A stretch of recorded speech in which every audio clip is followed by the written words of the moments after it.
Chapter 1. Death and Resurrection. Haha, Jiang Heng, it seems your time to die has finally come. Gulan, come over here and take a look at him. After all, he raised 3 children for you, didn't he? Han Jingwei gazed at Jiang Heng, who lay on the sickbed, a malicious smile spreading across her face. With great effort, Jiang Heng opened his eyes, fixing his gaze upon this familiar, yet unfamiliar woman. They had lived together for 50 years, and he believed he had never wronged her. Why then did she speak so cruelly? Gulan approached, standing beside Han Jingwei with a smile. Jiang Heng, it's good for you to know the truth, lest you die as a fool. I have been with Jingwei all along. Those 3 children of yours are actually born of me and Jingwei. Is this true? Jingwei? Jiang Heng struggled to rise, his eyes burning with fury as he glared at the treacherous couple. What have I done to deserve this from you? Humph! Han Jingyu's eyes glimmered with disdain. Who do you think you are? If it weren't for your family's ancestral influence coercing me, and your shameless persistence, do you think I would have married you? All along, the one I loved was Gu Lang, not you. How could you possibly deserve to father my children? Each moment spent with you makes me feel nauseated. Had it not been for your ancestor forcing me to vow not to harm you, I would have long since buried you with a poison pill and soared away with Gu Lang. I'm utterly fatigued from pretending to tolerate you for all these years, but I have not lost out either after your ancestor's demise. He left behind considerable treasures, which I suppose compensates for the indignities I've endured over the years. Han Jingwei couldn't help but chuckle in triumph. Gulan, aware of the wealth Han Jingwei had acquired, couldn't help but smirk coldly at Jiang Heng as well. Han Jingwei flaunted the bracelet on her wrist, smiling at Gulan. You go and stop those 3 children from entering. Understood. Gulan had no intention of letting his children witness Jiang Heng's demise and stepped outside. Han Jingwei waved the bracelet before Jiang Heng's eyes. Do you still recognize this bracelet? How could Jiang Heng not recognize it? This is the only relic left by my mother, the token of our love that I gifted you. Haha. Han Jingwei leaned closer, whispering with a smile, it seems you are unaware. This bracelet is actually the most precious treasure of your family.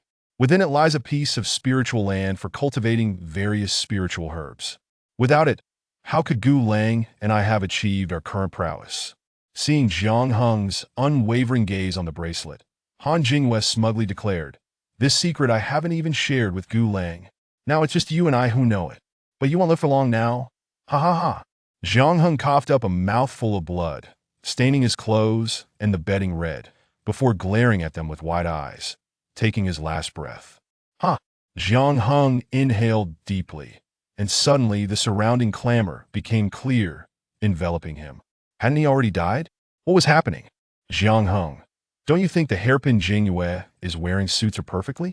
It seems tailor-made, complementing her outfit splendidly. A woman's voice giggled in his ear.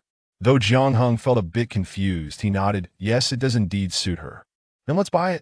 Gong Huimin chimed in. Han Jingwei shot her a glare. Huimin, don't say that I won't take anything from him. Yet her grip on the hairpin showed no sign of loosening. The shop assistant observed with a smile. Addressing Han Jingwei directly, Miss, this hairpin is indeed perfect for you. Not only is it uniquely designed, it also possesses an important function. With a bit of refinement, it can store 3 strikes of sword energy, capable of countering a full-force attack from someone in the refinement stage. You might as well refine it and give it a try. Han Jingwei hesitated, holding the hairpin. Gong Huimin encouraged, in a couple of days, we will be going out to train. With this, our chances of success will be greatly enhanced. With a determined bite of her lip, Han Jingwei concentrated her spiritual energy into the hairpin, beginning the refinement process. Soon, a flash of brilliance enveloped the hairpin, indicating the ritual was complete. Gong Huimin beamed at Jiang Heng. Young Master Jiang, Jingwei has decided to purchase this hairpin. You should hurry and pay. Pay? Jiang Heng frowned. But I'm not the one buying this hairpin, so why should I pay? Gong Huimin stared at Jiang Heng in disbelief. Previously, whenever Han Jingwei desired something, he would eagerly pay without anyone needing to prompt him.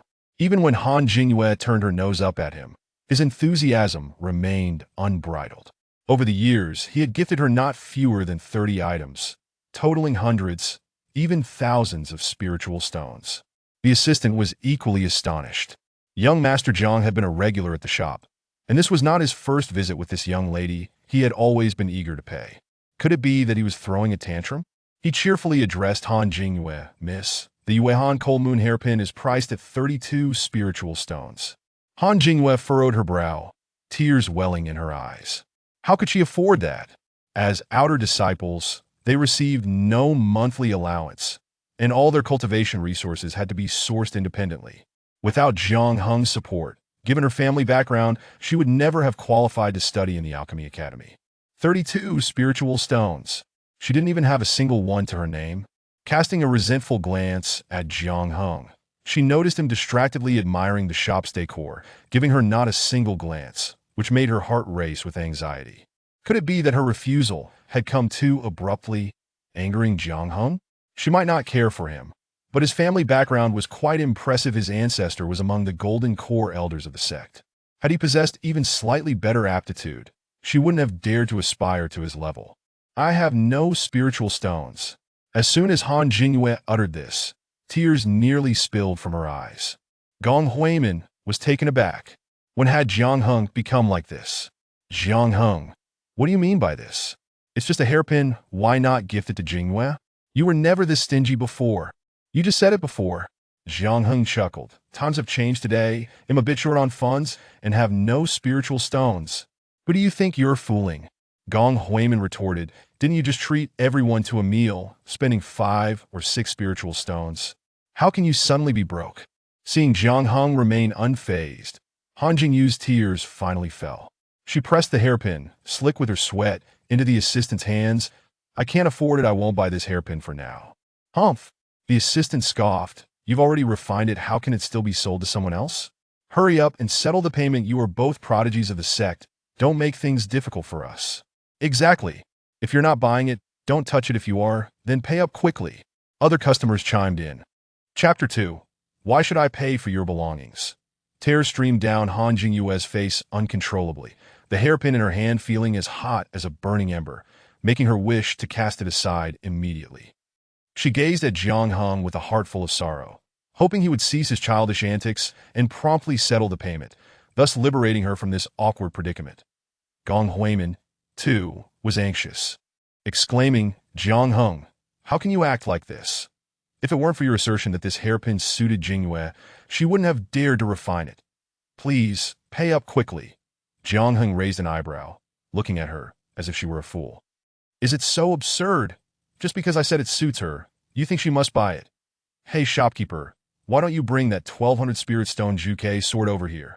I believe it would be far more fitting for this lady's temperament. The store was bustling with customers, and those who had gathered around erupted in laughter at Jiang Heng's words. Yet some chimed in, young man, if you wish to pursue a lady, you must be willing to spend some money. Just 2 or 3 dozen spirit stones would suffice. Jiang Heng let out a cold chuckle. Ah, indeed. A mere 2 or 3 dozen spirit stones? Then why don't you pay for her? The man immediately shrank back, retreating into the crowd in silence. Gong Huimin was at a loss, unable to comprehend why Jiang Heng had suddenly turned against Han Jingyue. Normally, while she accompanied Han Jingyue, she might not have gained much from other aspects, but she had certainly enjoyed a plethora of delectable food and drink. Otherwise, given her family circumstances, she could never have indulged in spiritual grains and meats at the refining pavilion. These delicacies not only tantalized the taste buds, but also provided a slight enhancement to one's cultivation. Typically, Han Jingyue would maintain a cold demeanor towards Jiang Heng, yet they could often mediate from the sidelines to win his favor, the TO secure their assistance. Jiang Heng would occasionally present them with small gifts. Therefore, while it was acceptable for Han Jingyue to express some discontent, she could not simply disregard Jiang Heng.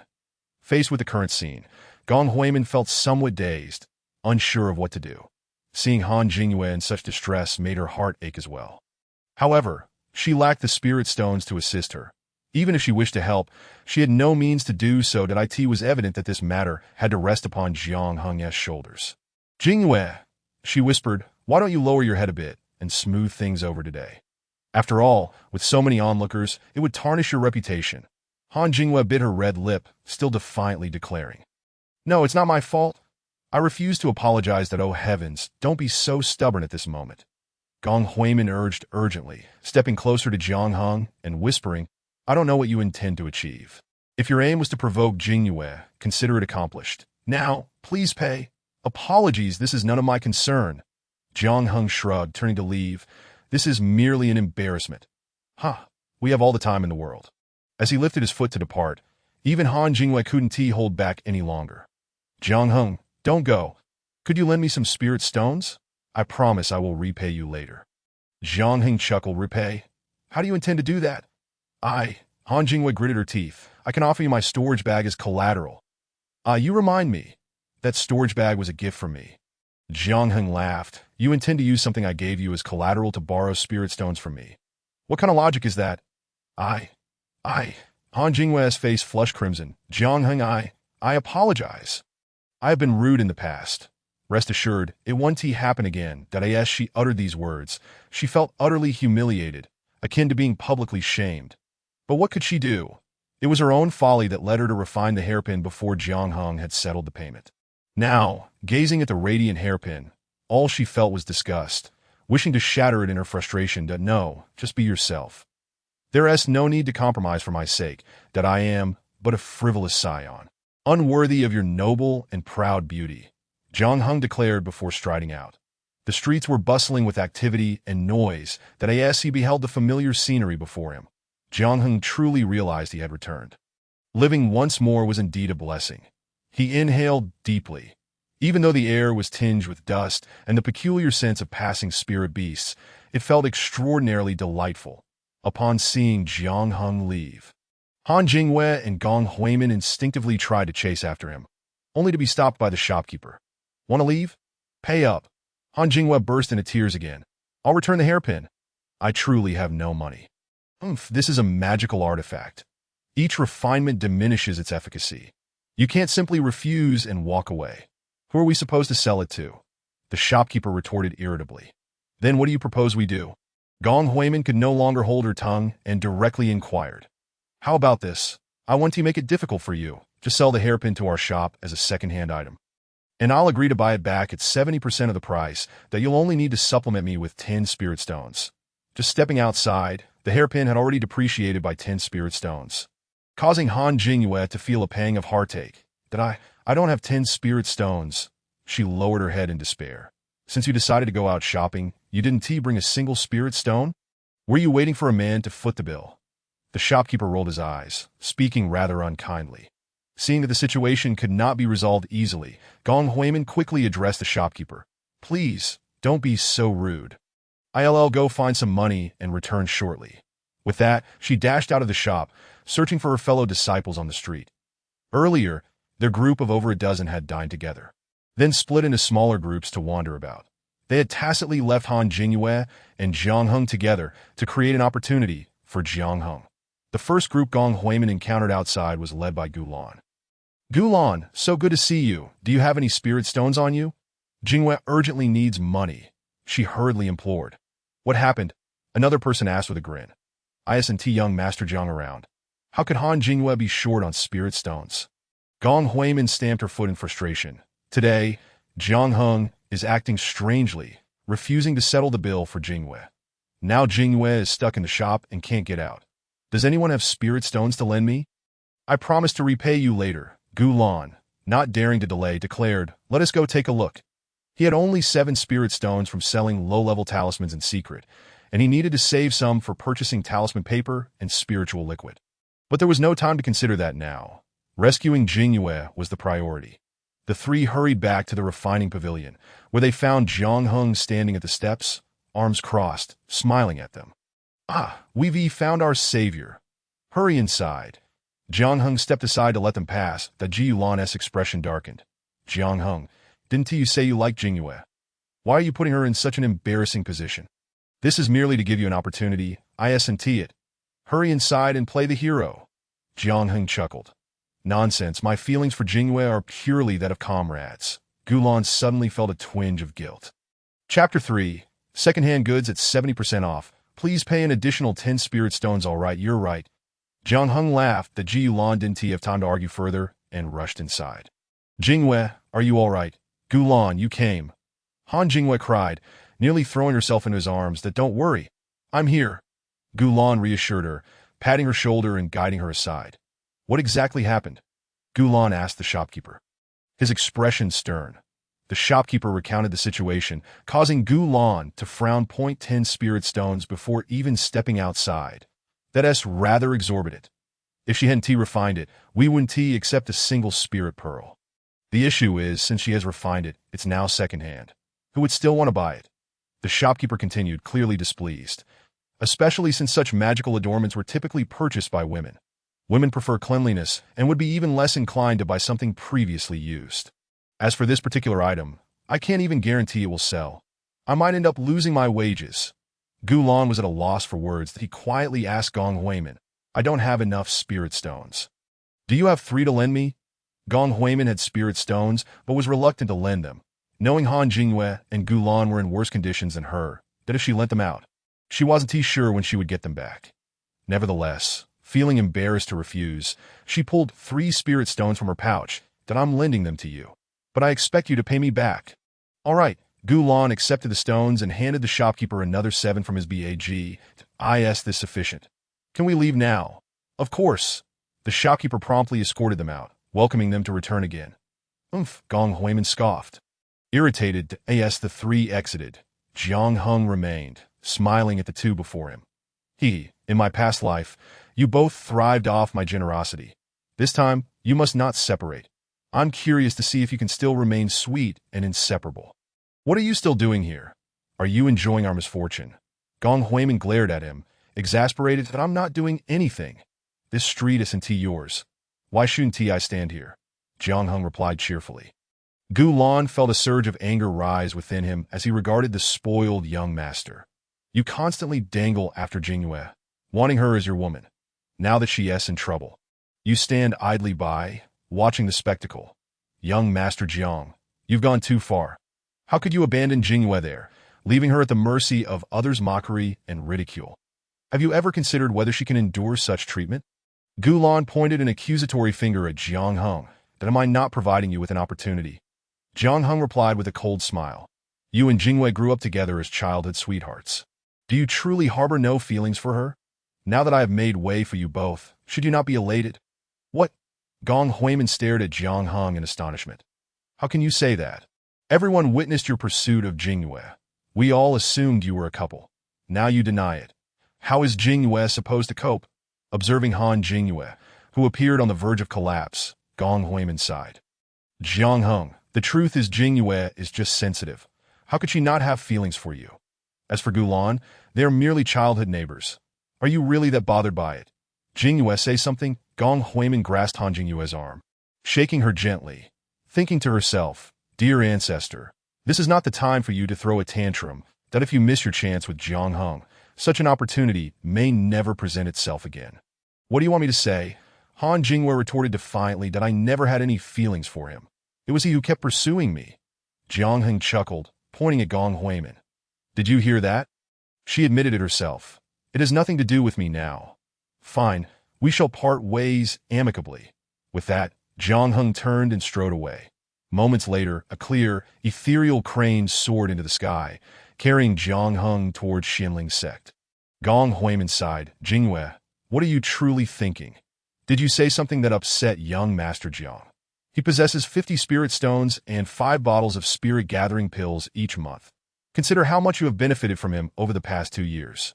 Without your 4 spirit roots, could you have advanced to the 4th level of Qi refinement in just 5 years? So what? Han Jingyue responded, her cheeks flushed with anger. I cannot sacrifice my entire life for his trivial benefits. Gong Huimin couldn't help but roll her eyes. Fine, Miss Han. You have your pride and aspirations. I am merely a petty person. All right. Now that she has left, we still have 60 miles of mountain roads to traverse back to Shaohan village. Let us go then. It's not as if we haven't walked before. Han Jingyue insisted, still stubborn. Do you have a swift travel talisman? Gong Huimin inquired. Han Jingyue's expression fell. She had not thought of that. She had come on Jiang Heng's ethereal crane and hadn't considered such matters. That I don't have one either. That was all my wealth. A single talisman costs 15 spirit pearls. And I only have 10, Gong Huimin sighed. Both women turned their gaze towards Gulan, whose face turned pale. He had also spent all his spirit stones moments ago, leaving him utterly destitute. What shall we do? We can only walk back. Jiang Hung returned to his residence at Xianling Sect, gazing at his small courtyard, filled with myriad emotions. After the ethereal crane circled down and landed, an honest-looking elder approached with a cheerful smile. Young master has returned. He looked in surprise at the solitary Jiang Hung. Miss Jingyue did not accompany you? Jiang Hung leaped down from the crane, replying, Luo Bo, I have broken up with her. She will not be coming again. If she or her family comes, simply ignore them, Dedo. You've parted ways. Luo Bo was taken aback. He had seen just how infatuated his young master was with Hanji, but Tio think they had truly separated now. Well, perhaps it is for the best that he hoped it wasn't just a fleeting whim, lest Jiang Hung later expend even more effort to win her back. After leading the ethereal crane to another courtyard, Jiang Hung surveyed his residence. Lost in reflection in his previous life, he had sacrificed everything, his allowances and even this very house, merely to provide for Han Jingyue's cultivation resources. This house had been passed down from their ancestors. Situated above a small spirit vein of Xianling Sect, living here was the dream of countless cultivators. Upon returning to his bedroom, he opened a secret chamber and retrieved a small box. Inside lay a lustrous bracelet, a keepsake left by his mother. This was the token of love he had once given to Han Jingyue. Chapter 4. The bracelet space. That wretched girl claimed there was a mystical space within it. Surely, at that moment, she had no need to deceive herself. Jiang Hung held the bracelet, examining it closely. Its surface appeared pale, adorned with patterns reminiscent of flowing water. The methods for refining artifacts are limited. Back when he gifted it to Han Jingyue, she was merely a qi refinement cultivator, likely not knowing much more than he did, but he attempted to refine it using the basic method he knew, channeling his spiritual energy into it. But after 15 minutes, there was no change. Clearly, this method would not suffice. The only remaining option was blood sacrifice. Gently pricking his fingertip, he let his blood drip onto the bracelet, which eagerly absorbed it as if it were a living thing. However, it only stained a small portion. Realizing this was insufficient, he drew a knife across his palm, allowing blood to flow freely, cradling the bracelet in his palm. He watched as his blood was completely absorbed. Suddenly, the bracelet emitted a hazy red glow and expanded to fit snugly around his left wrist. Once the red light faded, it returned to its original pale hue. Only Jiang Hung understood that a bond had now formed between him and the bracelet. He closed his eyes and began to meditate, extending his consciousness towards it. With a soft pop, it felt as though he had pierced a thin, fragile membrane, revealing a vast expanse of white mist before him. Below lay a lush green meadow, at the center of which was a clear pond. In the meadow stood a stone tablet inscribed with hundreds of characters, detailing the specifications of this spatial bracelet. Upon careful examination, Jiang Hung realized that Han Jingyue had not deceived him. This bracelet was, in fact, a portable medicinal garden that could absorb spiritual energy from the outside world, creating a far denser space for the cultivation of medicinal herbs, significantly shortening their growth time and enhancing their efficacy. Moreover, the spiritual energy it gathered could nourish the internal space and benefit the wearer, comparable to a high-level spirit-gathering array. What a treasure! Jiang Hung nearly leaped for joy. He clenched his fists, his breath growing heavy, and it took him a long moment to regain his composure. With this artifact, his future was undoubtedly bright. Even if he were to rely solely on medicinal pills, he could elevate himself to the peak of foundation establishment for becoming a gold core cultivator. It would not only depend on resources and effort, but also a sprinkle of luck. In his previous life, Han Jingyue and Gulan had committed such treachery. He doubted they could overcome their inner demons. Their fate would not fare better this time. However, in this life, he would personally reclaim the debts they owed him. That he promptly retrieved some medicinal herb seeds suitable for his current level and planted them. He could manipulate these tasks with his consciousness, making it both convenient and a means of honing his skills. Yet, his current consciousness was still weak. After completing these tasks, he felt drowsy and lethargic, collapsing onto his bed without even changing his clothes. Shaohan Village, nestled among the mountains, primarily housed mortals without spiritual roots, who relied on cultivating spiritual grains and raising spirit fowl for sustenance. For an ordinary family, this yield sufficed for a comfortable life. However, should a family produce a child with potential seeking to learn skills to transcend their status, it became a challenge. The Han family took great pride in having a descendant of a gold core ancestor desperately pursuing their daughter. bringing both prestige and substance. Otherwise, given their circumstances, how could they afford to send both of their children to a sect for training? Their daughter studied alchemy, while their son honed his skills in the forging academy. Once both achieved the rank of first-level alchemist or blacksmith, they could open their own shop or serve as a patron for other workshops, drastically improving their standard of living. The Han family and her husband felt fortunate that two individuals with 5 spiritual roots could produce 2 children with 3 spiritual roots. While their daughter's talent was mediocre, her beauty attracted young Master Jiang Heng. Over the past 2 years, young Master Jiang Heng had gifted numerous presents, amounting to hundreds of spirit stones, barely covering the tuition and daily expenses for both children. Today was their day off, and they had gone to the market together, eagerly anticipating what generous gifts the young master would bestow upon Jingyue. Each visit to the market filled them with excitement. Yet, why had they not returned at this hour? Typically, as the sun began to set, the ethereal crane would gracefully descend from the sky, and amidst the envious gazes of villagers, their daughter would return. While waiting, Han's mother murmured to herself, preparing dinner for their return. "Mother, I'm back," a voice called from outside, and Han Jingyue finally arrived home. Han's mother rushed out, intending to exchange a few words with young Master Jiang, only to find that her daughter was accompanied by Gu Lan instead. Her expression immediately darkened. This boy from the Gu family, aside from his appearance, possessed inferior talent compared to her daughter. What future could he possibly have? Yet her daughter beamed at him, while she showed little warmth towards young Master Jiang. How many times must I repeat myself? She ought to treat young Master Jiang with a touch more kindness. Perhaps indulge him a little and manage to procure some funds.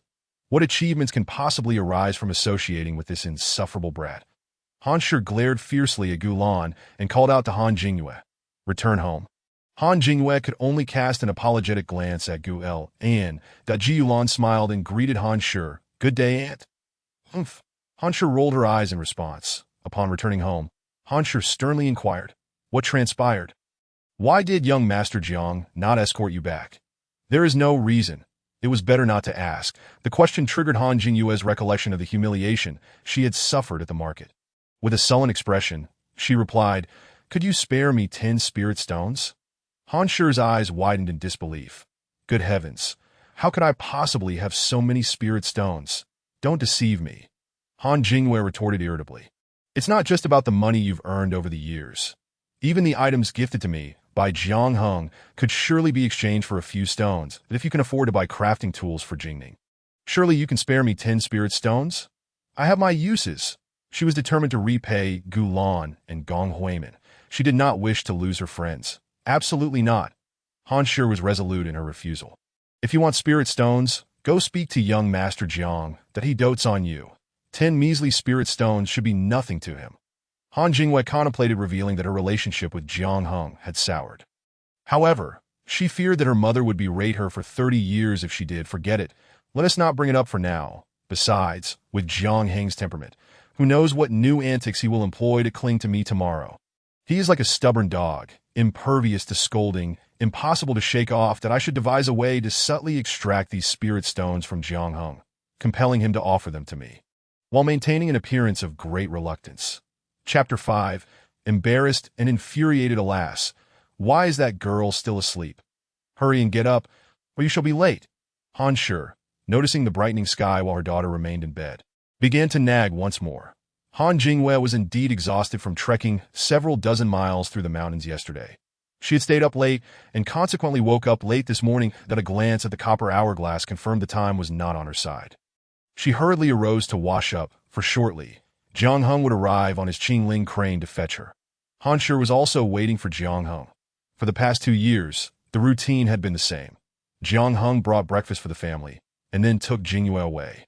Over time, she had ceased to prepare breakfast altogether. However, after waiting a long while today, the silhouette of the Qingling crane was nowhere to be seen. Realizing she could wait no longer, Han Jingyue decided to take matters in her own hands and dashed out of the house with 2 teleportation talismans from her drawer. "You foolish girl. What do you think you are doing with those? They cost 20 spirit pearls each." Han Shi exclaimed, spotting the talismans and immediately scolding her. Han Jingyue had no time to respond, rushing out the door like the wind. The journey from her home to the Alchemy Institute spanned several dozen miles, while the Qingling crane would take merely a quarter of an hour. She would require half an hour using the talismans that IT was already a bit late to set out.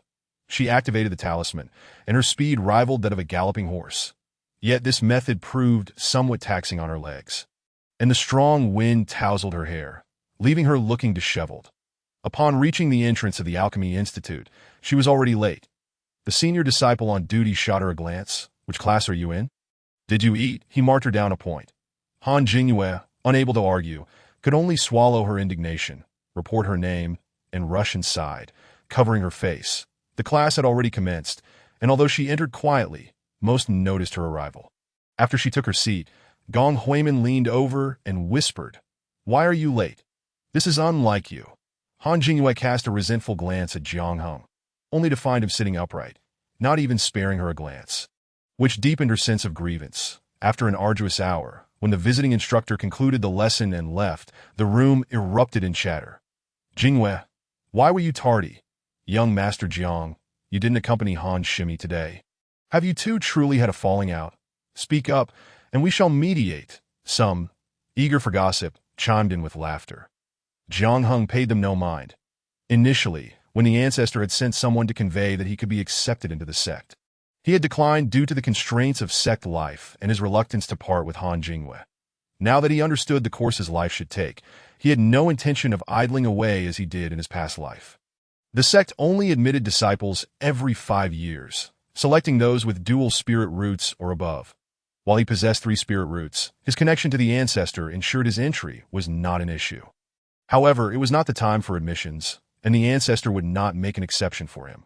Yet opportunities were not entirely absent that if they, as external disciples, performed exceptionally in the year-end competition, there remained a chance for special recruitment into the sect.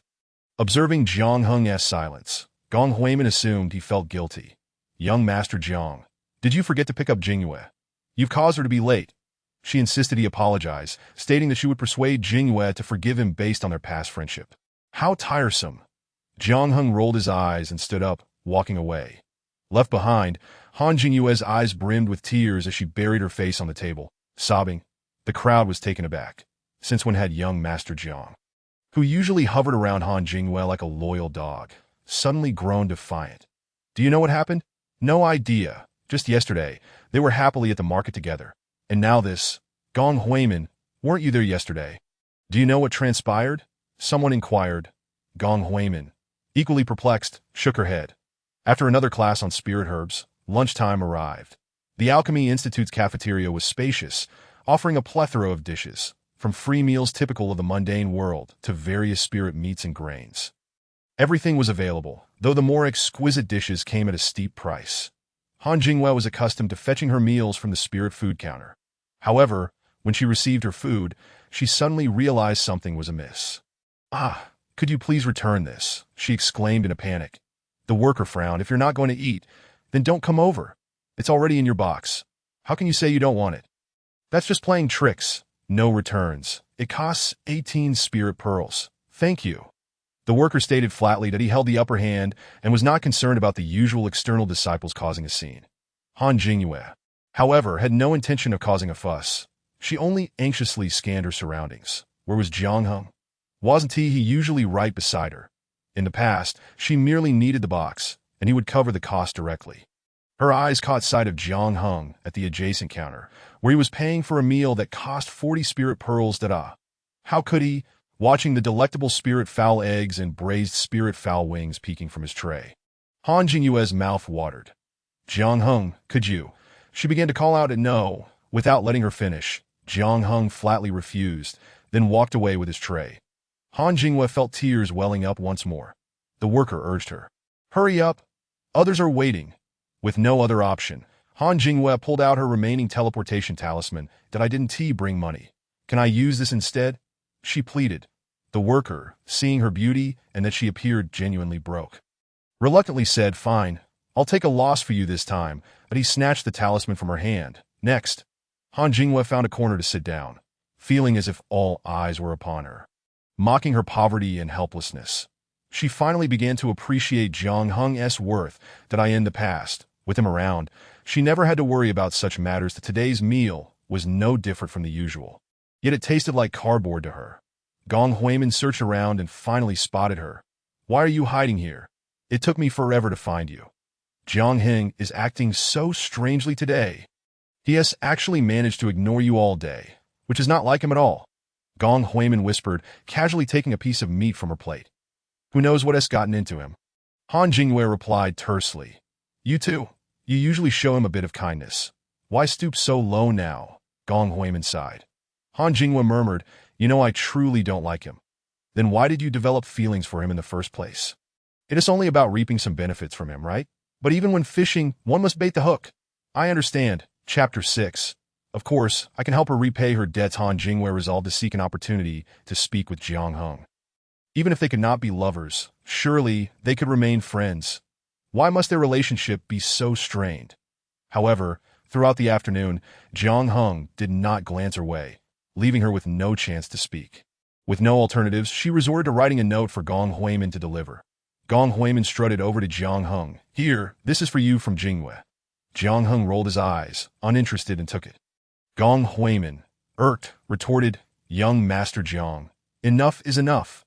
Jingyue has apologized. What more do you want? Jiang Heng sneered coldly. She doesn't truly know her fault. She merely feels uncomfortable now that she is lacking a wallet and a servant. Enough. You needn't worry. When I say I'm not interested, I mean it. How could you act like this? You start something and then abandon it. Are you even human? Gong Huimin exclaimed. Her outburst drew the gaze of others. And though there were no overt points of accusation, the whispers became so pronounced that the two involved could hardly ignore them, that do not unjustly label me. Jiang Heng retorted with a cold smirk. Start and abandon? Pray tell, how have I initiated anything chaotic? What have I done to her? This could only be deemed as giving up halfway.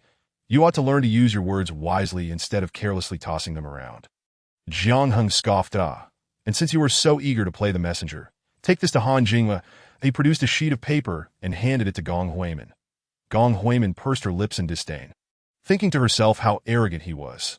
Yet here he was asking her to deliver a message. Initially, she intended to provoke Jiang Heng further, but considering how he had severely neglected Han Jingyue in recent days, she realized that any further antics could lead to a complete fallout, which would only be her own undoing. Fine, I shall deliver it for you, she replied with a playful smile, if Jingyue forgives you. How do you intend to thank me? Jiang Heng shot her a glance. Go or don't go. If you refuse, I shall go myself. Humph. I won't hold it against you. Gong Huimin twisted her body and took the paper. Swaying her way over to Han Jingyue. Intentionally speaking loudly, she announced, Here, young Master Jiang has sent this to you. How will you thank me? The others in the room caught her words, and several young ladies gathered around Han Jingyue, urging her to open it quickly. Let us see what sweet nothings young Master Jiang has penned. A sense of pride swelled within Han Jingyue, and despite her protest that it was inappropriate, her hands betrayed her as they opened the paper. However, as the contents unfolded, the expressions of the onlookers shifted dramatically, and Han Jingyue collapsed onto the table, weeping inconsolably. Gong Huimin snatched the paper and slapped it down on Jiang Heng's desk, her voice laced with fury. What does this mean? Jiang Heng cast her a sidelong glance. Did you not comprehend? It's a bill. Over the past 2 years, I have gifted her dozens of items. The total must amount to several hundred spirit stones. If she is not genuinely interested in being with me, then those items must be returned, do they not? You, what of you? Do you all wish to take advantage of me without recompense? Jiang Heng rose, throwing the paper at Han Jingyue. Within 3 days, either return the items or half the spirit stones. We will part ways cleanly. Otherwise, while I may be inconsequential, the Jiang family is not to be trifled with. You know the consequences. Gong Huimin protested. Jiang Heng, are you truly this heartless? How peculiar it is that you claim this. Repaying debts is a matter of principle, regardless of your sentiments. Jiang Heng staggered out of the room. The onlookers were left in stunned silence, glancing at Han Jingyue in disbelief. What had she done to provoke the ire of her most loyal supporter to this extent? I don't know. Han Jingyue sobbed that I don't understand how he changed so suddenly. The possessions had been seized by her parents, exchanged for spirit stones and materials for her brother, Han Jingning. What did she have left to repay? News of the incident swiftly reached the Talisman Academy, and Gu Lan hurried over, concern etched on his face as he looked at Han Jingyue. How could he bully someone like this? I'll confront him. After hearing the full story, Gulan was seething with indignation. Just then, Jiang Heng walked in. Looking for me? Planning to repay her debts? Be my guest. Anyone can do it. Spirit stones are of no consequence. Gulan thought to himself, where would I find spirit stones? Jiang Heng, are you even a man? To give something away and then demand it back? Gulan turned to the others. Do you all agree? Indeed, Jiang Heng. What logic is there in demanding a return for gifts? Came the chorus of agreement. Jiang Heng shot a cold glance at the instigators. Why can't I demand it back? I offered her gifts in hopes of marrying her. Yet she turns away, her heart set on another man, that he pointed at Gulan, sneering, I suspect you've benefited from my generosity as well. The crowd gasped, their gazes filled with disdain for Gulan. Feeling a twinge of guilt, Gulan realized he had indeed accepted some gifts from Jingyue. Given that, it's only natural for you to repay part of her debt, is it not, junior brother Gulan? Jiang Heng smiled at him. You're speaking nonsense. None of it is true, Gulan retorted stubbornly. Jiang Heng dismissed him. It matters not. If you refuse to help, I shall still pursue my claim against Han Jingyue. How could you be so selfish? She has treated you so well, yet you show no sense of responsibility. Is her judgment truly so poor? Gulan clenched his fists, veins bulging as he glared at Jiang Heng. There is no need for such hostility. Jiang Heng shrugged, that as long as you agree to repay Han Jingyue's debts, I could be lenient. 10 years' time to repay. How does that sound? You claim you cannot spare a few hundred spirit stones in a year. Yet what are the next 10 years? Surely you don't mean to say you will earn nothing in that time. Gulan gritted his teeth. Very well, I agree. Words without proof are meaningless.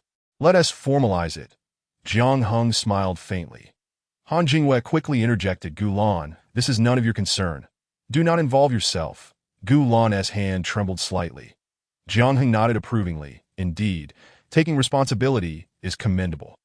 You are a good woman, sacrificing for yourself rather than for it's a pity you do not harbor feelings for me. What a shame. Han Jingyue bit her lip. Jiang Heng, are you truly forcing me? I have already stated that I am too young to consider this. Am I in the wrong? No, you are not wrong. Simply return my gifts, and we shall be even. From now on, we part ways. Let each go their own path without interference. Jiang Heng replied nonchalantly, I cannot repay you. Han Jingyue murmured, her voice low and pleading to no matter. He is willing to assist you. Jiang Heng chuckled, look at how considerate I am. Even revealing a man's sincerity, that if he is willing to repay such a sum for you, it proves he truly cares for you. Cherish that. Humph. Are you not fond of him? Then I wish you both endless happiness together. I am quite eager to see how you will manage to find joy every single day. Chapter 7. The infuriated parents of the Han family Gong Huimin cast a disdainful glance at Jiang Heng. Young Master Jiang, do look at others and then at yourself. Do you not feel ashamed? Fool.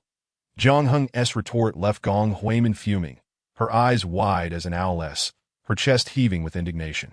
What? Are you offended by being called a fool? Jiang Heng scoffed. All these debts arose from my gifts, did they not? Yet, when it comes to him, it's suddenly a monumental issue. But no buts, Jiang Heng interrupted. What business is it of yours? Do not think that by meddling in my affairs with Han Jingyue, you will gain an opportunity. Those words utterly enraged Gong Huimin. To me and you, dream on. Even if every man on earth perished, I would never look your way. That is splendid news, Jiang Heng proclaimed. Shaking his head, I have always heard you speak ill of me to Han Jingyue. I assumed you were merely jealous, wishing her to cast me aside for you. Since that is not the case, it is all for the best. I could never want someone like you. Gong Huimin, feeling humiliated, broke into tears. The crowd, intrigued by the unexpected turn of events, leaned in closer, eager to hear more. Jiang Heng clapped Gulan on the shoulder. Work hard to earn money from now on. You shall bear a mountain of debt. Do not think you can evade it. I will have someone keep an eye on you. He then smiled at him. Come, let us formalize the debt. You may then return to your Talisman Academy. Gulan's hand trembled as he grasped the pen. Jiang Heng showed him the bill. Within 10 years. He owed 436 spirit stones. This was a substantial sum. With such funds, he could rent a shop in a more secluded area of the market. He was nearing the level of a first-grade talisman master.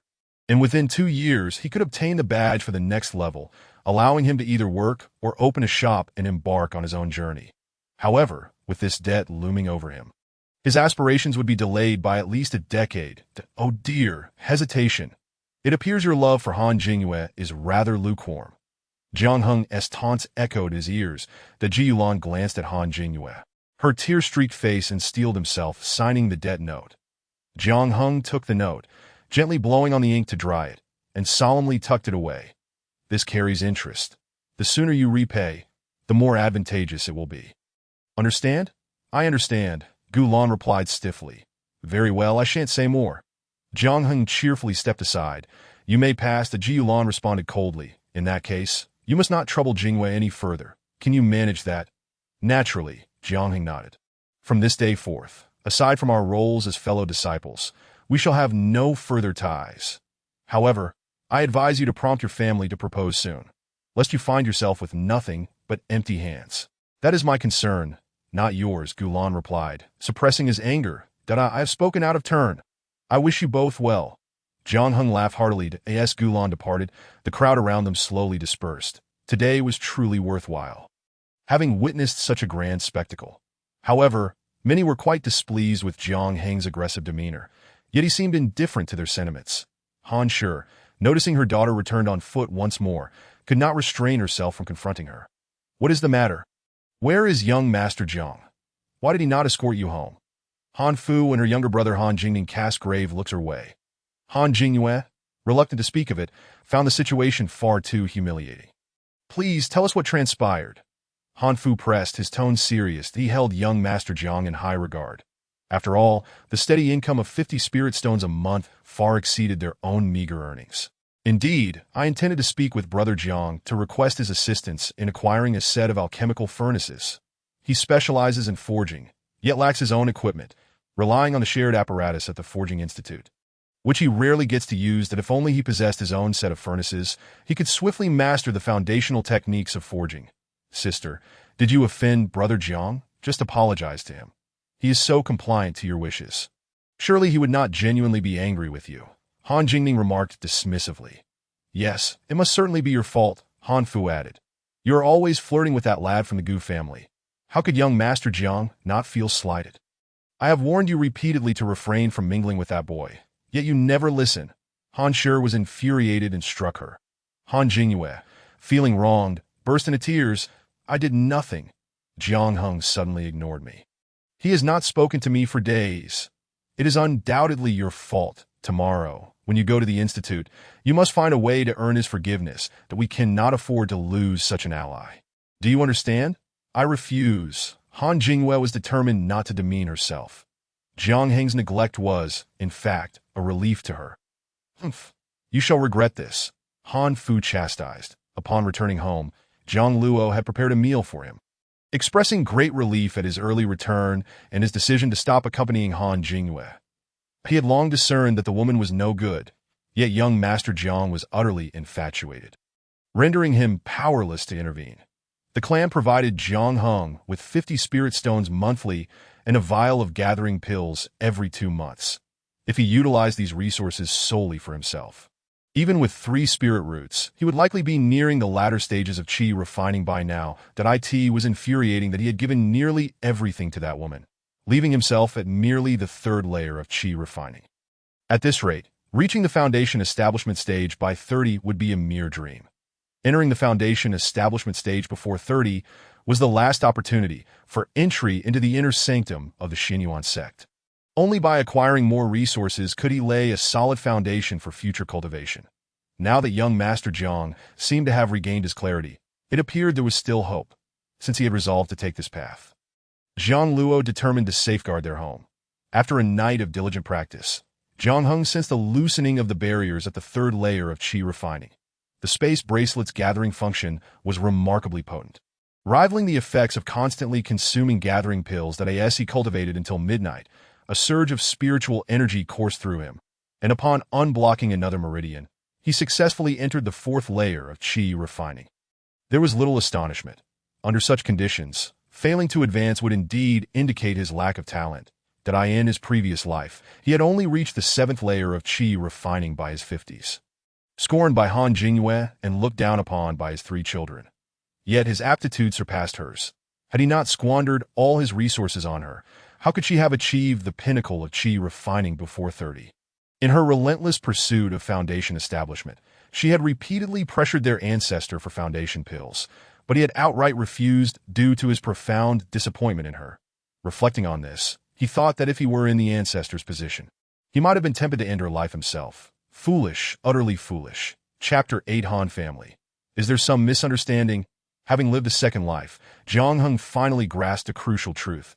Possessing something oneself is far more valuable than relying on others. In his previous life, he had devoted everything to elevate Han Jingyue to the status of a foundation cultivator. And what had he gained in return? A green hat and 3 children not of his blood. Now that he had awakened to reality, that pair of adulterers would no longer extract any benefits from him. After consolidating his cultivation, dawn soon broke. The porridge made from spirit rice by Luo Bo, paired with pickled Snow Ridge purple shoots, was truly exquisite. In the past, he had often neglected to savor porridge for convenience, hastily purchasing breakfast for 5 from the market, then riding the Qingling crane to fetch Han Jingyue from Shaoan village. Speaking of which, the expenses for breakfast over the past 2 years must have totaled quite a few spirit stones. How could I have forgotten to account for that? Oh well, if I didn't calculate it. So be it. Let it be as if I fed it to the dogs. However, today was particularly unfortunate. Upon descending from the sky, he encountered not only Han Jingyue, but also her father and mother. Jiang Xianshi, you've come. This Qingling crane is truly magnificent, a unique presence in the Alchemical Institute, wouldn't you agree?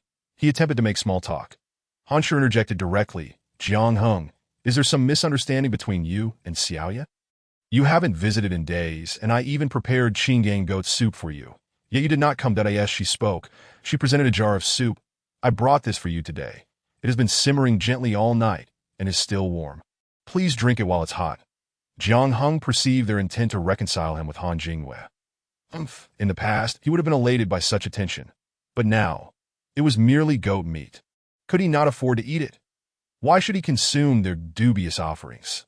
Since you both are here today, allow me to reiterate before everyone. I, Jiang Heng, have ended my association with Han Jingyue. Jiang Heng declared solemnly, his expression grave. From this day forth, we shall each pursue our own paths, unconnected by marriage. What? Han Shi shrieked. This is absolutely unacceptable.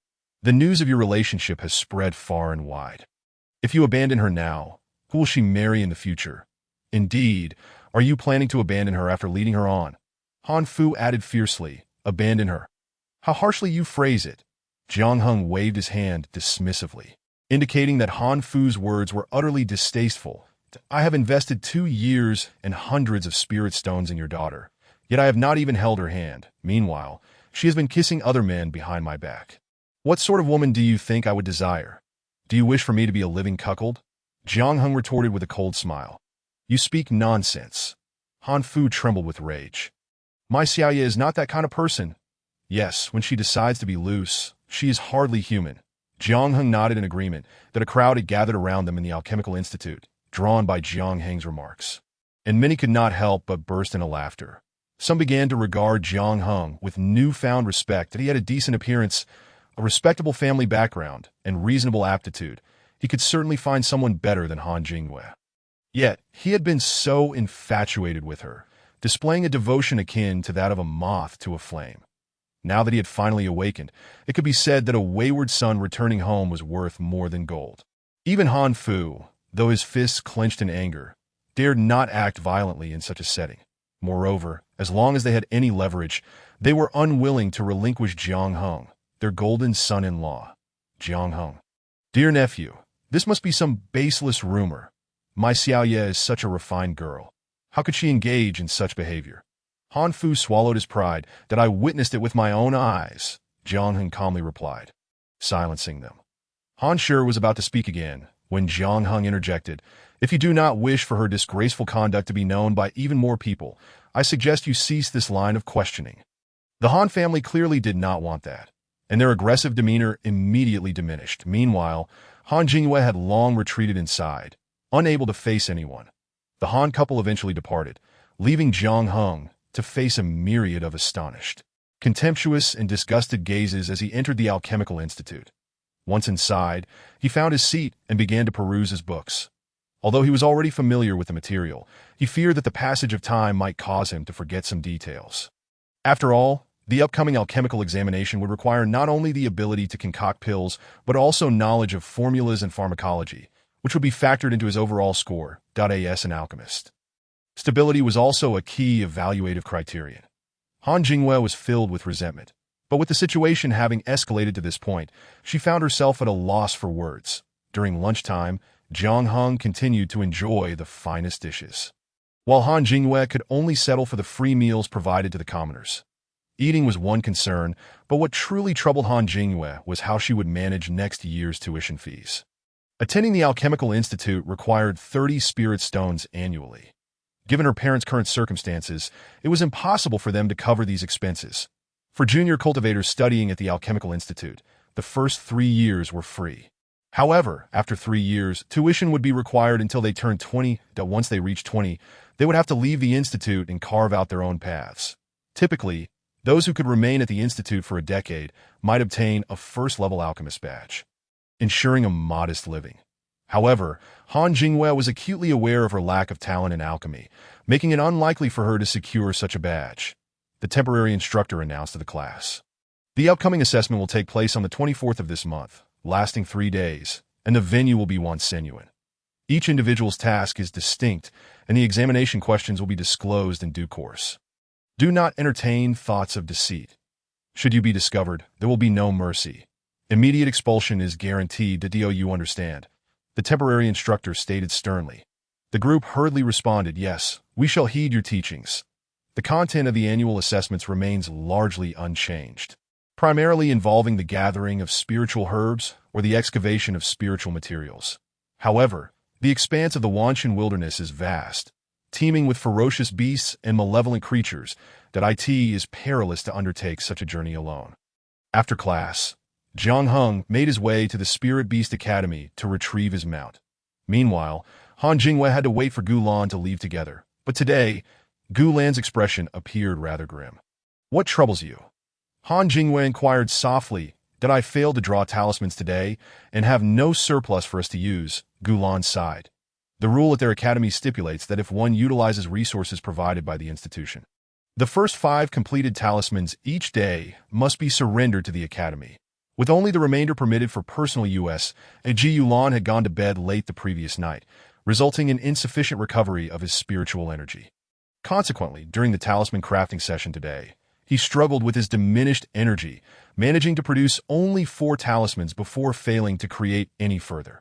Not only had he been unable to produce a talisman for his return home, but he also owed one to the class, which he would need to make up later. Noticing Han Jingwei's silent gaze upon him, he could only lower his head. "Jingwei, my movement talisman has been used up. We can only walk home." Just as he finished speaking, a cry of a crane pierced the air, and a white figure soared into the sky, heading towards Xinyuan's sect, the ITS Jiang Heng. Chapter 9. An Elder-S envoy arrives in a bid to return home swiftly. The two did not dare to linger, hastening their pace across the wilderness. Although this area is within the bounds of Xinyuan's sect, it does not imply that it is devoid of danger. It is not merely the threat of malevolent cultivators. Even the lower-tier beasts could pose a significant risk. It is entirely normal for beasts to emerge from the mountains as they sprinted through the night. Han Jingwei couldn't help but reflect that had it been a few days prior, she would already be home. However, glancing at Gu Lan by her side, she deemed the current situation worthwhile. Jiang Heng's ethereal crane descended from the skies. Rob waved and said, "Young master, someone from the Elder is here to see you." "Understood." Jiang Heng responded as he leaped from the crane's back. Upon entering the room, he saw a young man seated at the head. "I have met the esteemed one." Jiang Heng bowed respectfully. Although the visitor was a disciple of the Elder, he was nonetheless a Foundation establishment cultivator, while Jiang Heng was merely the 8th descendant of the Elder. A considerable distance apart, in his previous life, Jiang Heng had always believed himself to be the Elder's direct descendant. Despite his inferior cultivation, he thought he had the Elder's favor. Thus, he had treated the visitors with indifference, ultimately damaging his relationships. After the elder's passing, he had lost all connections to the elder's lineage. It was precisely because he had no backing that Han Jingyue and Gu Lan dared to treat him so openly. This time, he resolved to maintain this relationship diligently. Should he enter the inner sect, he would have to rely on them. Li Jiahui, noticing Jiang Heng's unusually respectful demeanor, felt a twinge of surprise that he had not encountered this attitude during his previous visits, leading him to wonder if Jiang Heng had ulterior motives. Contemplating this, Li Jiahui smiled and said, "There is no need for such formalities. We are all family that I have come not only to deliver some items, but also on behalf of our master to check on you and see if there is anything you require. I apologize for troubling the esteemed one. I have caused our elder concern. Please inform him that I acknowledge my mistakes and will strive diligently in my cultivation, aiming to enter the inner sect as soon as possible." Jiang Heng declared earnestly to Li Jiahui, was genuinely taken aback. When had this young man become so sensible? However, this was a positive development, and he hoped it was not merely lip service after delivering the items. Li Jiahui prepared to take his leave. Declining Jiang Heng's offer to escort him, he exchanged a knowing glance with Rob. Rob understood and said to Jiang Heng, "Young master, you should head inside. I will accompany Elder Li." The two slowly exited. Li Jiahui cast a sound barrier, pondering, why has Jiang Heng changed so much? Rob replied with a smile, "I too find it quite peculiar. He suddenly seems enlightened these past few days and has ceased all contact with that young woman. Moreover, he told me they have completely parted ways, instructing me to ignore her should I encounter her in the future." Li Jiahui nodded. "That is excellent. The elder can rest easy now, with Jiang Heng's aptitude. As long as he cultivates diligently, entering the foundation establishment stage before 30 is not out of reach."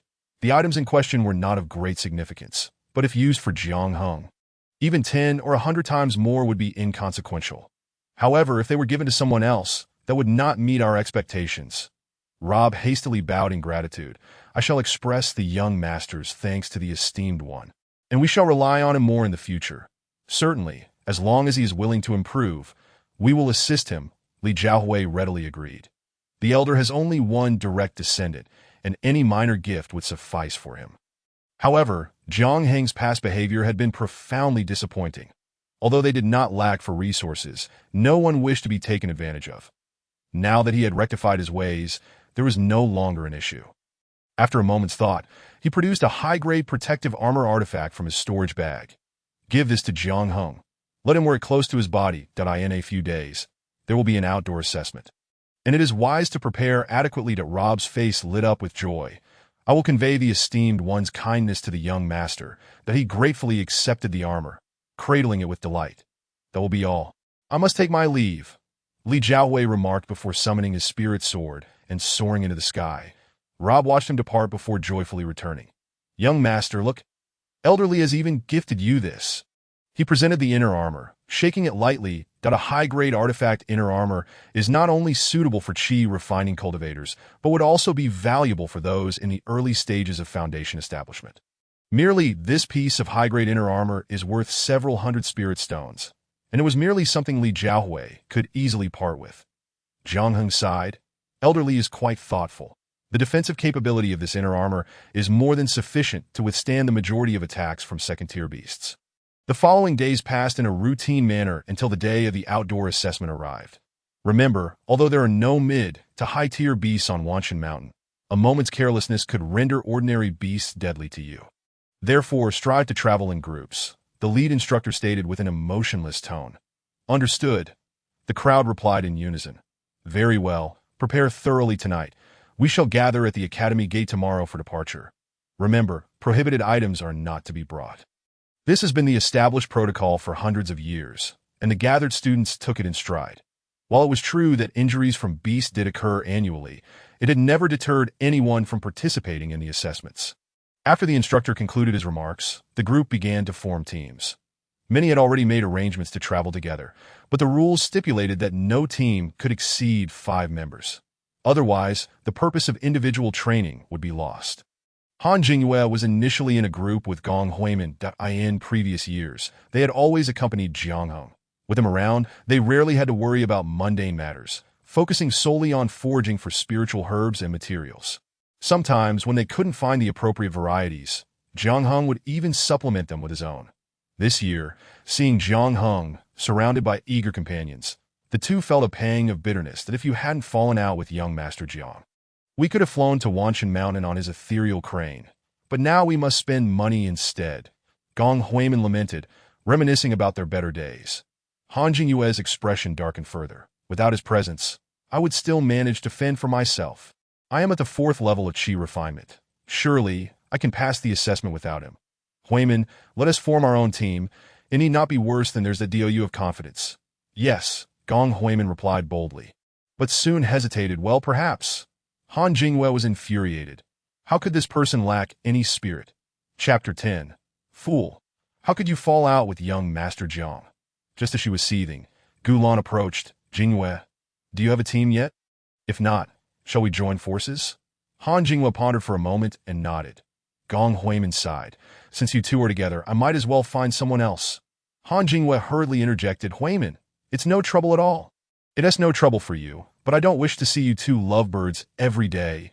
Gong Huimin teased as she ran off. The Ji Yulan, pleased by her understanding, turned to Han Jingyue and quietly asked, how do you plan to reach Wanshan Mountain tomorrow? Han Jingyue felt troubled about this matter, that in the past, she never had to worry about such logistics, as Jiang Heng would handle everything meticulously. However, now that Jiang Heng was ignoring her, she had to devise a plan herself that if she had spirit stones, she could hire a flying spirit beast, and it would take only 2 hours to reach their destination comfortably. Yet, hiring a spirit beast was costly. Even for a one-way trip, it would require at least 3 spirit stones, and her family would undoubtedly refuse to provide such funds. Thus, their most cost-effective option was to utilize movement talismans. Gulan whispered, I have saved up 6 movement talismans these past few days that T.O. reach Wansanshan from here.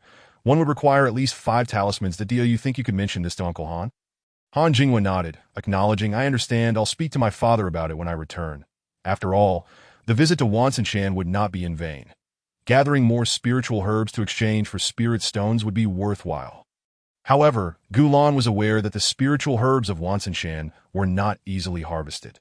Those belonged to the Xianyuan sect, which only periodically allowed students to explore its outskirts for trials. It was certainly not a no-man's land. Yet, this was not the moment to dampen her spirits, so he chose to remain silent for now, intending to dissuade her later. T.O. conserved their travel talismans. The two opted to walk home. After covering several dozen miles, Han Jingyue felt as if her legs might snap that moment. She found herself missing Jiang Heng's ethereal crane, that if given another chance to ride, she would not complain about the discomfort of the crane's feathers or the chill of the wind. Upon reaching the village entrance, Gulan parted ways with her, knowing that if the Han matriarch saw them together, she would surely misinterpret the situation in her eyes, if it weren't for that troublesome boy causing a ruckus. Her daughter wouldn't have fallen out with young Master Jiang. As Han Jingyue entered the house, the matriarch cast a reluctant glance outside, hoping to catch sight of Jiang Heng, but he was nowhere to be found. Han Jingyue understood her mother's gaze and felt a pang of discomfort in her heart. The matriarch scolded, What kind of expression is that? If you put in a little effort, wouldn't young Master Jiang be at your beck and call? It's all your fault for being incapable. You can't even keep a man. Han Jingyue exhaled, Mother, could you spare me a little money? I need to participate in the trial tomorrow, and I don't even have travel expenses. Oof. If it weren't for your antics, would young Master Jiang have turned his back on you? If he hadn't, would we be worrying about this? The matriarch's ire only grew. Honestly, you might as well give up on alchemy. With your skills, you won't understand it anyway. Better to find someone to marry. The matriarch droned on. Marrying is fine. Gulan would be quite good. Weren't you dissatisfied? Han Jingyue thought bitterly. After a lengthy tirade, the matriarch still hadn't decided whether to give her money. Han Jingyue grew anxious. Mother, it's just a spirit stone. Can't you just give it to me without all this fuss? Everything I've given you before. Hasn't it all been worth more than this spirit stone? How dare you? The matriarch glared, hands on her hips. Are you keeping a tally with me? I carried you for 10 months. You owe me for that. Don't even mention those things. Even if you tried to repay me 100-fold, it wouldn't be enough. Han Jingyue snapped back, Yes, I owe you, but did you ever ask if I wanted to be born? We're both children. Why is everything in this house his, while I have nothing? How can you compare me to your brother? The matriarch retorted fiercely, You're just a burden, and no matter how much I spend on you. In the end, you'll belong to someone else's family. It's not my fault you weren't born into a wealthy family. Han Jinghua burst into tears out of frustration. Enough. Han father scolded. What noise is this? Are you afraid the neighbors can't hear? You've embarrassed us enough already. Just give her the money. Why should I? You only earn a few spirit stones a month. How dare you act so grand? The matriarch turned to him with a scowl. Are you foolish? We've already spent so much. If we don't spend now, wouldn't that money be thrown away? Han father retorted. Besides, if you don't let her study, what suitable families will she find in the village? If she hadn't gone to the research institute, would she have ever met young Master Jiang? This statement struck a chord with the matriarch. Indeed, with the same daughter, sending her to school could lead her to young Master Jiang, while not sending her would only land her a marriage to a farmer. Schooling was definitely the better option. However, would she ever meet someone like young Master Jiang again? Putting that aside, if she saw him every day, perhaps there would be a chance for reconciliation. If she didn't go, that opportunity would vanish. Fine, I will give you the money, the matriarch said solemnly, but you must swear to keep your distance from that little rascal from the Gu family, and not to flirt with him. Moreover, if you have the chance, maintain more contact with young Master Jiang. Perhaps he will soften his heart. Han Jinghua was reluctant to make such a vow, yet without it, she would have no funds. So she begrudgingly raised her hand. Heaven and earth above. I, Han Jinghua. After she swore, the matriarch finally pulled out a spirit stone and handed it to her. Don't spend it frivolously. Mother, could I have some spirit pearls as well? When out, one must eat and drink, right? Han Jinghua added, Dad, don't even think about it. The matriarch snapped, tomorrow I'll bring you a few big pancakes that ITS only 3 days. Can't you manage without extravagant spending? Han Jinghua bit her lip, thinking it would be a miracle to get even a little money, so she should not hope for more. The next day, when she met Gulan again, she would finally be able to walk alongside him with her head held high. After breakfast, Jiang Heng was approached by Robert, who cheerfully said, I'll go with you and then bring Little White back. How about that? No need. Jiang Heng wiped his mouth. Everyone else is walking.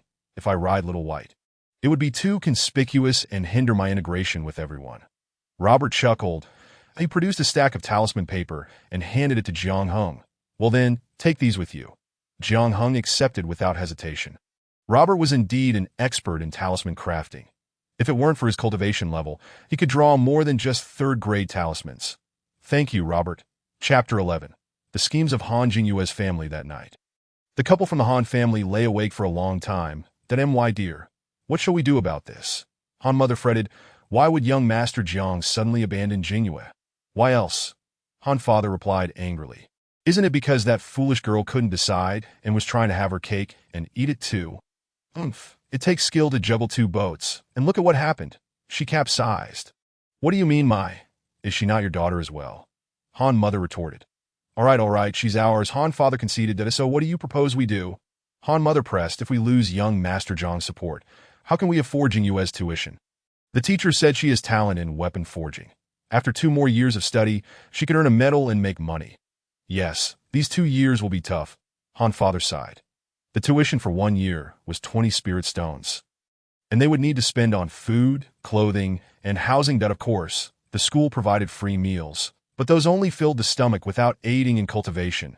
To genuinely enhance her skills, spiritual food was necessary.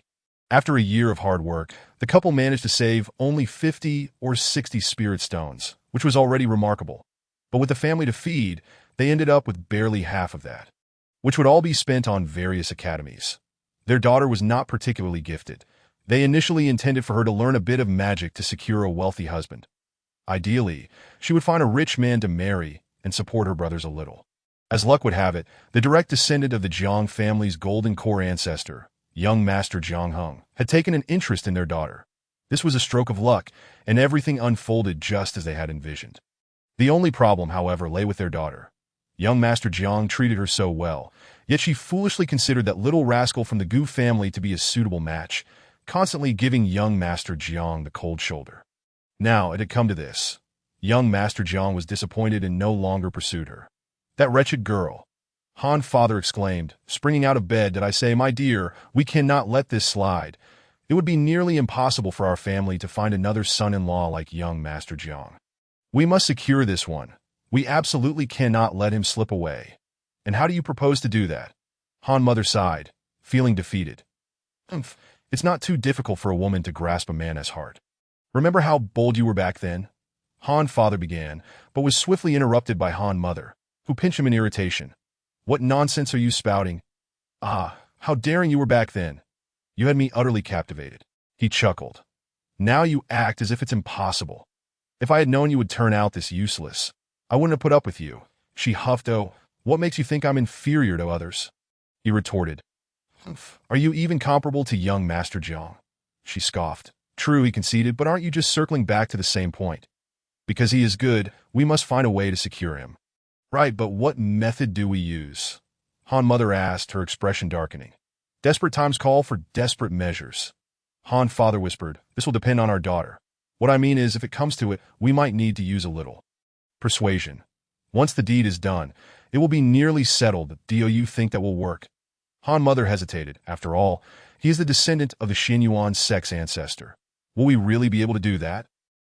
It's been hundreds of years. The emotional ties have surely faded, that Han's father indeed possesses some insight. Once two individuals have shared an intimate bond, we can rightfully encourage him to propose. Otherwise, would not the reputation of their ancestors be tarnished? You speak quite wisely. The Han family is also quite pleased. Very well, let us proceed separately, that I shall seek out Su Lauda to procure some potent medicinal powder, while you engage in a heartfelt conversation with our daughter.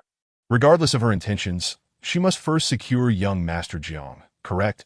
Very well, I shall go and speak with her. It remains to be seen how Han managed to persuade her that evening, but by the following day, when Han Jinghua stepped out, she was carrying a pouch of medicinal powder. Upon encountering Gulan, Han Jinghua felt a twinge of guilt. She had indeed promised her mother that during this training, she would ensure that Jiang Heng and she would consummate their relationship. Her mother had asserted that only by doing so could she return to a life of comfort. Moreover, if she harbored feelings for Gulan, it would be even more imperative to align herself with young Master Jiang.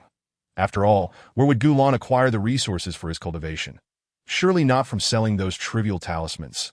Gulan walked alongside her, noticing her distracted demeanor, and could not help but inquire, Jinghua, what troubles you? Nothing at all, she quickly replied, shaking her head. Are you worried about this trial? Rest assured, as long as we do our best, we are bound to reap rewards. Gulan encouraged with a smile. Han Jinghua pondered for a moment and decided it would be best to speak up sooner rather than later. Ji Yulan, I have resolved to team up with Jiang Heng. You are aware that I lack confidence in this trial, and having him by my side would significantly enhance my chances. Ji Yulan felt a pang of hurt. Jinghua, can you not forget him? How could you still feel this way after all he's done? Of course not. Han Jinghua hastily reassured him that I simply do not wish to miss this opportunity. If I fail this trial, my prospects for next year's advancement will be jeopardized, leading to increased tuition fees. You know my family is reluctant to bear such expenses. That as she spoke, tears welled up in her eyes, that I am striving to elevate my cultivation to the 5th level of qi refinement within 2 years and earn the title of a first-tier alchemist. Only then can we secure a better future. Otherwise, relying solely on you, we would not even be able to repay Jiang Heng's debts, let alone entertain other aspirations. Seeing her in tears, Gulan's heart ached. The fact that she included herself in her future plans and displayed concern for her own well-being touched him even more. I am merely distressed for you, Gulan said, wrapping his arm around her shoulder. Jiang Heng has treated you poorly these past few days, that if you seek him out, you will only be met with cold remarks. That my heart aches for you, that it's fine, for the sake of the future. Such grievances are inconsequential. Han Jinghua wiped her tears. Let us be on our way. It is already quite late, and any further delay will only make it worse. Indeed. Take care of yourself. Understood. The 3 days would pass in the blink of an eye, and when we return, we shall depart together. Does that sound agreeable? Absolutely. Chapter 12. Something is amiss with this woman today. Jiang Heng also walked to the Alchemy Institute, resulting in a later arrival than usual. Gong Huimin had been waiting eagerly for quite some time and was quick to approach the tardy Jiang Heng. Why did you not bring Xiao Bai along today? Jiang Heng frowned slightly. You should know that bringing spirit beasts is prohibited during the trial at Wanshan Mount. That if I take Xiao Bai, where would I leave him upon returning to Xinyuan sect? The journey back spans several hundred miles, and Xiao Bai is merely a second-tier spirit beast, akin to a mid-stage chi refinement human, that if we encounter a fierce predator along the way, it would not end well, that I see. Gong Huimin replied with an awkward smile. Jiang Heng, you have not yet formed a team with anyone else, have you? Shall we join forces as we did previously? It was quite effective, was it not? She suggested with a smile. Yes, it is indeed effective.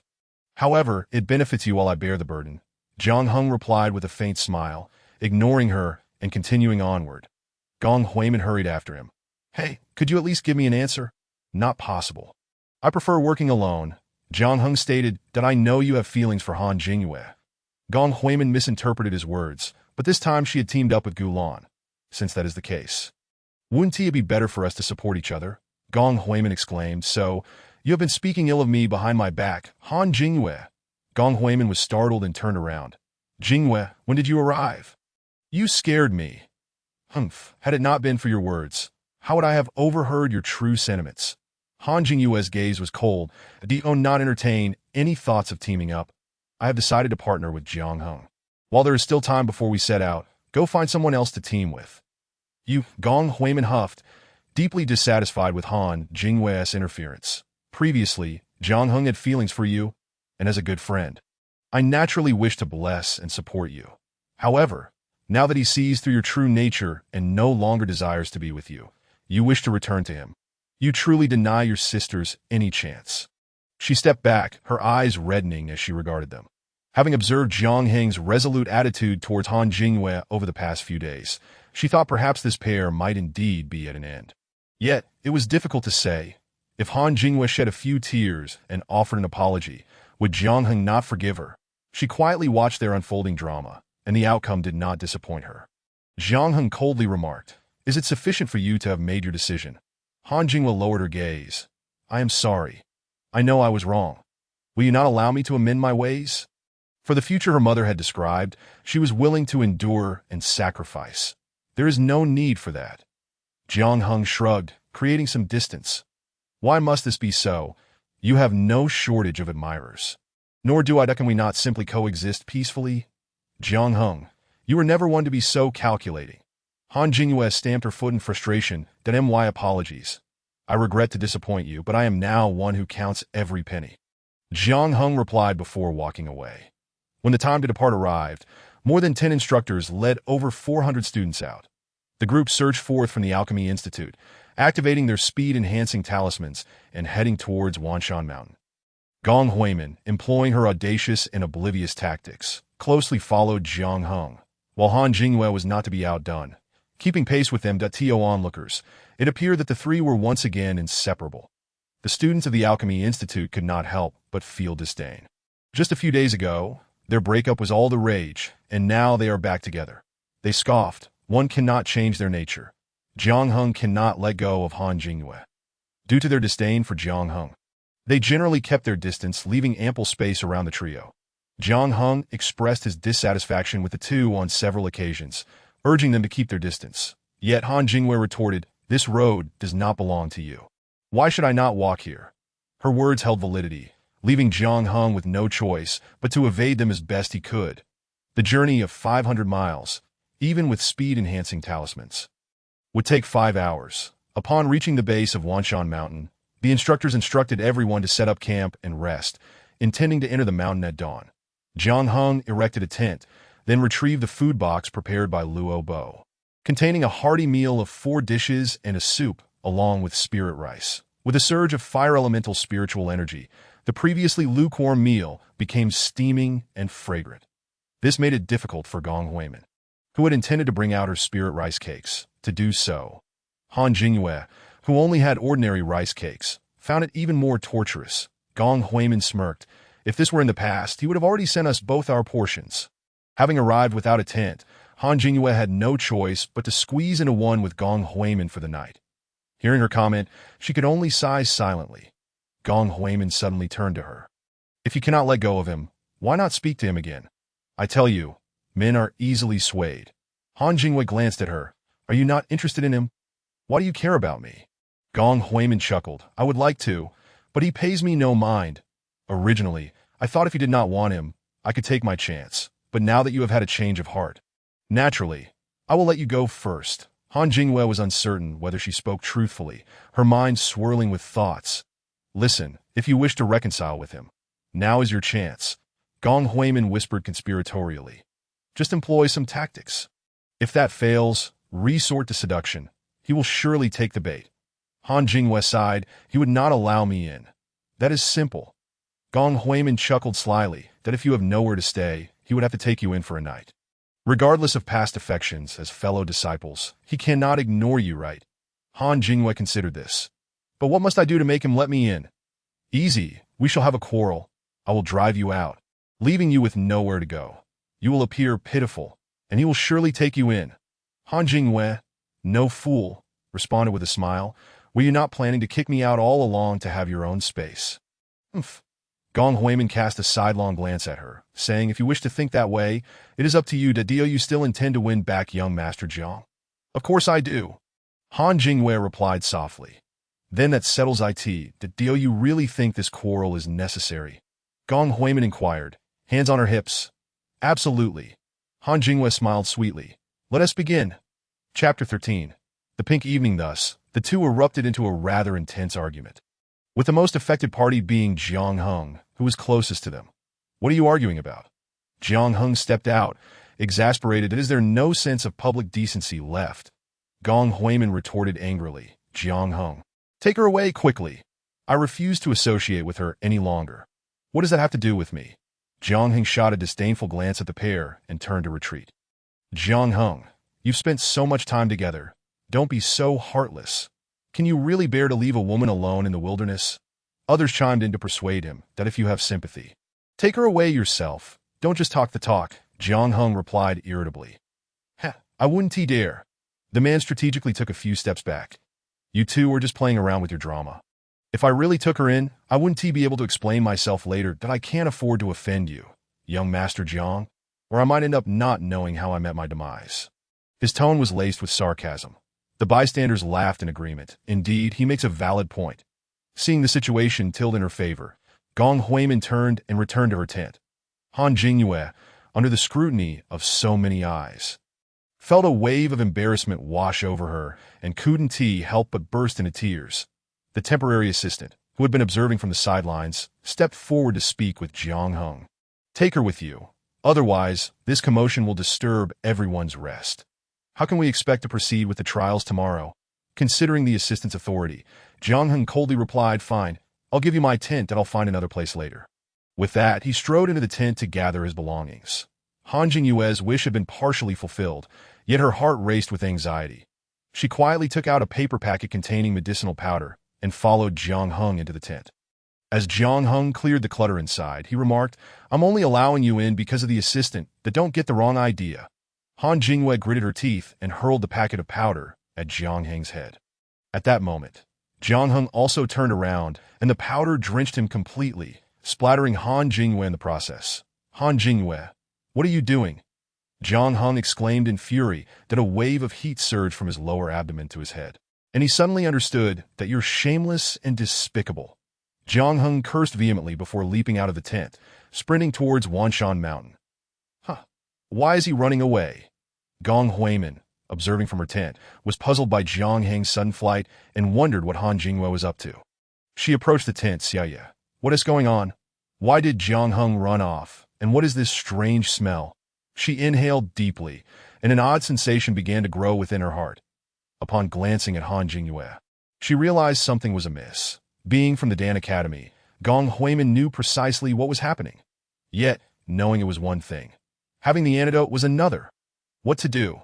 With her remaining sanity fading, she produced a communication talisman, initially intended for use during the trials, and activated it without hesitation. Ji Yulan, come quickly. We have an emergency. Struggling to send the message, she quickly sat down, attempting to use her spiritual energy to expel the effects of the powder. On the other side, Han Jingwei employed a similar method.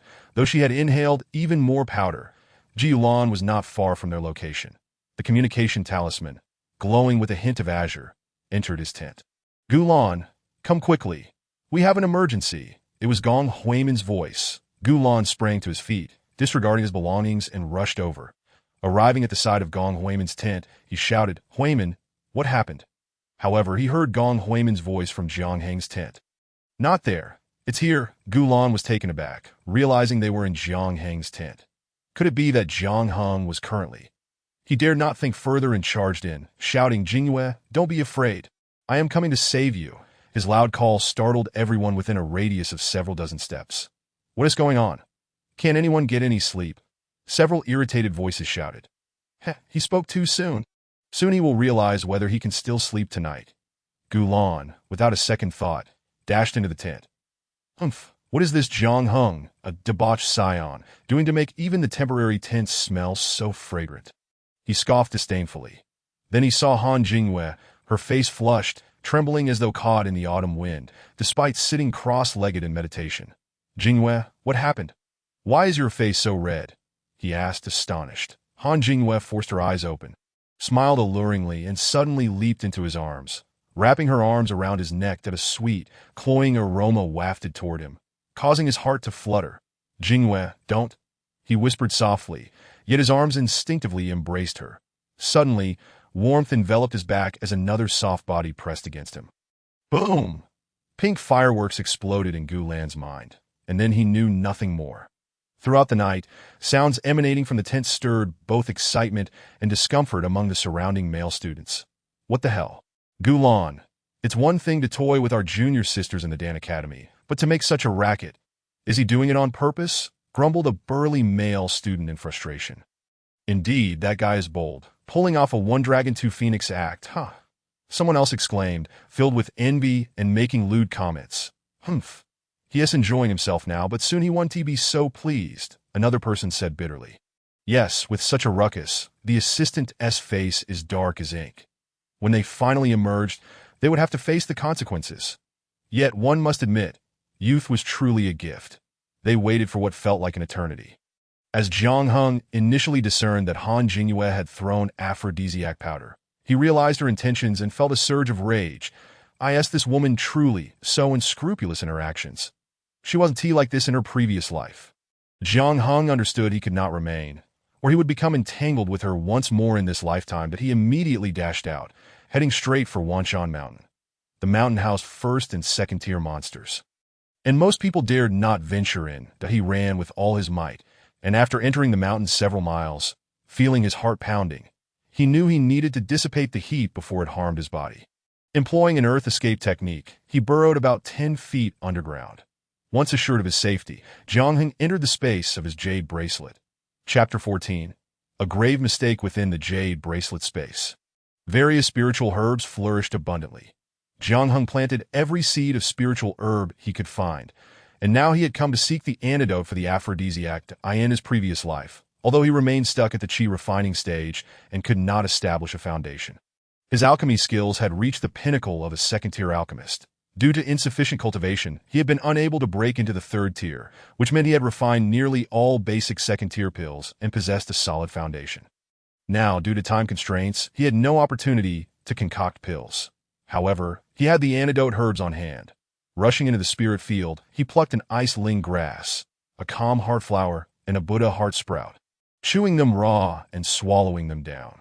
The herbs, unrefined into pills, possessed a range of flavors, sour, bitter, astringent, and spicy, making them nearly impossible to swallow. Jiang Heng could barely manage to get them down. The potency of the aphrodisiac was exceedingly domineering. It was primarily meant for spiritual beasts. How ruthless of Han Jingyue! To use this on men, one must wonder how she would fare, not to mention the risk of incapacitating them. To be fair, it was somewhat unjust to accuse Han Jingyue. She was aware of the aphrodisiac's potency, but had not anticipated its strength in this context. Yet in her pursuit of Jiang Heng, she cast caution to the wind. Han's father was merely an ordinary man, and had no other means to acquire high-grade, colorless, and odorless aphrodisiacs. However, there were plenty of animal-grade aphrodisiacs in the village, and their effects were remarkable. Consider this. Even powerful spiritual beasts struggled to endure it. How could a mere human resist? After consuming the detoxifying herbs, Jiang Heng felt the heat within him gradually dissipate. Lying back amidst the spiritual field, he contemplated Han Jingyue's motives. After much reflection, he concluded that she was likely after his spiritual stones and resources. Although her aptitude was mediocre, her ambitions were not to be underestimated. Moreover, the Han family had always hoped their daughter would find a son-in-law capable of supporting their family, and it appeared he was currently her best option. Heh, now that she is also under the influence of the drug, I wonder how she plans to detoxify herself. Oomph, this is what they call robbing a chicken only to lose the rice. Her attempt to harm others has backfired on herself. Before dawn, he had no intention of returning. The spiritual energy here was ample, so he decided to cultivate in peace. Time is irrelevant in cultivation. The night swiftly passed, and Jiang Heng felt he had nearly breached the barrier to the fourth layer of qi refining. In just a few days, he would be poised to break through to the fifth layer of qi refinement. That if he continued at this pace, he was filled with hope, and Jiang Heng felt quite satisfied with his current training speed. Estimating that the time was nearly right, Jiang Heng emerged from the earth. Outside, the dawn light had indeed begun to break, so he made his way to the campsite from the previous day. Upon arriving at the Alchemy Academy's campsite, he discovered a throng of people gathered around his tent. What could be the reason for this? Jiang Heng inquired with curiosity. Ha ha, young Master Jiang has returned. One exclaimed, "Oh, young master, you have no idea. Last night, your tent was quite the lively affair. Indeed, it was like a dragon playing with two phoenixes, a night of unparalleled revelry." Another chimed in to be by the way, young Master Jiang. Where have you been? Seeing their host had returned, everyone began to tease him. Jiang Heng feigned innocence, and the crowd looked at him with sympathy. Young Master Jiang, it seems we have wronged you. That Han Jingyue is truly not a decent person. She was having quite the time in your tent last night. Not just her, even Gong Huimin was there. You can't imagine the ruckus they caused throughout the night. The sounds were simply outrageous. One of them added, shaking his head. The three had continued their antics until dawn before finally emerging. This caused quite a stir with the assistant instructor, who was furious that as soon as the trio appeared. He stripped them of their eligibility for assessment and expelled them. Furthermore, he declared he would report them to the academy to revoke their qualifications for study. Indeed, romantic escapades are not uncommon. However, their audacity was simply too excessive. It is likely that in the 1,000 years of the Alchemy Academy's history, they have set a precedent, the crowd recounted, each contributing to the unfolding narrative for Jiang Heng. So, does that mean there is no one left? Jiang Heng asked. The crowd nodded in affirmation. Jiang Heng flicked a fireball into the tent, and instantly flames erupted, crackling as they consumed the fabric, since it has been sullied by such vile individuals. I cannot possibly keep it, Jiang Heng declared. The crowd nodded in agreement. Indeed, they are certainly not good people. Young Master Jiang need not concern himself that I have stated that I shall have no further dealings with her. That is well. This incident has stirred quite the commotion. Within half a day, the entire Xianyuan sex marketplace was aware of the situation. Both the Alchemy and Talisman Academies swiftly responded, announcing the expulsion of the three from the academy effective immediately. From henceforth, not only would they be barred from entering the academy for eternity, but their descendants for 3 generations would also be excluded. The Han, Gu, and Gong families were in mourning, particularly the Gu family. They had high hopes for Gu Lan, anticipating he would cultivate diligently and become an esteemed talisman master, thereby transforming the family's fortunes. The Han family was not much better off, either. They had hoped their daughter would marry into a wealthy family, thereby aiding their own brothers. Their goal was clear, a suitor from a well-off background. Yet the Gu family was impoverished, far worse off than the Han family. The most aggrieved, however, was the Gong family. Gong Huimin wept inconsolably, contemplating despair. Unlike Han Jingyue, who had feelings for Gu Lan, Gong Huimin had no such intentions. After a night of madness, as the effects of the potion began to wane the next day, she realized the calamity that had befallen her. With a heart-wrenching scream, she forcefully pushed the still, slumbering Gu Lan away. "I will kill you," she exclaimed, kicking the already weakened Gu Lan out. Gu Lan cried out. The cool morning breeze brushed against his bare skin, gradually restoring his senses. "Oh no! There are so many people outside." The men erupted in laughter while the women shyly covered their eyes and screamed, creating a scene of utter chaos. That Ji Yulan scrambled to stand and darted back into the tent. Gong Huimin kicked him again, flipping him over, leaving him exposed to the light of day. Had it not been for the observant instructor, who could no longer bear to watch, tossing him a spare garment from his storage bag, Gu Lan would have been utterly mortified that moment. Han Jingyue also began to regain her composure and quickly grabbed the furious Gong Huimin. "Minmin, please do not act this way. Since the matter has come to light, let us find a way to resolve it, shall we? Even if you were to kill him, it would be of no use. I won't listen. I won't listen. Gong Huimin cried uncontrollably. Did I want to kill him? Kill him? Oh, Chapter 15. He cheated when Jiang Heng returned. The commotion had already settled, and everyone remarked that he had missed quite the spectacle. So be it. Otherwise, I would have been the center of attention. He thought he had no desire to become the scapegoat, wearing a green hat while others raised his offspring. Haha, it seems Gulan is quite fortunate. A beautiful wife and charming concubines. He must be reveling, he chuckled. The crowd couldn't help but laugh. Such a fortunate situation also depended on one's circumstances. With Gulan's status, it was unlikely he could indulge in such luxuries without proper means. A harem can only be afforded by those of wealth. You, a destitute commoner, barely managing to enter the academy through debt, seeking to emulate such a lifestyle, is simply reckless, they jested. After a bout of laughter, the instructor announced the commencement of the trials, and everyone rushed into Wanshan Mountain to complete their tasks, leaving Gulan's scandal behind them. The assessment task was quite burdensome. The Alchemy Academy students needed to find all the spiritual herbs required for 6 different recipes within 3 days. Each recipe varied, and the herbs were numerous, with different habitats attracting different beasts. Thus, the task was indeed formidable. However, Jiang Heng felt no pressure that in his spatial bracelet. He possessed 80% of the required herbs. He could first seek out those he lacked and, when time became critical, supplement with those he already had. Nevertheless, he aimed to complete the task as independently as possible. 3 days swiftly passed. Jiang Heng discovered 64 varieties of spiritual herbs and even hunted 11 spirit beasts that cohabited with the herbs, including 1 second-tier spirit beast. Yet, despite his efforts, he still lacked 4 varieties. Although he could supplement 2 of them, he decided against cheating, but he had already exerted considerable effort and still fell short. He doubted others would perform better than he had.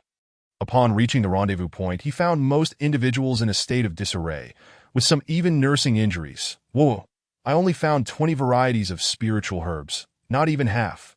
Who can argue with that? Someone nearby sighed, that I still lack 19. You're doing better than me. I'm short by 26. A chorus of lamentations filled the air.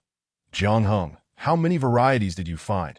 His classmate Yifeng asked, pondering that Jiang Heng had suffered a significant blow just before departure, likely diminishing his motivation to gather herbs.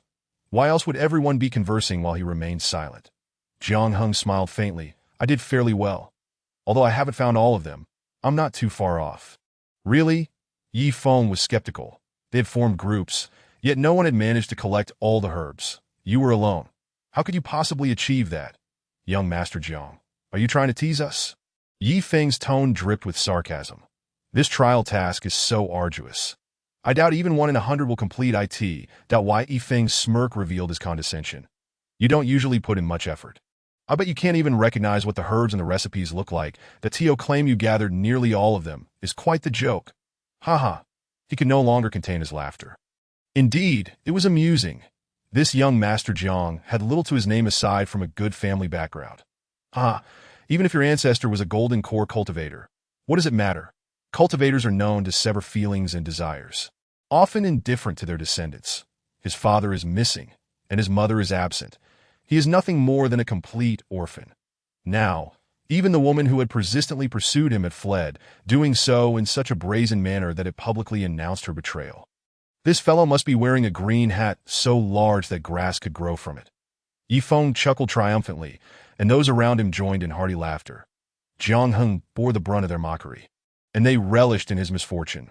While Jiang Heng was amiable, always kind and often treating them, it did not prevent them from looking down on him, especially given the shame he had endured with Han Jingyue.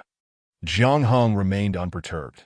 These individuals were merely classmates for a few years, in a few years, they would each forge their own paths, no longer bound to one another. What significance did good or ill hold? The results of the trial would soon be revealed. When the instructor returned, he instructed everyone to present their findings in turn. Qian Gei required 57 varieties, gathered 32, grade C. Guihe required 61 varieties, gathered 47, grade B. Zhang Kaiying required 53 varieties, gathered 39, grade C upper. Yifeng required 62 varieties, gathered 31, Grade C. When it was Jiang Heng's turn, he declared, required 68 varieties. As the words left his mouth, the crowd erupted into hushed murmurs. Wow, this fellow fared worse than all of us. Indeed, I fear he may not even gather half of what is required. While softly chirping like a cricket and listening to the instructor's discourse, he ended up collecting 64 varieties. The instructor was momentarily taken aback by Jiang Heng's remarkable achievement and, upon double-checking, expressed satisfaction. Indeed, it is 64 varieties of the highest caliber. This declaration caused an uproar among the crowd. Yi Feng was the first to voice his suspicions, stating, "Instructor, I suspect Jiang Heng has cheated." The instructor cast a glance at Yi Feng, inquiring, "Do you have any evidence to support such an accusation?" Yi Feng faltered, responding, "No, but considering our collective results fall so short, how could he possibly gather so many? He must have prepared in advance." The instructor's expression hardened as he addressed Jiang Heng. "Do you have anything to say?" Jiang Heng chuckled, replying, "Instructor, since it is Yi Feng who accuses me of cheating, should he not present evidence? One cannot simply condemn another based on unfounded claims." That he then turned to Yi Feng with a grin. "You should present your proof. Otherwise, I shall have no choice but to accuse you of slander. Moreover, misleading the instructor in an attempt to tarnish his reputation. Why, Yi Feng, are you aware of the gravity of this?" Jiang Heng asked coldly. "Ridiculous. I have done no such thing. Your result deviates drastically from your usual performance. Are we not allowed to question that?" Yi Feng retorted, his voice trembling with indignation, "That I suspect you cannot even identify all these spiritual herbs. Who doesn't know you entered the Alchemy Academy for Han Jingwei? What concern is it of yours why I entered the Alchemy Academy?" Jiang Heng raised an eyebrow. "That am I not allowed to develop a genuine passion for the art of alchemy, dedicating myself to diligent study day and night? I must say, my family does possess some resources in this regard." "What is so impressive about relying on your ancestors' legacy?" Yi Feng shot back angrily. Ancestral legacy. That knowledge only becomes mine through my own willingness to learn and comprehend. It cannot simply be poured into my mind by some divine intervention," Jiang Heng retorted with a cold laugh. "Enough of these extraneous discussions. Let us move on to the next participant." The instructor interjected sternly, cutting off the dispute. Chapter 16. The Gu family's marriage proposal. Yi Feng's accusations were merely a minor distraction in the grand scheme of the trial. Among the 126 participants in the Alchemy Academy, Jiang Heng emerged as the undisputed first, astonishing many who exclaimed it to be impossible. However, the instructor publicly declared that there was no evidence to support any claims of cheating. Thus, Jiang Heng's results were deemed authentic and valid, that if anyone possessed concrete evidence, they were welcome to file a complaint in the teaching office. But if one spread baseless rumors without substantiation, the Academy would impose severe penalties. "Do you understand?" the instructor stated firmly. "Yes, understood." Though many were discontented, they had no choice but to relent. Subsequently, they returned to the Academy. One would think Jiang Heng had suffered a setback, yet the crowd maintained their distance, as if he had committed some wrongdoing. The instructor, being a disciple of the inner sect, seemed to intentionally linger beside Jiang Heng. "When others disregard you and isolate you, what are your thoughts?" Jiang Heng shook his head, responding, "A tall tree attracts the wind. It is an unavoidable circumstance. Should I intentionally underperform to appease them?" The instructor laughed heartily. "That is unnecessary. Just be yourself. I have confidence in you." "Thank you," Jiang Heng replied sincerely. Upon returning to the academy, Jiang Heng unexpectedly received a wedding invitation. Marriage? Is it truly time for marriage?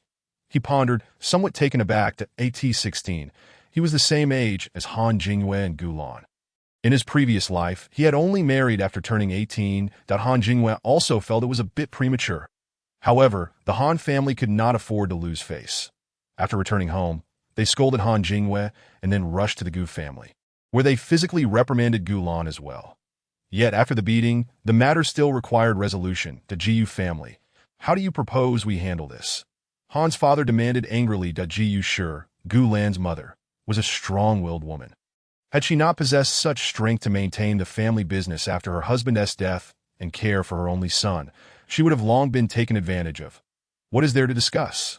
Gu Shi retorted, crossing her arms and glaring at the Han family. Do not play the fool. Your son has taken advantage of my daughter, ruining her virtue. What do you intend to do about it?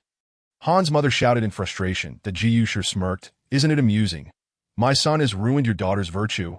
Rather, it is your daughter who has tarnished my son's honor. Were it not for the societal repercussions for women, would I allow you to strike my son? Dream on. Gu Shi, are you even speaking rationally? Han's mother fumed. Humph. Gu Shi rolled her eyes. Do you not think your deeds are unknown? Why do you think things have turned out this way? It is your precious daughter who concocted that potion. What was its purpose, and how did it come about? Should we not have a thorough discussion on the matter? Your family, old Han, has been scouring the village for what that potion is for. Do not claim it is for the cats and dogs. Gu Shi boldly continued. Do you think I am unaware of your schemes? You simply failed to ensnare Jiang family's young master and sought to frame my Lan'er as a scapegoat. Umph. Originally, my Lan'er was excelling in talisman studies and had already reached the level of drawing elementary talismans. The instructor himself acknowledged his great potential, and now his future is entirely ruined. That if someone is to be compensated, it is your Han family who must reimburse my losses. Otherwise, I shall go to the Jiang family and report you. Do you think the direct descendant of a gold core ancestor can be trifled with? Gu Shi asserted firmly. The Han couple fell silent, realizing they had not been discreet in their actions. Many in the village were aware of the matter. Had it not leaked, all would have been well. Now, it seemed the entire Xinyuan sect had heard of the incident in a village of over 1,000 people. What secrets could remain? The reputation of their daughter was utterly ruined. A woman drugging a man. What kind of scandal was this? However, Han's mother began to feel uneasy. But my Jingwei was still a maiden when she was with your son. You must take responsibility. Pa. Gu Shi was ready to launch another tirade, the Ji Yulan, nursing his swollen face. Meekly interjected, Mother, Jingyue's virtue was indeed compromised by me. I am willing to take responsibility. Look, Han's mother exclaimed, her eyes lighting up as she pointed at Gulan. Your son has admitted it. What more can you say? Gu Shi felt her composure waver. She had previously dominated the argument against the Han couple, holding a significant advantage. Yet her son's foolish words had squandered that hard-won position. What a foolish son, just like a dog. Gu Shi coldly remarked. You wish to take responsibility. I have no desire to. You are my only son. I had hoped for your success to bring me some peace. And now you have ruined it all. Who is the foolish woman? Han's mother shouted in anger.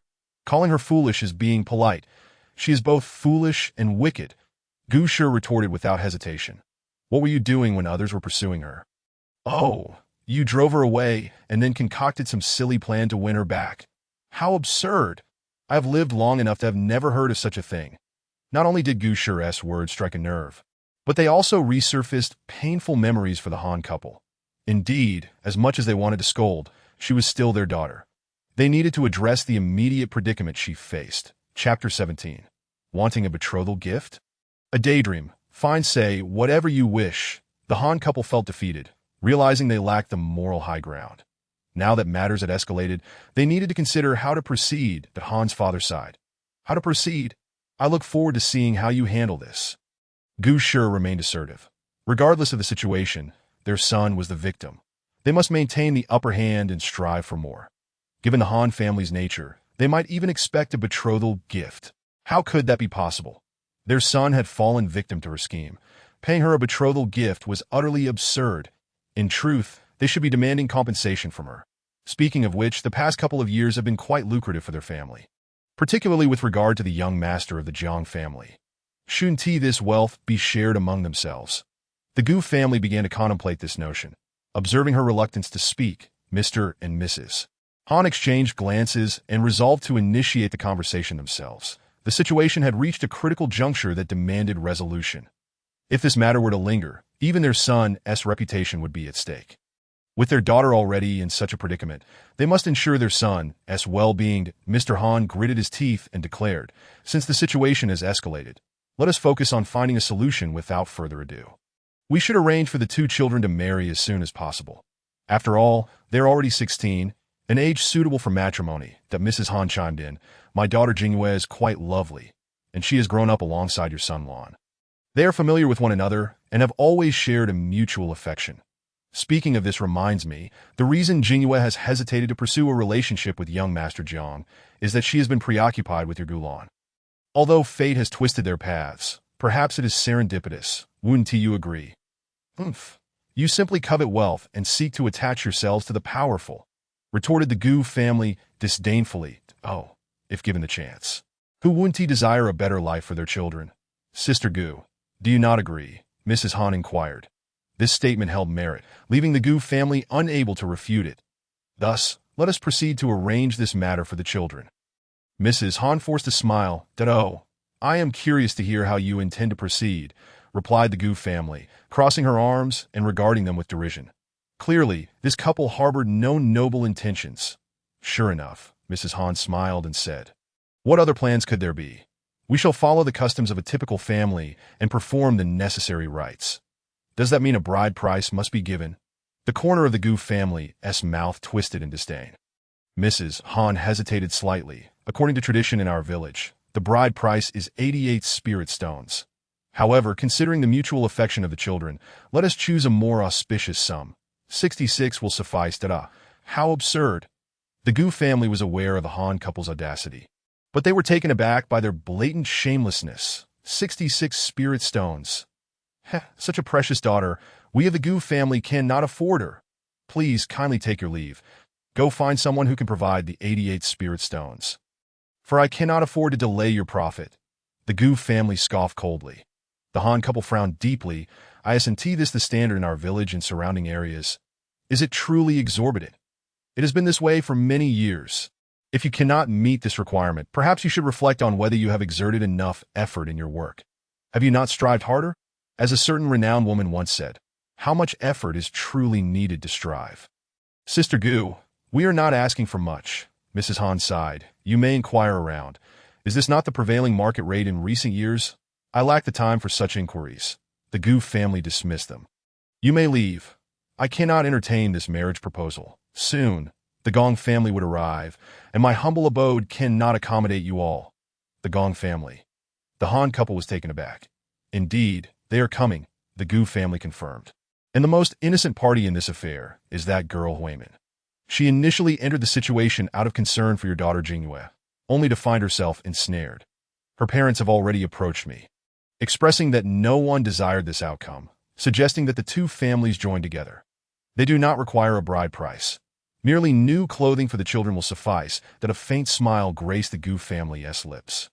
Now that was a reasonable family. It is said that a good woman brings prosperity for 3 generations. I find that Huimin is indeed a commendable girl. Thus, Brother Han and Sister Han, you should hasten home and find a suitable family for your precious daughter who can provide the 88 spirit stones. Our Gu family is too humble to afford you such grand company. With that, she feigned an intent to usher them out. The Han couple became anxious. This simply would not do, without a proper match for their daughter. She would be left with nothing. Not only would there be no bride price, but they would also have to bear the cost of her upkeep for a lifetime. Fine. The couple exchanged determined glances. Sister, let us forego the bride price. Our earlier remarks were merely to gauge your family's stance. We did not genuinely expect to receive that money. Let us discuss this matter earnestly. Their demeanor shifted to one of submission. They had anticipated that such an appeal would soften the Gu family's stance and foster a constructive dialogue. However, the Gu family remained dismissive. Brother Han and Sister Han, there is no need for such theatrics. My family is exceedingly poor and cannot afford to marry your daughter. Now that you are here, I shall be frank. I have already decided to betroth myself to the Gong family. Once we finalize the date, I shall send you an invitation. You must certainly honor us with your presence at the wedding. No, Sister Gu, please do not speak in such a manner.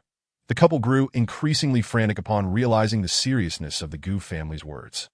Knock, knock, knock. Is Sister Gu at home? Mr. Gong has arrived. The Gu family's face lit up with joy. I am here. I shall open the door. Please wait a moment, Mr. Gong. The Han couple exchanged worried glances, unsure how to react. Mr. Gong had initially entered with a smile, but upon seeing the couple, his expression soured entirely. What are you doing here? Mr. Gong's brow furrowed like a walnut. Yes, you say. We are all from the same village.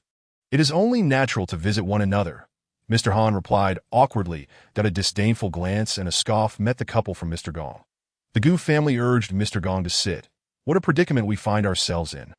Had I known that Brother Han and Sister Han would be here, I would have visited you sooner to discuss this matter. Rather than requiring you to make this trip, Mr. Gong's expression softened slightly upon hearing these words. Ah, this troublesome affair. It matters little who visits whom. We must resolve this issue promptly. Chapter 18. Mrs. Gong's wife. Mrs. Han as concubine upon Mr. Gong's arrival. The Han couple felt as though they were facing a formidable adversary. This hinted that Mr. Gong's daughter also wished to wed into their family. This was quite alarming. The couple exchanged glances, a chill running down their spines. Sister, what is the situation? Mrs. Han asked urgently. The Gu family offered a sardonic smile. This predicament is of your own making. Look at how your daughter has been entangled in this mess. Alas, it is the unfortunate who must assist the unfortunate. Otherwise, how could life continue? Mr. Gong was not one to mince words. Had he been, he would have reprimanded the Han couple thoroughly. What shall we do about my daughter Jingyue? Mrs. Han panicked, grasping the Gu family's arm. You must not disregard my daughter Jingyue. If not for your Gulan, she would not have found herself in this predicament. Moreover, the children share such a deep bond. Have you finished speaking? Once you are done, you may take your leave. The Gu family issued a direct dismissal. Mother, I love Jingyue. I wish to marry her. Gulan shouted defiantly from the corner. Mr. Gong crushed the teacup in his hand. Boy, I am still alive. You shall not bully my daughter, and then shirk responsibility. He growled that I in the small Han village. Mr. Gong was regarded as a formidable figure, as a master of the 7th layer of Qi refinement. He was indeed the strongest in the village, while the Han couple was vastly outmatched. Gulan was overwhelmed by Mr. Gong's fierce demeanor. The Gu family quickly interjected. If you wish to marry Jingyue, it is not impossible. That Mr. Gong glared, while the Han couple was filled with hope. The Gu family continued. If you wish to enter the Gu family, you may do so as a concubine. Upon hearing this, the Han couple's expressions froze. That a concubine. My daughter Jingyue is a concubine. Mrs. Han's eyes widened in disbelief. Indeed, the Gu family nodded. It is either as a concubine or not at all. The choice is yours. A concubine. How could that be acceptable? Mrs. Han immediately rejected the notion. Their daughter was beautiful. How could she be relegated to such a status? However, this indignation only lasted a brief moment. The Gu family was already negotiating wedding details with the Gong family. Should they refuse, the Han family would be left out entirely. What shall we do? Dear, Mrs. Han was nearly in tears. That Mr. Han sighed. Very well, let it be so. A concubine is better than remaining at home to be ridiculed by the villagers. Fine, Sister Gu, I consent, Mr. Han declared resolutely. Thus, the wedding invitation received by Jiang Heng was for Gulan and Gong Huimin. As for Han Jingyue, she was merely a footnote in this affair. Upon returning home, Jiang Heng tossed the invitation to Robert. You handle this. Robert took the invitation, considering that they were classmates. A customary gift would suffice. You need not attend. If you do, it would be an honor for them. Jiang Heng nodded. Of course, I have no intention of going. That if I were to attend, it would only be to collect a debt. This debt was incurred by Han Jingyue, which Gulan would now repay. Now that they were one family, it constituted a shared obligation. Collecting a debt, Robert paused momentarily. Jiang Heng explained, Didn't I previously spend a considerable amount on Han Jingyue? Having parted ways, it is only natural that one should not leave empty-handed, and thus some recompense must be sought. The Ji Yulan, in his bravado, has decided to take on the debt owed by Han Jingyue, which is why the promissory note bears his name. How intriguing. Luo Bo chuckled. Indeed, that is quite fitting. However, are they truly capable of repaying it? I have granted them a decade, which is already quite generous. Luo Bo, make a note of this. Occasionally send someone to collect the debt. Whether we can retrieve it is inconsequential.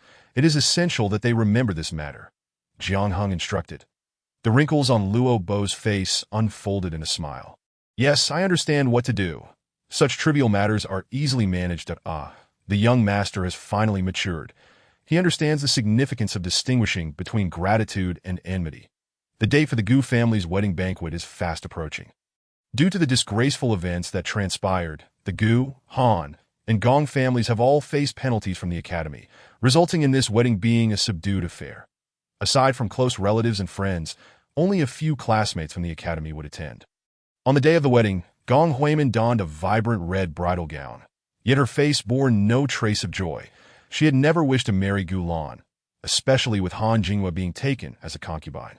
It was utterly unbearable.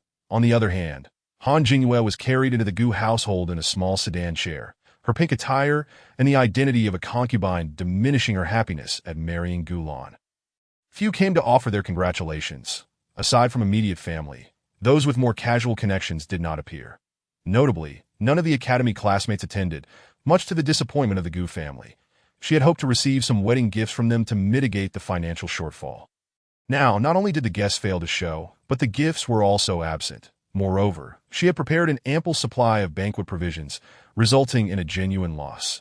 Yet the MC announced, young Master Jiang Heng from the Jiang family extends his congratulations to the newlyweds. This brought great joy to the Gu family.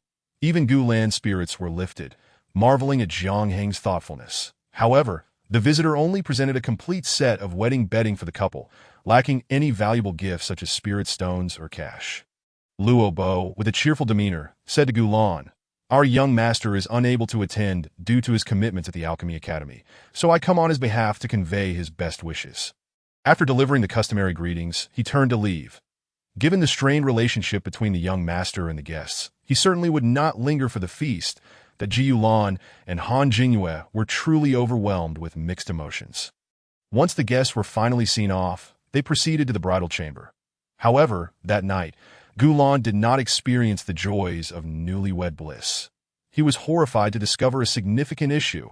It was not simply fatigue from the past few days that rendered him unresponsive, but rather a complete inability. How could this be? How could this happen? I am only 16. That night, Gulan was engulfed in despair, scarcely sleeping a wink. Upon returning from the trials, Jiang Heng began gathering spirit herbs in preparation for alchemy. To enter the sect beyond the mountain gates, one must either reach the foundation establishment stage before the age of 30 or attain a certain level in alchemical skills, specifically level 3. A level 3 alchemist must be capable of refining level 3 elixirs, which are suitable for foundation establishment cultivators that achieve this level. Mere proficiency is insufficient. One must also reach the peak of qi refining. In his previous life, Jiang Heng's cultivation level was at the 12th layer of qi refining. Yet his alchemical skills were only at level 2. To elevate his skills rapidly, the Alchemy Academy alone would not suffice. He needed to seek other avenues and find renowned masters. However, the best alchemists were within the sect, to which he had no access. Thus, he considered the 3 alchemy shops in the marketplace. Each of these shops had a level for alchemist in charge. These individuals had all emerged from the sect, and to learn from them, a word from the ancestors would suffice. Having been reborn, Jiang Heng was no fool. He would not overlook any advantageous opportunities. Chapter 19. Uncovering Forbidden Secrets. Luo Bo, aware of the young master's intentions, readily supported him, but he promptly sent a communication talisman to Li Jiahui, conveying the young master's aspirations. That Li Jiahui arrived swiftly. You wish to learn alchemy. Young master, I can inform the ancestor and arrange for someone to teach you directly. That would not be advisable. Jiang Heng replied with a smile, the ancestor attracts too much attention. If I proceed in such a manner, it would inevitably invite gossip. That would be best if you could communicate with the alchemy shops in the marketplace using your personal contacts. Li Jiahui chuckled. That should not be a difficult task. However, the skill level of these alchemists may be somewhat limited, and they might not be able to teach you much. You overestimate me. Jiang Heng shook his head with a wry smile. At my current level, even a casual level 3 alchemist would be more than sufficient, let alone a level 4. Very well. Li Jiahui nodded. This was a trivial matter for him and did not warrant involving others. Then let us approach Master Wu from the Silver Cauldron Alchemy Shop. Li Jiahui pondered. I had a good relationship with him back in the sect, but he voluntarily left the sect and opened the shop in the marketplace. And his alchemical skills are quite commendable among that group. Jiang Heng nodded in agreement. With Li Jiahui's introduction, there was no doubt of the outcome, especially given his current standing. It would be fortunate to have any alchemist willing to take him on as a disciple, let alone be choosy. Thus, the two made their way directly to the marketplace to find Master Wu. Master Wu, of course, would grant Li Jiahui favor, especially since he was a descendant of Jiang Zhenren. It was inconceivable that he would refuse. Not only would he accept him, but he would also dedicate himself to teaching with utmost diligence. Consequently, Jiang Heng withdrew from the Alchemy Academy and remained at the Silver Cauldron Alchemy Shop to learn the craft. To further motivate Jiang Heng's enthusiasm for alchemy, Li Jiahui gifted him a high-grade alchemical furnace. Initially, Master Wu regarded this as merely a task to fulfill, but after a few days, he realized Jiang Heng's foundational skills were exceptionally solid. He grasped many concepts with ease, thus, he began to take a keen interest, often keeping Jiang Heng by his side for guidance and allowing him to observe his alchemical processes. Although Jiang Heng had reached level 2 as an alchemist, it had all been through self-exploration. Now, with Master Wu as a mentor, previous uncertainties were clarified. Indeed, the difference between having a master and being without one is profound. Jiang Heng mused, becoming increasingly engrossed in his studies. One day, after leaving Master Wu, he unexpectedly encountered someone that was Gulan. He emerged from the adjacent medical clinic, his head hung low, exuding dejection and despair, a far cry from the previously charming and dashing young man. Oh, isn't this the newlywed who should be basking in bliss? Why does he appear so disheartened? It makes no sense, Jiang Heng mused, compelled by curiosity to step inside. The medical clinic and alchemy shop were both owned by Master Wu. The clinic catered to the local populace, whose meager incomes could scarcely afford elixirs. For common ailments, the clinic's medicinal pills and powders sufficed. The senior physician recognized Jiang Heng upon his entrance and promptly rose to greet him. "Young Master Jiang, please take a seat. I'll prepare some tea." While sipping tea, Jiang Heng inquired about the young man who had just left. What seems to be the matter with him? He appeared quite unwell. The physician scoffed disdainfully. The elderly cautioned against courage, while the young should be wary of indulgence.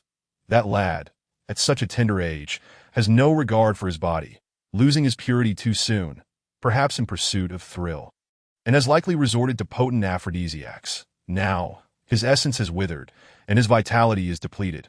He has succumbed to impotence.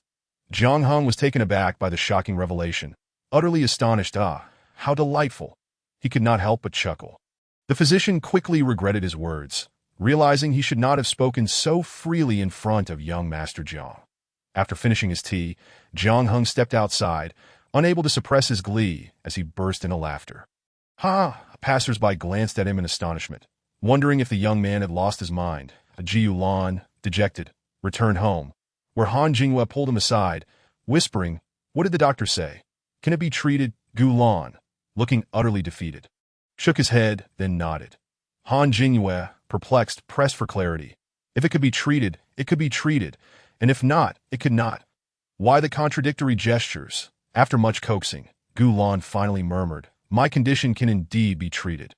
But the ordinary medicine from the clinic won't suffice. That IT requires level 2 cleansing elixirs to restore my foundation, followed by level 2 vitality-enhancing elixirs to potentially effect a cure." Han Jinghua fell silent. Such elixirs were not accessible to ordinary folk like them. Even the most basic level 1 elixir cost dozens of spirit stones. Level 2 would require several hundred. That elixirs were essential for cultivators' advancement and were not intended for commoners. Han Jinghua calculated quietly, realizing that treating his condition would cost over 1,000 spirit stones. Truly, it was a case where the cost of treatment rivaled the value of life. In truth, the ailment posed no serious threat. If left untreated, it would not be a significant issue. Han Jinghua, resigned, could only express this sentiment. While she could think this way, Gulan could not deny a man. This concerned his dignity. "What do you understand?" Gulan could not help but retort.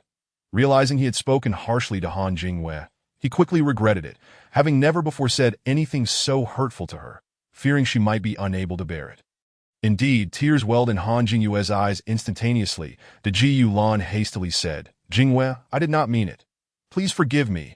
I know you must be blaming me." Han Jinghua sobbed, "I did not intend to." Yet those words could only go so far. Continuing further would inevitably lead to the mention of Jiang Heng, a topic both individuals wished to avoid. "Why are you crying?" A coarse and boisterous voice resounded, compelling the two to straighten their postures immediately. Gusher stood at the entrance, casting a fierce glare at Han Jinghua. This daughter-in-law, a veritable mess in her endeavors, would shed tears at the slightest provocation. Truly, I must have been cursed for 8 generations to have her as my daughter-in-law. If only time could rewind to a few days prior, even if my son were to bash his head in, the Han family could offer me 1,000 spirit stones. I would refuse to keep this harbinger of misfortune as my daughter-in-law. Minmin is far better. Though she may not smile, her eyes sparkle with vivacity, and she is always ready to assist me. Yet here we have these two, doing nothing but wearing sour expressions and shedding tears. It feels as though I have stumbled upon a deity of misfortune, encountering these two ancestors. All they do is weep. Can tears substitute for sustenance? Gusher barked. Come out and sweep the courtyard. Wash the clothes and stop hiding inside pretending to be some noble lady that if you wish to be a young mistress, you must possess the fortune to match. Chapter 20. Unconventional retribution, seeing his mother in a fury. Gulan could only retreat from the confrontation. Han Jingyue, feeling aggrieved, emerged from the room and softly called out to Gusher, "Mother, did you call for me? If I didn't call you, would I call a ghost?" Gusher snapped irritably. From today onward, you both shall fulfill your responsibilities. No one is permitted to laze about at home. You two will alternate household chores, and the other will accompany me to the fields. After all, you possess at least the cultivation of the third or fourth layer of qi refining. Even if you cannot perform other tasks, surely you can manage a small water technique. Yes, go to the fields and use your rain technique to irrigate the crops. Employ a metal technique to eliminate the pests. Won't that suffice? Today, Minmin will tend to the household chores. You, Gusher pointed at Han Jingyue, will come with me to water the plants and catch the pests. And you, she continued, addressing Gulan, you are newly married. Go to the market and find some work. It is unreasonable for me to bear the burden of supporting this family when you have already taken a wife. Gusher unleashed a torrent of words, leaving both her son and the two daughters-in-law speechless. Han Jingyue felt a wave of injustice wash over her, although she was not favored at home. Her studies had kept her from engaging in much of this labor. The thought of working in the fields was daunting. The sun was one thing, but the spiritual rice grew taller than a person, and the serrated leaves could rival a novice magical artifact, easily inflicting injury. Moreover, the pests were no ordinary insects. Some bore hard shells, impervious to mere physical means, while others had teeth that could leave a painful gash. And some even carried venom, causing days of agony.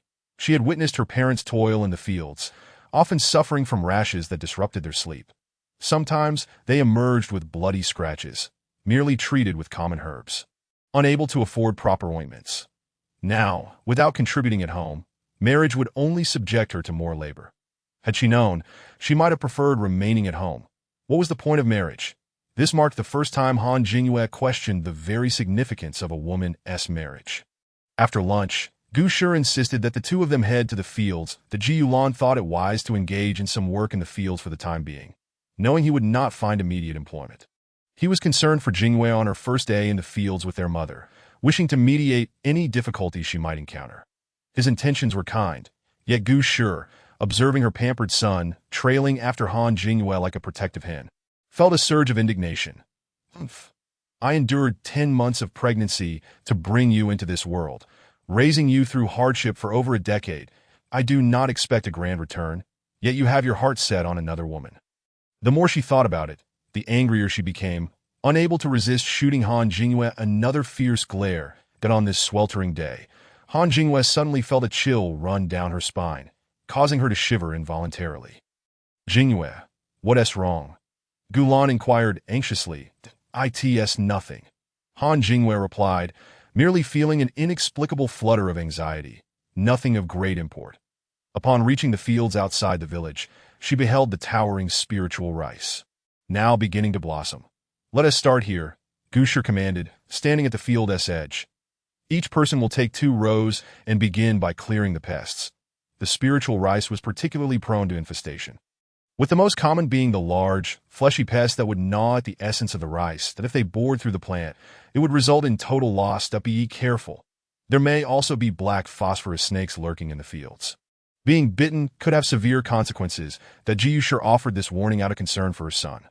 Both Gulan and Han Jingyue jumped in fright. Han Jingyue looked up at Gulan with pleading eyes. Gulang, I'm scared. I'm terrified of snakes. Gulan's heart ached as he nearly forbade her from entering the fields. However, seeing their mother already stride ahead, he felt it inappropriate to voice his concerns and could only offer reassurance. Just watch your step. If you tread carefully, you'll be fine. Han Jingyue gingerly stepped into the field, the stalks of spiritual rice enveloping her. From her vantage point, she could scarcely see Gulan or Gusher. Where are the pests? Gusher, aware of their inexperience, called out, the pests are light green. Usually, where there are pests, you will find pest droppings that if you pay close attention, you'll spot them. Following her mother-in-law's guidance, Han Jingyue searched diligently and soon discovered that the stalks, as thick as her arm, had been gnawed through at the junction of the stem and leaf. The pest was not only long but also large. With glossy black eyes, upon noticing her approach, it recoiled and prepared to strike. These pests were indeed aggressive. They could spray a caustic liquid from their mouthparts, causing searing pain if it made contact. Only garments specially crafted from refined materials would provide protection, but such fabrics were costly. Even seasoned farmers would only afford a pair of sleeves or gloves. However, Gu Shi had no intention of providing Han Jingyue with protective gear. A pair of gloves would cost 1 spirit stone, equivalent to the price of 10 caddies of spiritual grains. Han Jingyue stared at the writhing insect before her face draining of color. The mere sight of it was enough to terrify her. To Ji Yulang, "What should I do? I can't handle this." Han Jingyue cried out, her voice trembling. That Ji Yulan hurried to her side, ready to assist in capturing the pest. Having farmed before, he knew how to deal with such creatures. He reached out and grasped the insect by its neck, preventing it from biting him. However, its tail curled around his wrist, tightening its grip. Han Jingyue's screams echoed, prompting Gu Shi to furrow her brow. "It's just a pest. Why act as though you were facing a demonic beast?" Seeing Gu Lan take direct action filled Han Jingyue with mixed emotions. "Gu Lang, perhaps you could visit the market tomorrow and see if there is any work for me," she whispered. She would rather be a tavern maid than return to the fields. "All right, I'll visit every household tomorrow and inquire about any suitable jobs," Gu Lan replied, recognizing that Han Jingyue was ill-suited for field work. Yet, tomorrow was another day. For now, they had to continue working in the fields. Han Jingyue began her pest-catching mission with tears in her eyes. But her inexperience soon led to her being bitten, resulting in an outburst of tears that Ji Shi, exasperated, concluded that bringing them along was less efficient than doing the work herself. "Get out of here. Just go. Looking at you two makes me furious." Gu Shi fumed as she watched the retreating figures of her son and daughter-in-law, her teeth grinding in frustration. Chapter 21. Plunging into despair thus. On the following day, Jiang Heng found Gu Lan wandering the streets near the alchemy workshop, desperately seeking employment. He observed Gu Lan moving from one establishment to another, his demeanor exceedingly humble. However, his cultivation was woefully inadequate, merely at the second layer of qi refining. Although he possessed some knowledge of talisman crafting, his success rate was low, and his skill level was quite limited. Even an apprentice at a typical talisman workshop surpassed him by several tiers. After inquiring at a few places, he was met with headshakes upon mentioning his lack of experience. Dejected, he walked the streets, his gaze lost among the shops lining the way. Jiang Heng, curious about Gu Lan's activities, turned to a worker at the alchemy workshop and asked, "Have you seen that individual?" The worker nodded, "Yes, young master." "What would you like me to do?" This attentive worker had a keen sense of the situation, prompting Jiang Heng to smile in appreciation. "That I know him, that if he comes in, engage him in conversation and gather information about his recent circumstances. I wish to know how he has been faring." Jiang Heng withheld further details. The worker nodded eagerly, aware of Jiang Heng's esteemed reputation and the favor he enjoyed from Master Wu, thus ensuring his diligence. Despite the continuous rejections, Gu Lan mustered his spirits and persisted in his inquiries. He refrained from visiting the clinic where he had previously sought treatment, fearing the doctor would recognize him and feel awkward. The nearby Silver Furnace Alchemy Workshop was one of the top 3 in the market, and he dared not even entertain the thought of applying there. However, just as he was about to pass by, a figure emerged from within, beckoning him. "I've been watching you for quite some time. Are you seeking employment?" Hope surged within Gu Lan. "Yes. Do you have any openings here?" "Certainly, we certainly require your assistance. However, it is imperative that we ascertain your suitability for the task at hand before making any decisions. Wouldn't you agree?" The attendant chuckled amiably. Upon observing Jiang Heng's interest in a young man, Master Wu Dan could not help but feel curious. "Did I see your friend?" he inquired. Jiang Heng shook his head. "Not quite. There are some minor grievances between us." "What do you mean by that?" Master Wu Dan expressed his bewilderment regarding the thoughts of today's youth. "That I mean nothing of consequence." Jiang Heng shrugged. "I simply cannot bear to see others suffer.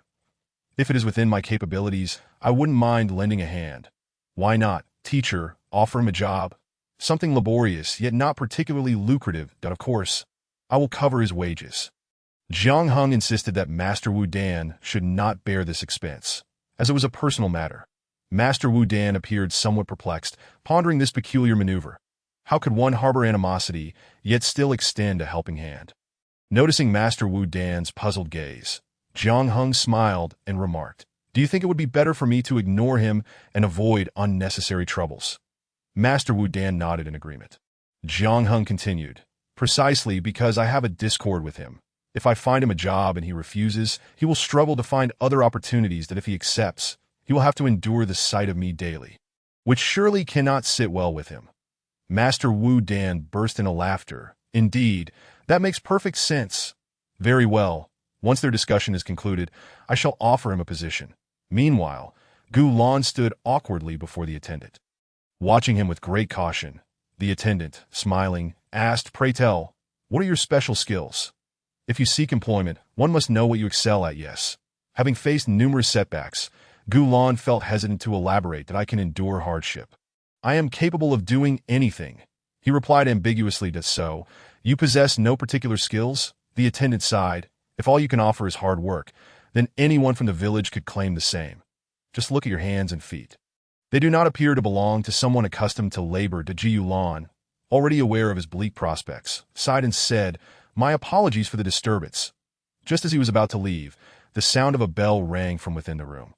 The attendant quickly added, "Do not be in haste. Wait a moment while I speak to my superior. Perhaps there is a chance for you." "Thank you. Thank you."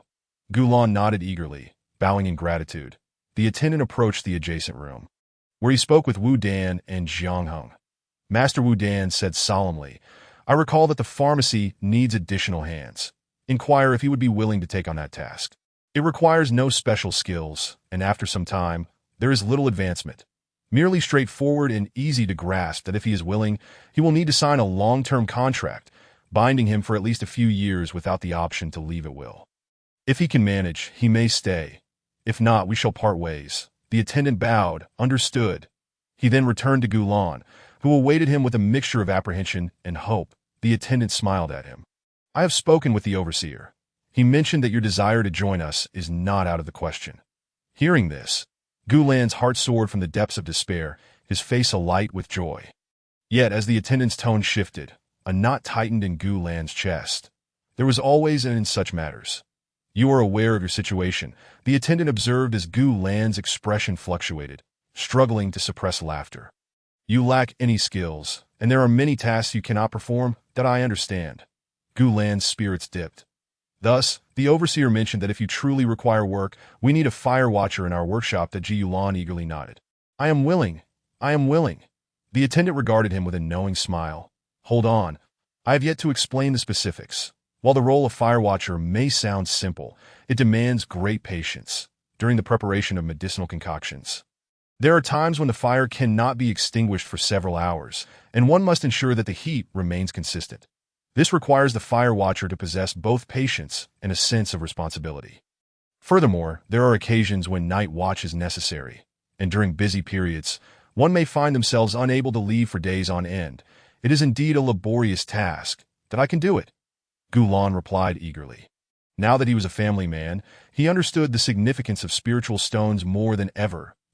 If he could earn spiritual stones, his mother would not object as strongly to Jingyue, allowing them to lead a happy life. "Very well, let us discuss the matter of wages. Since this position requires no special skills, the pay is rather low. 2 spiritual stones per month. However, after a year, your monthly pay will increase by 20 spiritual pearls. The longer you stay, the more your earnings will grow." While Gu Lan felt the compensation was indeed modest, it was far better than being unemployed. Having an opportunity was a blessing. "That sounds fair." "Perfect. I shall fetch the contract for you. Remember, we are binding ourselves for 5 years. The attendant smiled as he addressed Gu Lan. "Thank you." Gu Lan expressed his heartfelt gratitude as the attendant departed, blissfully unaware that he had just stepped into the cage Jiang Hung had woven for him. Chapter 22. Why do you want to help me? The attendant re-entered, addressing Wu Dan and Jiang Hung. "Master, young Master Jiang." "He has agreed." "Very well," Master Wu Dan nodded. "Bring him the contract to sign. Inform him that this commitment will last 5 years, and should he wish to leave prematurely, there will be a penalty." "Understood." The attendant bowed and exited. The Ji Yulan dutifully signed the contract.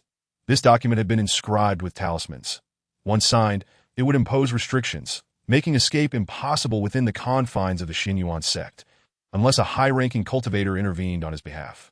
The likelihood was akin to a Qi refinement practitioner defeating a nascent soul-true monarch. After agreeing to commence work the following day, Gulan hurried back to Shaohan village. "Mother, I have found a job," Gulan announced after taking a sip of water. "I will be working at a pill workshop Dado." "Not at the talisman shop." Gu's mother expressed discontent. "You showed some promise in drawing talismans, but at the Pill Academy. You will essentially be starting from scratch. The Do not find this regrettable." Unlike the average peasant woman, she possessed some insight. She understood that entering the pill workshop would render Gulan's previous studies virtually wasted. However, to restart in the realm of alchemy seemed an insurmountable task. Devoid of hope, the Ji Yulan had initially wished to share his joy with his family, but his mother's attitude dulled his excitement significantly. "How much are they paying you?" she inquired, more concerned with the practicalities. "0.2 spiritual stones a month. That is not excessive, but it is acceptable for a beginning." Gu's mother finally nodded, indicating her approval. Upon returning home, Han Jingyue quietly asked, "Did you inquire if there is work available for me?" Gulan felt a pang of guilt. He had barely managed to find work for himself, let alone seek opportunities for Han Jingyue. "No," he admitted with a hint of remorse. Han Jingyue lowered her head and began to cry.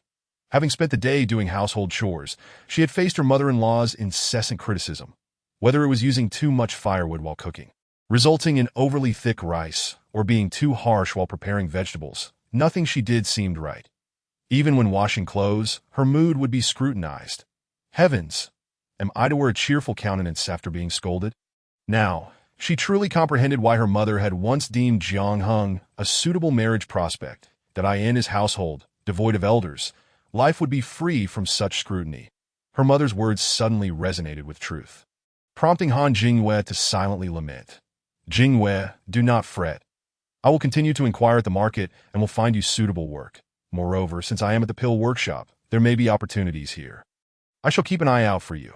Han Jingyue had no choice but to trust him. What other option remained? Now that she had become someone else's concubine, she was bound by their rules. Without her family's permission, she could not even step outside the courtyard, let alone the village. That evening, the two attempted once more, yet failure befell them again. The Ji Yulan sat dejectedly on the edge of the bed. Han Jingyue had grown weary of offering insincere encouragement and comfort. "It is late. Let us rest. You must work tomorrow." Gulan could only suppress his frustration and lay down. The following morning, he hurried to the market, where the attendant from the pill workshop introduced him to Manager Huang. "This is our new recruit. The higher-ups have instructed him to start as a fire watcher." The attendant pointed upwards, indicating the authority behind the decision. Manager Huang, perceptive as he was, sensed that the attendant had more to say. Did a mere fire watcher require the direct endorsement of the owner? If the owner were to intervene personally, it would be illogical to assign such a laborious and unglamorous role to this individual. "Understood. Follow me," Manager Huang instructed Guel, and Ji Yulan nodded eagerly and hurried after him. Suddenly, his gaze fell upon a familiar figure entering the pill workshop, leaving him astonished. Noticing Gulan's astonishment, the attendant chuckled. "That is young Master Jiang, studying alchemy under Master Wu," he added. "It was he who spoke on your behalf, allowing you to work here. That is so, that was it." Gulan's joy quickly faded, for he had not realized Jiang Heng's involvement in his employment. Had he known earlier, he might have chosen a different place to work. Jiang Heng was learning alchemy. Why had he not gone to the Pill Academy? Was it for him? Previously, it was Han Jingyue who had attended the academy. In the present day, Jingyue has wed himself, and naturally, he is inclined to avoid such an obligation. The notion of studying in that place pales in comparison to the privilege of learning under Master Wu Dan. He is indeed fortunate, having been born into a realm that seems almost beyond his grasp. Yet, what does it matter? A hint of pride swells within him. Jingyue simply favors himself over others. With a touch of glee, he followed Huang Guanshi to the rear courtyard of the apothecary.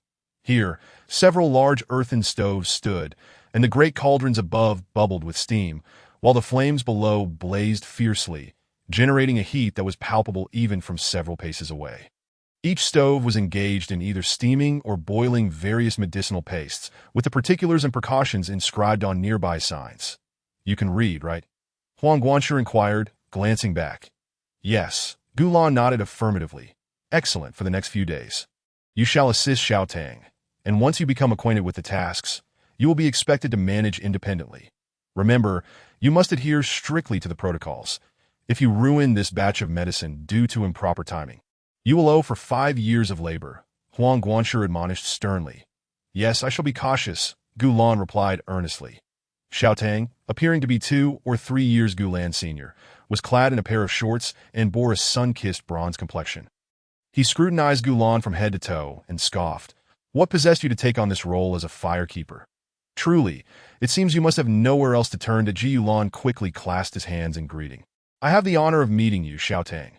Enough, Xiao Tang is quite amiable. After all, there's no point in belaboring the matter.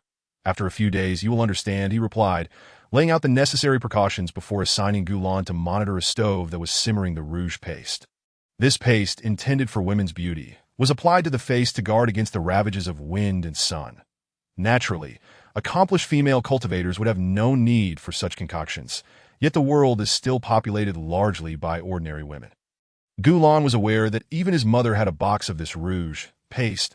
The Ji Yulan focused intently on the cauldron, not daring to relax. After a day of being scorched by the flames, he felt as if his face might crack from dehydration, yearning for a touch of that soothing paste. At last, when the sun dipped below the horizon, he completed his tasks for the day.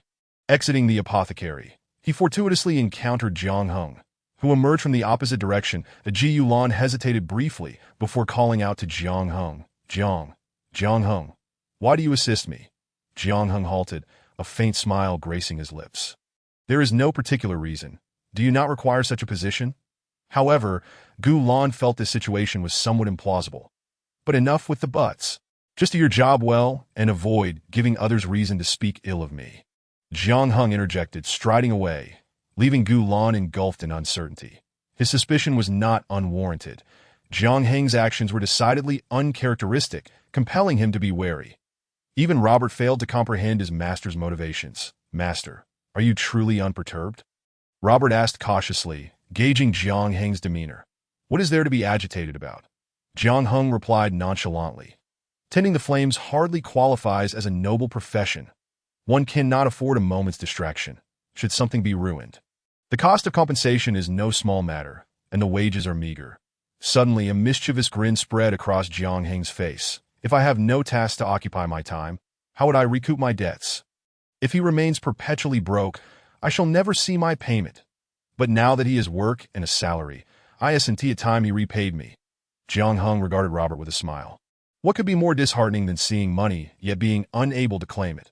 Seeing his master's perspective, Robert couldn't help but chuckle, his beard twitching. Ha, master, you have indeed taken a turn for the worse. Not at all, Jiang Heng retorted, adopting a serious expression. Robert, you must not sully my reputation.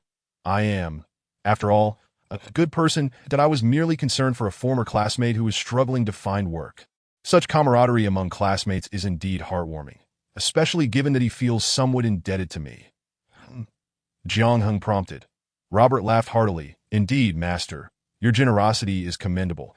You have truly risen above past grievances. Therefore, take this, Jiang Heng said, producing the IOU.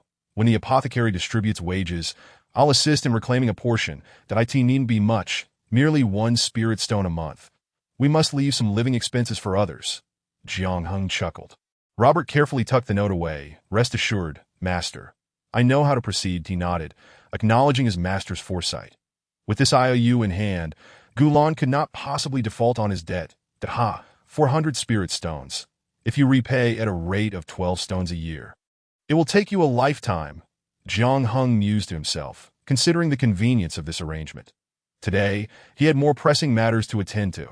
After several days of cultivation, he felt the threshold of the 4th level of qi refinement beginning to yield. And with a concerted effort tonight, he should be able to ascend to the 5th level. The realms of alchemy and qi refinement are intricately linked. The deeper one's mastery, the higher the success rate in alchemy. Although he currently had no issues crafting first-grade pills, he thought it prudent to wait. After all, he had only just begun his tutelage under Master Wu Dan, and to suddenly excel in alchemy would draw too much attention. With his average aptitude, It was wiser to remain low-key and develop gradually. As for the matter of revenge against Gulan, it was truly a matter of convenience, nothing worthy of serious contemplation. In the dead of night, deep within the inner courtyard of the Jiang residence, Jiang Heng diligently guided the spiritual energy through his meridians, surging wave after wave towards the final acupoint. Despite numerous attempts, each surge fell short. The acupoint appeared on the verge of yielding, yet remained as steadfast as a rock, and no matter how he coaxed the spiritual energy, like relentless tides crashing against the shore, it still lacked that final push. Jiang Heng remained unperturbed, that he understood that cultivation is a gradual process, that if success eluded him today, there would always be tomorrow. His progress was hardly slow, while he could not compare to those prodigies with single or dual spiritual roots in the sect. He was already performing commendably among those with triple roots. Under normal circumstances, individuals in this category would be considered exceptionally diligent if they reached the foundation establishment stage by their 30s. In fact, his current mindset was perfectly suited for meditative qi refinement, resilient like flowing water, yet devoid of desire. After 2 hours, the final acupoint in this meridian finally burst open under the relentless assault of spiritual energy. The accumulated spiritual force surged into his dantian, like a river merging with the sea. From this day forth, his spiritual energy could flow unimpeded through 5 meridians, significantly enhancing both his physical nourishment and spiritual energy accumulation. After circulating the spiritual energy several times to stabilize his realm, he reclined effortlessly on his bed and drifted into a deep slumber. Ji Yulan, however, was not so fortunate. After a grueling day of 5.5 hours of work, aside from meals and brief restroom breaks, he had not found a moment's respite. Staring at the fire demanded unwavering attention. The monitoring array indicated when the flames dipped to a critical level, necessitating immediate replenishment of wood. Ji Yulan had initially wondered why they used mundane fire for alchemy. Should it not be spiritual fire? Xiao Tang scoffed. These medicines are meant for common folk and barely fetch a few coins. Do they dare use spiritual fire? Make sure to monitor the flames closely. If you let it burn too hot and spoil the medicine, just wait and see how the shopkeeper deals with you. Frightened, Gulan quickly acquiesced. By the end of the day, he was mentally exhausted, feeling more fatigued than after a day of labor in the fields. Upon returning, all he desired was to wash up and sleep. Yet his mother called out to him, Ji Yulan, you are now a married man. You must learn to balance things. Ji Yushur exclaimed loudly. You must understand that Minmin is your rightful wife, regardless of circumstances. You must give her the respect she deserves. How long have you been sleeping over there? Today, you must go to Minmin's side. This declaration left Gong Huimin's face flushed with embarrassment. Mother, I am exhausted today and simply wish to rest. Gulan replied weakly. Humph. I see you have fallen under the spell of that vixen. Gu Shi shot a disapproving glance at Han Jinghua. Han Jinghua felt unjustly accused, her heart heavy with a desire to weep. Observing her melancholy demeanor, Gulan sighed.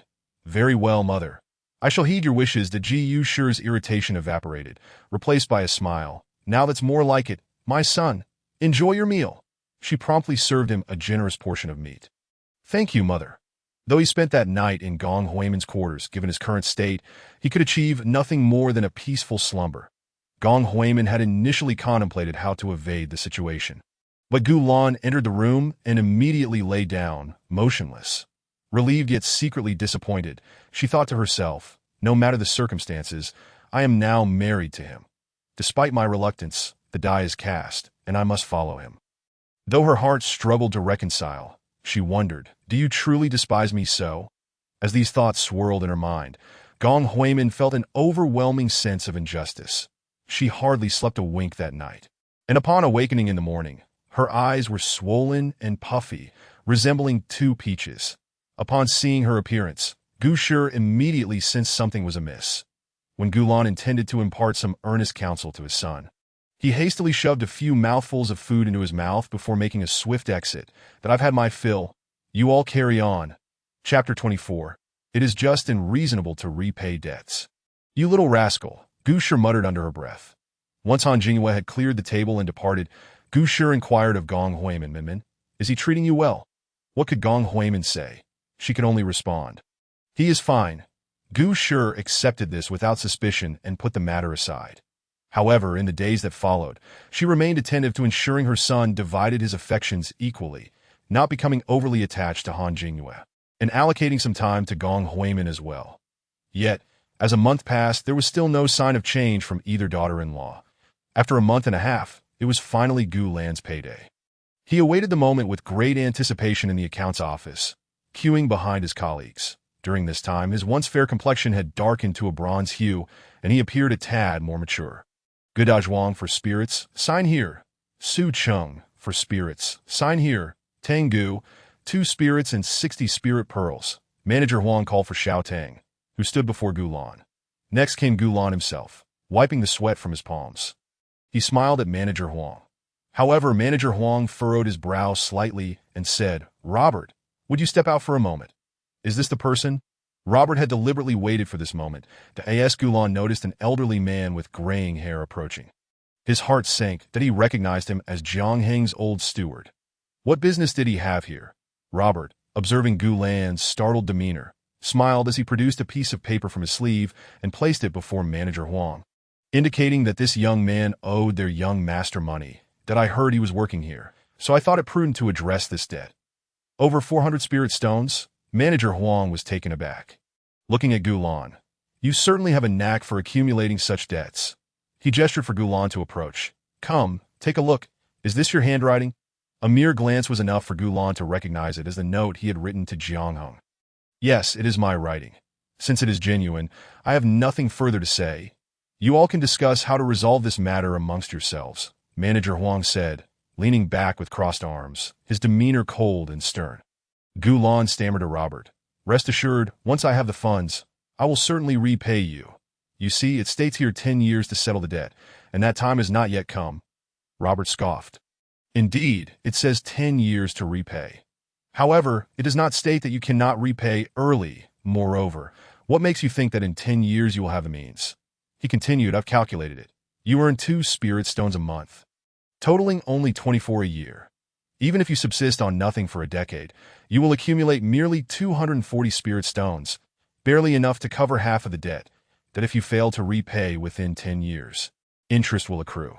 Young man, by that time, your earnings won't even suffice to cover the interest, but I truly have no money at present." Gulan was on the verge of tears that had no money, yet you were able to marry both a wife and a concubine? Robert chuckled. "What?" The nearby workers began to murmur among themselves.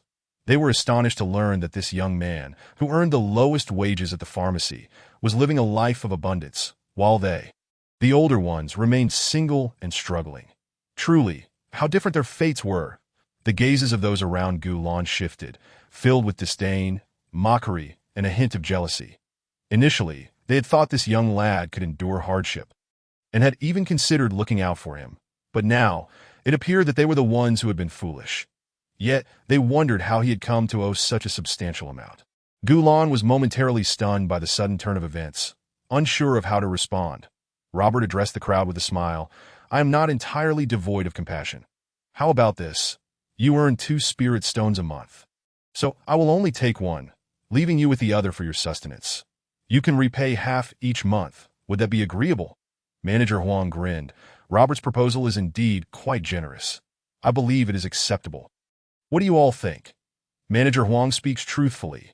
The crowd nodded in agreement, that as long as everyone agrees, that is good. "Otherwise, I would fear being accused of lacking in humanity," Robert remarked with a smile. "Not at all. This is already a great act of kindness." The crowd responded jovially. Thus, Robert turned to Manager Huang. "If that is the case, I will trouble you to deduct half of his spirit stones each month to settle the debt." "Understood." No one cared for Gulan's opinion, that he numbly stepped forward to receive a single spirit stone, signing his name in silence. After a month's toil, he was left with a solitary spirit stone, which disheartened him greatly. Moreover, a pressing dilemma loomed before him. How would he explain the origin of this single spirit stone to his mother? Of course, he could claim it was lost, but he couldn't very well lose it every month for years on end. Burdened with frustration, he trudged home, his brow furrowed. As soon as he entered, Gu Shi inquired if he had received his payment, but he presented her with a solitary spirit stone that Ji Shi was momentarily taken aback. "Why only 1? Who are you planning to give it to?" With a sigh, Gulan had no choice but to reveal the truth. After all, aside from his mother, everyone else was already aware of the situation. How outrageous, Gu Shi exclaimed, her anger causing her to leap several inches off the ground as she pointed an accusatory finger at Gulan. Who do you think you are, acting so grand before others? Over 400 spirit stones. Are you planning to sell your mother for this? Heavens, more than 400 spirit stones. We could hardly save that amount even if we refrained from eating and drinking for 10 years. And here you are, repaying a debt for that woman. I wondered why the Han family was so eager to send their daughter over as a concubine. It turns out it was to escape debt. Truly impressive. You've made a fool of me. Had she known of this beforehand, she would have refused the marriage even at the cost of her own life. Heavens, you might as well take my life instead. I refuse to live. With that, Gu Shi lunged at Gulan, catching him off guard and knocking him to the ground. Han Jingwei rushed to assist Gulan, while Gong Huimin helped her mother-in-law. Mother, please don't be too upset. Take care not to harm your health. What health is there to worry about? Gu Shi shouted in anger. I might as well perish with this unfilial son. It would spare me from dragging others down.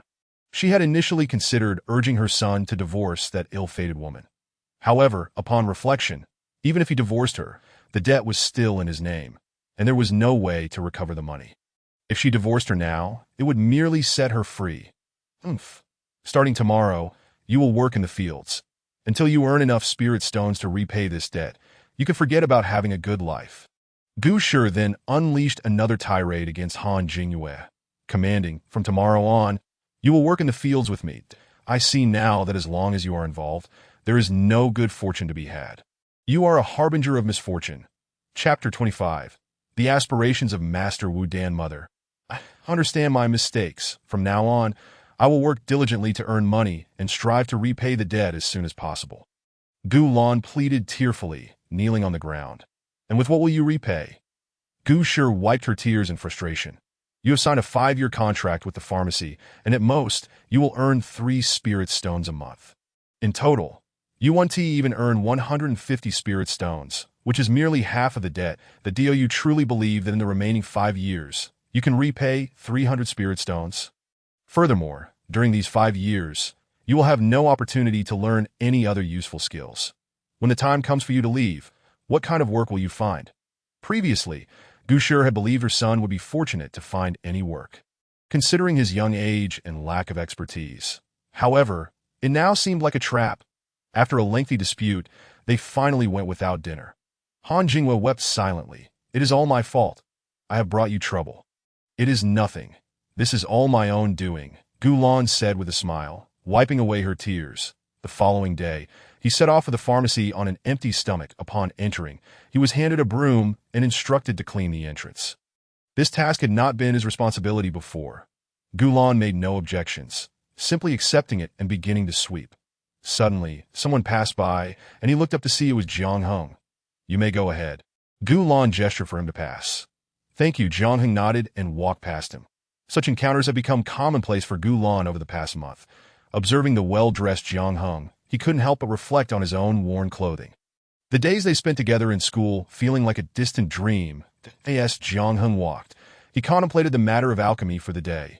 Master Wu Dan, after over a month of observation, deemed that Jiang Heng had mastered the basic operations of alchemy and decided it was time for him to refine some elixirs. Jiang Heng was now pondering which type of elixir would be best to practice with. Nourishing Qi pill, gathering essence pill, breaking hunger pill, or detoxifying pill. He was capable of producing all of these elixirs. Yet since it was his first attempt, he wished to avoid drawing too much attention. Perhaps starting with the nourishing Qi pill would be prudent. Under Master Wu Dan's watchful gaze, Jiang Heng prepared the alchemy furnace, igniting the spiritual fire and allowing it to heat. Then, at the optimal temperature, he added the prepared spiritual herbs in sequence. Observing Jiang Heng's steady hands and calm demeanor, Master Wu Dan couldn't help but inwardly commend him. This young man was indeed a natural talent for alchemy. Today marked my inaugural foray into alchemy, yet I approached it with the poise of one who has undergone the process hundreds or even thousands of times. Setting aside all else, this remarkable composure alone is truly a rarity. Little do they know that in a previous life, Jiang Heng had crafted countless elixirs, and when it comes to proficiency, he is hardly inferior to Master Wu. who only engages in alchemy sporadically. In contrast, Jiang Hung relied on this craft for sustenance to support the cultivation of his 3 sons. He incurred substantial monthly expenses, necessitating relentless alchemical endeavors until his spiritual consciousness was utterly exhausted. Once rejuvenated, he would resume his work. This relentless pursuit is the reason for his frail constitution, as he succumbed to illness before reaching 70, while most late-stage Qi refiners can expect to live well beyond a century. Barring significant injuries in less than 15 minutes, Jiang Hung began to harvest his elixirs, a smile that could no longer be contained blossomed on Master Wu's face, that he felt as though he had stumbled upon a treasure. Such a naturally gifted alchemist had presented himself at his doorstep, and he was determined to nurture him into his most esteemed disciple. Jiang Heng's background had ceased to be a concern for Master Wu. Rather, he focused on the potential that with proper guidance, Jiang Heng's alchemical skills would surpass his own. Jiang Hung carefully placed a vial containing 9 perfect elixirs before Master Wu. "Master, do you think my work has been satisfactory?" Master Wu examined one of the elixirs in his palm. "Excellent, excellent. I did not expect your first attempt to yield such a fine product. It is at least of medium quality, and to achieve perfection is truly commendable." Jiang Hung, however, did not let the praise inflate his ego. He simply smiled and replied, "It is all thanks to your guidance, Master." Master Wu nodded approvingly. "At your age, to exhibit such calmness is commendable. By the way, do you devote all your energy to alchemy? That would be unwise. You must also cultivate your skills. Only then can you traverse further along the path of alchemy." "Yes, disciples shall heed the Master's teachings." Jiang Hung replied, bowing once more. Master Wu stroked his beard with pride. "Now that you can concoct first-tier elixirs, you should consider attempting to earn your alchemist insignia at the Alchemist Guild. A 16-year-old alchemist is quite rare. Even among the inner disciples of our sect, few achieve such accolades at your age. Master, there is no rush." Jiang Hung responded with composure. "I believe it prudent to practice a few more types of elixirs before I proceed, as it would enhance my chances of success. Moreover, with half a year remaining until the year's end, it is uncertain whether I might attain the rank of 2nd-tier alchemist." Master Wu paused for a moment before bursting into hearty laughter. "Excellent ambition. Such courage and vigor are commendable in youth, and I have high hopes for you. If this disciple were to become a 2nd-tier alchemist at 16, it would indeed be sensational news within the sect." Even among his own highly regarded senior brothers, none possessed such an outstanding disciple. Master Wu recalled how, during his own pursuit of the position of chief disciple in the sect's alchemy pavilion, he had been sabotaged. When he sought his master's assistance to clear his name, he was advised to let it go. "We are all brothers. Why must it be so?" Heartbroken and disheartened, he chose to leave the sect and live in the marketplace. Though married with children now, the wounds of the past still occasionally throbbed. Jiang Heng's emergence reignited his hope of reclaiming his dignity. He resolved to cultivate Jiang Hung into the most exceptional alchemist in the sect, surpassing even the highest-ranked master alchemists. Enthusiastically, he patted Jiang Hung on the back and produced a journal from his storage pouch. "This contains my insights and experiences from the beginning of my alchemical studies to the present.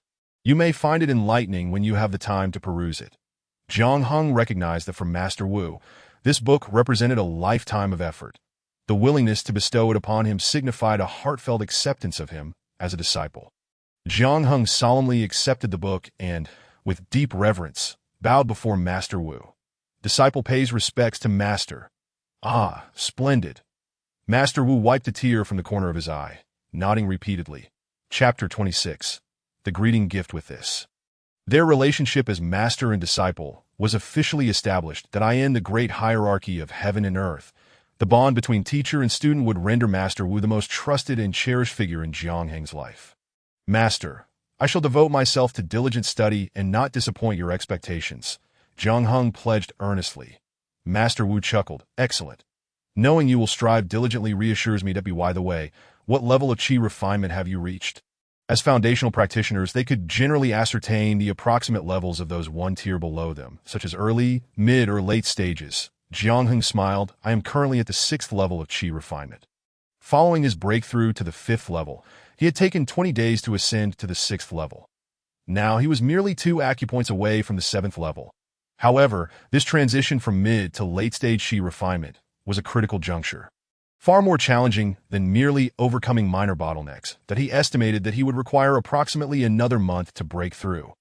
Despite the bracelet's remarkable ability to gather spiritual energy, the concentration of spiritual energy in his current surroundings was not particularly high. Achieving this level was already quite an accomplishment. This was a primary reason for his eagerness to enter the sect, where the spiritual energy concentration was significantly superior to that of the outside world. Additionally, being within the Jiang family's branch of a spiritual vein, the situation would only worsen if he were in the marketplace. Master Wu nodded approvingly. At your age, achieving this level of cultivation is quite impressive. His words were not mere flattery to please a child. He genuinely believed them. As a practitioner with 3 spiritual roots who began cultivating at 10 years old, advancing 1 tier per year was exceptional. Although he received a considerable amount of spiritual stones and elixirs as a direct descendant of the Jiang family's ancestor, the resources paled in comparison to those possessed by inner disciples of the sect. In fact, many of those inner disciples at this age were only at the late stage of qi refinement, with only a few achieving the peak. Moreover, during this time, he had discreetly learned that Jiang Heng had been infatuated with a young girl for the past 2 years, spending most of his spiritual stones and elixirs on her. Recently, having come to his senses, he had decisively severed ties with her and refocused on his cultivation. This only further indicated that Jiang Heng possessed commendable talent.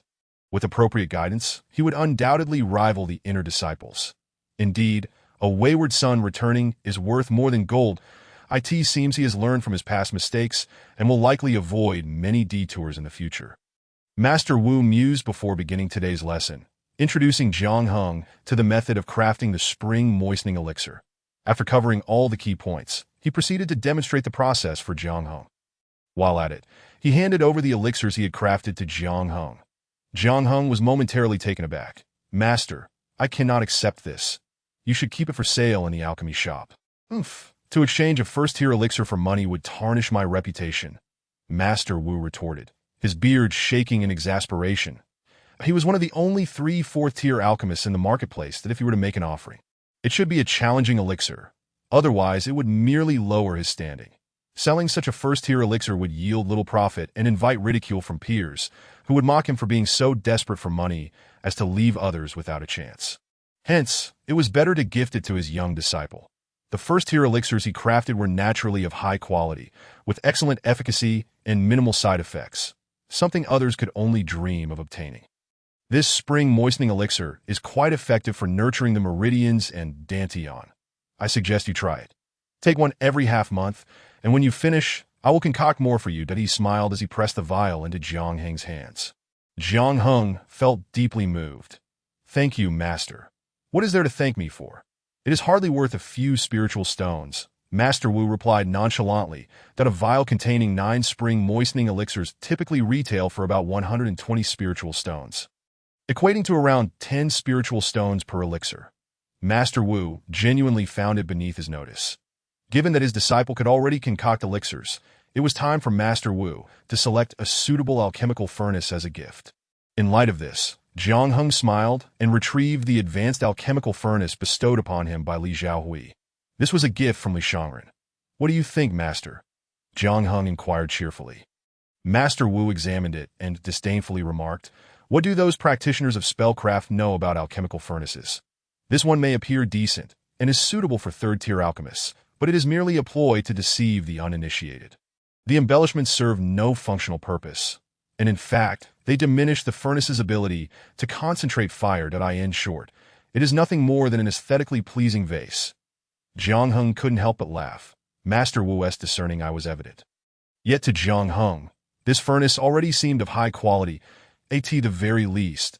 The furnace from his previous life was evidently inferior to this one. Master Wu Dan returned the furnace to him and suggested, "Let us put this away for now. I will take you to see what a truly excellent furnace looks like." With that, he led him out the door. As they approached the Li Go forging workshop, Jiang Heng glanced at the plaque on the door and softly repeated its name. Master Wu Dan chuckled. "Li Go, you see, is the name of a divine sword. By naming the workshop after Li Go. This fellow is flaunting his exceptional skills." While speaking, he guided Jiang Heng inside. Upon entering, a young attendant immediately greeted them with a beaming smile. "Master Wu, you've come to see Master Jian, haven't you?" He inside. Let me lead you there. Master Wu Dan responded jovially. You little rascal. You certainly know how to handle things. He then tossed a porcelain vial to the attendant. Today I've received yet another boon from you. Thank you, thank you. The attendant expressed his gratitude profusely. Although the vial contained merely the most basic chi-gathering pills, 2 of them were worth several spirit stones, equivalent to 2 months' wages for him. The deeper they ventured, the more the temperature seemed to rise to their astonishment. Ahead was not a building, but a cavern delving deep underground. Noticing Jiang Heng's surprise, Master Wu Dan explained, the fire source used in this forging workshop is derived from the earth's depths. Only such intense heat can melt the rare materials and shape them. Unlike our alchemy, where we often cannot afford such high flames, lest we reduce the spiritual herbs to ashes. Only for high-grade pills, where the quality of the herbs demands greater heat to extract their essence, would we employ such fire. Jiang Heng understood now that in alchemy, it was not merely about having greater firepower. Moderation was key.as they continued forward. Waves of heat washed over them. Numerous caverns lined the passage, filled with robust men wielding heavy hammers, the rhythmic clanging echoing incessantly. Chapter 27. Can someone so young manage this? The scene was one Jiang Heng had never witnessed before, and he found it quite fascinating. The attendant chuckled. Here the heat is intense, and since all are men, this is how it appears. Master Jian is further inside. Please follow me. They reached the end of the cavern, where a stone chamber lay. Master Wu Dan halted and called out to a burly man within, Brother Jian, you don't even come to greet me? Is this how you treat your guests? The man inside did not turn his head, retorting, how can you say that? Every time I visited you, you wouldn't even let me into the pill room while you were concocting. At least I haven't barred you from entering, which is quite generous of me, that if you find it too hot here, wait outside that I'll be done in a quarter of an hour. No need, we'll stand here for a while. As alchemists, we can withstand this little heat. Master Wu Dan replied with a smile that a quarter of an hour swiftly passed, and Jian Yang turned to wipe the sweat from his brow. Jiang Heng, initially believing him to be in his 30s, now realized he was likely over 60. What brings you? You pill fanatic? Jian Yang asked, smiling as he continued to wipe his hands. Naturally, I have matters to discuss. Master Wu Dan raised an eyebrow. Come, allow me to introduce my apprentice. Jian Yang looked at him in astonishment. That you've taken on an apprentice? Why do you say that? Am I not worthy of having an apprentice? Master Wu Dan rolled his eyes, clearly exasperated. Not at all. Your standards are notoriously high. It's quite rare for an ordinary person to catch your eye. Jian Yang chuckled. Indeed, my apprentice is exceptionally gifted and possesses remarkable talent for alchemy, which is why I made an exception in accepting him, Master Wu Dan declared proudly. Brother Jian, don't you think you should give my apprentice a suitable gift to welcome him? I knew you were up to no good. Jian Yang pointed at Master Wu Dan, laughing. You just want to con me out of my good stuff. Master Wu Dan frowned. You've taken on 12 apprentices in total. I've never been stingy. Yet here I am with only one apprentice, and you're being so difficult about it. Jian Yang scoffed. You can concoct a batch of pills in no time, while it takes me days. Sometimes even weeks, to forge a spirit weapon. Of course, I want to be stingy with a gift for your precious apprentice. Aside from the custom items, feel free to let him choose anything else. Master Wu Dan's purpose was clear. He had come specifically to procure a pill furnace for Jiang Heng. Those random items you have are of little use to us, that if you truly have the heart.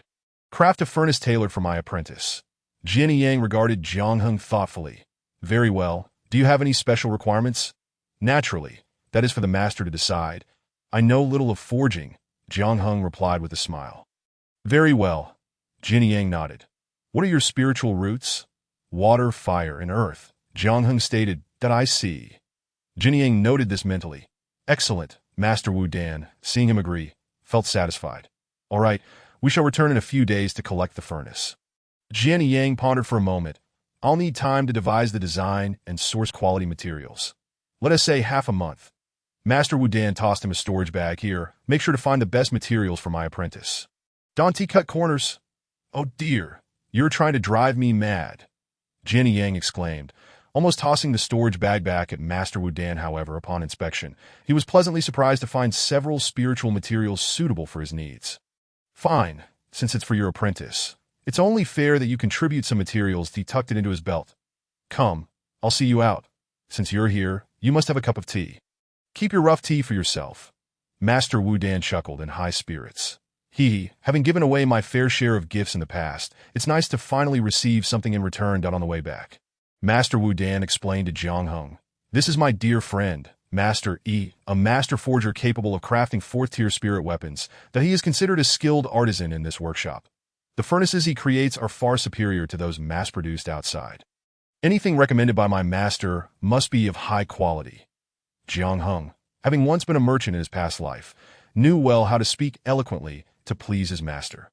The day was fruitful, and upon returning he continued to delve into alchemical studies until the sun set, before finally heading back to the Jiang family. Robert observed the young master's newfound diligence with great joy. After an entire night of focused cultivation, Jiang Heng successfully opened another acupoint. Now just one step away from the later stages of qi refining. In a few days, he would break through to the 7th layer of qi refining. And it was also time for him to advance his alchemical skills to the 2nd tier. During these days, he gradually familiarized himself with the crafting of first-tier pills, nearly completing one type each day. This was also to prepare himself for the breakthrough to 2nd-tier alchemist. After all, it wouldn't he do to finish crafting a first-tier pill one day and then break through the next? That would be far too astonishing. Moreover, it would create a false impression for his master. Once his prior experience ran dry, slowing down later might disappoint him.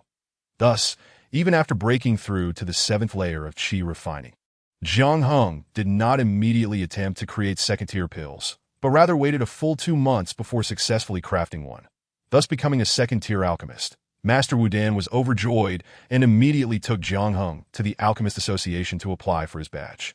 A 16-year-old 2nd-tier alchemist? Old Wu, are you joking? Zhang, the steward of the Alchemist Association, looked at Jiang Heng and shook his head, and he understood that Master Wu Dan was rather stubborn, but bringing a 16-year-old to take the assessment seemed a bit excessive.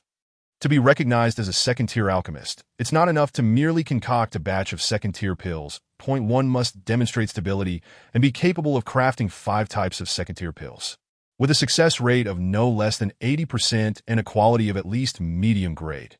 Countless first-tier alchemists spend their entire lives without achieving the status of 2nd-tier. It can be said that first-tier alchemists are merely a threshold. As long as one can concoct a single first-tier pill, they qualify. Many may only master one type of pill throughout their lives. The disparity is vast. I understand Master Wu Dan's eagerness for his apprentice to achieve fame at a young age, but I hope he doesn't rush things. Such youth has ample time ahead. Why the haste? Chapter 28. This lad is quite confident. What do you mean, joking? Master Wu Dan retorted, displeased that I know my apprentice well. If he didn't have confidence, why would he come back to face this challenge? Just say it. Will you allow the assessment or not? He huffed. Zhang, amused and irritated, replied, of course, it's perfectly fine, don't mention 16. Even if he were 6 years old, he could take the exam. Very well. First go pay the fee, 100 spirit stones, no credit. Umph, you stingy crow. Do you think I would ever owe you spirit stones?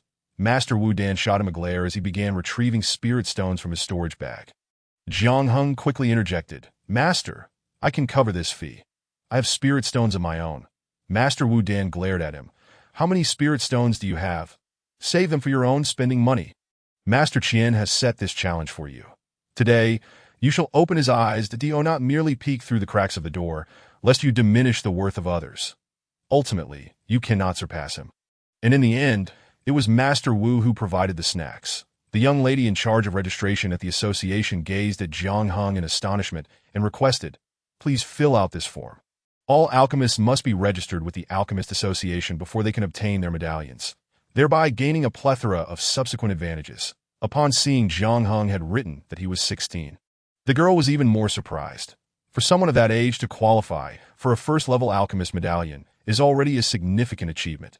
The Alchemist Association has always attracted many visitors, and Master Wu is renowned among them. His act of bringing a disciple to the association for the assessment of a second-level alchemist medallion quickly spread through the use of sound transmission talismans. Before long, several individuals arrived on swords, descending amidst beams of light. How is it? Has it begun? They inquired upon arrival. Elder Zhang smiled and replied, Masters Chun, Su, Lu, and Ji, it seems you all have coordinated your visit to my humble abode today. The four were all alchemists from the Sex Alchemy Pavilion, with Master Chun being the eldest that he stated, "I heard a new alchemy prodigy is about to emerge here, and since we are all practitioners of the alchemical path, how can we not come to take a look? Elder Zhang, I must trouble you to lead the way." Elder Zhang nodded with a smile. "Not at all. Please follow me." The crowd lingering outside the Alchemist Association now had even more gossip to share. Word spread so rapidly that even Gulan from the pharmacy caught wind of it. "What? He is going to attempt the second-level alchemist assessment. How is that possible?" Gulan exclaimed in disbelief. Xiao Tang shot him a glance. "Focus on your own refining. Whether he passes the second-level assessment is of no concern to you, Dodo. By the way, he is your peer, ISNT. How can the disparity between individuals be so vast? He is preparing to challenge the second-level alchemist assessment, while you are being expelled from the academy." Gulan felt a surge of anger, but could only seethe in silence. Xiao Tang was not only older, but also had reached the mid-stage of qi refinement. Unlike Gulan, who had not made time for cultivation in recent days, he was not only stagnant, but also beginning to see signs of dissipating spiritual energy that he knew he couldn't compete. A wise man does not suffer immediate losses. However, he now realized that the pharmacy was truly a trap. Although it initially seemed manageable, the prolonged hours and immense mental pressure left him utterly exhausted each day. Yet, that was not the worst part. The most critical issue was that he now had no time to practice his talismans. After wasting several years like this, he feared he would completely forget the skills he had painstakingly developed. Was he destined to spend his life merely watching the fire? No, that was not the path meant for him, that if he had once harbored feelings of gratitude towards Jiang Heng, now he was left with nothing but resentment and blame. If it were not for Jiang Heng's meddling, he would not have been reduced to this, thus extinguishing all other possibilities that I doubt this news is true. He did not wish to see Xiao Tang so smug and excited. So he said dismissively, "I've known him before. Back at the academy, his aptitude was merely average, and his grades were consistently poor. His family is well off, so whether he studies or not, he wants to go hungry. There's simply no motivation. I suspect it's merely a case of sharing the same name. A 16-year-old second-level alchemist. Do you really believe that?" Gulan sneered. "Humph. Is it so difficult to acknowledge that others may surpass you?"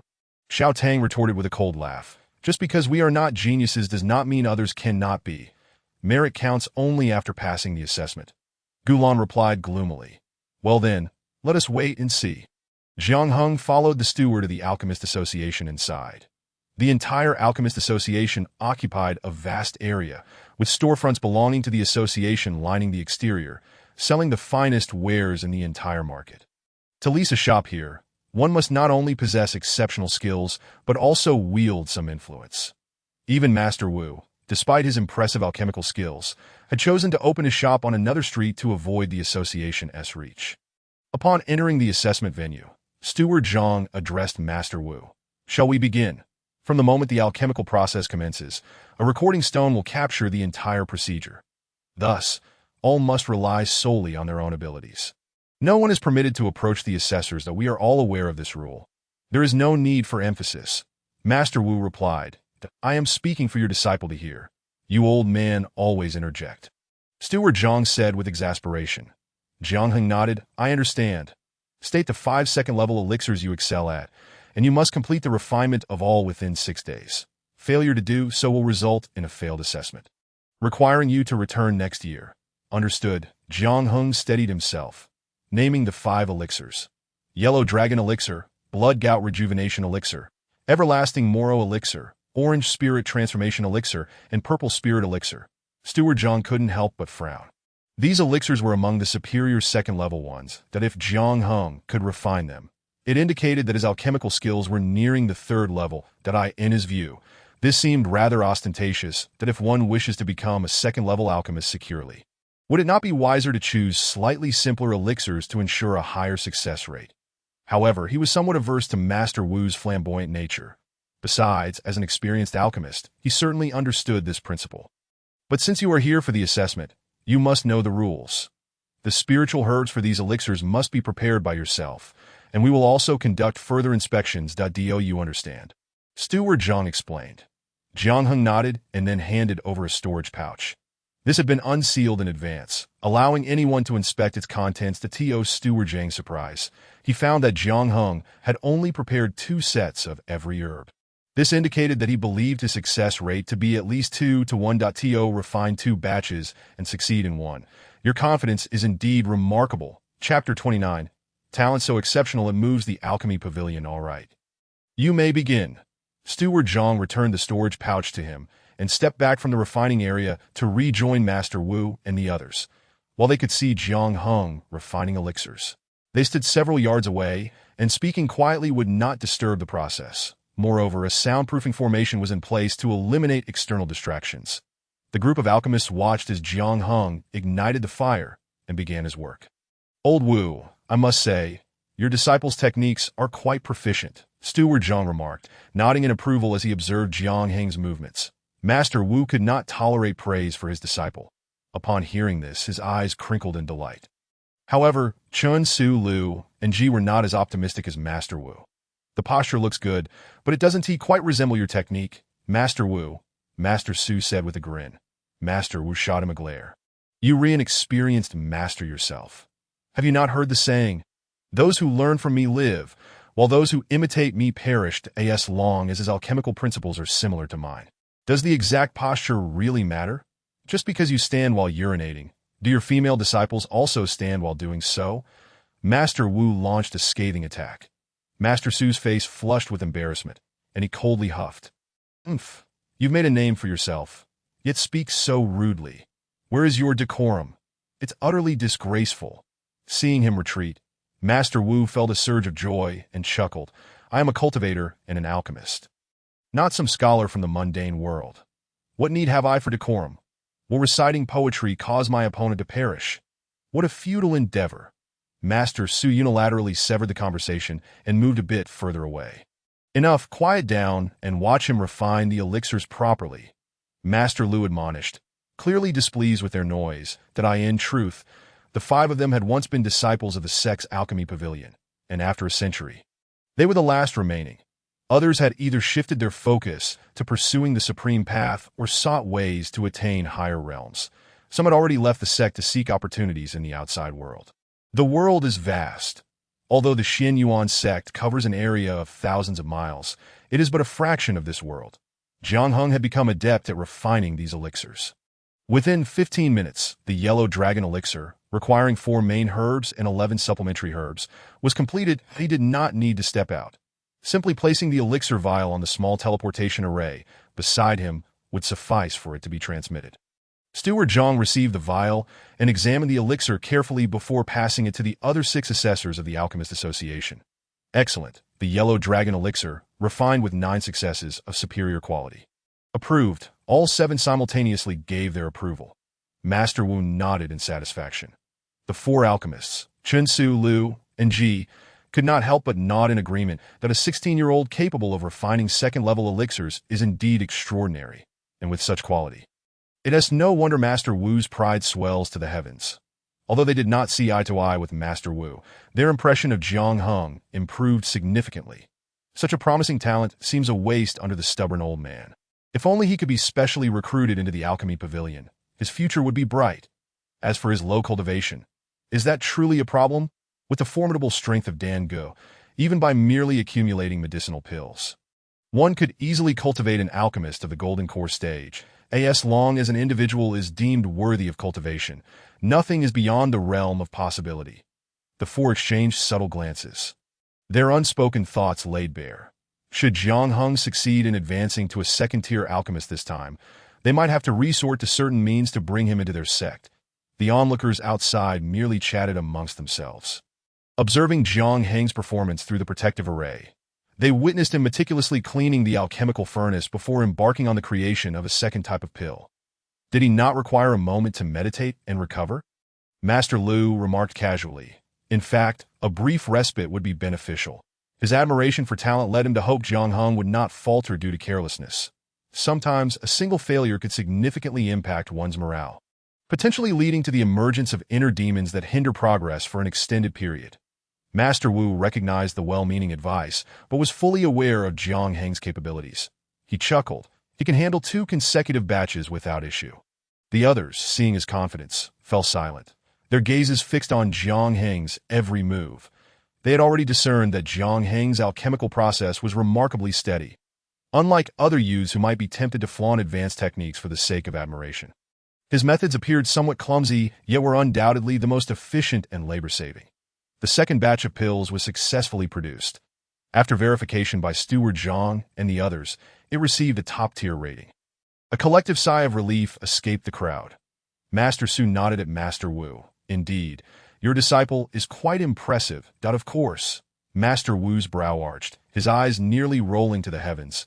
Can my judgment ever be in question?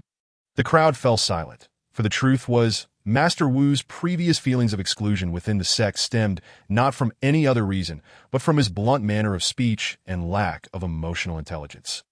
Coupled with a certain stubbornness, when others ignored him, he reciprocated with indifference, leading to an increasingly tense situation. Observing him cleaning the alchemical furnace again, the onlookers could hardly contain themselves. The alchemical process not only drained mental energy, but also severely taxed spiritual power. As a chi refinement cultivator, after 2 consecutive batches, his internal spiritual energy should be nearly depleted. This would typically be the time to meditate and recover rather than continue refining. Yet he was already beginning to clean the furnace's interior. Did he intend to proceed further?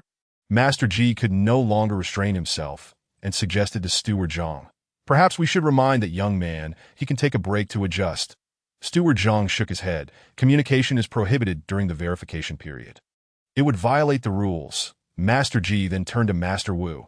"Did you not instruct him on how to conduct the assessment?" Master Wu furrowed his brow, but he believed he had spoken to Jiang Heng about it. But why was he in such a rush? There was no need for haste.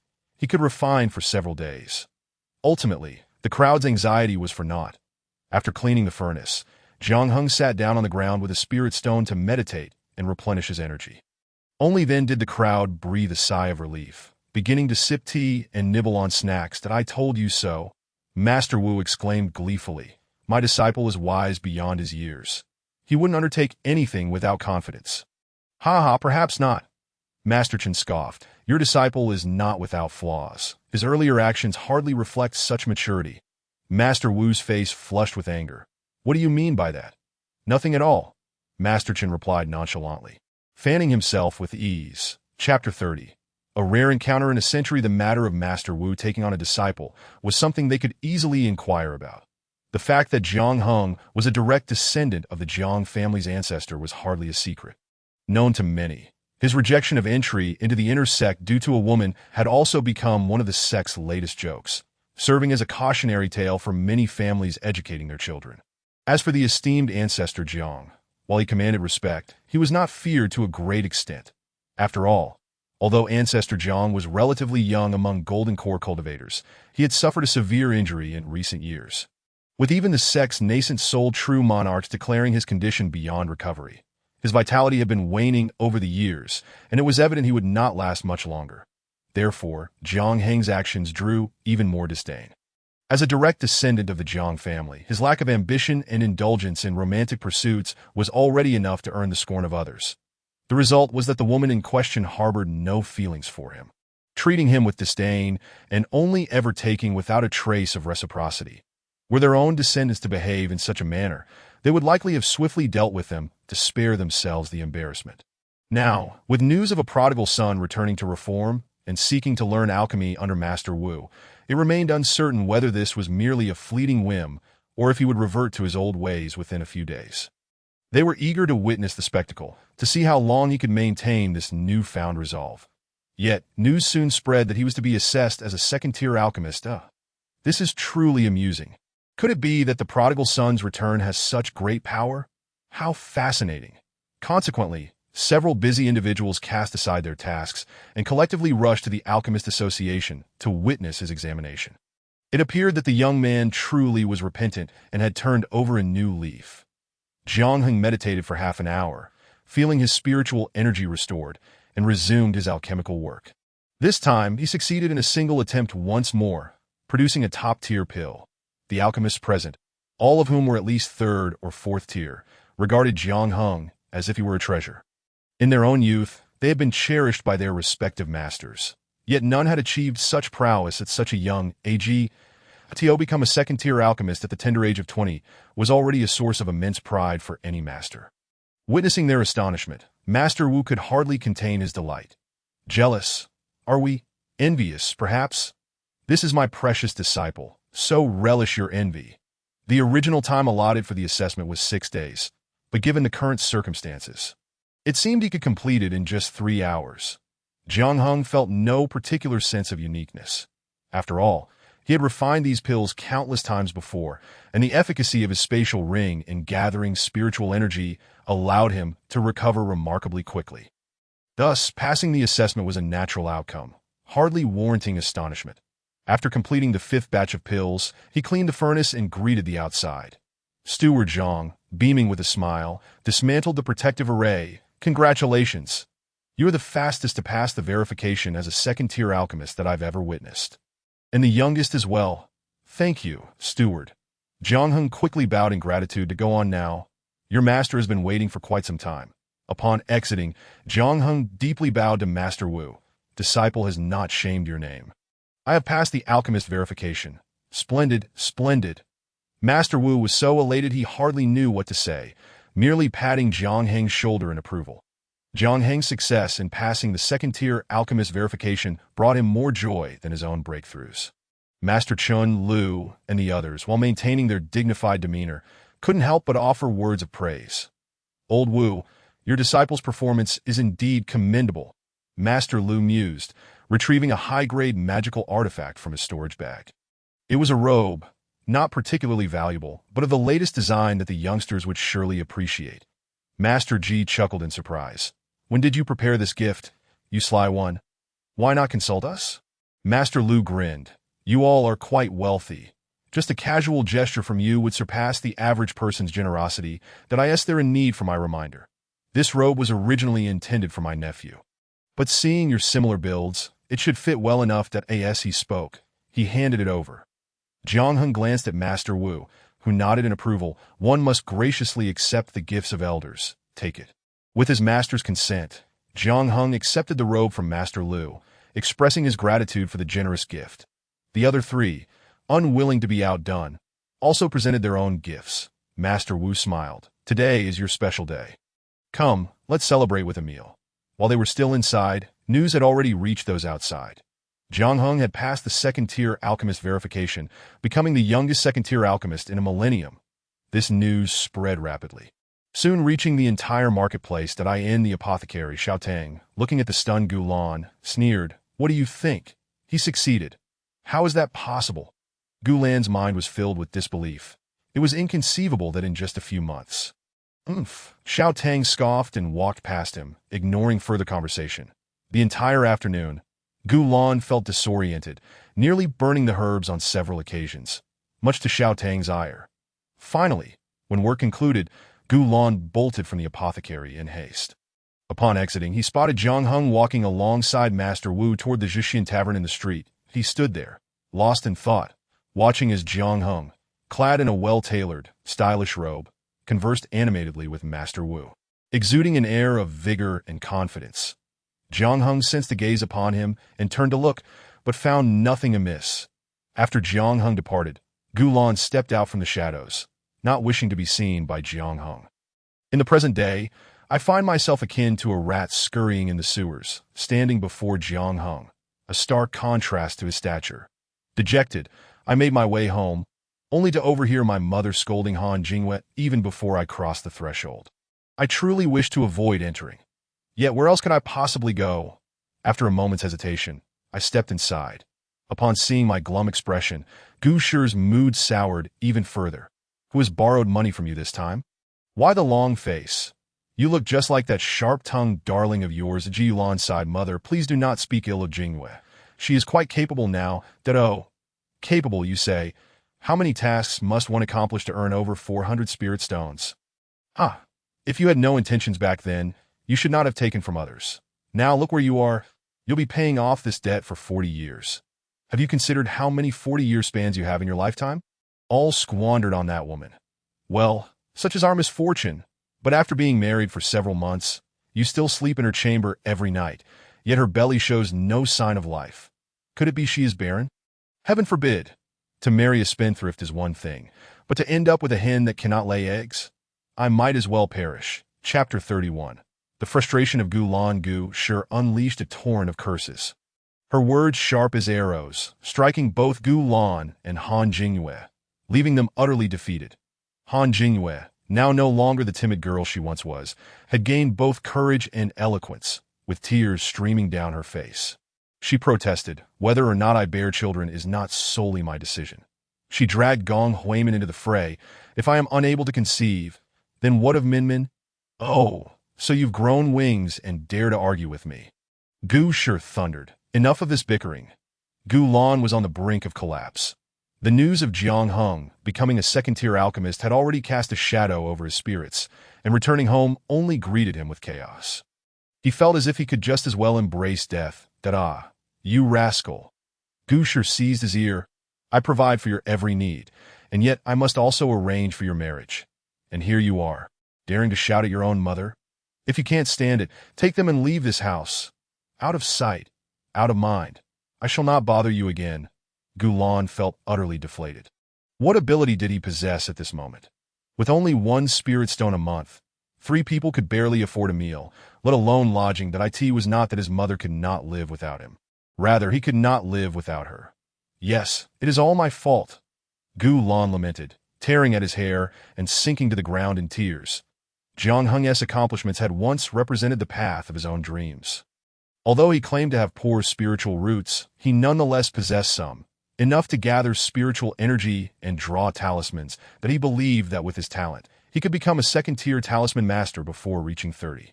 Once he achieved that, he would earn hundreds of spirit stones each month. Would they still struggle as they did now? If not for this situation, a bright future would have been his. The thought sent him into deeper sorrow. A man does not shed tears lightly, only when sorrow strikes deep. His hysterical weeping startled Gu Shi. Had her son been bullied outside, she hurriedly said, all right, mother will not scold you anymore. Please stop crying and tell me what troubles you. A man in distress cannot bear gentle words of comfort. The more others urged him, the deeper his sorrow grew. Gong Huimin turned her face away in disdain and retreated to her room. Meanwhile, Han Jingyue joined Gu Shi in comforting Gu Lan. Finally, the storm subsided, and the sun broke through to Jiyu Shi, having lost the will to argue, declared enough. Let us eat. Noticing Gong Huimin was absent, she called for her. After dinner, when they returned to their room, Han Jingyue quietly asked, what is troubling you? Did someone at the pharmacy mistreat you? If so, we can abandon this work. That Jiyu Lan sighed, having signed the contract. How can one simply walk away? We must endure for 5 years at the very least. Did they bully you? She pressed. Not exactly. Seeing the worry in her eyes, Gu Lan forced a smile. To be honest, there was some big news in the marketplace today. What news? Han Jingyue inquired eagerly. Since marrying into the Han family, she had rarely ventured out and knew little of the happenings beyond her doorstep. Once, she had been the most avid follower of current events. Jiang Heng went to the Alchemist Association today and passed the assessment to become a second-tier alchemist. Gu Lan whispered. What? Jiang Heng? A second-tier alchemist? That cannot be true. Han Jingyue was incredulous, as if struck by lightning. Her mind swirling in disbelief. How can this be? I must have misheard. Her voice trembled. That I assure you, it cannot be mistaken. His pharmacy and mine were both run by his master, Master Wu. Others in the marketplace have confirmed it. Gu Lan sighed. The reason I am so upset today is that I fear I may never have an opportunity like this in my lifetime. That he continued, Jingyue, do you think you will regret being with a man as useless as I? Nonsense, Han Jingyue said firmly. You must not speak of yourself in such a manner. You are a good man. I believe you will achieve your dreams. That Jiyu Lan felt comforted by her unwavering faith. I will wash up. Let us retire for the night. Yet as the night deepened, Gu Lan fell into a deep slumber beside her, snoring softly, while Han Jingyue found sleep elusive. Jiang Heng, the once despised dandy, had now ascended to the status of a second-tier alchemist. It was unfathomable. How could she have overlooked his potential? Memories of their past flooded her mind. Jiang Heng riding the Qingling crane to escort her to school, treating her to delicacies in the marketplace over the years. Did she truly despise him? It seemed she had once harbored a strong aversion, yet now, in retrospect, he appeared endearingly foolish. Han Jingyue could not recall when she finally drifted into slumber. In her dreams, the Qingling crane descended, bearing a handsome young man who presented her with the finest garments and jewelry, declaring with deep affection, "Jingyue, marry me. I will cherish you for all eternity." That to her astonishment, she found herself nodding in agreement. Jiang Heng's joy was palpable as he spun her around in delight that in the days that followed, he showered her with countless spirit pills and stones, elevating her cultivation step by step to the peak of qi refinement, that he then exhausted his wealth to procure foundation establishment pills for her. She successfully established her foundation, yet during the tribulation of Heart Demon, Gulan suddenly emerged, seething, "You shameless woman! Have you forgotten that you already have a husband?" Han Jingyue jolted awake, realizing she was still in the small room of the Gu household, beside the snoring Gulan. It had all been a mere dream. She let out a soft sigh. Yet a lingering emptiness weighed upon her heart, that if she had truly accepted Jiang Heng, would her life have unfolded differently? This seed of thought took root within her, growing and stirring restlessly, akin to a nest of ants, unsettling her peace. Throughout the latter half of the night, she remained wide awake, staring at the ceiling until dawn broke at breakfast. She suddenly spoke to Gu Shi. "Mother, I think you might have been right last night." Both Gu Shi and Gong Huimin regarded her with skepticism, unable to reconcile this with Han Jingyue's usual demeanor. "Indeed, I have consumed more salt than you have rice. How could I have failed to educate you?" Gu Shi replied with a hint of pride. "You mentioned that our inability to conceive might stem from health issues, so I wish to accompany my husband to the pharmacy today to seek a doctor. It is better to discover and address any problems early. Mother, could you lend me some money?" Chapter 32. This woman is not simple, just as Gu Shi was about to scold her. She realized this was indeed a matter of importance, that if women were unproductive, it would be a significant loss. She rummaged through her purse, producing several spirit pearls to hand over. "Then go see a doctor to ascertain the issue. If there is a problem, we shall treat it. I am not one to lack compassion." That Ji Yulan was somewhat astonished. When had his mother become so agreeable? After breakfast, the two set off for the marketplace. Having ceased their studies, they lacked even the spirit travel talismans and could only rely on their legs to reach the marketplace. The marketplace lay a little over 10 miles from the gates of Xian Yuan sect, not far from where they had once attended school. Returning to the marketplace stirred a sense of nostalgia in Han Ji Yulan. Feeling exasperated, remarked, "You must see the doctor alone. I need to hurry inside, or I will be late and incur a penalty." "That I understand. You go ahead." Han Jingyue replied gently. The Ji Yulan patted her hand and hurried towards the back courtyard. Han Jingyue took a deep breath before stepping through the doors of the pharmacy. It was still early, and the crowd was not yet large. After paying the consultation fee of 20 pearls, Han Jingyue found herself seated before the elderly physician. "What seems to be troubling you?" "My dear," the kind old man inquired gently. Han Jingyue felt a tinge of shyness, but mustered the courage to respond. "I have been married for several months now, yet I have not conceived. My mother-in-law suspects there may be an issue with me, hence I was advised to seek your expertise. That I see. Please roll up your sleeves and let me take your pulse," the elderly doctor said. After a thorough examination that included observation, inquiry, and pulse-taking, he assured her, "My dear, you are in excellent health, with abundant vitality and no apparent issues. Return to your husband and suggest that he also pay a visit. At times, the inability to conceive is not solely a woman's concern." "Understood. Thank you." Han Jingyue expressed her gratitude as she rose and exited. Deep down, she was confident that she harbored no ailments. After all, she was a cultivator at the 4th level of qi refining. Even if her spiritual power had waned, she remained far more robust than the average person. If a man possessed such cultivation, he could venture into the wilderness to hunt low-level spirit beasts to supplement his household income. Alas, as a woman, venturing outside posed dangers, particularly the threat of encountering malevolent cultivators, especially at her current stage. Where her spiritual power was insufficient to cast spells, she was still a female cultivator, making her a target of desire among wicked practitioners. The fate of women falling into their clutches was invariably grim. Thus, she refrained from straying far from the confines of Xinyuan sect. Upon leaving the apothecary, she made her way directly to the alchemy workshop. However, as she observed the throngs of people milling about, she found herself lacking the courage to step inside. Glancing at her shabby attire and rough features, Han Jingwei couldn't help but feel a sense of shame. Nevertheless, she ultimately took a step forward and entered. The shop assistants, with their keen eyes, could tell at a glance that she was not a potential customer. "Are you looking for someone, miss?" one of them inquired. Han Jingwei nodded. "Which person are you seeking?" "If I am acquainted with them, I may assist you in your search. That I'm looking for Jiang Heng." Han Jingwei replied hastily. The assistant's smile faltered slightly.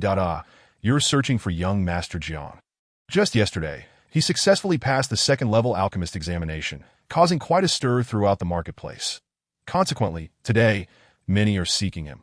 Master Wu has instructed us to refuse anyone below the foundation establishment stage who comes looking for Jiang Heng. He is not concerned about delaying matters. Those truly related to him will surely find a way to contact him. That, oh dear. The assistant's smile widened abruptly. It seems you've come at an inopportune time. Young Master Jiang is currently out visiting friends with Master Wu and is not present in the workshop. Han Jingwei felt a wave of disappointment wash over her. That he is not here? Indeed, the assistant nodded emphatically. There has been an influx of people seeking him these past few days. Master Wu felt it was hindering young Master Jiang's studies, so he took him to the Sect S Alchemy Pavilion for learning. Therefore, it is unlikely you will see him here today. The light in Han Jingwei's eyes dimmed. Thank you. She turned and left the workshop, unsure of where to go next. Returning home was unappealing, as she would have to deal with her mother-in-law again. Perhaps she would linger a while longer before heading back. Aimlessly wandering through the marketplace, her gaze eventually settled on the distant Xinyuan peaks. Near the sect lay the grand courtyard where the academy was situated. The very place she had previously called home at the Alchemy Institute. Once, she had deemed those days dull and tedious, burdened by the clinginess of Jiang Heng, yet now she realized they were the most blissful moments of her life. If only she could relive such days for eternity. After a busy period, Gulan finally wiped the sweat from his brow and set out to find Han Jingwei, only to discover that she was nowhere to be seen on the streets. It seemed she had returned home, as they had previously agreed upon before parting.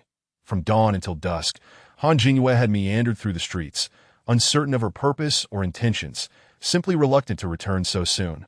Yet, in her wandering, she unexpectedly encountered Jiang Heng. As dusk approached, Jiang Heng emerged from the alchemy workshop. Han Jingwei's eyes brightened instantly, and she rushed towards him. She had not left, clinging to the hope of perhaps encountering Jiang Heng on the streets. "Jiang Heng," she called out, blocking his path.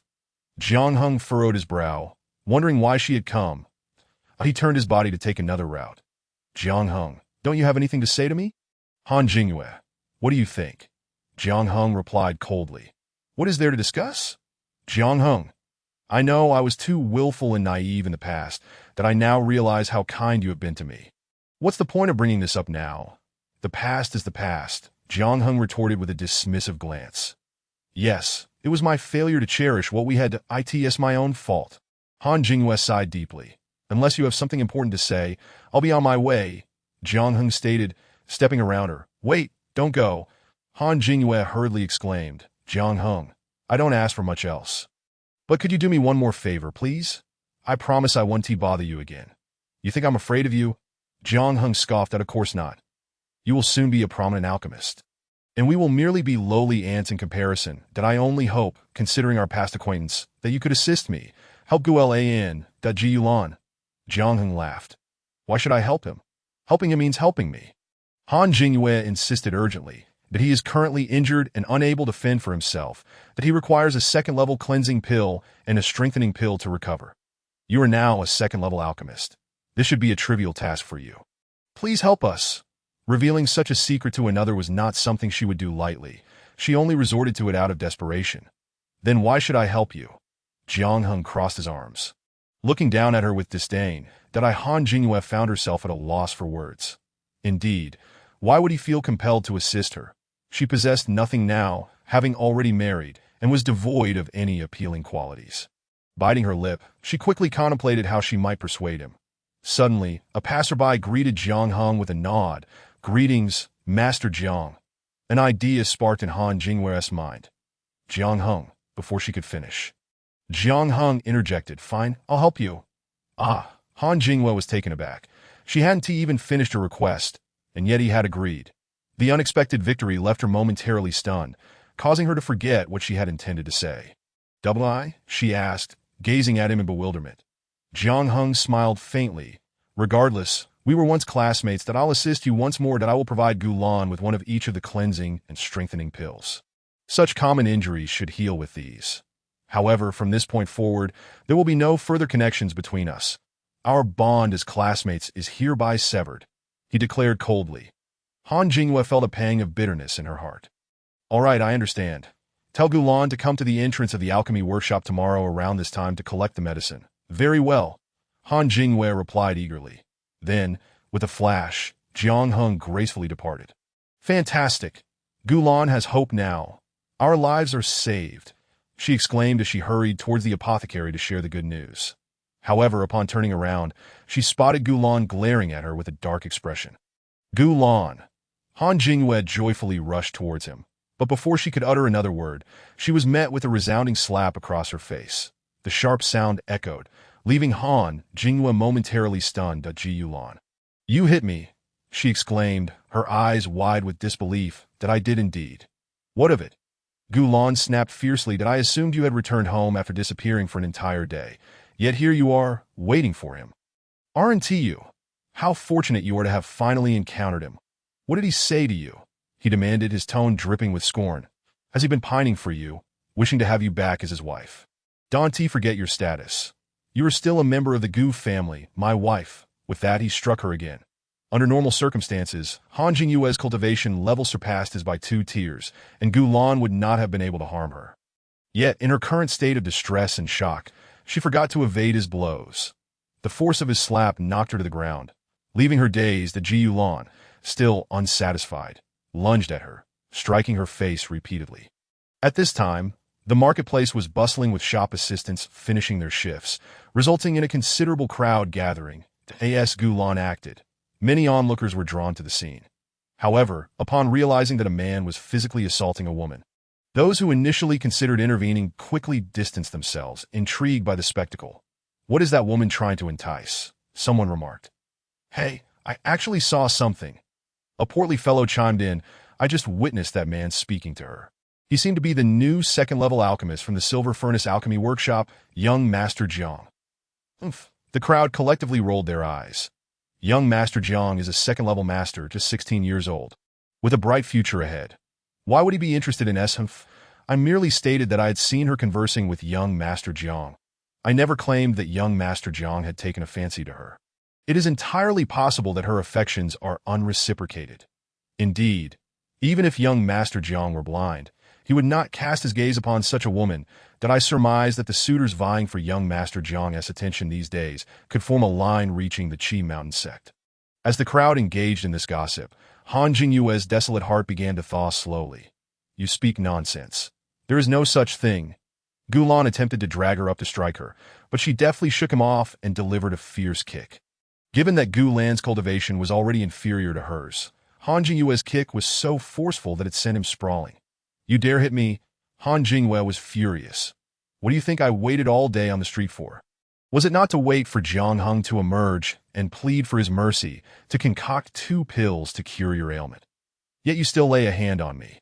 I loathe you. In a fit of rage, Han Jinghua lunged at Gulan, tearing and striking at him. That as she unleashed her counterattack, Gulan had no room to retaliate, forced instead to cower on the ground, screaming and attempting to evade her blows. Jinghua, I was wrong. I was wrong. He pleaded repeatedly. You are not at fault. I am the one who erred, that I forsook a perfectly good Jiang Hung, who does not fancy me, to marry you instead. This is my mistake, that I deserve to be beaten and scolded by your mother. Han Jinghua was beside herself with rage. She had never before suffered such humiliation, being slapped in public. As she wept, she relived the grievances of the past few days, finally recognizing the kindness her parents had shown her. Though they were somewhat mercenary and favored her brother over her, they had at least been correct in their assessment. Jiang Hung was vastly superior to Gulan. I was wrong. I was truly wrong. Han Jinghua continued to kick and strike Gulan, exclaiming, Let you hit me! Let you hit me! The onlookers, witnessing the reversal of fortunes, began to murmur among themselves once more. Finally, someone could no longer bear to watch. Enough. This is the street. If you wish to fight, do it at home. They stepped in to separate the two, that Han Jinghua struggled to break free, but the intervener's cultivation was clearly superior, effortlessly pulling her away. They then began to disperse the crowd, insisting, "Move along, move along. If you want to see a fight, go home and have one yourself."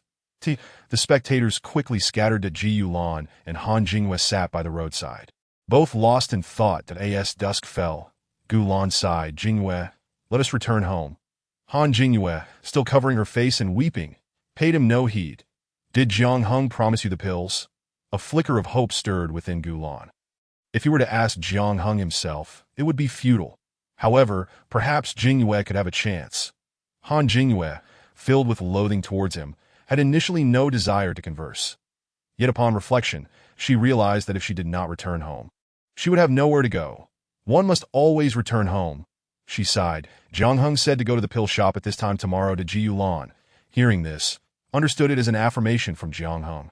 He rushed forward to embrace Han Jinghua, exclaiming, "Wonderful!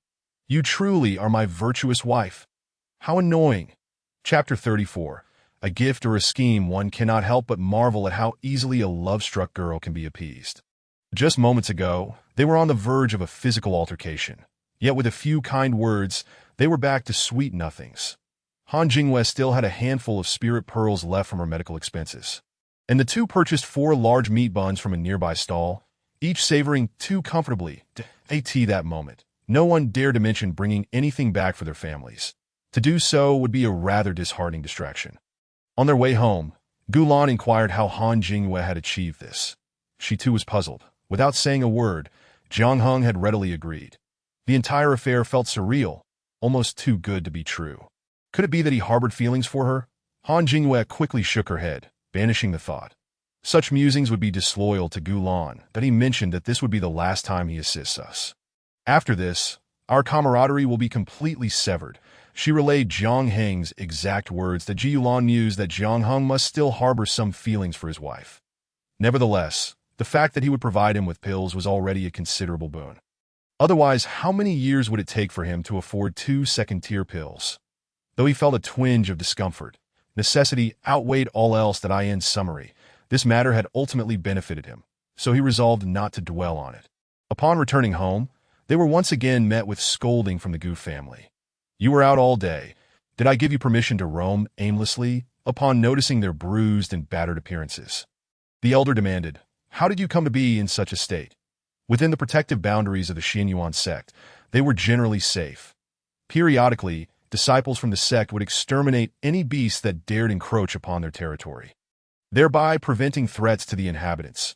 Encountering a pack of rabid dogs and sustaining injuries while fleeing was not something either dared to admit. They could only concoct a flimsy excuse. The Gu family scoffed. Seemingly convinced by their story, the night passed uneventfully. At long last, dawn broke, and Gulan, filled with excitement, made his way to the market.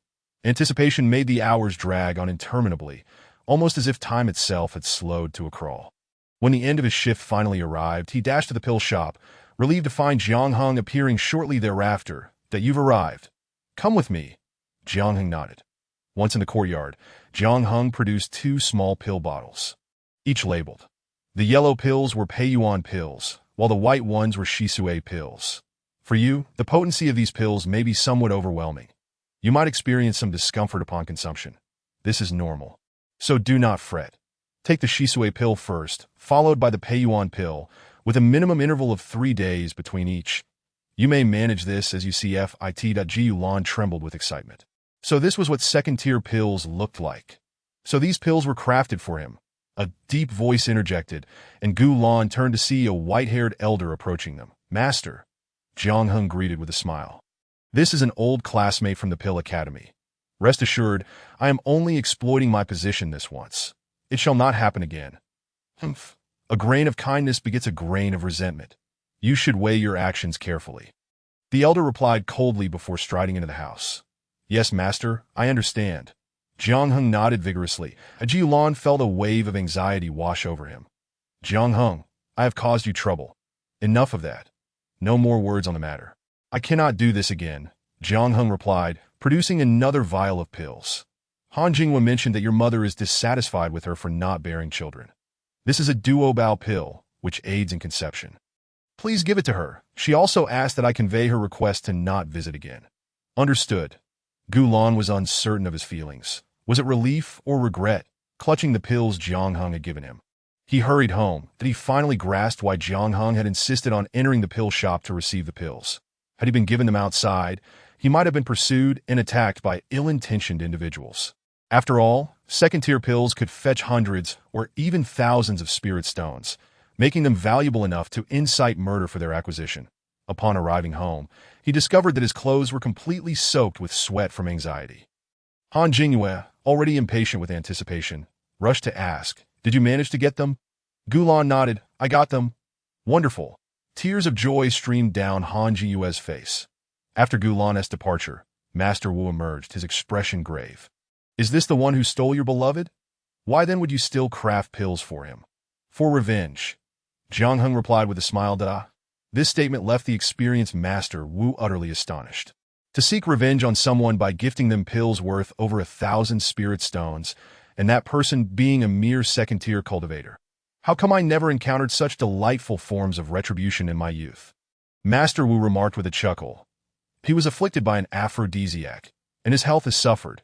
Jiang Heng replied nonchalantly. These pills are intended to restore his health, that if he wishes to remain ailing, he can simply sell them. This way, he can settle my debts and live more comfortably, provided he can bear to part with them. And if he chooses to consume the pills, Master will remain perplexed by Jiang Heng's reasoning. Even better, I shall wish him a life filled with happiness and a bountiful family, Jiang Heng declared with a grin. Master Wu was left in a state of bewilderment, wondering if he had truly aged and could no longer comprehend the thoughts of the younger generation. From one perspective, this was indeed a good thing. If all revenge could be so sweet, the world would surely transform into a paradise. Perhaps not. Jiang Heng shook his head with a smile. For individuals like you, Master, this life may indeed be splendid. However, consider this. He currently earns only 1 spirit stone a month. To support a family, that hardly suffices, does it? Not merely insufficient. It is grossly inadequate. Merely a drop in the bucket. Master Wu replied. Indeed. I have also gifted him a vial of Duobao pills. After consumption, instead of a single child, he may have twins or even triplets. I am eager to see whether life will remain as sweet as honey after he has fathered 3 or 4 children. Jiang Heng chuckled, realizing that this was your intention. Master Wu Dan began to understand, but remarked, "Isn't this rather complicated? Moreover, the future may not unfold as you wish. Take your time. After all, I have a longer lifespan than he does. An ample opportunity to adjust this plan." Jiang Heng laughed again, adding, "As for dealing with him, it is merely incidental. I shall not allow such matters to hinder my cultivation. Indeed, that is the right mindset." Master Wu Dan encouraged, patting his shoulder. "What worries does a man of stature have regarding marriage? Besides, you have become quite the desirable catch. Many eyes are fixated on this prized asset of yours. Not to mention, the clan leader of the Jiang family has come seeking you. What does he want?"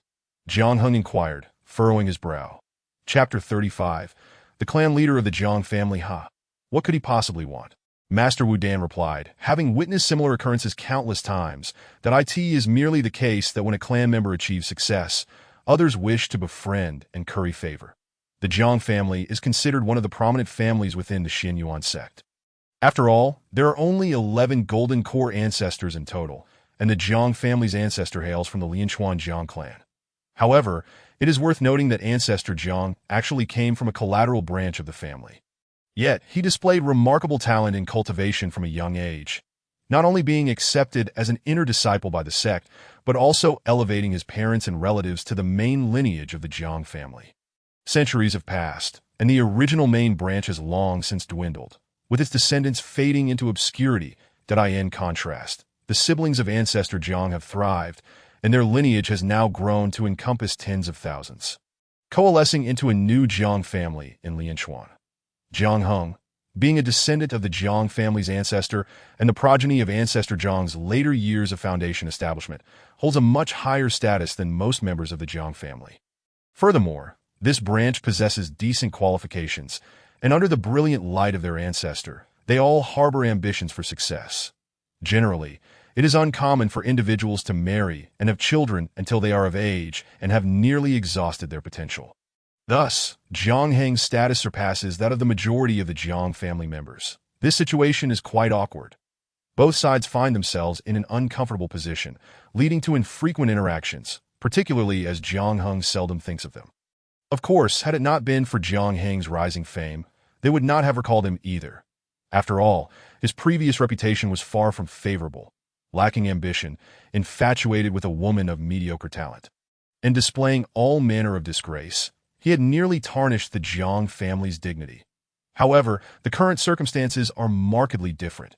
His master is a fourth-level alchemist, and he has achieved the status of a second-level alchemist himself. At just 16 years of age, his future prospects are exceedingly bright. Such a valuable clan member must be seized without delay. Thus, the Jiang clan leader sought him out. However, Master Wu Dan intervened, believing that this matter should be resolved by Jiang Heng himself rather than dictated by his teacher. Jiang Heng smiled faintly, sensing that it was likely not of great importance, and chose to disregard it. Very well, as long as you are aware.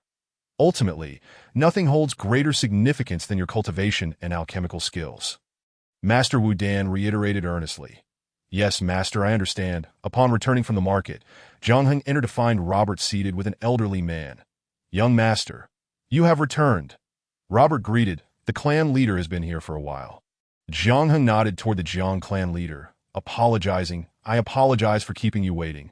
My teacher shared some matters with me, and I lost track of time. And no worries. Cultivation is of utmost importance. An old man can wait a bit longer. The Jiang clan leader chuckled. That I came today primarily to congratulate you on becoming a second-level alchemist. With a smile, the Jiang clan leader presented a wooden box, saying, as you know, our clan lacks resources. So we can only offer this modest token.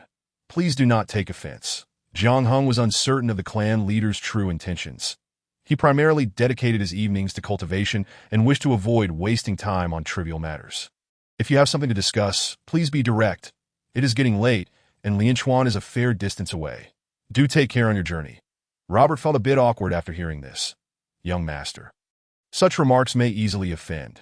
It sounds as if you wish to dismiss him. The Jiang clan leader appeared somewhat embarrassed and said, Then I shall speak plainly. In recent years, our population has increased. Yet our resources have diminished. Several spirit fields are becoming increasingly barren, and the silver and iron mines have been depleted after centuries of extraction. Presently, our clan has 3 foundation-building cultivators and 372 qi refining cultivators, spanning levels 1 to 9. That, however, it is simply not feasible for our clan to provide for so many cultivators. Jiang Heng began to grasp the clan leader's meaning. You do not wish for me to seek assistance from the ancestor, do you?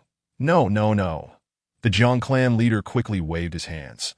How can one possibly approach the ancestor for such matters? That would be a source of discomfort, given that our clan has so many promising cultivators. We should have sent them to the sect long ago. However, once individuals are sent to the sect, they are essentially severed from the family. Consequently, many clans harbor selfish intentions, sending only those with exceptional talent to the sect while retaining those of relatively good quality within the family, relying on the clan to support them. In this way, once these individuals achieve success, the family status can be elevated, transforming them into a true noble clan. However, such actions conflict with the interests of the Xin Yuan sect. While the sect may turn a blind eye, should they choose to investigate, the consequences would be dire. Nevertheless, the sect does allow a degree of leniency, as they recognize that if they were to act against those with heavenly roots, they would not dare to intercept them, allowing perhaps 1 or 2 with earthly roots to remain undetected. The Jiang clan leader continued with a smile. This is my thought. Now that you are a second-level alchemist, why not partner with our clan to open an alchemy shop? You could sell the pills you produce during your practice without needing to create them specifically for sale. Meanwhile, we could source pills from other places. And as for the profits, we could split them 60-40, 60 for you and 40 for us. How does that sound?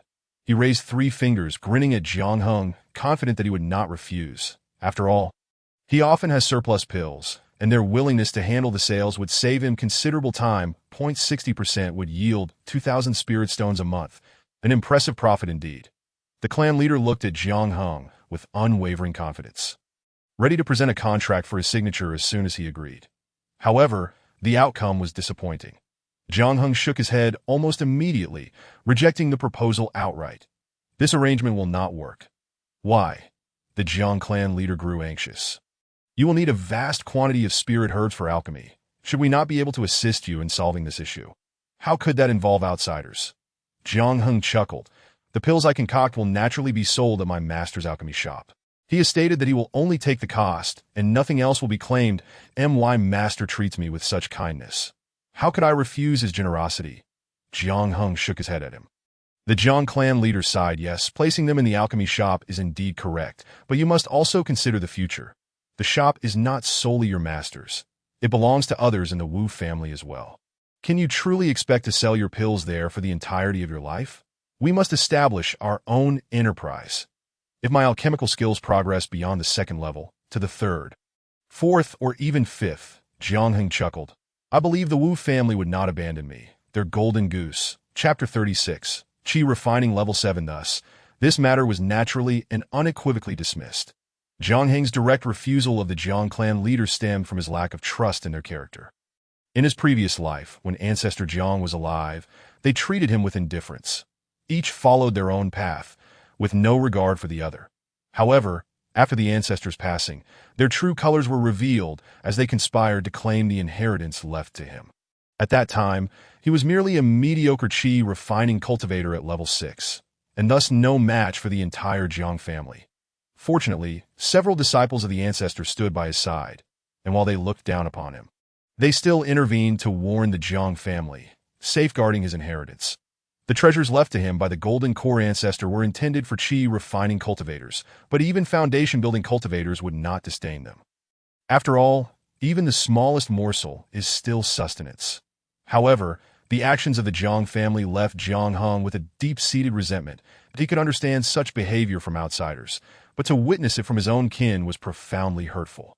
In this lifetime, you had best not cross my path, for I shall not grant you an easy passage. Jiang Heng composed himself, shared dinner with Robert, and then retreated to his chamber to begin his cultivation. Now at Qi refining level 6, his spiritual energy flowed through his meridians like water, while simultaneously drawing in the spiritual energy from the bracelet space to augment his own power.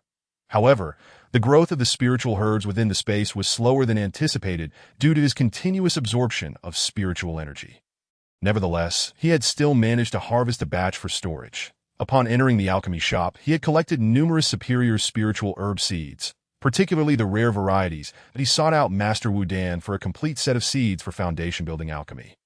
Wu Dan sure jested with him, saying that by the time these seeds grew to a usable age, he would likely have surpassed the age for foundational establishment himself. That do not worry. Following your master. How could one possibly fail to acquire a foundational elixir? Wu Danshur said with a benevolent smile that he understood this principle, yet he still planted all the foundational spiritual herbs within his space. Even though some would indeed take decades to mature, in his past life, he had nearly exhausted all his resources for these foundational elixirs, only for them to end up in the mouths of Han Jingyue and Gulan. By the time he reached the pinnacle of Qi refinement and was able to establish his foundation, he found himself unable to gather even a single foundational elixir. That was exceedingly difficult.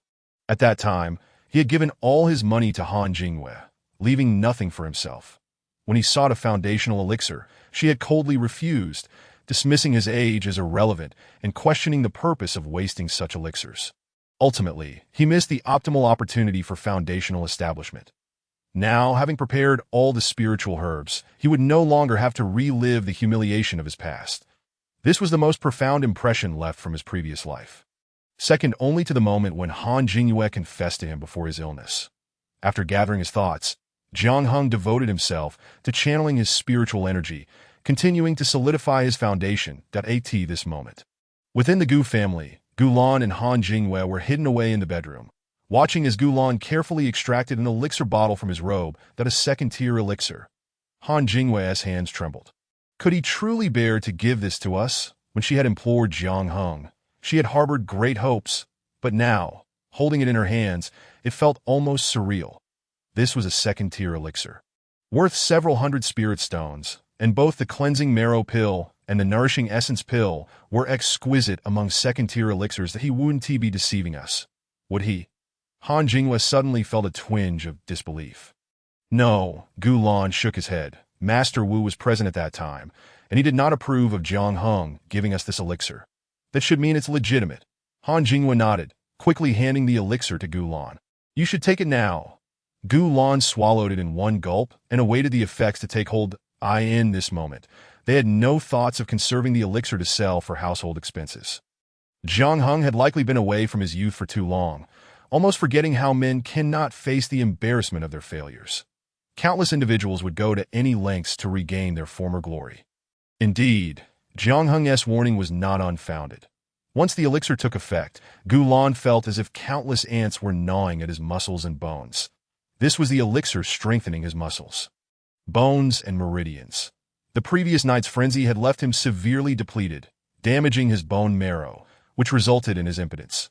The primary function of the cleansing marrow pill was to replenish his lost marrow, allowing his internal circulation to flow once more.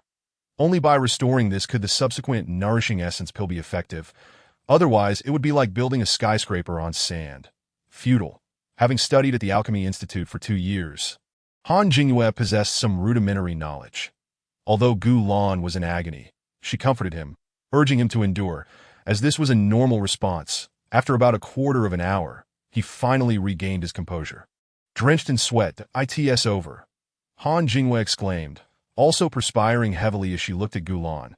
"Yes. He told me to take another in 3 days, and then I will be restored to my former self." Gu Lan replied, unable to hide his excitement. "Indeed, once you recover, we can return to a normal life." Han Jinghua sighed. "Yes." Gu Lan rushed out to take a shower, cursing the Gu family for the chilly weather that could lead to illness and further expenses. Yet Gu Lan felt no sorrow that he had already been reborn. Starting tomorrow, the world would turn a new page. The following days passed without noteworthy events. 3 days later, Gu Lan took the nourishing essence pill again. Once the elixir's effects kicked in, he immediately sensed a resurgence of vitality. That evening, Han Jinghua consumed the precious treasure pill, and the two indulged in each other's affection for a long while before peacefully drifting into sleep. Half a month later, Jiang Heng successfully reached the 7th layer of qi refinement. The difference between the 7th and 6th layers was significant that if Jiang Heng were to express it, the 7th layer was at least twice as powerful as when he was at the peak of the 6th layer. At this stage, he could almost fully unleash several spells. Even without relying on elixirs, he could now undertake tasks outside, whether it be exterminating beasts or gathering wild spiritual herbs, effectively enabling him to sustain himself. In his previous life, he had reached the 7th layer of qi refinement at the age of 30-5. By the time he attained the pinnacle of qi refinement, he was already 67, with his vitality waning, and had almost lost all hope for establishing a foundation. Yet he had still wanted to give it a try, only to be mocked and challenged by Han Jinghua, who refused to part with even a single spirit stone. Within a few years, he succumbed to illness due to his melancholic disposition, languishing on a sickbed until he ultimately died of frustration. However, the present circumstances were entirely different. He had distanced himself from that wretched person, and his future now appeared promising. Chapter 37. Secrets of Heritage. Greetings, Ancestor. Jiang Heng never imagined he would have the opportunity to meet the Ancestor today. Previously, the Ancestor had only sent disciple Li Jiahui to convey messages or deliver items. This was the first time in 5 years that he had met him in person. Elder Jiang looked at the clean and refreshing young man before him, unable to help but smile and nod. "Sit down and speak." In the past, this junior had not been diligent, and he had lacked the inclination to invest effort in him. Now, hearing that he had changed, Elder Jiang felt a sense of joy. With his days numbered and the bloodline reduced to this lone branch, he found himself reflecting more as age took its toll. "That I have heard about your progress. It's quite commendable. A 16-year-old second-tier alchemist is indeed a rarity." Elder Jiang praised with a smile. Jiang Heng quickly prostrated himself. "Your praise is unwarranted, Ancestor. This great-grandson was foolish in the past, but I shall no longer be so. I will diligently cultivate and ensure that I do not bring shame upon you." "Ha ha." Elder Jiang chuckled lightly, but the movement strained his chest wound, causing him to cough violently. Li Jiahui and the others rushed forward to attend to him. "Master, please do not become overly agitated. It is detrimental to your health." Elder Jiang waved them away. "You may leave. That I wish to speak with Heng for a moment. That I am well aware of my condition. Although this injury is incurable, it does not mean I shall depart today." "Master." The eyes of his several disciples turned red instantaneously, and they cast a fierce glare at Jiang Hung before stepping outside. Jiang Hung felt a chill run down his spine under their ominous gaze. His legs trembling slightly. "Elder, about your injury," Jiang Hung inquired cautiously. Elder Jiang smiled wryly. "I was outmatched and received an injury from someone." Jiang Hung was astonished that someone could injure his own ancestor, yet indignantly declared, "Elder, who harmed you? Although my cultivation is still shallow, if I ever gain the strength, I will surely avenge you." Elder Jiang waved his hand, chuckling, "There is no need for that. Your concern brings me great joy. I summoned you today to entrust you with something." He then handed over a storage bag. Jiang Hung did not accept it. "Ancestor, I currently lack for nothing in terms of cultivation resources. Please keep your belongings." "Take a look first," Elder Jiang said with a smile. This child was not greedy, which was commendable. The members of the Jiang family would do anything to pry more resources from him. "Fie, Jiang Jiping. Will give my possessions to whomever I choose. I will not allow anyone to scheme against me." Seeing the ancestor's insistence, Jiang Hung finally accepted the storage bag that it had been deliberately left unsealed. And upon probing with his consciousness, he could see its contents clearly. Inside were several jade slips, along with thousands of spirit stones, some rare spiritual herbs, and a single elixir bottle labeled Foundation Establishment Pill. "Ancestor, what is this?" Jiang Hung was taken aback. The items visible in the storage bag alone were worth nearly 100,000 spirit stones. "This is for your personal use." Elder Jiang smiled. "You are now on the right path. And I am pleased that I just checked. You have already reached the 7th layer of Qi refinement, indicating you have been diligent in your practice at your age. Having such cultivation is comparable to those disciples who entered the inner sect before. If I were to speak, entering the inner sect now would pose no issue. However, I still wish for you to cultivate outside first. After establishing your foundation, you may enter. Do you know why?" Elder Jiang inquired with a smile.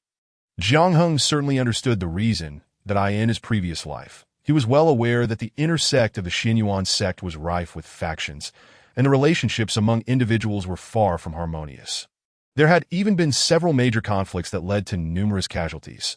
Such occurrences were rare in the history of the Xinyuan sect and have been a source of ridicule for other sects for a long time. Although the inner sect was resource-rich, the competition was fierce. It was far more tranquil to cultivate outside. Jiang Hung only mentioned a couple of points he could articulate. Elder Jiang nodded. "Indeed, I initially intended to explain this to you.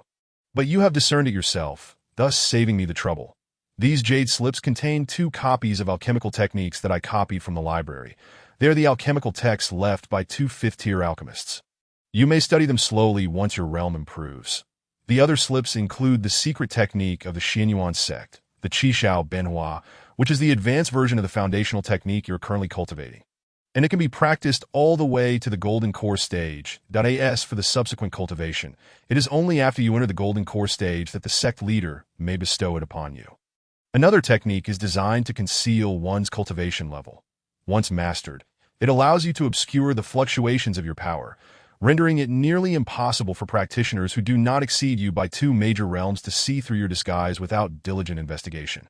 Old Ancestor Jiang sighed, remarking that although you were once a wayward youth, he found little cause for concern regarding your safety.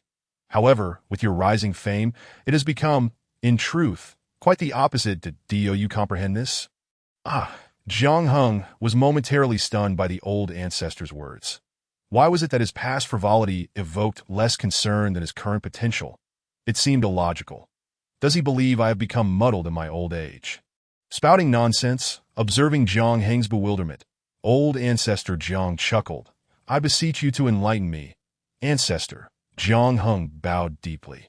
"This matter pertains to your lineage." Old Ancestor Jiang intended to clarify it in one go. "My lineage?" Jiang Heng's confusion deepened. "Indeed."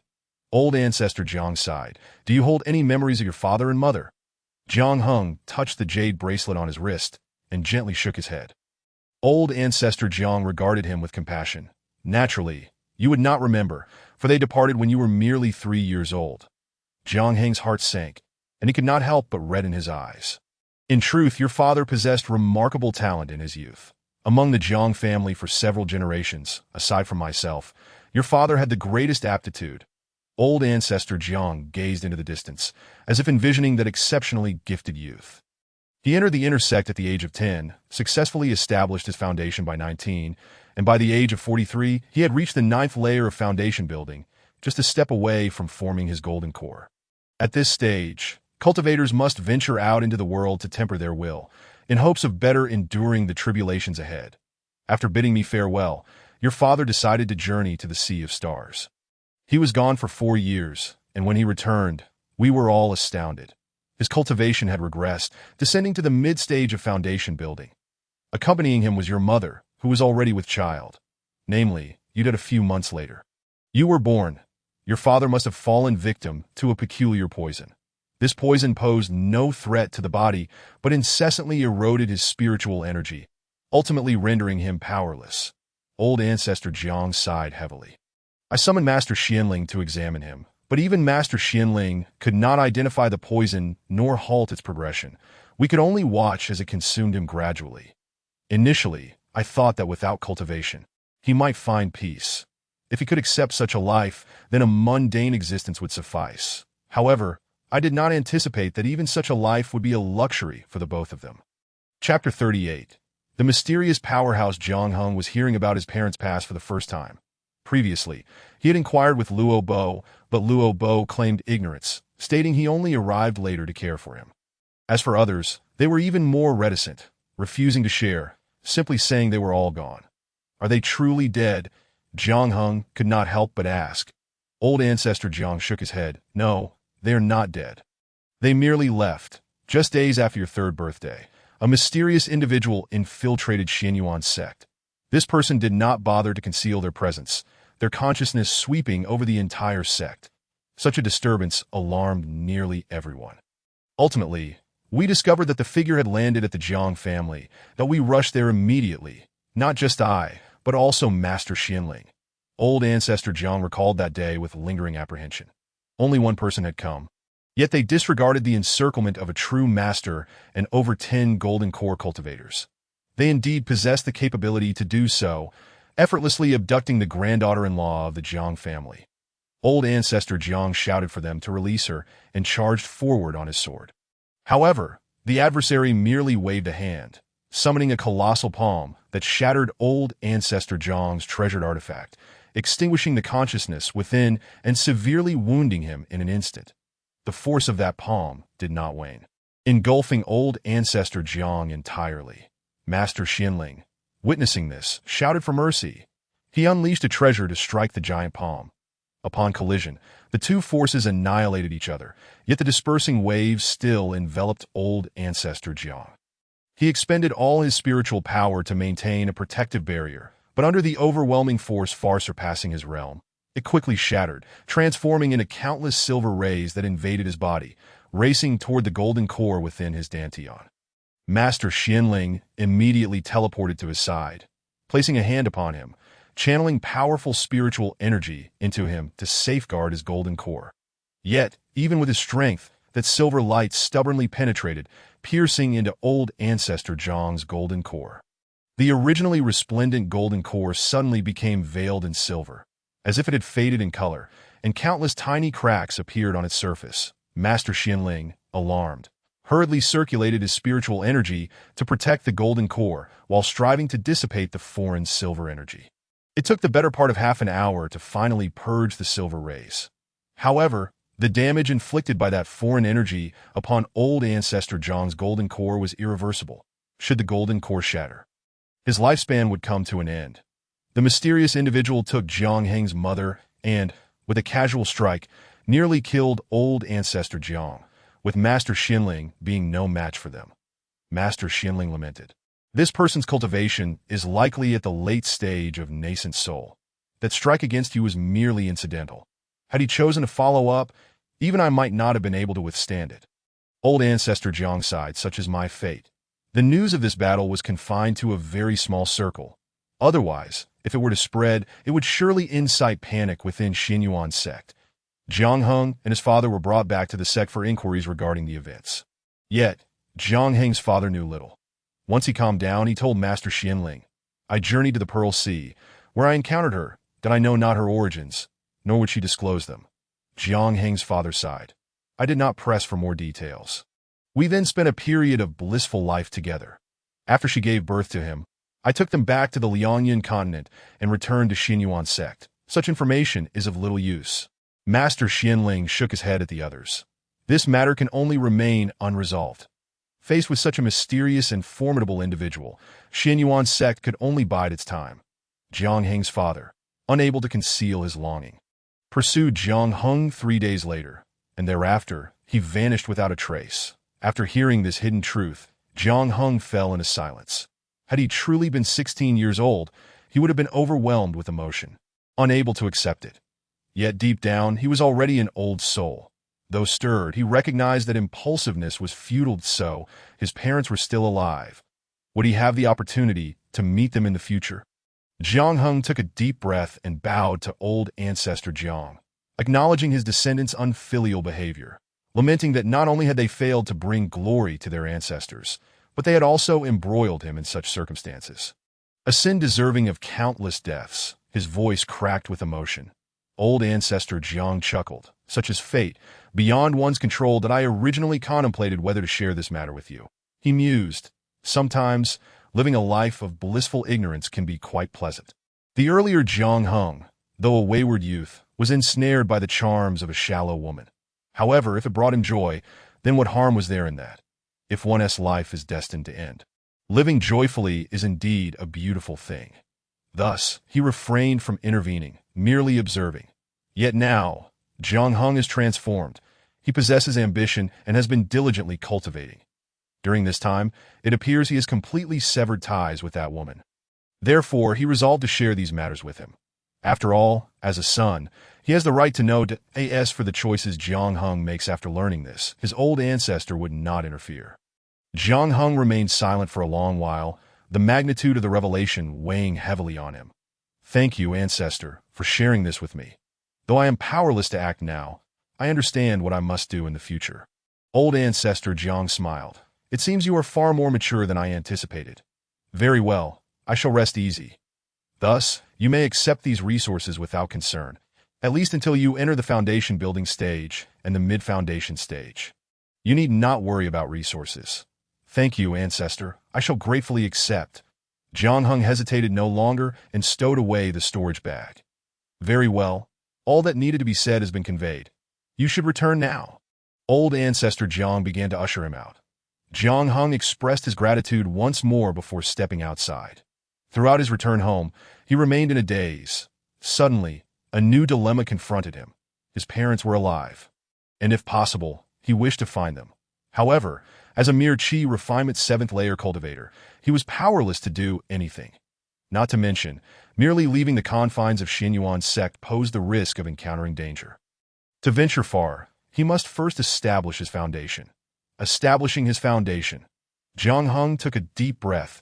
Realizing that he needed to hasten his pace, he withdrew 1/10 of the spirit stones given by his ancestor and cast them into the space of his bracelet. Whereupon the stones immediately sank into the spirit earth beneath his feet, releasing a tremendous surge of spiritual energy. Jiang Heng swiftly focused his mind, channeling his spiritual power with all his might. Entering a state of cultivation, foundation establishment, he aimed to elevate his cultivation to the peak of Qi refinement before turning 18, and then proceed to establish his foundation. Time waits for no one. Chapter 39. The Gu family's despondency. Just as Jiang Heng immersed himself wholly in his cultivation, joyous news emerged from Gulan's side. Not long after rising that morning, Han Jingyue began to retch incessantly. Gu Shi, her mother-in-law, was about to scold her when she suddenly considered another possibility. Jingyue, could it be that you are? She asked with astonishment. Han Jingyue, feeling shy, replied, Mother, I'm not quite sure. You must be, Gu Shi exclaimed joyfully. As an experienced woman, how could I not recognize the signs? She immediately instructed Han Jingyue to do nothing but rest and nurture the child. Gong Huimin, puzzled by the turn of events, directly inquired with Han Jingyue. Without hesitation, Han Jingyue recounted the circumstances. You both have quietly accomplished something monumental. Gong Huimin marveled. Is Jiang Heng truly so generous as to provide us with second-tier elixirs? Indeed. Han Jingyue sighed. To be honest, I feel somewhat indebted to him. He has helped us without holding grudges that I misjudged him. Gong Huimin thought to herself, what good does it do to say that now? You refused to show him kindness before, and now it's too late for regrets. However, Gu Lan's recovery is a blessing. Otherwise, our mother-in-law would have nagged us to death. Now that Han Jingyue was pregnant, the burden shifted entirely onto herself. You all received this good fortune and didn't share any with me. Only indulging yourselves? Gong Huimin expressed her dissatisfaction. Han Jingyue chuckled softly. How could that be? If you didn't mention it, I would have brought you something today. Tonight, I'll have Gu Lang sleep in your room, so you too might conceive a child. Oh dear, how can you say such things? Gong Huimin blushed. Thus, that very night, Gu Lan entered Gong Huimin's chamber. Within 2 months, Gong Huimin exhibited signs of pregnancy, as well at long last. Gu Shi ceased her complaints and scolding, reveling in the joy that continued until Han Jingyue gave birth. It's here. It is here, Gu Dinyang. Your daughter-in-law has given birth to a grandson. The midwife joyfully announced to the waiting Gu Shi. Thank you. Thank you. Gu Shi expressed her gratitude, her delight evident. However, your daughter-in-law should have twins. There is another one inside, the midwife informed her before turning back to assist with the delivery. Ultimately, the midwife congratulated her 3 times, for Han Jingyue had given birth to triplets, a rare occurrence even in Shaohan village. Gu Shi was overjoyed and decided to host a grand feast when the child reached its first month. The Ji Yulan sent an invitation to Jiang Heng, but he did not accept it. Gu Lan, I have already stated that from now on, we shall part ways cleanly, with no further ties. Therefore, I will not accept this invitation, nor will I attend. Observing Jiang Heng's cold demeanor, the smile faded from Gu Lan's face. She had hoped that by mending their relationship, he might relieve her of that debt. Jiang Heng was already a second-tier alchemist. With just a few batches of elixirs, he could earn far more than a few hundred spirit stones. He could easily show mercy and lighten her burden. Yet even now, Robert remained steadfast, appearing at the apothecary every payday, proudly collecting his single spirit stone. That stone represented not merely a token, but the sustenance for 3 children. 1 spirit stone could purchase 200 pounds of ordinary milk, enough to sustain 3 children for a month. Despite Han Jingyue's milk supply, it was impossible for her to nourish 3 infants. When the triplets reached 3 months of age, Gong Huimin too was ready to give birth. Coincidentally, she was also expecting multiple children. This time, she delivered quadruplets. However, Gu Shi felt not elation but anxiety. How could their family, with their limited resources, afford to raise 7 children, even if the family did nothing else? It was inconceivable to manage 7 infants. Thus, the Gu household was enveloped in the incessant cries of children. Even when the eldest and second-born ceased their wailing, the others would inevitably follow suit. Within 3 days, Gu Shi and her 2 daughters-in-law were nearing their breaking point.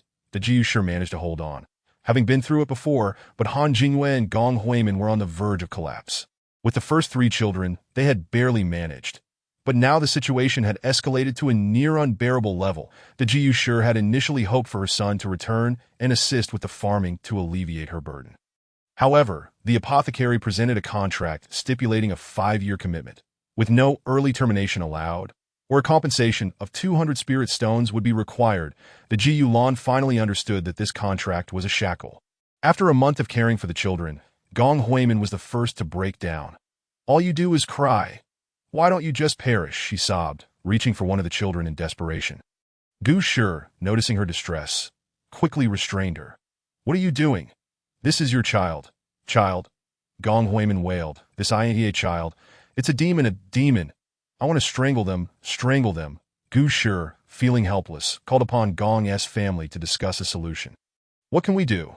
Gong's relatives retorted, I married off my good daughter to your family, to bear children for you. You promised to care for her, yet look at her now. With that, they decided to take Gong Huimin back, leaving Gu Shi to shoulder the responsibility of 7 children alone. Gong Huimin's departure increased the burden on Han Jingyue, and Gu Sh had a Ji Yushi desire to hire help. But anyone who heard they would be watching 7 children would hesitate to take on such a daunting task.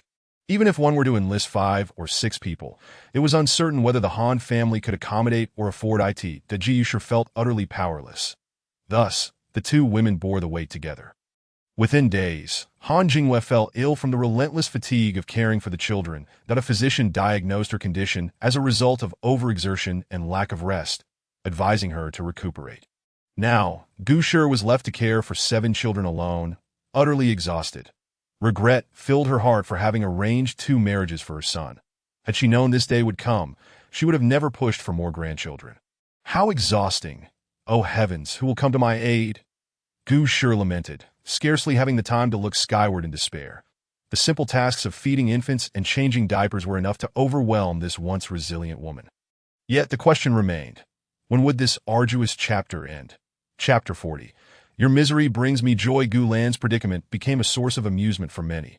Robert was well aware of it and remarked to Jiang Heng during a meal. Now he is truly in over his head. And not only that, he must save up for the bride price for 5 sons. Jiang Heng chuckled, though Han Jingwei bore his illegitimate children with spiritual roots. Their potential is likely quite poor, so these 5 will probably not fare much better. If they still harbor lofty aspirations for cultivation, they are in for a harsh reality, as no fool will willingly be their benefactor. Ive heard from their neighbors that the little ones cry incessantly, driving everyone nearby to distraction. But considering they have 7 children, it's understandable, he continued. Indeed, I can truly empathize, Jiang Heng remarked with a smile. If he did not understand the challenges of raising a child, he would not have dedicated so much effort to concocting elixirs and treating ailments to assist her in bearing more children.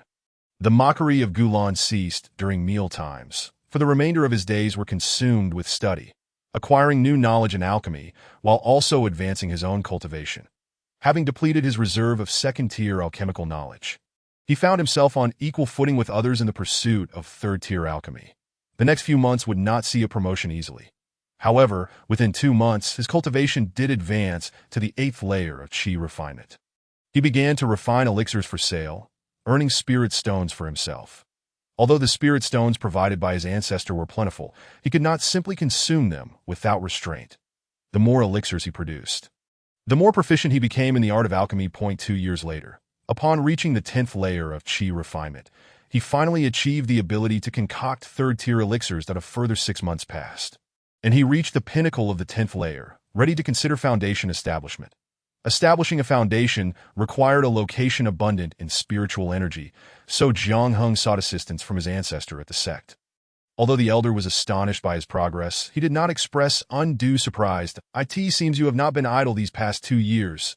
The elder remarked that I cannot afford to be complacent. Jiang Heng responded earnestly, as long as my parents are alive, I must find a way to locate them. There is no need for haste. In comparison to them, our strength is vastly inferior. The venerable elder Jiang recalled the mysterious figure from that day. Feeling an unsettling chill, by the way, elder, how can your injuries be healed? Jiang Heng inquired. Elder Jiang smiled and shook his head. That is not something you need to concern yourself with, according to Elder Xianling. To mend my shattered golden core, 7th grade continuity creation pill is required. 7th grade. Jiang Heng could scarcely fathom that in the entire history of the Xianyuan sect, which spans over 1,000 years. Only 2 5th-grade alchemists have ever emerged out of 7th-grade alchemist is unheard of. Even in the entirety of the Liangyan continent, the most renowned alchemists are merely 6th grade, and thus 7th-grade pills are non-existent. To procure a 7th-grade pill, one would likely have to traverse the Starry Sea to reach the Starry Horizon continent on the other side. In contrast to the cultivation standards there, the Liangyan continent is akin to a remote backwater. It appears that after establishing his foundation, I too must venture to the Starry Horizon continent to explore the possibilities of acquiring the continuity creation pill. Elder Jiang summoned Li Jiaowei, instructing him to discreetly escort Jiang Heng to the sect's spiritual grounds. Deep within the Xianyuan sect lies a valley where spiritual veins converge. The spiritual energy here is rich, nearly double that of the residences of the various elders outside. When inner disciples of the sect establish their foundations, they often come here, as doing so in this spiritual land offers a significantly higher chance of success than in other locations. Upon reaching the valley's entrance, Li Jiaowei smiled and said, "Brother, please enter by yourself." "Thank you." Jiang Heng clasped his hands in gratitude and turned to walk inside. Outside the valley, Elder Jiang sat at a high vantage point, gazing pensively into the spiritual valley, to Li Jiaowei, attending to him, asked, "Master, Are you worried about whether brother will succeed? Indeed, Elder Jiang did not conceal his concerns. His aptitude is not particularly remarkable, yet he has managed to achieve this level at such a young age. I worry that his cultivation may have been hastily accumulated through spiritual stones, that if his spiritual power accumulates too quickly without proper grounding, there is a significant risk of failure during the foundation establishment. Fearing that the elder might be anxious, Li Jiahui encouraged him. Brother appears confident and composed, not like someone who is unaware of the depths that I believe he has a high chance of success this time. You, always saying sweet words to cheer me up, Elder Jiang chuckled, casting a knowing glance at him. It's not mere flattery. Mastered, I see brother's diligence. All right, I understand your filial piety. 2 days later, Jiang Heng emerged from the spiritual valley, having successfully established his foundation as he had anticipated. Elder, I succeeded, Jiang Heng stated calmly. Excellent. Elder Jiang nodded. You utilized a technique to conceal your cultivation, did you not? Indeed. I wish to avoid drawing too much attention. Jiang Heng replied. Very good. Elder Jiang gazed at him with pride. This child resembles his father. Back then, that child looked at him in exactly the same manner. He had once believed that this successor would become another golden core cultivator after him, ensuring the continuation of their lineage within the Xian Yuan sect. Yet circumstances took an unfortunate turn. Now, his fate remains unknown. Fortunately, he has a son who, at just 18 years old, has successfully established his foundation. You are a child of foresight, aware of your own actions. However, promise me one thing. Do not entertain thoughts of leaving the Lianyan continent until you possess sufficient cultivation. Of course, I understand, Jiang Heng replied earnestly. After departing from the elder's quarters, he stealthily made his way to Shaohan village. With his current level of cultivation, he could easily enter the village without being detected. He observed from a distance the home of Han Jingyue. Now, she should still be in her late teens, yet the passage of time has rendered her unrecognizable. Clad in patched clothing, with hair matted in grease and a face etched with fatigue, she was surrounded by 7 children. Around 3 years old, clamoring for her attention, crying out of hunger. Han Jingyue, feeling utterly helpless, exclaimed, You all need to be quiet for a moment. If I don't cook, do you little rascals have anything to eat? She had lost track of how she had survived these past 3 years. Gong Huimin had vanished without a trace, reportedly still prone to violent outbursts or weeping uncontrollably. The incessant noise from the children had driven her to the brink of despair. She had often found herself on the edge of collapse, yet she was astonished that she had managed to endure. After all those long days and nights, she was left in awe of her own resilience. However, she seldom indulged in thoughts of the past. Merely keeping these mouths fed consumed all her strength. Only in the late hours of the night, when the children were sound asleep, could she reminisce about the days gone by. Back then, Jiang Heng had treated her exceptionally well, always fulfilling her requests, yet she had failed to appreciate it. That night, she dreamt once more of marrying Jiang Heng, that as he lifted her veil, his most innocent smile met her gaze. Chapter 41. The outside world is dangerous. Seeing Han Jingyue's plight brought a sense of delight to Jiang Heng. Now that he had successfully established his foundation, it was time to venture beyond the confines of the marketplace. However, to do so, he needed his master's approval. I cannot agree to this. Master Wu exclaimed that as an alchemist, you should focus on your studies. There is no need to venture out into the perilous world. Master, Jiang Heng whined, adding a touch of endearment to his tone. One must read thousands of books and travel thousands of miles. I can't just remain cooped up like a hen for my entire life. Can I? Master Wu was infuriated yet amused. Cooped up like a hen? You do have a way with metaphors that so. I shall be the old hen, and you will be the little chick then. Master, I won't venture far. Jiang Heng raised his hand in a vow. I will only roam within the sect's sphere of influence, never straying far. That is still unacceptable. Master Wu was adamant. His disciple possessed extraordinary talent. Now, not only was he a third-grade alchemist, but he had also successfully established his foundation, that if he dedicated himself to refining his alchemical skills, Master Wu was confident he would become a fourth-grade alchemist within 10 years. Reaching that level would allow him to become a master alchemist. A master alchemist by 30. I shall relish seeing the faces of those in the sect's alchemy pavilion as they pass by me. With a wide path before him, why would he choose to tread the perilous and winding road outside? The world beyond was fraught with dangers. Rogue cultivators, malevolent practitioners, and even demonic cultivators lurked about. Not to mention those who, while appearing righteous, harbored ulterior motives that if he showcased his exceptional alchemical prowess without adequate protection, he could easily be captured and forced into servitude as a pill slave, toiling day and night to produce pills for others that in short, the world was far too perilous. They were not like sword cultivators or magic practitioners. It was best to remain close to the sect. Jiang Heng was fully aware of the chaos that lay beyond. However, if he could not overcome this minor danger, how would he ever seek news of his parents across the starry sea? Rest assured, Master, I am not a soft persimmon. I have learned various techniques and sword arts, and I am not easily subdued. Jiang Heng was no longer the naive youth he once was. He had long anticipated the dangers of stepping outside. Since entering the Foundation establishment phase, he had devoted half his time to honing his swordsmanship and various magical techniques to enhance his combat capabilities. Master Wu recognized that this seemingly obedient disciple was actually quite independent-minded. Even if he managed to deter him for a moment, he couldn't do so indefinitely. That if you wish to go, you may, Master Wu relented, but you must first break through to the mid-Foundation establishment stage. That is my condition. Jiang Heng pondered for a moment and deemed it acceptable. Very well. I shall heed my master's words. Master Wu believed that given Jiang Heng's aptitude, it would take at least 10 years for him to transition from the early to the mid-Foundation establishment stage. With that much time, perhaps Jiang Heng's desire to venture out would fade. However, Jiang Heng's true plan was to reach the mid-Foundation establishment stage within 5 years. Although his aptitude was indeed average, he had treasures at his disposal. He needed to venture out within 5 years and return within 10. For in his previous life, the elder had passed away when he was 35.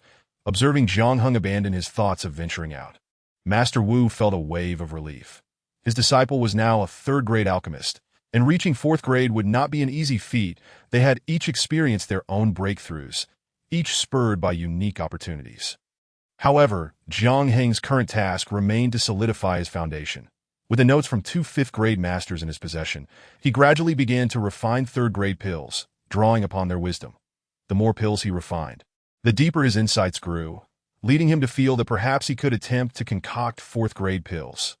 The spiritual herbs necessary for 4th-grade pill refinement were exceedingly rare, and even Master Wu could not provide them in unlimited quantities. At this juncture, Jiang Heng's secret weapon came into play that he prepared the ingredients for the 4th-grade pill, Spring Dew Clear Snow Pill, within his spatial realm, and then began the refinement process at home. Refining the 4th-grade pill proved to be a formidable challenge. With his foundation establishment stage consciousness, he found himself struggling to control the medicinal concoction, often leading to sudden failures where the spiritual herbs lost their essence due to the flames, resulting in the complete destruction of the batch.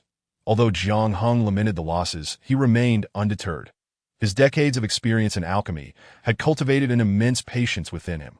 Such setbacks were merely trivial. His supply of spiritual herbs was ample, capable of withstanding such consumption.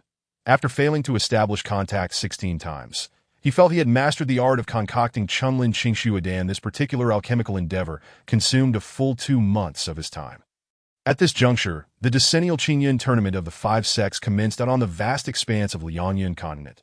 There existed hundreds of secular nations, and over 3,000 minor sections. However, only 5 major sects held significant influence: the Dongfang Xianyuan sect, the Beifang Jishua Palace, the Nanfang Qiang Hall, the Xibei Wunyan Holy Academy, and the Sinan Chongshao Alliance. The Qingyun Assembly, held once every 10 years, aims to discover the rising talents of the younger generation and ignite their enthusiasm for cultivation. At each grand event, not only do the victors receive generous rewards from the 5 sects, but it also determines the quota of participants from each sect for the Lingyun Secret Realm. The Lingyun Secret Realm opens once every decade, allowing each sect to send 500 participants. However, the current situation is far from what it once was. For every rank dropped in the Qingyun Assembly, a sect must reduce its number by 50, while the leading sect gains an additional 50. Consequently, the first-place sect could send up to 700 participants, while the last could only send 300. Within the Secret Realm, the danger escalates dramatically with fewer participants. The Qingyun Assembly entails competitions in alchemy, talismans, formations, and techniques, with only cultivators under the age of 30 eligible to participate. Jiang Heng, being an outer disciple, lacked even the qualification to attend. Although Master Wu had emerged from within the sect, he was still a member of the Xian Yuan sect and attended the alchemical competition alongside two other fourth-tier alchemists from the market. Both of them brought several disciples along, intending for them to observe and experience the atmosphere of the grand event. Upon noticing that Master Wu had come alone, they were quite puzzled. "Where is your esteemed disciple? Why did you not bring him along?" Master Wu smiled faintly. "He is at home contemplating the third-tier elixirs and has no time to join." This statement was half-truth, as the two believed Jiang Heng was diligently striving to break through to the third-tier alchemist.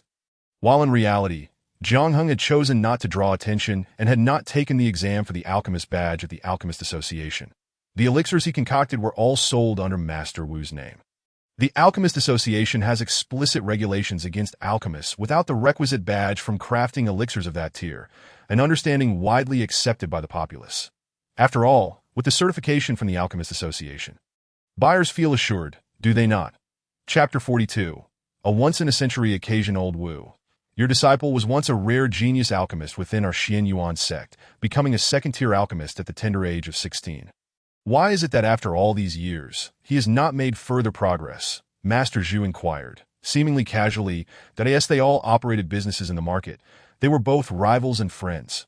While they took joy in their friends' successes, they felt discontent if those friends surpassed them. In recent years, Master Wu had taken Jiang Heng as his disciple, and Jiang Heng's early fame had brought unprecedented prestige to Master Wu, significantly boosting the business of Yinlu Alchemy Workshop compared to others. Though both were addressed as esteemed masters, one could not escape worldly sentiments that as they observed spirit stones flowing abundantly into Yinlu Alchemy Workshop. How could they not feel vexed? Despite their many attempts to counter this trend, people continued to perceive Master Wu as superior to them, a sentiment that persisted until recently. Progressing further, truly that's simple. Master Wu rolled his eyes. This requires a foundation built over time. It is not so straightforward. For us, such mediocrity is naturally insufficient. But your disciple is a prodigy of a millennium. Master Zhu chuckled. I do not deny that my disciple is a prodigy, but one cannot disregard objective realities. Can they? Even if my disciple becomes a third-tier alchemist before 30, that would still be a once-in-a-century talent. Master Wu retorted unapologetically. Indeed, you are absolutely correct, Master Zhu laughed. Just watch your competition quietly and refrain from being annoyingly verbose. Master Wu shot back, not indulging him. The competition now turned to the Xian Yuan sect. In a certain sense, any individual under 30 years of age could participate. However, the other four sects had already selected their most outstanding cultivators due to their considerable distance from the Xian Yuan sect. Conversely, Xian Yuan sect excelled in this aspect, as virtually all cultivators within the age limit could participate. Nonetheless, many were self-aware enough not to recklessly embarrass themselves. Over 400 disciples represented the Xian Yuan sect in the alchemical competition, among whom were several second-tier alchemists and a few third-tier alchemists. These young alchemists were the vanguards of the younger generation within the Xian Yuan sect.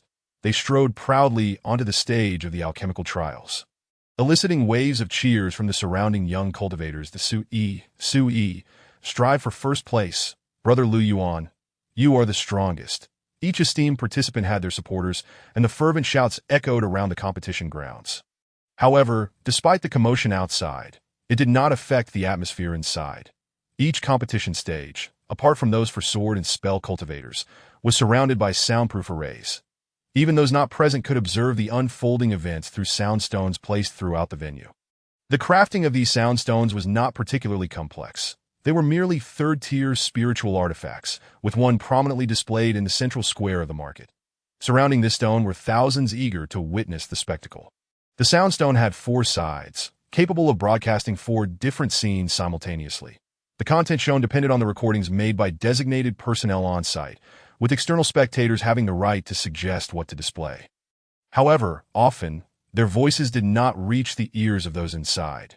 Furthermore, those who could hear from within need not concern themselves with the feelings of the outside crowd, that Jiu Lan found himself amidst the throng.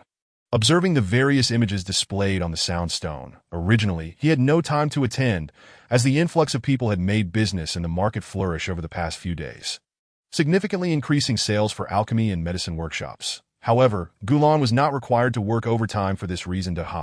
for his contract had finally expired. 5 years, nearly 2,000 days and nights, he had endured great torment. From the age of 16 to 21, he had merely watched the flames, feeling as though his days were passing without growth. He was an individual with ambitions and aspirations. Living without hope was unbearable for him. Yet, bound by the contract, he lacked the spirit stones to pay the penalty for breaking it, forcing him to bide his time, and he felt as if his hair would turn white before he finally reached the end. Manager Huang jovially asked him if he wished to renew his contract, that if you sign again, your monthly salary will rise to 3 spirit stones. Oh, don't even mention 3 spirit stones. I wouldn't want to work another day. Even for 10. He felt that if he toiled one more day, he would wither and perish. He swiftly signed the termination document and strode out of the alchemy workshop, declaring, "From today forth, I am free." He would no longer endure the ignoble existence of stoking fires and tending kitchens. Now, seated among the crowd, he could watch the sect competition like a person of stature. By the way, wasn't it said that Jiang Heng had already become a second-tier alchemist? Why was he not among the crowd at this competition? Gulan had long been grateful for the elixirs Jiang Heng had gifted him, and thus had decided to attend the alchemical competition. Within the market, people were discussing, why isn't Master Jiang from Yinlu Alchemy Workshop here? He is young enough to participate. Indeed, I just saw Master Wu. Yet he came alone, without Master Jiang. In truth, Master Jiang should have participated, for he was a part of their market. Yes, a young second-tier alchemist is quite a rarity among the 1,000 participants. Though Gulan felt a tinge of regret at not seeing Jiang Heng, he remained elated to witness such a grand spectacle. The alchemical competition was straightforward. Everyone would attempt to concoct second-tier elixirs together. Second-tier elixirs were categorized into beginner, intermediate, and advanced tiers, under the supervision of elder officials. The young alchemists began the process in stages. Generally, those brave enough to participate could manage the crafting of beginner second-tier elixirs without issue, though a few unfortunate souls faltered and withdrew from the competition. Then came the crafting of intermediate second-tier elixirs, where hundreds stumbled and exited the contest. As they reached the advanced second-tier elixirs, the number of dropouts surged, with nearly 90% failing at this stage. To become a third-tier alchemist by the age of 30 was a remarkable achievement. At this level, only a handful remained. The remaining participants from other sects barely numbered 10. Yet for the Xianyuan sect, only 12 were left. While it appeared that the Xianyuan sect held a numerical advantage, the expressions of figures like Master Lu and Master Su displayed a grave concern. Master Lu, filled with apprehension, remarked, "The participants from each sect are formidable. Our chances of winning seem slim. Indeed, competing for first place appears quite daunting. Let us aim for second or third instead." Yes. The 2 young disciples from Qiang Hall and Chongshao Alliance are reportedly high-tier third-tier alchemists. Brother Su, how is your disciple faring? Has he reached the advanced third tier yet? Chapter 43. Are they trying to undermine you? Su Dancher shook his head, saying, "My disciple still lacks a bit of refinement. If he had another month, perhaps he could concoct a tier 3 high-grade elixir. Indeed, my own disciple is even less capable. I doubt he can manage a tier 3 mid-grade elixir." Lu Dancher lamented. Ji Dancher and Chen Dancher also wore solemn expressions, as their disciples were at a similar level. However, rumors from Qiang Hall and Chongshao Alliance suggested that their 2 alchemists were already striving to become tier 4 alchemists. At present, only 40 individuals remained in the arena, 12 from Xianyuan sect, 7 from Jishua Palace, 9 from Qiang Hall, 4 from Wenyan Sacred Academy, and 8 from Chongshao Alliance. Nevertheless, today's competition had concluded, and the remaining contest would continue the following day. Upon returning to the market, Wu Dancher sought out Jiang Heng. "You should come and observe the scene tomorrow," Wu Dancher remarked. "Now that you are also a tier 3 high-grade alchemist, watching others refine elixirs could be beneficial. The stones from other mountains can serve to polish jade." "Master, must I go?" Jiang Heng hesitated, for he had already made progress with his second tier 4 elixir, the Kaiyang Ziyuan Dan, and with a bit more time, he could master it completely. No. Wu Dancher's expression turned stern. To become a proficient alchemist, one must possess an open mind, willing to absorb knowledge from various sources, as long as it suits you. You should embrace it. Moreover, observing others refine elixirs can often lead to self-reflection and examination of one's own skills. Do you understand? Wu Dancher spoke earnestly. He genuinely hoped Jiang Heng would participate in this competition, yet Jiang Heng was reluctant. Jiang Heng had his own aspirations. He wished to venture outside for training. However, if he became a Tier 3 or Tier 4 alchemist at such a young age, it would be a dream to leave the sect unnoticed. Not only would he be surrounded by people, but even the elders and deacons within the sect would focus their attention on him. The thought of living under the scrutiny and observation of others sent shivers down his spine. How could he endure such a life? He was determined to venture into the sea of stars. Yet, since his master had insisted, he felt it would be rude to refuse. Fine. I initially thought the first day would be dull and planned to attend the second day, but now you insist on me coming. Jiang Heng smiled and said, "Does this mean we share a special connection?" Wu Danshu retorted, "Nonsense about a special connection. You didn't want to go at all, that if I hadn't come to fetch you personally. You wouldn't have cared. Hee master, please don't be angry that I've come around to the idea. Let's go tomorrow, that I'll bring some snacks for us to enjoy while we watch. Enough with the snacks. Are you worried those old geezers will ridicule us?" Wu Danshu glared at him. Ridicule. Jiang Heng is not someone who easily backs down, that if many come to watch, I refuse to believe no one will bring food if I weren't busy refining elixirs. I'd bring a whole batch to sell. You rascal. Wu Danshu chuckled, shaking his head. Are you really that desperate for money? Of course, master. Do you know how expensive the spiritual herbs for Tier 4 elixirs are? Jiang Heng exclaimed animatedly. Why are you so anxious? Wu Danshu could not stand his frantic demeanor. Advancing from Tier 3 to Tier 4 isn't easy. If you lack the spiritual herbs, just gather them slowly. Even I cannot amass a vast supply of Tier 4 herbs for experimentation. That would be too extravagant. Otherwise, I could have become a Tier 4 alchemist at least 10 years earlier. After their discussion, Wu Danshu took his leave. Early the next day, Jiang Heng did not need Wu Danshu to call him.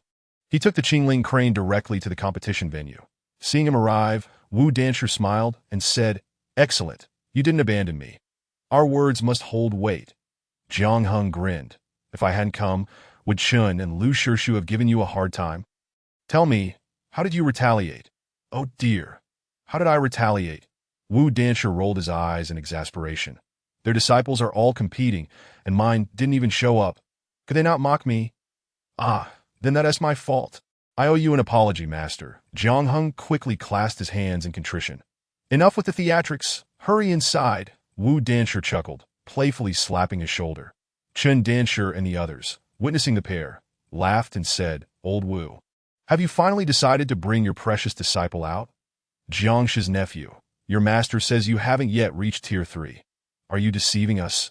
You should have been here yesterday to show those outsiders that we have our own talented alchemists." They teased as they watched the master and disciple enter. Jiang Heng replied with a smile, "I dare not compare myself to you, Shixiang, that I have only recently broken through to Tier 3, and I am still unpracticed. I fear embarrassing myself, that if I were to fail publicly, it would be a small matter for me, but my master would also lose face." "Haha, Jiangshi's nephew, you worry too much, with your age becoming a Tier 3 alchemist. Who would dare mock you within the 5 sects?" Chen Danshu laughed. "With Chun, Lu, and the others here, no one would dare to underestimate Xian Yuan sect." Jiang Heng subtly remarked. As the group conversed, the presiding elder announced the commencement of the competition. The 40 individuals who had successfully advanced the previous day re-entered the arena, each brimming with confidence and resolve. They were all determined to succeed, as the outcome of this competition directly impacted their sect's overall standing and the number of participants in the Lingyun secret realm. Each trial brought immense benefits to their respective sects, making it imperative to strive for victory. Asui quietly asked Lu Yuan, "Brother Lu, how confident are you?" Lu Yuan replied with composure, "I must reach the end. I will certainly complete my Tier 3 high-grade elixir, that I feel the same."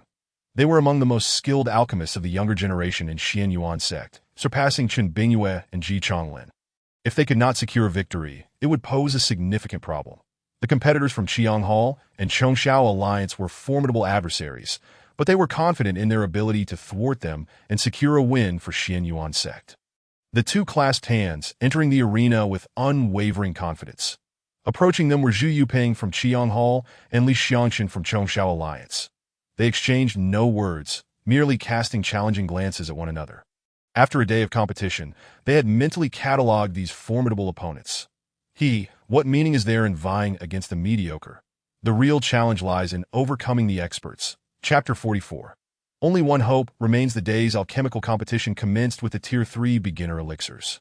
In such a contest, those who usually displayed unstable performance risked elimination. Among the 40 participants in the first round, 6 individuals were disqualified due to their unstable mindset, resulting in explosive failures that emitted billowing clouds of black smoke, leading to their dejection as they exited the next round of Tier 3 mid-grade alchemists commenced. Only 34 individuals remained at this juncture. Most contestants felt a surge of anxiety. Their best performances typically hovered around this level, with some only managing to produce one successful elixir after several attempts. Now, with a zero-error requirement, many felt a sense of trepidation even before beginning. Bang! Within mere minutes of starting, an explosion occurred. Not only did it affect him, but the 2 individuals beside him were also influenced, resulting in successive explosions from their alchemical furnaces, the lids clattering loudly. Failed participants, please exit. The supervising elder commanded in a booming voice that as time passed. More individuals withdrew from the competition, and by the end of the time allocated for elixir refinement, fewer than 10 remained. Among them were Zhu Yuping from Qiang Hall, Bai Li Huang, Li Xianqun from Chongsha Alliance, Shui Qianmei and Wu Xinjin from Jishua Palace, Shi Baiqing from Wenyan Sacred Academy, and finally, Lu Yuan and Su Yi from Xin Yuan Sect, in light of the frequent explosions during the alchemical competition. The commotion drew a significant audience, far surpassing the interest generated by the talisman crafting and artifact forging events, with nearly a third of the attendees captivated by the alchemical contest. Ji Yulan was also present that day. He had not yet informed his family of his contract termination. Otherwise, he would have missed this once-in-a-decade competition. The 7 little ones at home only knew how to scream and cry, which gave him headaches at the mere sight of them.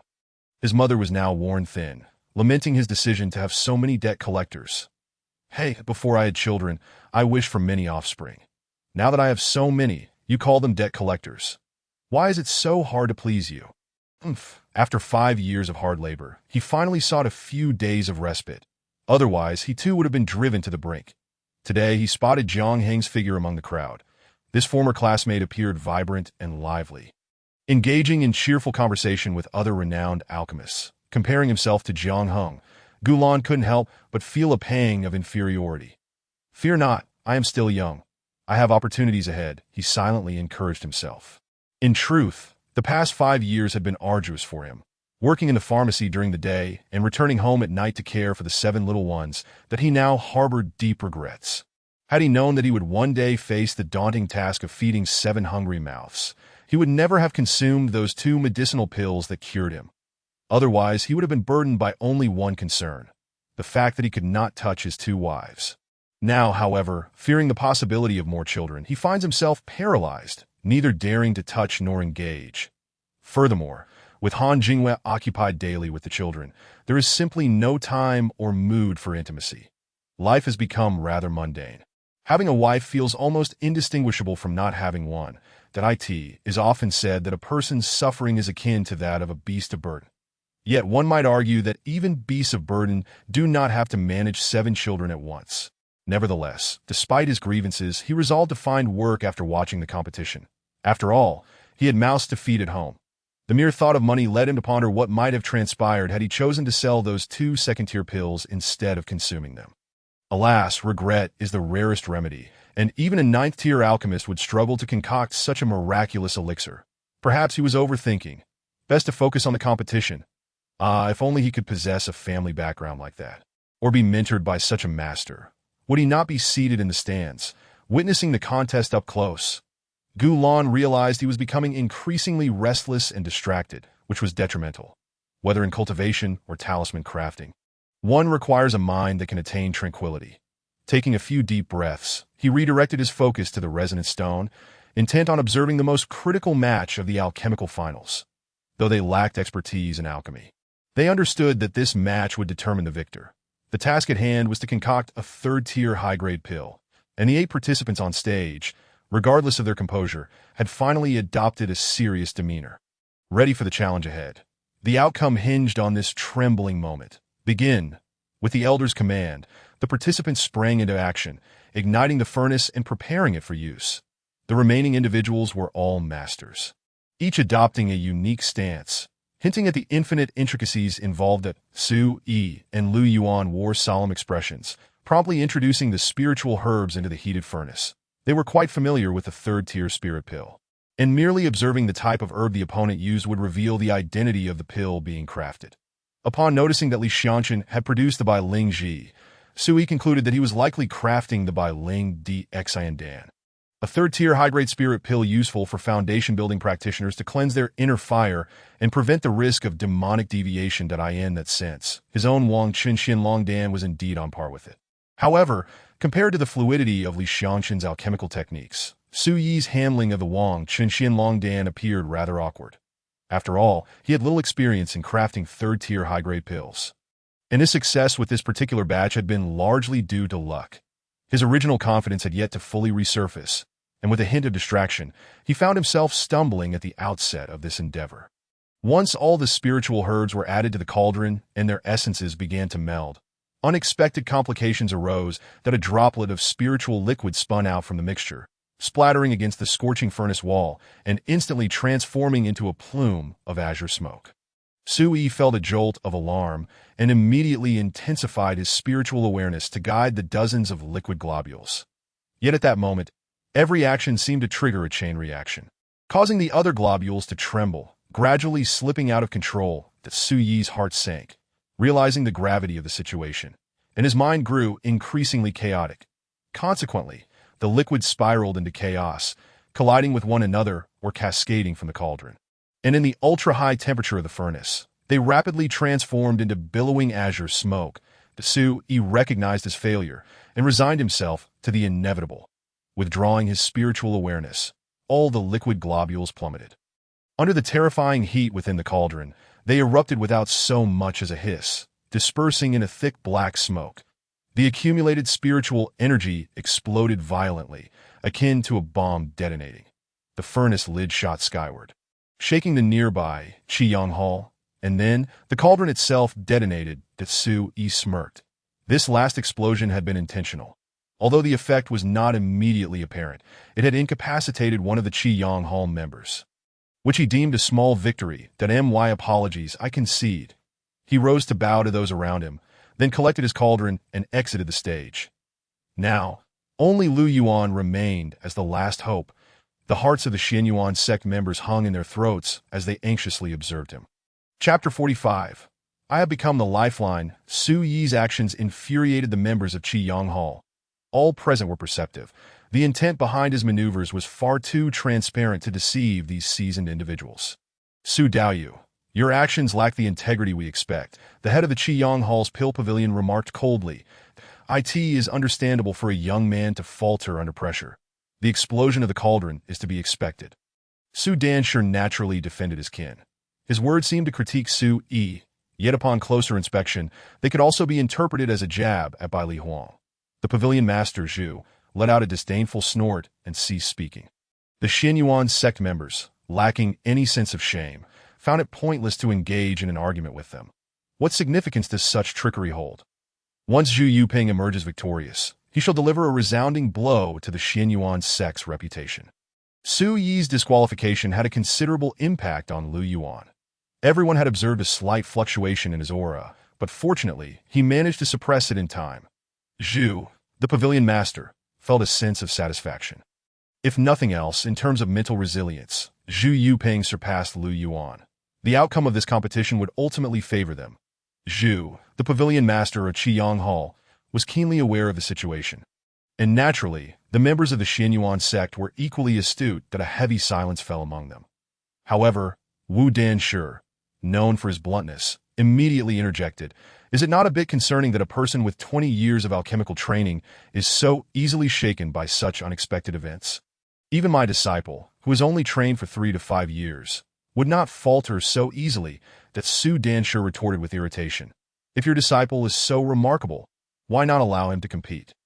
Is it not true that he cannot even concoct a third-tier pill?"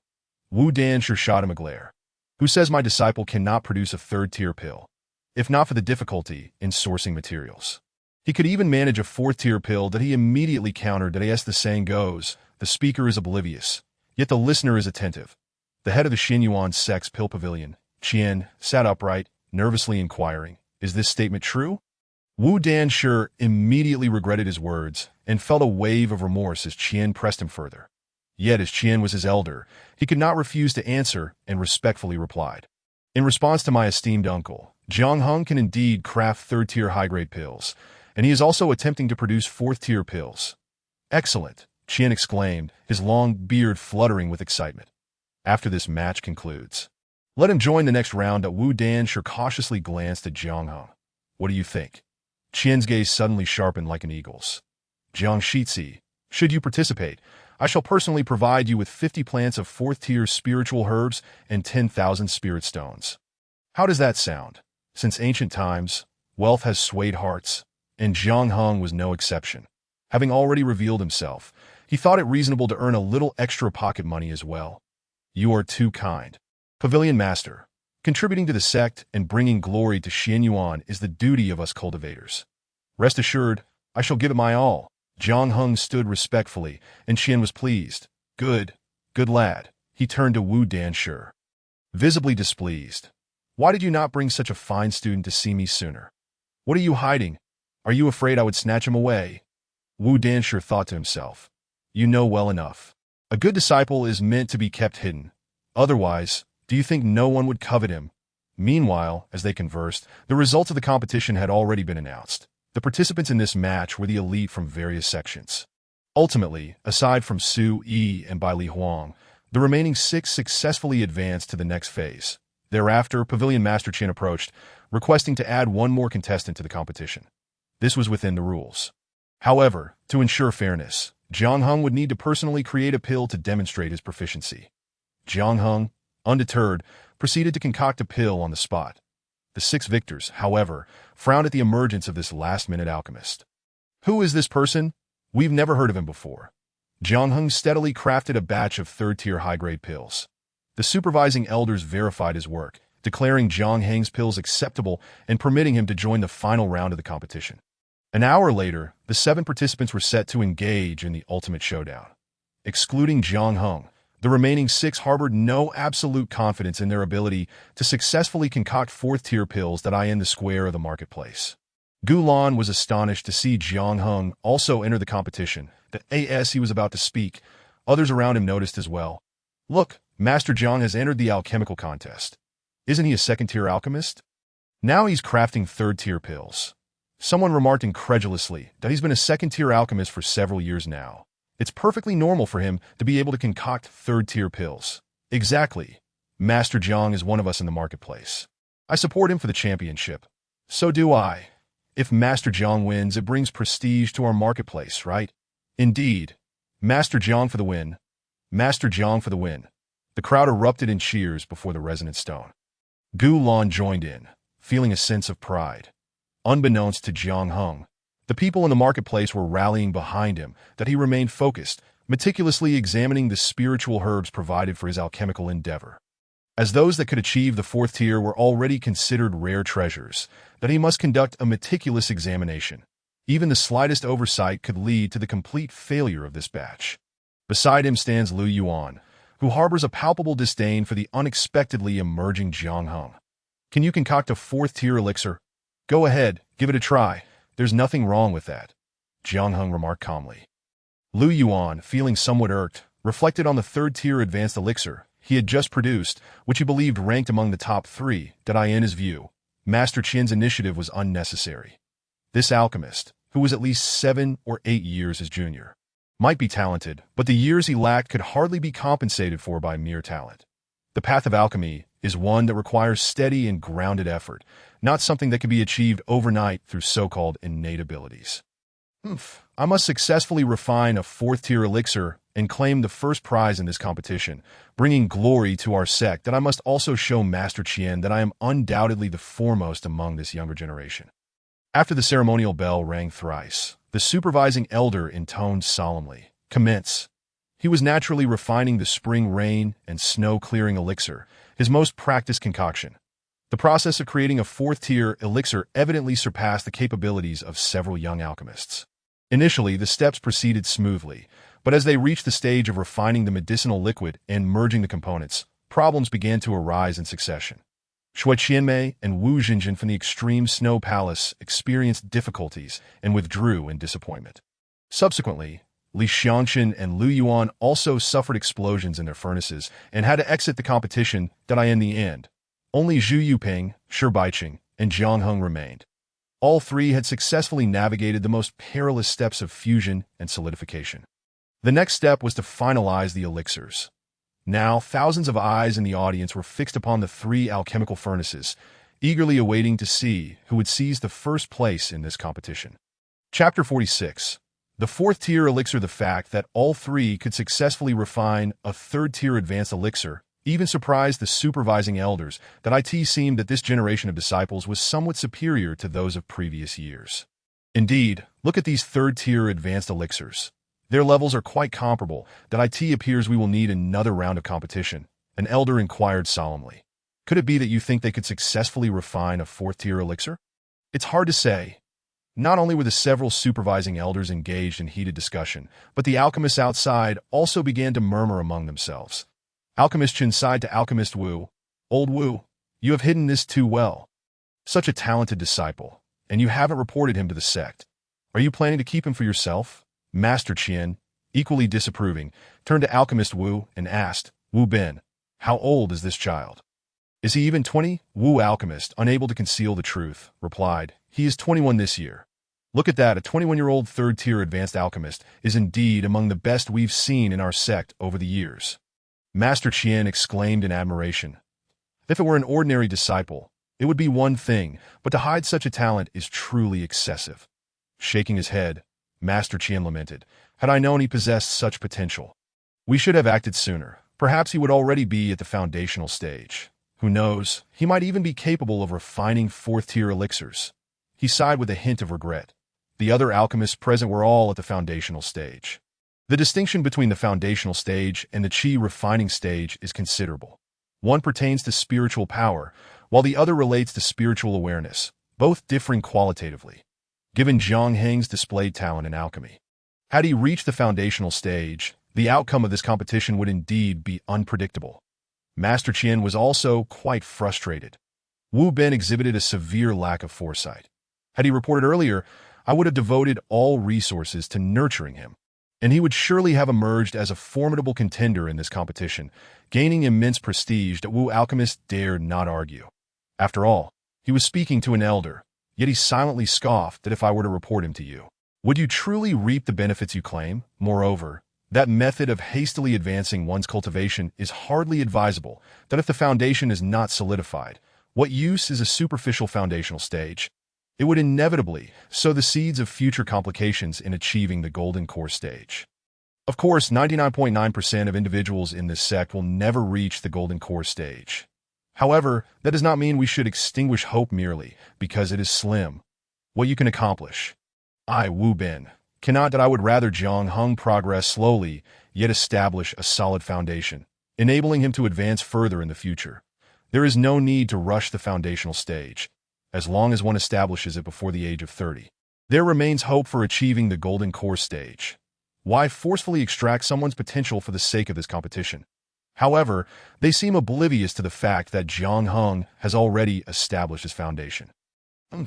Let them worry a little longer, Wu Alchemist thought with a hint of mischievousness. While they were conversing, the competition had already reached the stage of solidifying the elixirs. This should be the final round of this alchemical trial. Even the supervising elders did not believe they could truly refine fourth-tier elixirs.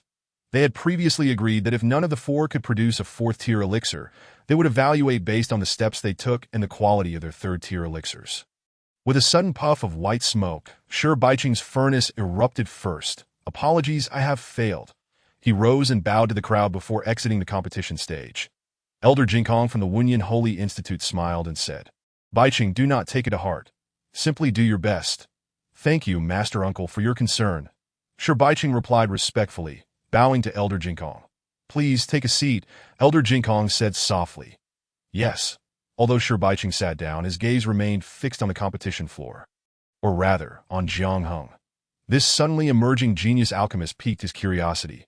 Surely, the Xianyuan sect has hidden their talents too well. Such an individual has only now been revealed at the end.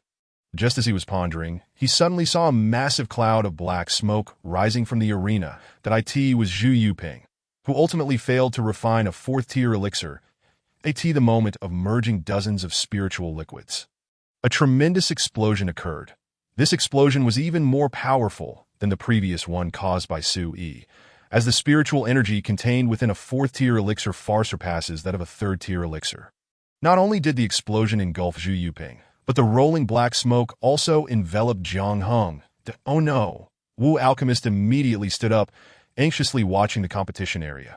However, no sounds of a furnace explosion echoed from within, offering them some solace that as long as Jiang Heng could endure a little longer, the odds of victory in this competition would be significantly in their favor.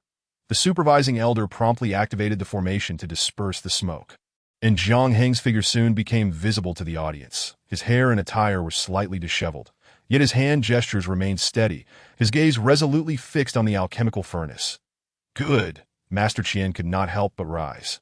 Quietly expressing his approval, Da Wu Alchemist was on the verge of bursting into joyous laughter. Haha, as expected of my disciple Wu Bin, it was certain that as long as he could produce a single intact elixir, the championship in this alchemical trial would be his. Now thousands of eyes were riveted on the competition stage, including those of venerable figures such as the true monarch Xian Ling soon. News of Jiang Heng spread throughout the crowd, a 21-year-old fourth-tier alchemist. A prodigious talent appearing once in a millennium. Yet, why had such a gifted young man never been mentioned before?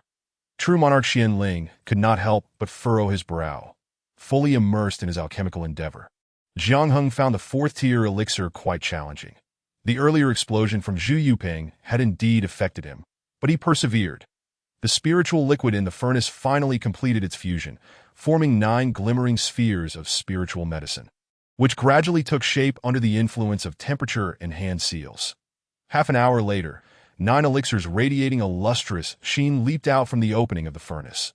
Jiang Heng executed a hand gesture, and it was as if an invisible hand gathered the 9 elixirs and placed them into a jade bottle. The audience could not hear the sounds from the competition area, yet Wu Alchemist and the others seemed to hear the delightful sound of the elixirs falling into the jade bottle. It worked, Wu Alchemist exclaimed excitedly, his fists pumping as he nearly leapt from his seat. Although Alchemist Chun and the others were not particularly fond of him, they too rejoiced in Jiang Heng's victory. For it was a triumph for the Xianyuan sect, and they could not help but celebrate that a thunderous cheer erupted both within and outside the sect. Jiang Heng, 4th-tier elixir, 9 successful elixirs, quality, medium grade, announced the supervising elder, declaring the results of the competition that the atmosphere was filled with exuberant cheers. Chapter 47. I want to spot knowing the result even before the announcement. Jiang Heng realized that he had produced a medium-grade 4th-tier elixir. After a moment's wait, the supervising elder began to declare the results of the alchemical competition. Jiang Heng from the Xianyuan sect took first place, Zhu Yuping from the Qiyang Hall second, Shi Baiqing from the Wunyan Holy Institute third, Li Xianqun from the Chongshao Alliance fourth, and Lu Yuan from the Xianyuan sect fifth. That was a close call. Master Qian patted Wu Alchemist's shoulder and said, "If it weren't for your disciple's remarkable rise, we would have ended up in 4th place this time." Everyone collectively sighed in relief. Due to the results of the previous talisman competition, the Xianyuan sect remains unnamed on the leaderboard. In each contest, the top 10 participants are ranked, and the final scores are tallied. The dozens of alchemists from the Xianyuan sect, who were present to observe, gazed at Jiang Heng with expressions akin to those of treasure hunters. "You worked hard," exclaimed Master Qian, his face beaming with joy, as he grasped Jiang Heng's hand and scrutinized him from head to toe. "Your master is rather stingy. How could he not bring such a promising talent for us to see? This is truly unacceptable. Here, take this as a token of my respect from your granduncle." He promptly placed a storage bag into Jiang Heng's hands. Jiang Heng glanced at Master Wu, feeling somewhat awkward. Master Wu chuckled, "Just accept it. When an elder bestows a gift, a younger person has no choice but to receive it. Besides, the master will also reward you for your performance shortly." Master Qian shot a glance at Master Wu. "Look at you being so stingy. Am I someone who would owe a junior anything?" As he spoke, he produced another storage bag, rummaging through his own to retrieve items. "Here, quickly put this away, lest your master worries himself sleepless," Master Qian said with a smile. Jiang Heng couldn't help but think he had struck gold. While he made some profit from alchemy, it was hardly substantial after deducting costs. That Tio received so many spirit stones from just one competition was remarkable. If he could participate in a few more, he would truly prosper. Master Wu, noticing the gleam in his eyes, understood that his avaricious nature had surfaced once more. All right, look at you, so ignorant of the world. When the sect bestows more rewards, you'll be left utterly dumbfounded. Master Wu teased. More rewards. Jiang Heng felt an overwhelming surge of joy, sensing that Jiang Heng had garnered enough attention for the day. Master Wu signaled him discreetly. Jiang Heng understood immediately, feigning fatigue. Esteemed uncles and seniors, I've exhausted myself a bit. I think I shall. The crowd hurriedly urged him, then quickly find a place to rest. Jiang Heng smiled. Thank you for your concern, esteemed elders, that I shall first visit my ancestor to rest before heading home. Only then did they remember he was a direct descendant of Elder Jiang. After Jiang Heng departed, he made his way towards Zixia Peak, where his ancestor resided. Not long after he stepped outside, he heard someone calling his name, Jiang Heng. Turning around, he was surprised to see Lu Yuan, Su Yi, and others. Greetings, senior brothers. Jiang Heng saluted them. However, the group did not return the gesture. Merely observing him in silence, Su Yi furrowed his brow and asked, "Why do you still appear to be at the Qi refinement stage? Is our gap truly that vast?" Naturally, Jiang Heng had no intention of revealing his true strength. He wasn't familiar with them and saw no need to bare his soul. "May I inquire if you have business with me?" "Senior brothers?" Jiang Heng asked solemnly. "No business. Just wanted to see you." A female cultivator accompanying them remarked coldly. Originally, these 7 or 8 individuals were the most promising alchemists within the sect. Their levels were similar, with perhaps one being slightly stronger today and another tomorrow. However, the sudden emergence of someone younger, yet more skilled, had thrown them into disarray. They felt a sense of indignation and followed Jiang Heng when he appeared. Nevertheless, they had yet to decide how to interact with him, and Jiang Heng's stiff demeanor only fueled their simmering resentment. "That I'm quite ordinary." Jiang Heng chuckled. Having lived over 70 years combined in his past and present, he regarded these individuals, who were under 30, as rather juvenile, that he wished to avoid entanglements with them, especially since Master Wu was at odds with their elders, creating an inherent rift between them. "Humph. Why do I feel as though you're mocking us?" the woman said fiercely. "That's merely your perception. I have not." Jiang Heng had no desire to instigate conflict, stating, "I've exerted myself quite a bit today. I need to return to rest that I in the future. I shall come seek guidance from all of you." With a slight bow, he turned back towards Zixia Peak. "Humph, this brat is quite arrogant." The woman scoffed at Sui's side. "It's no wonder he feels proud. He truly is stronger than us." "Humph. Who knows what tricks that old Wu used to hasten his progress? Perhaps it was all just to flaunt in front of us today and embarrass our masters and uncles. Today, he has indeed succeeded. Humph, let us not get too smug. It's merely a fleeting victory." They were already nearing the threshold of the 4th level, albeit lacking stability. Given a little more time, they too could reach that level. Upon reaching Zixia Peak, disciples greeted Jiang Heng to escort him to Elder Jiang. Seeing Jiang Heng approach, Elder Jiang smiled. "I have already witnessed your competition. Splendid work, even better than I had anticipated." "Thank you for your praise." "Elder, that I feel a bit embarrassed," Jiang Heng replied with a shy smile. "No need for modesty, that if you can achieve such results even under pressure. What would happen if you were prepared? Are you planning to dazzle them?" Jiang Heng felt pleased at Elder Jiang's jovial demeanor, but was quickly reminded of the 14 years left, causing his earlier joy to dissipate. Currently, he was merely a quasi-4th level alchemist. The prospect of becoming a 7th level alchemist in such a short time seemed utterly fantastical. Besides his spatial bracelet, he possessed nothing particularly exceptional compared to others. Without shortcuts, he feared he would struggle to reach such heights in his lifetime. The Lingyun secret realm was rumored to harbor ancient relics and rare treasures. There had been instances where foundational cultivators entered and by sheer chance advanced to the Golden Core stage, but if he could also achieve Golden Core status in a short time, with a solid foundation of spiritual energy and consciousness, his alchemy skills would surely progress by leaps and bounds. However, he currently possessed only 5th level alchemy materials. Whether from the sect or his own resources, that Tio obtained higher level legacies, he would need to venture into the secret realm. Hoping for good fortune. "Elder, I seek a quota to enter the secret realm," Jiang Heng stated earnestly. Elder Jiang fell silent, taken aback by such a request. The Lingyun secret realm was indeed a place of opportunity. But it also harbored significant risks. Inside the realm, there were perilous ruins and third and fourth level beasts at the foundation stage. These dangers were not the only concern. Fellow sect members or cultivators from other sects could also pose threats. After all, the secret realm was vast, and its interior was beyond the reach of external monitoring, turning the years spent inside into a lawless territory. Jiang Heng's alchemy skills could be deemed among the best of his generation. Yet his cultivation level remained negligible. The standard requirement for disciples across sects was to reach the foundation stage by 30, that most inner disciples by that age were already at the mid-foundation stage. With some of the more elite disciples even entering the late stage to TO them, Jiang Heng's cultivation level held no significance.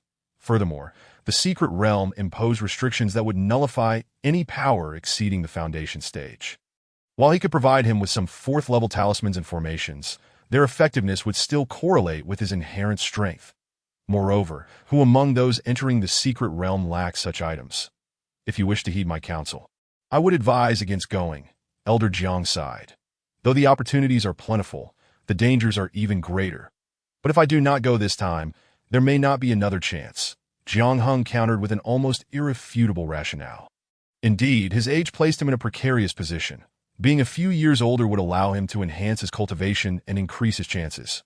Conversely, being slightly younger would permit him to join the next cohort. Elder Jiang fell into contemplation. That it was true that disciples who had participated in trials had a marked difference from those who had not.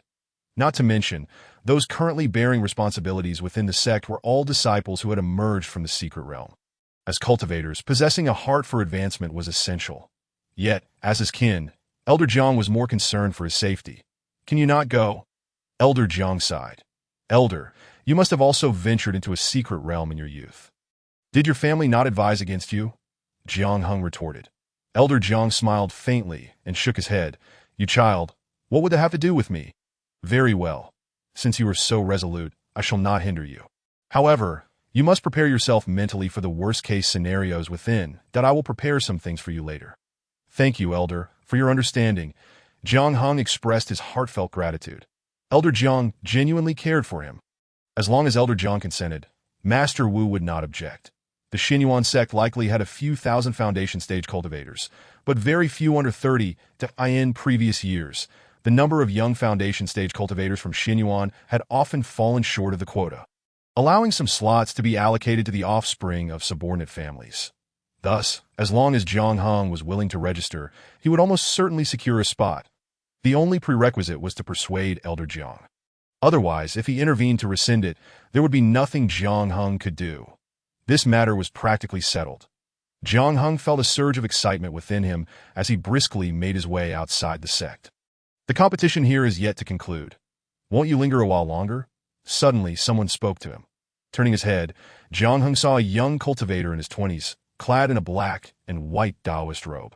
Possessing an elegant visage that instantly evoked a sense of familiarity. Did I ask at you who is addressing me, senior brother? Jiang Heng inquired. The young man nodded, a smile gracing his lips. Naturally, it is you. Do you see anyone else here? Jiang Heng smiled bashfully, realizing the truth in his words. Senior brother, did you not attend the competition? I did, though I only managed to watch 2 matches. The young man chuckled, remarking that the other matches were rather mundane. While Jiang Heng's performance truly captivated him, that I hope I have not caused you any embarrassment. Jiang Heng said humbly. He sensed that this individual was different from others. There was a profound tranquility about him, as though merely gazing upon him would instill an unparalleled sense of safety and serenity. Jiang Heng had never experienced such a feeling in another person before. Who exactly is this senior brother? Although curiosity nagged at him, he had no inkling. After all, he had not been acquainted with the sex affairs in his past life, and in this life, he was too engrossed in alchemy to meet many individuals. If you are not in a hurry, shall we converse? The young man invited with a warm smile. Certainly. Jiang Heng replied without hesitation. This person possessed a peculiar charm that made one unconsciously trust and follow him. The two strolled to a nearby brook, where they settled upon a large stone by the water's edge. Under the young man's subtle guidance, Jiang Heng found himself sharing a multitude of thoughts. Yet, deep down, An unseen force seemed to caution him against divulging the matter of his rebirth. Jiang Heng explained his eagerness to master alchemy, aspiring to become a grandmaster in order to extend the life of his revered ancestor. He also recounted his misadventures with Han Jingyue, lamenting how he had foolishly mistaken a mere trinket for a gem. The young man listened with a smile, occasionally interjecting a few words to ensure the conversation flowed smoothly. They lingered by the river for quite some time, and as twilight approached, they bid each other farewell. That it was only after parting ways with the young man that Jiang Heng slowly emerged from that emotional state. Suddenly sensing something amiss, that he was not typically a loquacious person. Why had he spoken so much today? Nevertheless, it was beneficial to express his thoughts rather than bottle them up, which was detrimental to his well-being. Now that he had spoken freely, he felt a significant lightness in his heart. Yet, the young man's visage began to fade from his memory, like an old painting gradually losing its color if asked to describe him now. Jiang Heng found himself at a loss. With a heart full of questions, he returned home. Luo Bo had already heard the news of his triumph in the alchemical trials and joyfully prepared a grand feast for him. After the meal, Jiang Heng plunged into intense cultivation once more. With a newfound abundance of spirit stones, he deposited them into his spatial bracelet, transforming them into vast amounts of spiritual energy that he absorbed into his being. Becoming part of his spiritual power, Dawn. He made his way to the market. As he approached the alchemy shop, he was met with a throng of people crowding the street. Upon catching sight of him, someone excitedly shouted, "He's here, he's here! Alchemist Jiang has arrived!" Instantly, Jiang Heng found himself encircled by layers of admirers. "Alchemist Jiang, I am Yang Kong from the Yang family." "Alchemist Jiang, I am from the Nian family. I have reserved a banquet at the Xian Tower. I humbly invite you to grace us with your presence." "Alchemist Jiang, Jiang Heng was somewhat overwhelmed by their fervent enthusiasm. Looking up, he spotted Master Wu smiling down at him from the second floor. Alas, what kind of master is this? Not only does he refuse to assist his disciple in distress, but he also finds amusement in the situation. Chapter 49. Gradual adaptation. At last extricating himself from the crowd, Jiang Heng rubbed his face, which had grown stiff from forced smiles, and adjusted his crumpled attire. He immediately began to voice his grievances to Master Wu. "Master, not only did you not lend a hand, but you also took delight in my predicament," Jiang Heng lamented. Master Wu burst into hearty laughter, exclaiming, "What is this? Such scenes will become commonplace. Must I rescue you every time? You must learn to adapt. Oh, and regarding why many alchemists have poor temperaments, it is often out of necessity. Indeed, if an alchemist is overly amiable and accommodating, it can lead to both fortune and misfortune. With so many in dire need of elixirs, and even more cultivators who require life-saving potions but lack the means to pay, if one is too accommodating, they would be compelled to cater to the first requester and inevitably neglect others. If this were to continue, would they still have time to cultivate? Would they still be able to enhance their alchemical skills? Everything must serve the purpose of advancing oneself, rather than squandering life for those unacquainted. In his past life, though merely a novice second-tier alchemist, Jiang Heng had encountered such situations frequently. While one cannot offend customers in business, neither can they engage in fruitless endeavors, for that would only deepen animosities. Thus, Jiang Heng's responses left Master Wu quite impressed. He deliberately refrained from dispersing the crowd, intending for Jiang Heng to experience this firsthand. Now that his reputation had spread far and wide, the number of individuals seeking his assistance would only increase. He aimed to impart not only alchemical techniques to Jiang Heng, but also how to navigate such circumstances. Once they entered the shop, Master Wu meticulously explained the intricacies involved. Jiang Heng listened attentively, his heart brimming with gratitude that Tio have reached such heights at the tender age of 20, achieving what many attain only in their 40s or 50s. His future accomplishments are truly promising. Naturally, those individuals would be eager to curry favor with you. My suggestion is that you accompany your ancestor and reside with him. Few would dare disturb the tranquility of a golden core ancestor, Master Wu advised. Jiang Heng chuckled.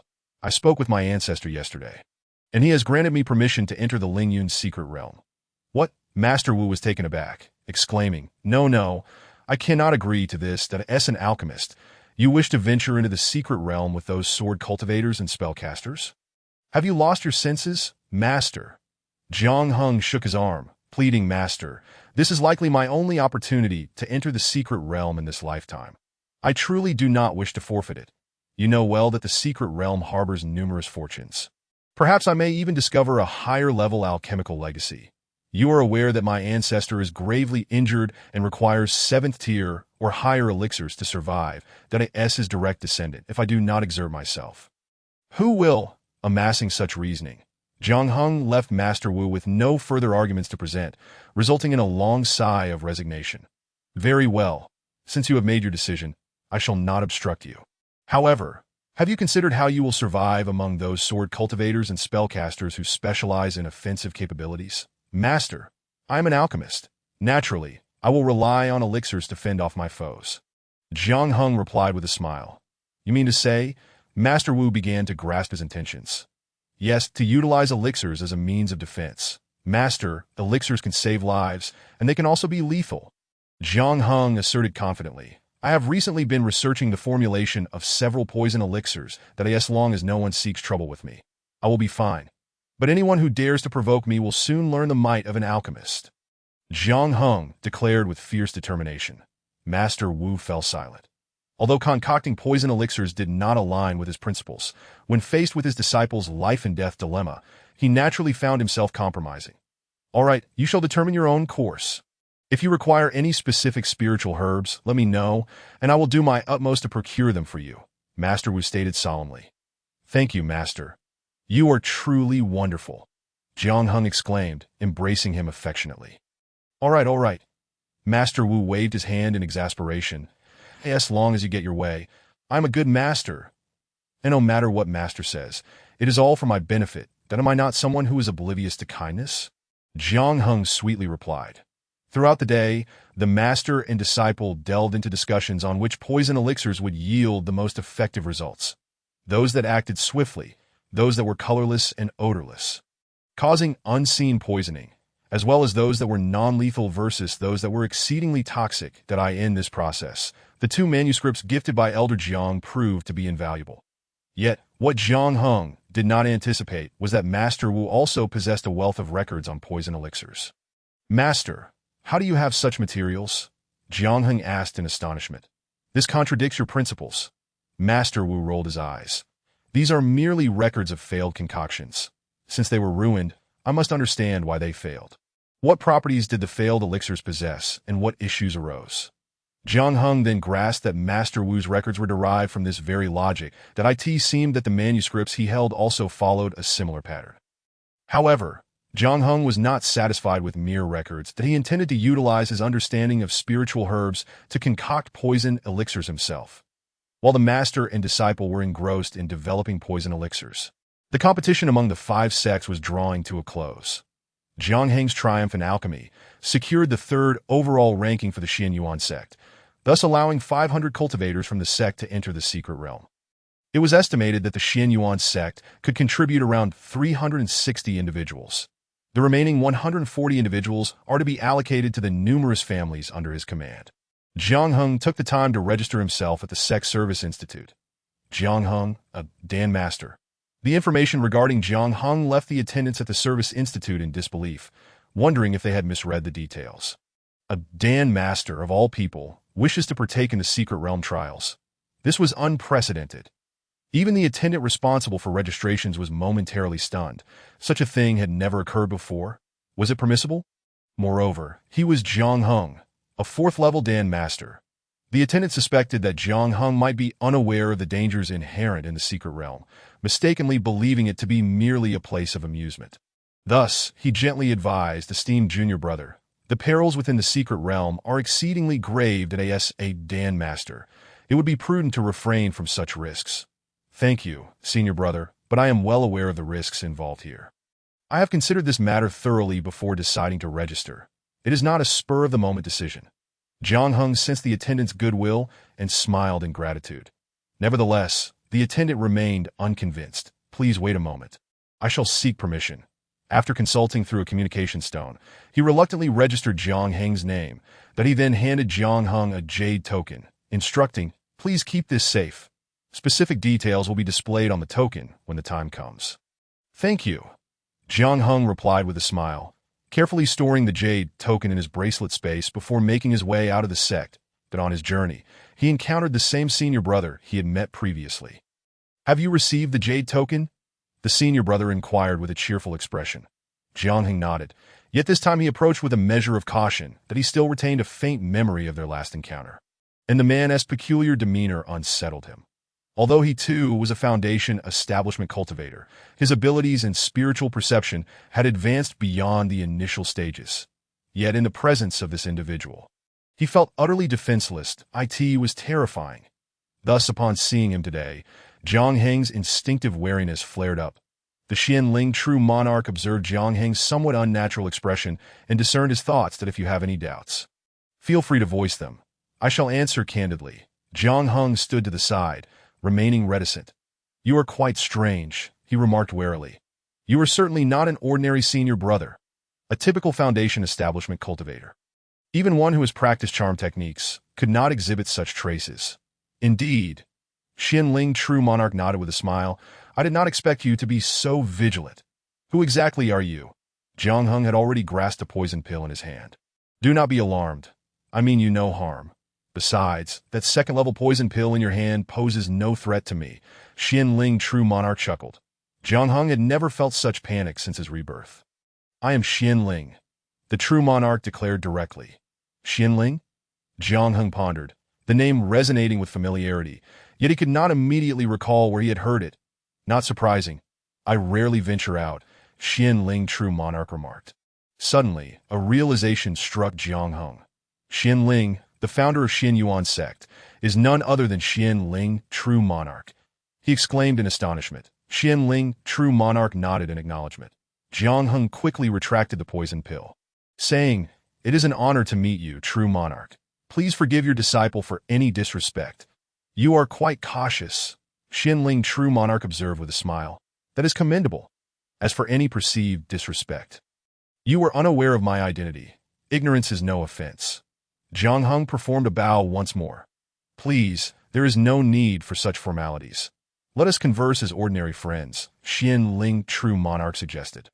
Jiang Heng thought to himself, even if I wished otherwise, it would not be feasible. The two proceeded towards the stream where they had last conversed.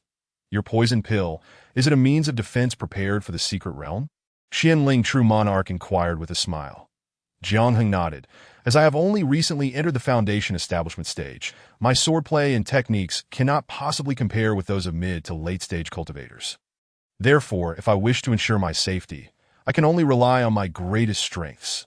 Your reasoning is sound, Xianling true monarch affirmed. It was precisely because I understood your perspective that I sought to meet you once more. He then handed Jiang Heng a jade slip, stating, This is knowledge I acquired during my travels that I am not adept in alchemy, and our sect has never produced a Dan Master above 5th level. Hence it has not been placed in the sect's library. Jiang Heng paused, uncertain whether to accept it. Just take it. Why hesitate? Xianling true monarch chuckled. Alas, it is merely 6th level Dan techniques, and there are no 7th level Dan Masters in the entire Lianyan continent. If only your ancestors' injuries could be treated. Jiang Heng reached out to accept the jade slip, declaring, If there are no 7th level alchemists in Lianyan continent, then allow me to be the first. Excellent. Such ambition is essential. Xianling true monarch patted his shoulder, that I in that fleeting moment. He infused Jiang Heng with 3 seals that I in a critical moment. The power contained within these seals could unleash an attack equivalent to that of a peak Foundation establishment cultivator. As a nascent soul true monarch, his technique was flawless. Even Jiang Heng failed to perceive anything amiss. The two conversed for a while longer before Xianling true monarch took his leave. Watching the true monarch's departing figure, Jiang Heng felt an overwhelming excitement that in both his past and present lives. This was the first time he had encountered a nascent soul true monarch upon returning home. He attempted to access the contents of the jade slip, only to discover that his spiritual consciousness was insufficient to penetrate its barriers. That it turned out that his cultivation level was too low, and the strength of his spiritual perception was inadequate to break even the slip seals. Jiang Heng could not help but smile wryly. His immediate priority was to enhance his cultivation, with the recent influx of spirit stones. He believed he could make further advancements in truth, forcibly utilizing the spiritual energy from the spirit stones to boost one's spiritual power carries inherent risks of instability. However, due to his alchemical training, the spiritual power he cultivated during the day had been solidified, thus mitigating the drawbacks of exerting himself fully at night. A month later, His cultivation reached the second layer of foundation establishment. Over the subsequent 2 months, he had successfully concocted third-level poison pills. Among these, the most potent could incapacitate mid-stage foundation establishment cultivators in a short time. As autumn approached, the jade token on his person suddenly reacted. Upon examination, Jiang Heng saw several lines of white text appear, instructing them to assemble at the front of the sect. He sent messages to Master Wu and Luo Bo to inform them, and flew on his sword towards the sect. Having registered for the Secret Realm trials, Jiang Heng's foundation establishment level could no longer be concealed, nor did he wish to hide it any longer. Upon arriving at the sect, he found that over half of the 500 foundation establishment cultivators had already gathered. Jiang Heng had become a notable figure within the sect. As soon as he appeared, nearly 2/3 of the attendees recognized him. It is he, Jiang Heng, the 4th-level Dan Master. Some whispered, "4th-level Dan Master." Not quite. He merely happened to concoct a 4th-level pill during the trial. Someone else remarked with a hint of envy. Let us see him undergo the 4th-level Dan Master assessment now. I wonder if he can pass. That statement held some truth. Even if someone approached Jiang Heng, he would certainly affirm that he was not yet a 4th-level Dan Master. However, the majority of disciples from Xian Yuan sect had already accepted him as such. After all, producing a 4th-level Dan Master in their 20s was a remarkable feat, adding to their pride amongst the disciples of other sections. Hey, how did he manage to enter the trial group? Someone exclaimed in astonishment. All eyes turned to Jiang Heng, who had already integrated himself into the trial cultivators' ranks. Not only were they surprised, but even the cultivators surrounding Jiang Heng were taken aback. You are Jiang Heng. A foundation establishment cultivator. To Jiang Heng's left furrowed his brow and asked, "What business does a Dan Master have mingling with us? Are you here to see a friend off?"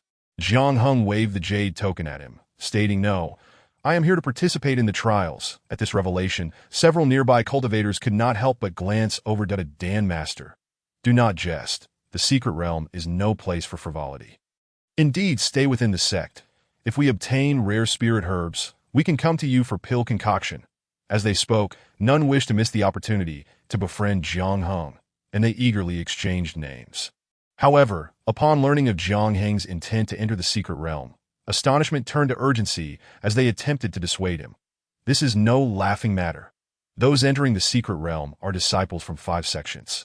Even if the disciples of Xian Yuan sect do not pose a threat to you, the others may not be so kind-hearted that if they could eliminate a talented Dan Master from Xian Yuan sect, weakening its strength, the other 4 sects would surely rejoice in their sleep. What do you think the sect's elders are considering? Someone whispered, even if he is foolish, should the elders allow him to act recklessly? Indeed. Have those elders lost their minds? A Dan Master is surely more valuable than the spirit herbs and materials obtainable in the Secret Realm. A flurry of discussions ensued, and even Jiang Heng could hear them clearly. He hastily explained, "This is not the elders' decision. I requested to participate. After all, not every cultivator has the opportunity to enter the Secret Realm, and I do not wish to miss this chance." Yet others continued to urge him otherwise. Jiang Heng smiled and reassured them, "I have now reached the foundation establishment stage. I possess some capability for self-defense. Furthermore, we are all brothers of the same sect.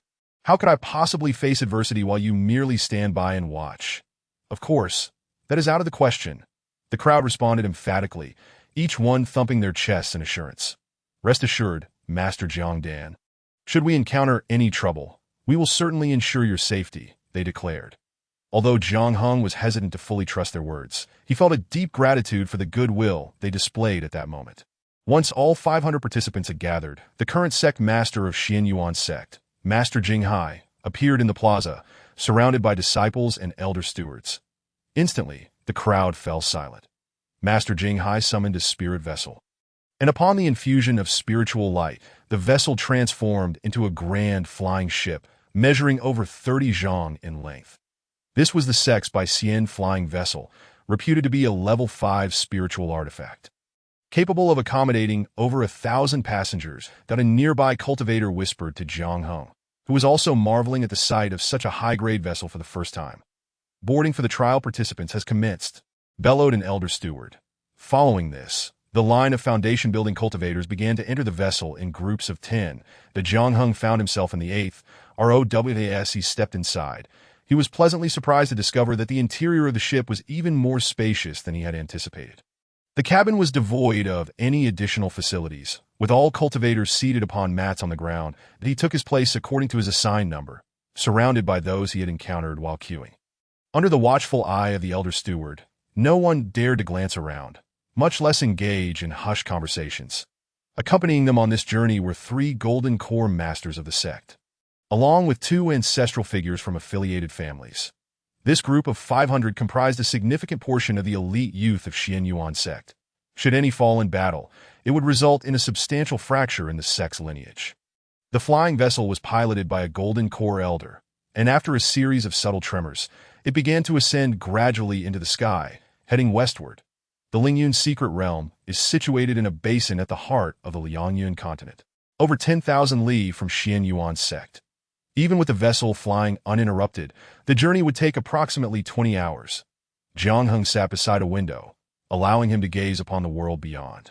The vast expanse of land stretched endlessly, rivers flowing like veins through the mountains and plains, occasionally shimmering with a silvery light as if reflecting the dawn. In the distance, the horizon was marked by undulating peaks, some capped with pristine snow. Such breathtaking beauty. Jiang Heng sighed inwardly, reflecting on his previous life, in which he had rarely ventured far from home, spending his days milling about the market and its surrounding 100 li. He had never experienced such a world or witnessed such splendid scenery. How he lamented his past failures. He had been ensnared by trivial affections, exploited by others throughout his life as the enormous spirit vessel soared through the skies. Gulan was embroiled in a fierce argument with Han Jingwei below. Unbeknownst to Jiang Heng, they were unaware of his presence soaring above them. Their quarrel stemmed from Gu Lan's decision to resign from his post. "You must have lost your mind," Han Jingwei exclaimed fiercely. "You were finally making headway at the apothecary, earning 3 spirit stones a month, plus additional wages for your years of service, totaling nearly 4 spirit stones monthly. By the end of the year, that would amount to almost 50 spirit stones. That is quite respectable. I no longer wish to do it." Gulan retorted defiantly, "I refuse to believe that my entire existence should be spent merely observing. I want to pursue something else." "Humph, you want to pursue something else?" Han Jingwei shot back, her eyes narrowing. "What do you intend to do? Draw talismans? You never learned that well to begin with, and after abandoning it for 5 or 6 years. Do you truly believe you can pick it up again? Even if you could, with your rudimentary skills in talisman crafting, whether you could break even is still a question. Do you intend for these little tykes to starve?"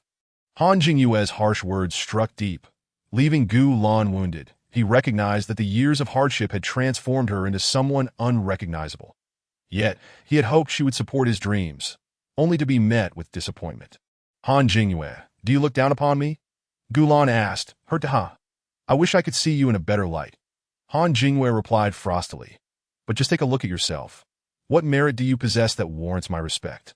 You cannot rely on money, and you are never home when needed. How can I say anything positive?" Spotting the rascally children still bickering in the yard, she couldn't help but scoff. "Well, they aren't entirely useless. Those little devils possess more skill than most .7 children, nearly identical in age, were indeed the pride of the village." Suddenly, she recalled that Gulan was not solely responsible for that. I almost forgot. It was Jiang Heng who provided the elixirs. The mention of Jiang Heng was enough to set Gulan off. "Indeed, Jiang Heng is so exceptional. How could I have been so blind to choose to be with you? You probably don't know, do you? Jiang Heng achieved first place in the alchemy competition at the 5 Sex tournament and is now a level 4 alchemist." Han Jingwei's eyes widened in disbelief. "No, that can't be. How could he have achieved level 4 at such a young age? Umph. How can it not be true? Thousands of eyes within and outside the sect bear witness. Such accomplishments cannot be fabricated." Gulan replied, a hint of pride in his tone. "How could this be?" Han Jingwei's spirit sank, "that he is the same age as us, merely 21. At 21, Jiang Heng had become a level 4 alchemist." While she found herself gazing at her disheveled state, unable to suppress her tears. Chapter 52. Gulan. A mess of feathers, why cry? What is there to lament? Gulan scolded, eyes wide. "Do you regret your choices?" Regret is far too late now. Just look at your current state. If you were to glance your way, it would be a victory for you." Suddenly, Han Jinghua lunged at him, claws aimed at his face. Gulan, I will have my revenge. I have to bear the burden of raising these 7 little debtors while you dare to look down on me. I will make you pay, though her cultivation had significantly declined. Her years of toil had made her fiercer than ever. Ji Yulan, lacking any cultivation himself, was now no different than an ordinary person. In a one-on-one confrontation, he had little advantage. Before long, Han Jinghua had him pinned down, raining blows upon him. The 7 similarly sized, dirt-covered children wailed and clamored around them. Oh dear. Gu Shi trembled as she emerged from the house, clutching the wall for support. Ji Shi had become gravely ill, her hair now streaked with gray. The relentless care of 7 children, coupled with tending to over 10 acres of spiritual fields, had taken its toll. Even the strongest could not endure such strain. Within 2 years, she had suffered a severe illness that nearly incapacitated her. With Gulan unable to return home to tend to the spiritual fields, the family's land had been rented out at a pittance. With income halved, their living conditions had grown increasingly dire. Fortunately, the children were now old enough to eat solid food without needing nursing, allowing Han Jinghua a small sigh of relief. However, complete liberation would still require at least a decade. Her greatest wish was to raise them well. As for sending them to an academy, that was merely a pipe dream initially. He was able to cultivate to the second layer of qi refinement thanks to Han Jinghua, who occasionally bestowed upon him resources such as qi-gathering pills. Otherwise, relying solely on his own efforts, he would not have achieved such a level of cultivation back then, with 4 spirit roots.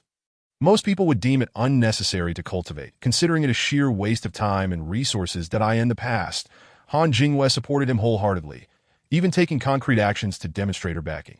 However, today, she stands in complete opposition.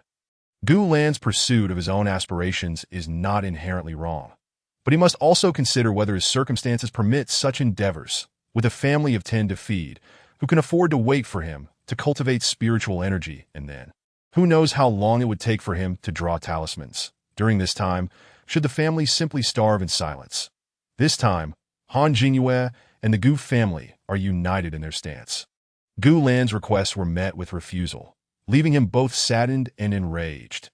After finally finding the opportunity to resign and attempt to start anew, he discovered that none of his family members supported him. Instead, they struck at him from every angle. How could you do this? Do you no longer love me? Yet, before the harsh realities of life, he had no choice but to bow his noble head. The next day, he reluctantly returned to the apothecary, wishing to resume his previous role of tending the flames. Manager Huang greeted him with a smile. Are you certain? Gu Lan nodded. Manager Huang sighed. What a pity. What do you mean by that? Gulan asked in astonishment. Isn't there a need for staff here? Not quite.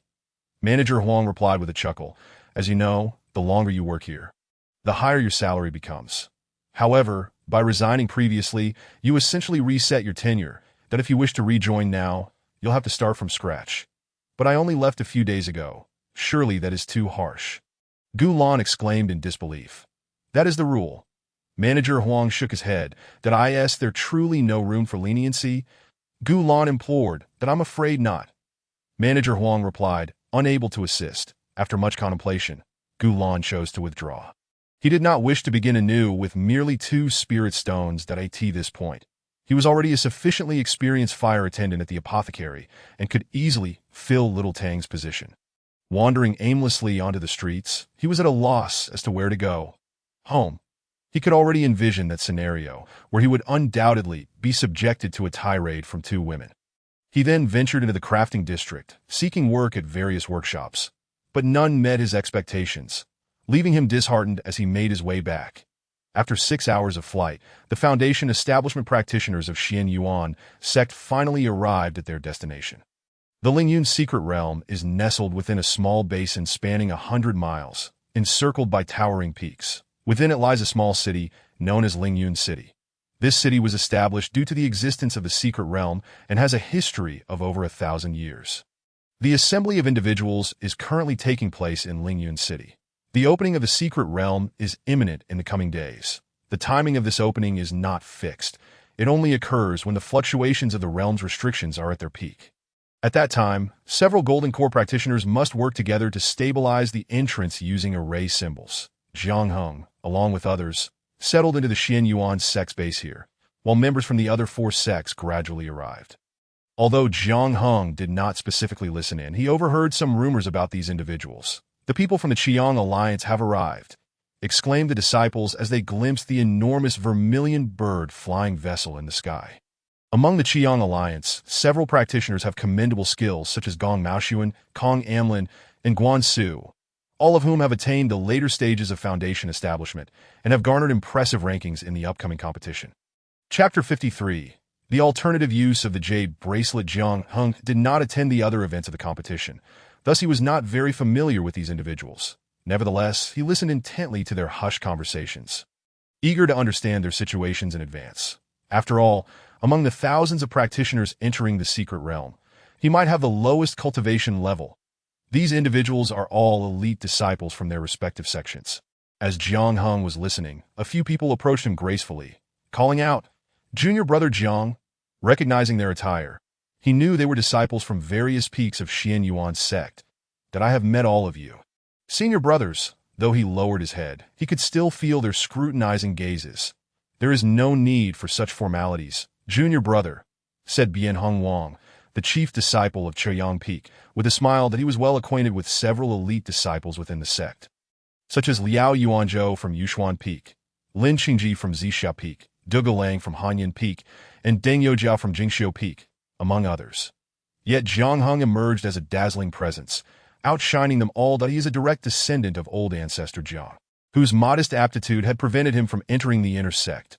Little did they expect that his talent lay in alchemy, as he had already become a level for alchemist at such a young age. Before their departure, their masters instructed them to look after Jiang Heng. Thus, as soon as they arrived, they sought him out. After exchanging names, they quickly became familiar with one another. "Junior brother Jiang, once we enter the secret realm, we will inevitably part ways. Moreover, communication tools such as sound transmission talismans will be rendered ineffective due to inexplicable restrictions, so you will need to rely on yourself for many things," Bian Hong Wang solemnly reminded him. "Yes, thank you, senior brother." Jiang Heng responded earnestly that we will do our best to find a way to reunite with you inside. "But until then, you must ensure your own safety," he added with heartfelt concern. "Indeed, I will be cautious." 2 days later, the secret realm reached its peak of restriction fluctuations at this moment. Thousands of practitioners from the 5 sects stood before the entrance, watching as the Golden Core practitioners from the 5 sects embedded a jade symbol into the array, each performing their respective spells. Gradually, a radiant light erupted, revealing a circular entrance several zhang in diameter. Peering inside, all that could be seen was a hazy expanse. "All right, the array gate is open. You may enter." With that, groups of practitioners began to leap inside in orderly fashion. The order was determined by the rankings of the 5 sects in the competition. After a long wait, when it was finally Xian Yuan's sect's turn, much time had already passed. When it was Jiang Heng's turn, Bian Hong Wang and the others comforted him, saying, "Do not be afraid. We will find you as soon as possible." Jiang Heng nodded and stepped forward alongside his group. "Everyone, do not hesitate as you enter. Simply charge straight in. Also, take note. The secret realm will close in 1 year, so you must reach the designated location before it shuts. Keep the jade symbol safe. It will guide you back," the elder accompanying them instructed once more. Jiang Heng closely followed the others as they leapt into the unknown. After a whirlwind of disorientation, Jiang Heng found himself beneath towering trees. As he surveyed his surroundings, he noticed dense trunks and branches all around. Apart from the mottled blue sky peeking through the treetops, there was no other scenery to behold, but he could not discern his exact location. Previously, when conversing with his ancestor about the secret realm, he learned that the sect had been exploring it for a millennium. However, based on the accounts of all the disciples, it seemed that every entry into the realm was distinctly different. Thus, the experiences of the previous generation offered no reference for those who followed. Nevertheless, the rewards varied greatly each time. Some treasures were exceedingly valuable, which continually drew the 5 major sects to participate over the millennia. With no prior examples to guide him, Jiang Heng had no choice but to stumble through the forest. This wooded area, it was highly likely that the resources available would be wood-type spiritual herbs or materials. As he contemplated heading in that direction, he suddenly sensed a surge of spiritual energy emanating from the jade bracelet. which not only grew richer, but also carried a wood-like essence that I never expected that even a common forest within the secret realm would possess a density of spiritual energy far surpassing that of the outside world. Delighted, Jiang Hung glanced into the bracelet space, observing that the tens of thousands of level 4 spiritual herbs planted within were thriving and growing at least 3 times more vigorously than before. The jade bracelet emitted a gentle warmth, causing Jiang Hung to worry whether it might be absorbing too much spiritual energy and risking damage. However, after a considerable amount of time passed with no change, he felt reassured. Perhaps this is normal. Now, his primary objective was to find a way out of the forest. Otherwise, he could not ascertain his direction or where to go. Jiang Hung randomly chose a direction and began walking, keeping an eye out for any valuable items to collect. After half an hour of wandering, he encountered 3 clusters of densely packed level 3 spiritual herbs. The rich spiritual energy here allowed the herbs to flourish far better than outside. While gathering the herbs, he stumbled upon an unexpected delight. Each time he approached a larger area with a denser concentration of herbs, the temperature within the jade bracelet fluctuated. Could it be that the jade bracelet space is highly sensitive to spiritual energy? If so, it might serve as a detector for the concentration of spiritual energy. With this hypothesis in mind, he set out to verify it. Over the next day, he gradually explored the capabilities of the jade bracelet space. Subsequently, he chose to move in the direction where the bracelet reacted most strongly. Within the secret realm, flying on swords was prohibited, which slowed down his progress. While groping forward, Jiang Hung suddenly felt a halt in his movement as the jade bracelet space flickered with a burst of heat. Haha, could this mean I found a treasure? He brushed aside the branches obstructing his view, revealing a pond that spanned roughly 10 zhang in both length and width. The mere presence of this water body allowed a patch of azure sky to emerge overhead. With sunlight cascading down from above, illuminating the surroundings, to the left of the pond lay a decayed tree, its gnarled trunk partially submerged in the water, in the area where the tree trunk met the water. Several creamy white fungi thrived. These were the 4th-grade bone erosion spirit mushrooms, an astonishingly abundant find. Jiang Hung, filled with anticipation, was about to leap forward when a sudden instinct compelled him to remain hidden. He noticed ripples disturbing the previously still surface of the pond. Something lurked beneath. Jiang Hung immediately heightened his vigilance. As an alchemist, he was acutely aware that valuable spirit herbs often attracted the attention of ferocious beasts. The sensitivity of these creatures to spirit herbs frequently surpassed that of cultivators. While cultivators sought spirit herbs, beasts sometimes had an even greater need for them. However, given the poisonous nature of the bone erosion spirit mushrooms, it was unlikely that any beast would desire to consume them. What, then, was guarding this place? Chapter 54. The poison of bone transformation living through so many years in his past life proved beneficial. Jiang Hung crouched behind a tree, refraining from making a sound, merely observing intently.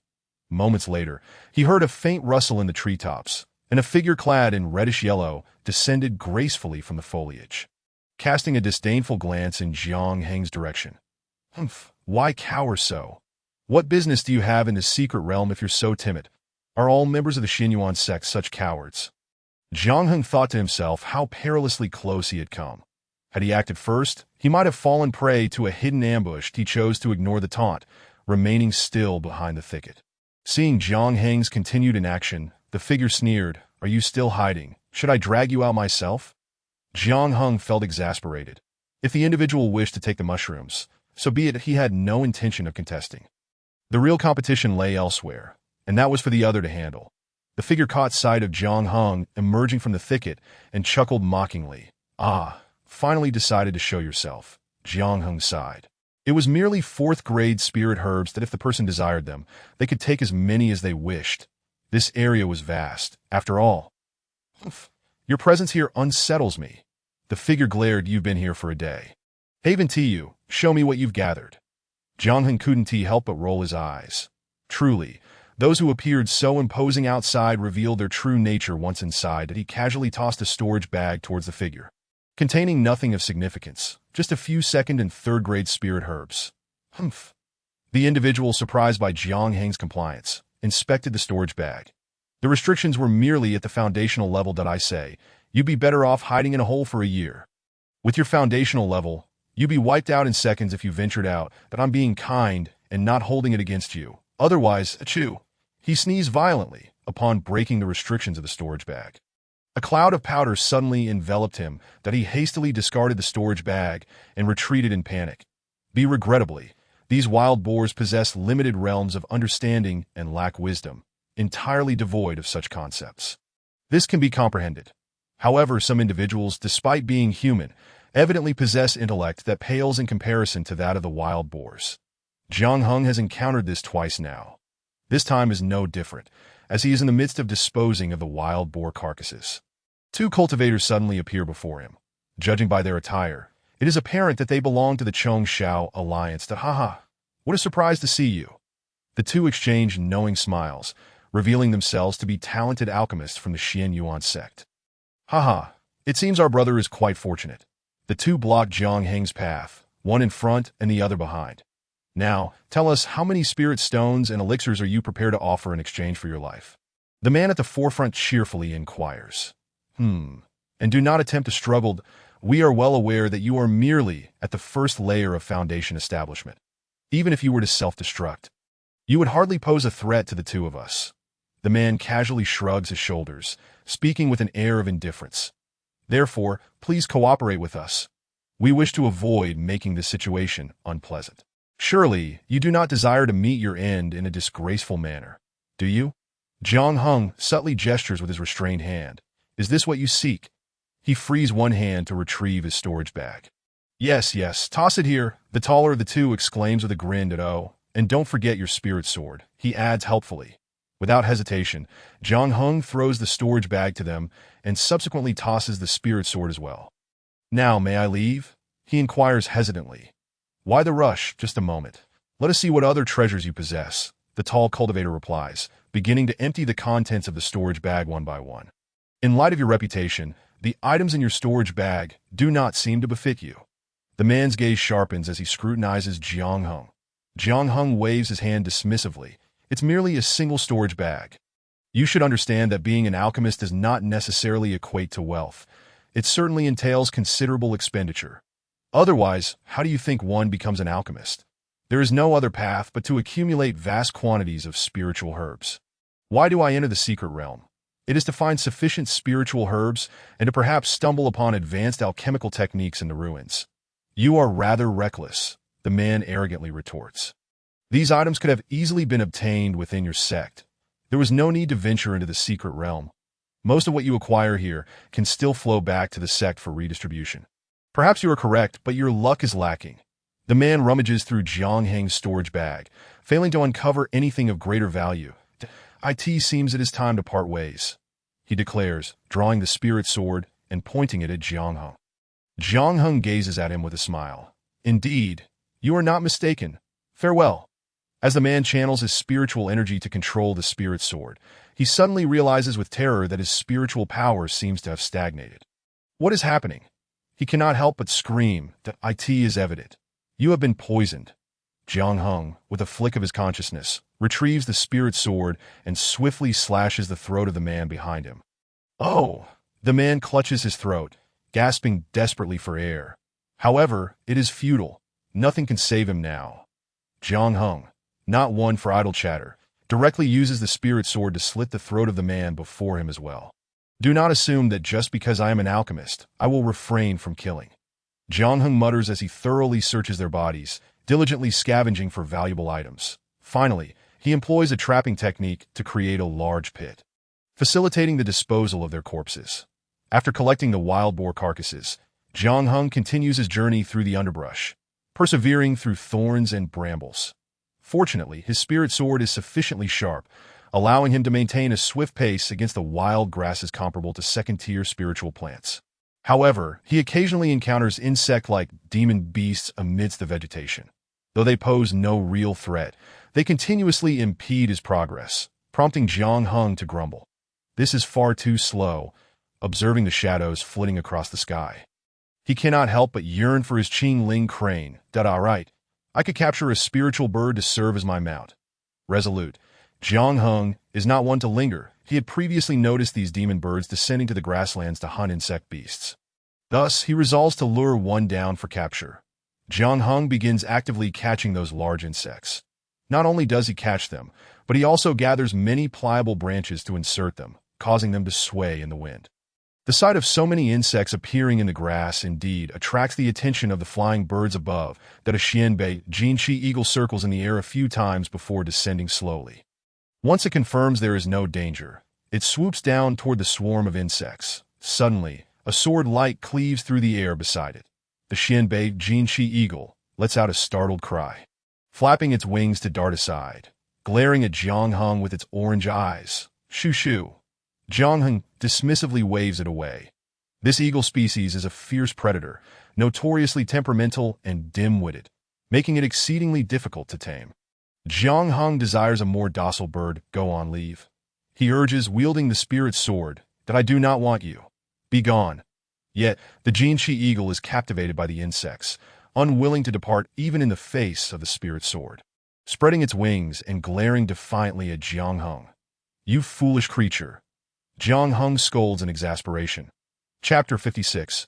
A fortuitous acquisition of a Jinshi eagle. The second-tier Jinshi eagle poses little threat to Jiang Hung, who does not wish to harm it but merely to send it away. Unfortunately, it proves to be quite the dimwit. Upon sighting food, it disregards its own safety, refusing to leave despite Jiang Hung's attempts to frighten it off. After several futile attempts to intimidate the creature, Jiang Hung resigns to the fact that it is hopelessly foolish.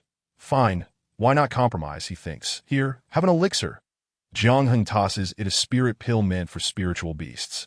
The eagle, devoid of any wariness, catches it and swallows it whole, that a glimmer of light flashes in its amber eyes, and it suddenly loses interest in the insects, fixating its gaze upon Jiang Hung. Jiang Hung finds the creature's simplicity off-putting and wishes to dismiss it. However, the eagle remains steadfast, watching him intently as it munches on its food. Whenever Jiang Hung attempts to leave, the eagle promptly follows, hovering in front of him with its wings outstretched. What a once majestic Jinshi eagle, now reduced to a pest. Jiang Hung sighs. Here, take your food and stop bothering me, will you? He states in exasperation. The eagle tilts its head, gazing at him with wide, innocent eyes, persistently eyeing his hands. Are you still hoping for more elixirs? Jiang Hung inquires. The eagle, overjoyed, flaps its wings and leaps into the air, twirling with delight before fixing its intense gaze back on him. All right, one more pill, and then you must depart. Is that acceptable? Jiang Hung concedes with a sigh. The Jinshi eagle nods eagerly. Jiang Hung finds it curious, despite its appearance as a second-tier demon beast. It seems capable of understanding human speech. Its intelligence is quite high, nearing that of a fourth-tier demon beast. Once a demon beast reaches the fifth tier, it typically awakens the ability to shapeshift, allowing it to articulate human language. Upon reaching the seventh tier, it can undergo a lightning tribulation and fully transform into human form, becoming nearly indistinguishable from humanity.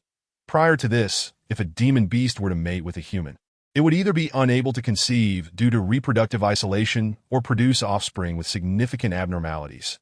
However, a great demon beast that has surpassed the nascent soul stage can bear human-like offspring, resembling humans entirely.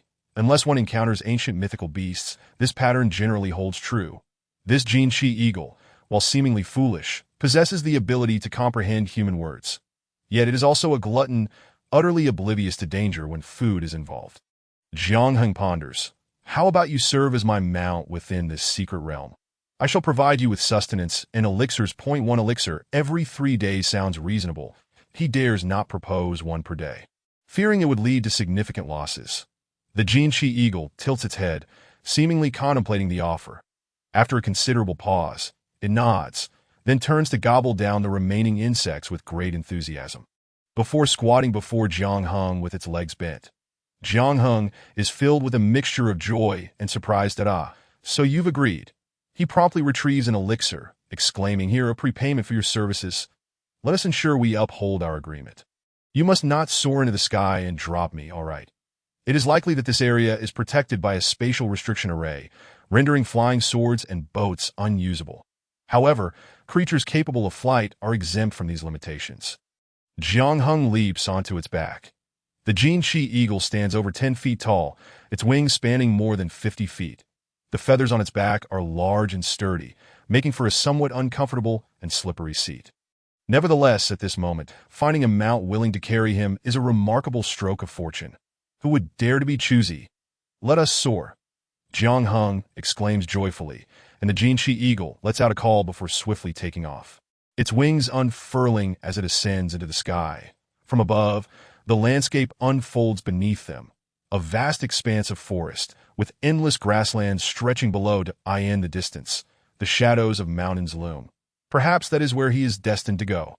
The most significant area of the secret realm lies at its center, a place marked by the remnants of ancient ruins. Here, vast stretches of architectural debris suggest the remnants of a once great sect from a bygone era. According to the conjectures of the esteemed Xianling Jinjuan, the entire secret realm is likely an ancient remnant of a grand sect. The precise time of its origin has long since become untraceable.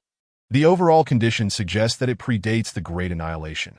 Furthermore, this particular sect suffered damage during that period, and its original inhabitants seem to have vanished without a trace. Similarly, there are several other such secret realms scattered across the continent. Presumably arising from comparable circumstances, that it is said that the Great Annihilation transpired approximately 100,000 years ago, coinciding with a fusion with alternate dimensions, through which a multitude of anomalous creatures invaded. To this day, some of the monster beasts are descendants of hybrids from that era's foreign entities. During that cataclysm, nearly all civilizations on the continent were obliterated. All sects were attacked and destroyed. And the fierce battle between the great human cultivators and the formidable beings of other races nearly shattered the very planet itself. The conclusion of this monumental conflict left both sides severely weakened, leading to a cessation of hostilities.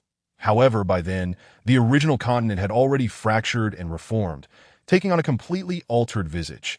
The aftermath of the great beings' battle continues to linger, with numerous areas still exhibiting spatial fractures, rendering them forbidden grounds for humanity. Some powerful figures from the sects attempted to shield their domains with formidable magic before their destruction, yet even such measures could not avert their ultimate demise in the face of natural disasters and human calamities. Nevertheless, the restrictions they left behind have preserved many ancient species and relics. Yet, as time marches on, these once mighty seals are gradually waning, and various sects across the continents are repurposing them as training grounds for their disciples. The golden-winged eagle has evidently resided here for quite some time. Jiang Heng instructed it to fly towards the ruins, uncertain if it comprehended his command, but it flapped its wings and soared in a designated direction. Along the way, they encountered disturbances from other monstrous birds, but through the seamless coordination between Jiang Heng and the golden-winged eagle, they deftly evaded danger. With the eagle's remarkable speed, it took half a month before Jiang Heng finally spotted a vast array of crumbling structures nestled within a crescent-shaped basin in the distance. Clearly, this was the ruin of the Lingyun's secret realm. The golden-winged eagle tilted its body and glided gracefully downwards, landing steadily before the remnants. Jiang Heng was exceedingly pleased and retrieved a medicinal pill as a token of gratitude for their fruitful collaboration. Tossing it to the eagle, with a satisfying thud, the eagle swallowed the pill and gazed at him with eager eyes. After a moment of contemplation, Jiang Heng produced a vial containing 12 more pills, stating, "This is your remuneration. I shall now venture into the ruins to uncover their secrets. Wait for me outside for a month and a half. Should I not return by then, you may depart on your own." The golden-winged eagle cocked its head, seemingly perplexed by his words. Jiang Heng chuckled and gently patted its wing, urging, "Off you go. Do not feign ignorance here, that if I manage to return, perhaps we can collaborate once more." The eagle, excited, let out a series of jubilant calls before clutching the vial and taking to the skies. Chapter 57. A significant discovery as Jiang Heng watched the golden-winged eagle soar away. He turned his attention back to the ruins before him. Although described as ruins, the devastation was not as severe as one might expect. The general layout was still discernible. This sect had been extraordinarily opulent and grand, far surpassing the likes of the Xianyuan sect that in comparison. The Xianyuan sect resembled a mere manor, while this place stood as a palace befitting an emperor. Jiang Heng recalled tales from Elder Jiang, who had mentioned that despite the passage of years, many areas still bore magical restrictions. Moreover, these constraints differed significantly from the current legacies, and based on his experience, they could prove far more perilous. Hence, previous cultivators had only dared to explore areas where the restrictions were notably weakened. Occasionally, they would chance upon moments when these spells faltered, revealing treasures within. However, such opportunities were rare, often encountered only once in 10 attempts. Zhang Heng's objective this time was to seek out the remnants of alchemical practices within this locale. There was no need to visit the overly majestic main halls. He only sought out areas associated with the earth fire. In this regard, his jade bracelet proved invaluable, as earth fire and spiritual veins typically coexisted. It was said that spiritual veins originated from earth fire, which later emerged from geological shifts, surfacing beyond the mantle's magma. Thus, locations with earth fire would also likely expose spiritual veins. Guided by the jade bracelet's spatial indications, he successfully located the site of the earth fire. However, the closest proximity to the earth fire was occupied by a weapon forging workshop. The site before him was one of chaos, with walls collapsed and structures in disarray. Several level 3 fire lizards scuttled about the ruins, hunting for fire spirit mice and similar prey. These fire lizards excelled in fire-related spells. Possessing keen senses, and despite Zhang Heng's careful approach, they quickly detected his presence. Consequently, several fire lizards abandoned their pursuit of fire spirit mice and turned their attention to Zhang Heng instead. The defensive spirit artifact in Zhang Heng's possession, a formidable 4th-level thick earth shield gifted by Master Wu, was put to the test. However, his own spiritual power was insufficiently robust, and after withstanding several fiery assaults from the lizards, the shield began to show signs of wear. Alarmed, Zhang Heng felt both regret and urgency, for this item was quite costly, acquired through Master Wu from Master Jin. While evading and retreating, he realized that his speed was considerably inferior to that of the fire lizards. In a moment of desperation, he tossed several poison pills in their direction. This momentarily stunned the creatures, but they soon resumed their pursuit. It was futile. The beast's acute sense of smell meant they would not consume the pills if they detected any irregularities. An idea sparked in Zhang Heng's mind, prompting him to throw a handful of spirit beast pills instead. This time, the fire lizards halted, drawn to the enticing aroma of the pills. Seeing this strategy succeed, Zhang Heng felt a sense of assurance that he chuckled to himself, thinking that if individual poison pills were ineffective, perhaps combining them with spirit beast pills would yield better results. Acting on his impulse, he wrapped 2 pills in leaves and cast them behind him. Indeed, after consuming the previous pills, the fire lizards followed the scent of the new offerings with fervor. The effects of the poison pills were formidable, quickly causing the lizards to flip onto their backs, incapacitated. Zhang Heng, not one to waste resources, collected them all into his bracelet space. Although the flesh and blood of the fire lizards were largely rendered unusable, their spirit cores could still be salvaged, along with their scales and claws. Once he had dealt with this batch of fire lizards, Zhang Heng was finally able to relax. He surveyed his surroundings and determined that, for the time being, no greater dangers lurked nearby. Following the path the fire lizards had taken, he ventured further into the ruins. Amidst the debris, he discovered a plethora of fire-attribute spiritual herbs and flowers. Zhang Heng collected both familiar and unfamiliar specimens, for his bracelet space was ample enough to accommodate them all. As a Dan Master, he understood the principle of sustainable harvesting, ensuring to leave behind the lesser specimens. Simultaneously, he thoroughly searched the dilapidated structures, unexpectedly uncovering some exceptional materials for forging in addition to common refined copper and secret silver. He also found rarer substances like Tai golden essence. He even stumbled upon a set of unknown forging tools crafted from unfamiliar materials, along with several hammers of varying sizes. The process of scavenging alone consumed 6 days, during which he amassed over 1,000 items of all shapes and sizes. Following this, he set out to locate the site of the alchemical peak. This was not particularly challenging. He simply followed the trails left by the fire spirit mice. These creatures favored a diet of various spiritual herbs, and their paths likely led to ancient spiritual fields. Upon discovering the medicinal herb fields, he surmised that the alchemical palace could not be far behind. The state of the herb fields was quite dire, overgrown with weeds that outnumbered the actual spiritual herbs.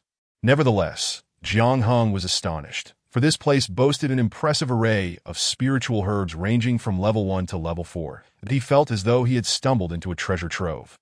Eagerly commencing his work to prevent potential intruders from arriving, He prioritized the collection of rarer specimens. Just from this single field, he gathered a staggering 10,000 spiritual herbs, sensing that others might soon arrive. He reluctantly departed in search of any remnants of alchemical practices.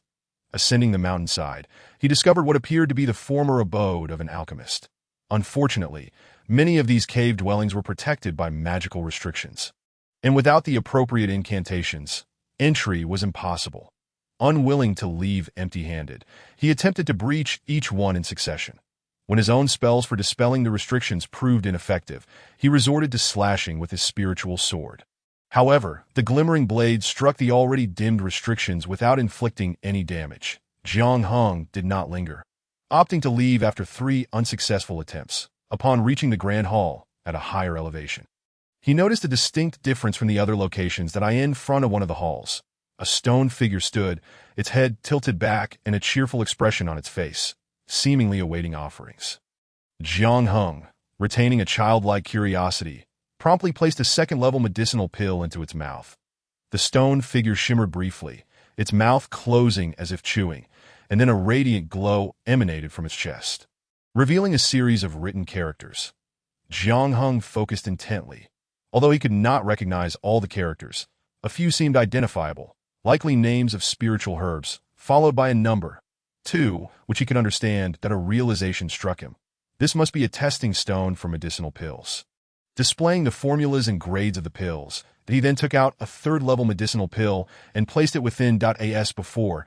The previous inscriptions vanished, replaced by a new set of characters. Jiang Heng sighed inwardly, wishing he could fully comprehend this script. Suddenly, a thought crossed his mind. Indeed, he could. Although the ancient characters differ somewhat from the characters of gold, many medicinal names have been handed down from antiquity. By documenting these prescriptions and comparing them with contemporary formulas, one can likely discern their meanings. The more ancient characters one can identify, the greater the understanding of these archaic scripts, potentially unraveling the secrets contained within. Chapter 58. Rapid Advancement in Cultivation. Jiang Heng promptly took out pen and paper to record the characters displayed before him. He possessed a considerable quantity of 2nd and 3rd-tier elixirs, and he meticulously tested each one, spending an entire day to exhaustively experiment with them all. Gathering the collected papers, he began to organize them systematically, verifying each medicinal name. Some required extensive cross-referencing, ultimately leading him to recover thousands of ancient characters. With this foundation of characters, he could finally approximate the reading of the inscriptions on the nearby stone tablet that turned out to be a hall of inheritance. The method for receiving the inheritance involved concocting elixirs on site and then introducing them to the corresponding trial stone, which would activate the respective level of inheritance. That was akin to a blind cat stumbling upon a dead mouse. Jiang Heng quickly located the corresponding position, a delicately crafted stone door. Beyond the door lay a small circular platform, perfectly accommodating a cauldron. That he immediately commenced the refinement of a 1st-tier elixir, the pill of abandoning grains. This concoction was now a trivial endeavor for him. With eager anticipation, he placed the elixir into the mouth of the trial stone before the door, which then slowly opened. Inside was a modest stone hall, at the center of which stood a jade statue depicting a middle-aged man in wide robes and a thin belt. He held a cauldron in one hand and a spiritual herb in the other. Gazing gently upon Jiang Heng, this must be a predecessor of the alchemical arts. Jiang Heng approached and knelt, praying, "Predecessor, bless me that I may find the supreme inheritance of alchemy to save my ancestor's life." After his supplication, he began to search within. Indeed, he discovered over 100 jade slips in a nearby stone cabinet, bringing him great joy as he examined them. Within were compilations of 1st to 3rd-tier alchemical techniques, as well as various materials and insights from ancient alchemists, along with some secret tales of their journeys. Although much of it was beyond his comprehension, Jiang Heng remained elated. After expressing his gratitude once more to the predecessor's statue, he proceeded to the next stone door. This time, he refined a 2nd-tier elixir, being mindful to use a formula passed down from antiquity rather than one reconstituted by later generations. As before, the stone door opened slowly, revealing an interior layout akin to the previous one. That the materials for this alchemical endeavor encompassed 4th-tier elixirs. Jiang Heng mused, if that is the case, even if I advanced to 4th-tier elixirs, I would only be able to seek out 6th-tier formulas. Thus, to attain 7th-tier elixirs, I must learn to refine 5th tier ones. However, mastering 4th tier elixirs is already quite challenging. Achieving 5th tier elixirs will require me to reach the late stage of foundation establishment. He felt a twinge of discouragement. Yet he quickly regained his spirits. After all, hope was right before him, was it not? Could it be that having left the Liangyun continent for other realms, the inheritance of alchemy awaited him to claim? Regardless of where he went, an inheritance above 7th tier would undoubtedly be a crucial treasure for any sect, not something easily granted. Especially for someone like him, an outsider without any guarantees. Even if a sect accepted him, there would surely be a period of scrutiny that he could wait, but his ancestor could not. With this thought, Zhang Heng's resolve solidified immensely. Very well, I will seize every inheritance I can grasp, then contemplate the next steps. After overcoming 2 more challenges, Zhang Heng indeed acquired the inheritance of 6th tier alchemy. However, it took him 26 days to master the refinement of 4th tier elixirs, since he could not refine those he was already familiar with. He had to tackle an entirely new formula that he faced countless failures, exhausting thousands of spiritual herbs before achieving this remarkable feat. Thus, the thought of 5th tier elixirs was beyond his imagination. During the refinement of 4th tier elixirs, he felt his spiritual energy and awareness depleting significantly. Were it not for the ample support from the space within his bracelet, enduring this month would have been exceedingly difficult. Now, he needed to utilize the adjacent training room to expedite his cultivation progress. The alchemist's cultivation level was foundational for their advancement. Without sufficient cultivation, how could one sustain the energy drained during alchemical processes? Alchemist's shortcoming lay in their scarce time for practicing spells and sword techniques, rendering their combat abilities woefully inadequate, often disproportionate to their cultivation level. Thus, they appeared at a disadvantage when engaging in battles with similarly ranked opponents. However, this did not imply that alchemists were weak. Their deficiency merely resided in their combat methods and awareness. While these aspects could be compensated for later, inadequate cultivation could not let To enter the training room. One required a key, which astonishingly was an elixir. It appeared this place was specifically designed for alchemists. Zhang Heng opened a training room where the spiritual energy was so dense it left him astounded as the door swung open. The spiritual energy surged forth like steam, escaping from a freshly unveiled pot. Zhang Heng quickly slipped inside and closed the door, preventing the energy from dissipating. Once the door sealed shut, darkness engulfed the space like eternal night. Zhang Heng illuminated the room with a moonstone and took out a time-keeping device.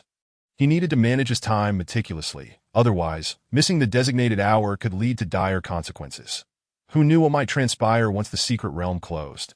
Over the millennia, there had been many who attempted to remain hidden within a secret realm, waiting for the next opportunity to emerge, only to vanish without a trace thereafter.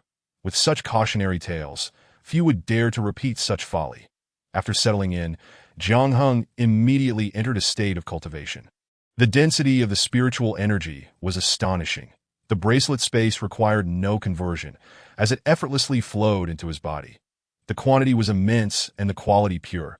Such a cultivation environment was unparalleled. Zhang Heng focused intently, absorbing spiritual energy with all his might.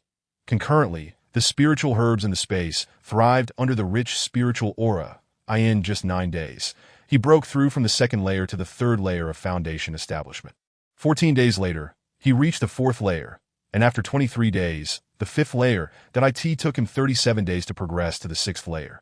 The transition from the 6th to the 7th layer, marking the mid to late stages of foundation establishment, required a full 58 days.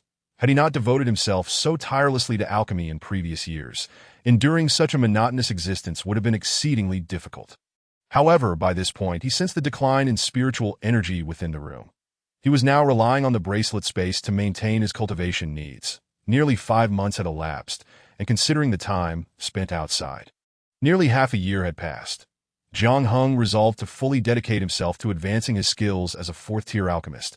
Striving toward the 5th tier, he first organized the matured spiritual herbs within the bracelet space and replanted the varieties he required. After stepping outside to enjoy the fresh air, he took a deep breath. After 3 days and nights of outdoor slumber, without any cultivation or study, he finally restored his depleted vitality. Chapter 59. The 5th-tier elixir is completed yet again. Ruined Zhang Heng took a deep breath. From this moment onward, he would immerse himself entirely in elixir refinement. Previously, he had divided his time between alchemy and cultivation. Now, as long as his awareness could sustain it, he would not pause in his efforts. He possessed an abundance of 4th and 5th tier spiritual herbs, far surpassing what would typically be found in an average sect storage. He retrieved the ancient elixir formula he had copied and began comparing it with his collections and the formula gifted by Xian Lingzhenjuan. Seeking one that existed in both ancient and modern contexts at long last, he selected the 5th tier formula for the Jade Clear Earth Spirit True Elixir as his target for breakthrough. Nevertheless, his immediate task remained to continue refining 4th tier elixirs, acquiring as many techniques and methods as possible. Setting up the timekeeping device, he commenced the refining process. The advantageous aspect of this location was the availability of earth fire, which conserved both effort and spiritual stones. Additionally, the abundant spiritual energy surrounding him significantly aided in the recovery of his spiritual power, that he operated at a pace of producing several batches of elixirs daily. However, refining 4th tier elixirs was no small feat, and his success rate was rather low. Countless failed batches littered his progress. After each attempt, he would reflect deeply, contemplating where the process had faltered. Understanding the source of the issue allowed him to avoid it in the next batch. Yet often, solving one problem merely unveiled another, that he endeavored to refine all 4th tier elixirs closely related to the 5th tier Jade Clear Earth Spirit True Elixir, seeking to grasp their commonalities. Ultimately, he resolved to attempt the refinement of the 5th tier Jade Clear Earth Spirit True Elixir. Though the distinction between 4th and 5th tier elixirs seemed merely one level apart, the reality was that it represented a chasm of difference. This disparity was akin to the transition from the Foundation Establishment stage to the Golden Core stage for cultivators. During the Qi refining stage to the Foundation Establishment stage, inner-sect disciples could achieve a ratio of approximately 20%. That is, among 4 or 5 individuals, one would invariably reach Foundation Establishment. However, for cultivators at the Foundation stage to attain Golden Core status, the success rate plummeted to a mere 1 in 100. This explains why the Xinyuan sect currently boasts over 1,000 Foundation Establishment cultivators, while there are merely a handful of Golden Core practitioners, numbering around a mere dozen. The disparity between 4th level and 5th level alchemists is similarly stark. In truth, the Xinyuan sect possesses only 9 4th level alchemists in total. Including him, that amounts to just 10. Based on this ratio, one might conclude that hope is virtually non-existent. However, such matters cannot be solely reduced to probabilities. Otherwise, if one were to recruit enough disciples, success would be merely a matter of proportion, and that would simplify things considerably. Ultimately, it is a matter of talent and diligence. Jiang Heng believes his innate abilities are quite commendable. In his previous life, devoid of a mentor, he still achieved the status of a top-tier 2nd-level alchemist. In this life, he has also smoothly ascended to the rank of a 4th-level alchemist. Thus, aspiring to become a 5th-level alchemist does not seem outlandish. Having adequately prepared himself mentally, he is now ready to commence alchemical work. Although utilizing a 4th-grade spirit tool furnace to refine 5th-grade elixirs may seem somewhat ambitious, it is not entirely out of the question. Presently, the greatest obstacle in concocting 5th-grade elixirs lies in the insufficient materials for the Yuqing Lingzhen pill he possesses. With only about 40 doses available, which is far too few to allow for any extravagant waste. While there are still growing spiritual herbs in his space bracelet, he lacks confidence in their timely maturation when needed. He begins. Taking a deep breath, he opens the furnace's fire outlet and starts to warm it. Once the temperature reaches an appropriate level, he begins to add spiritual herbs. The higher the grade of the herbs, the greater the difficulty of refinement, and the higher the demands placed on the alchemist. This time, Jiang Heng only managed to refine 6 types of spiritual herbs before a misstep resulted in the destruction of an entire batch. Regrettably, he must clean the furnace and start anew. After entering the Pill Peak, the subsequent portal has already closed. Although some individuals have attempted to reach this place, none have found success and have left in disappointment. In the 4th month of Jiang Heng's seclusion, individuals gradually began to arrive at the ruins, embarking on formal explorations. The spiritual herbs and materials acquired during these days outside were merely appetizers. The true bounty lies within the exploration of the ruins. It is said that the cultivation techniques of the 5 sects today are largely derived from discoveries made in secret realms. As time passes, the number of those entering the ruins continues to increase, with an estimated 80% of the total now present. Many Xinyuan sect cultivators have gathered along the way, and Bian Hongwang, upon encountering each Xinyuan cultivator, invariably inquires whether they have seen Jiang Heng. Unfortunately, every individual shakes their head, stating they have not laid eyes on him. Bian Shixiao, if we do see him, we will certainly bring him along. Lin Qingji sighs that it has been nearly 6 months since they entered the secret realm, and the absence of Jiang Shidi has led them to question whether he has met with misfortune. This possibility is indeed quite high. Even among the 500 cultivators of the Xinyuan sect who entered, only around 430 remain gathered, with over 60 still unaccounted for, likely having suffered unfortunate fates. They may have either fallen prey to demonic beasts or perished at the hands of rival sections. Let us proceed into the ruins in search of opportunities. Whoever encounters Jiang Shidi must ensure to keep him safe. Bian Hongwang urges, bowing his hands to the gathered crowd. Rest assured, Bian Shixiang, we will, they reply in unison. The group then splits into smaller teams and ventures inward. Bian Hongwang scans his surroundings, although he bears the sect's urgent charge. He prioritizes the search for treasures and swiftly enters the ruins. With thousands of individuals now within this area, conflicts are inevitable. However, with the majority of the group assembled, disputes typically only amount to mere quarrels, and actual fights are rare. Gradually, members from various sects occupy their respective areas to begin their explorations. When they encounter particularly unstable restrictions, they collectively work to dismantle them, claiming all valuables within. About 10 months into their entrance, some individuals suddenly notice that a thunder tribulation is forming atop the left mountain peak. What is happening? All who witness it are astonished. This is a thunder tribulation that occurs when Foundation establishment cultivators reach the Golden Core stage. But it seems rather small in scale. Wait, this place should not harbor any beings above Foundation establishment. It is impossible for someone to reach Golden Core here. This is a death sentence, someone exclaims in alarm. Perhaps they have encountered some fortuitous encounter, their cultivation too profound to be suppressed, another remarks, relishing the misfortune. Unbeknownst to Jiang Heng, the tribulation is visible to those outside. He gazes resentfully at the scorched earth below. Filled with bitterness that he is aware that elixirs above the 5th grade also attract tribulations akin to that of those reaching the Golden Core stage. Yet, knowing is one thing, having never witnessed it, he lacks sufficient vigilance. Consequently, just as the elixir flew from the furnace, a bolt of lightning, as thick as a cup, descended from the sky, obliterating the elixir. How infuriating! Jiang Heng watches helplessly as the elixir dissipates into a wisp of green smoke, leaving a charred mark on the ground, making him feel faint. Chapter 60. The inheritance of 7th level alchemy. In these past months, he has exerted tremendous effort, nearly exhausting his stock of spiritual herbs, only to finally refine this Yuqing Lingzhen pill. Ideally, a batch would yield 9 pills, yet he has strained every resource to preserve just 4, just as he thinks he can finally breathe a sigh of relief.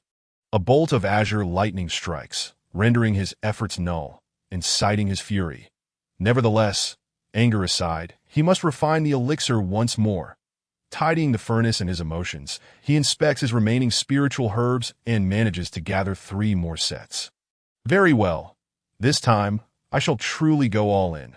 Since he has paused, he decides not to rush, instead taking a leisurely stroll in the courtyard to breathe in the fresh air.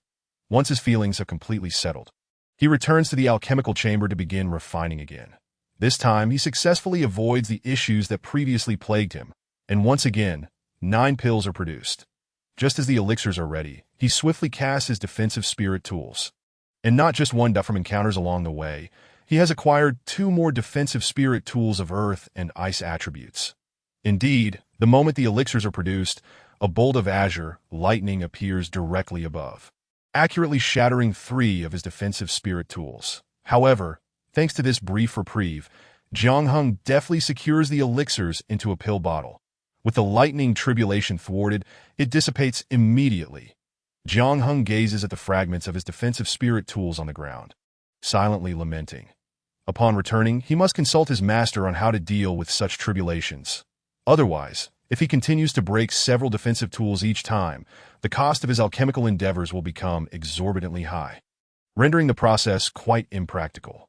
With the elixirs in hand, he hastens to the Hall of Inheritance, placing the elixirs before the trial stone. Indeed, the stone figure turns, and the stone door behind it slowly opens. Jiang Heng enters, his heart racing with excitement. The interior structure is not significantly different from before, still housing several jade talismans within stone cabinets, but he cautiously inspects the talismans with his spiritual sense and discovers they contain the inheritances for 6th and 7th level alchemy. "This is fantastic," he exclaims, overwhelmed with excitement, immediately kneeling in gratitude. Now, glancing at the flowing light device, he notes that only a month remains before the year's time limit expires, that he has little interest in searching for treasures elsewhere. He would rather devote that time to enhancing his own cultivation. After this period of alchemical practice, his previously somewhat unstable cultivation has solidified, leaving him room for further advancement. However, there is no rush.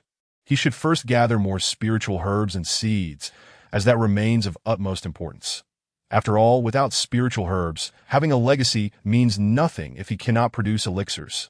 Currently, he is the only one meandering about Pill Peak. Utilizing the spatial bracelet-esque capabilities, he quickly locates the spiritual herb garden. After years of growth and decay, the once orderly garden now appears chaotic, with spiritual herbs nearly suffocated by rampant weeds. Upon entering, he spots several 6th-grade spiritual herbs, which are now on the brink of death. Jiang Heng does not dare to hesitate, and hurriedly transplants them into a space that he cannot afford to delay even a moment. Fearing he might not finish organizing the herb resources before he exits, particularly, aside from the herb garden, seeds that have been scattered are also growing in other suitable locations.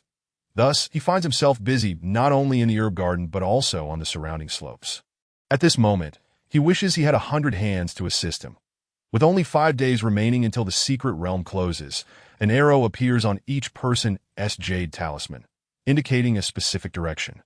Not daring to waste time, they immediately cease their searches and form a line toward the direction indicated by the talismans that as they pass a mountain peak, they suddenly see a figure emerging from within. "You are from the Chongshao Alliance." Immediately block his path. "Are you Jiang Heng? Why should I tell you?" Jiang Heng retorts, his eyes narrowing. Speaking with irritation, he then gestures, "Bian Shixiao, I am here." Upon seeing him, Bian Hongwang and the others are filled with joy. "Jiang Shidi, thank goodness you are unharmed." Realizing the opportunity has slipped away, the members of the Chongshao Alliance step aside. The Xianyuan sect members surround Jiang Heng, escorting him toward the indicated direction. Bian Hongwang quietly inquires, "Jiang Shidi, what have you gained this time?" Jiang Heng replies with a faint smile, "I was fortunate. That mountain peak over there is the site of the alchemical inheritance, and I found the 6th level alchemical legacy within." "Ah!" The others gasp, astonished and envious that a 6th level alchemical legacy is considered one of the pinnacle inheritances throughout the entirety of the Luyan continent. Should this be returned to the clan, the rewards for this year would undoubtedly be exceedingly generous. The senior brothers must have also reaped considerable gains, I presume. Jiang Heng inquired with a smile. "Not too bad, not too bad." Although the others had not amassed great fortunes, they were reluctant to show any signs of weakness in front of Jiang Heng. The alchemist, the members from various sects gathered together, leaving no opportunity for others to take advantage. 4 days later, they arrived at a small lakeside. Time passed agonizingly slowly, with everyone's hearts lodged in their throats.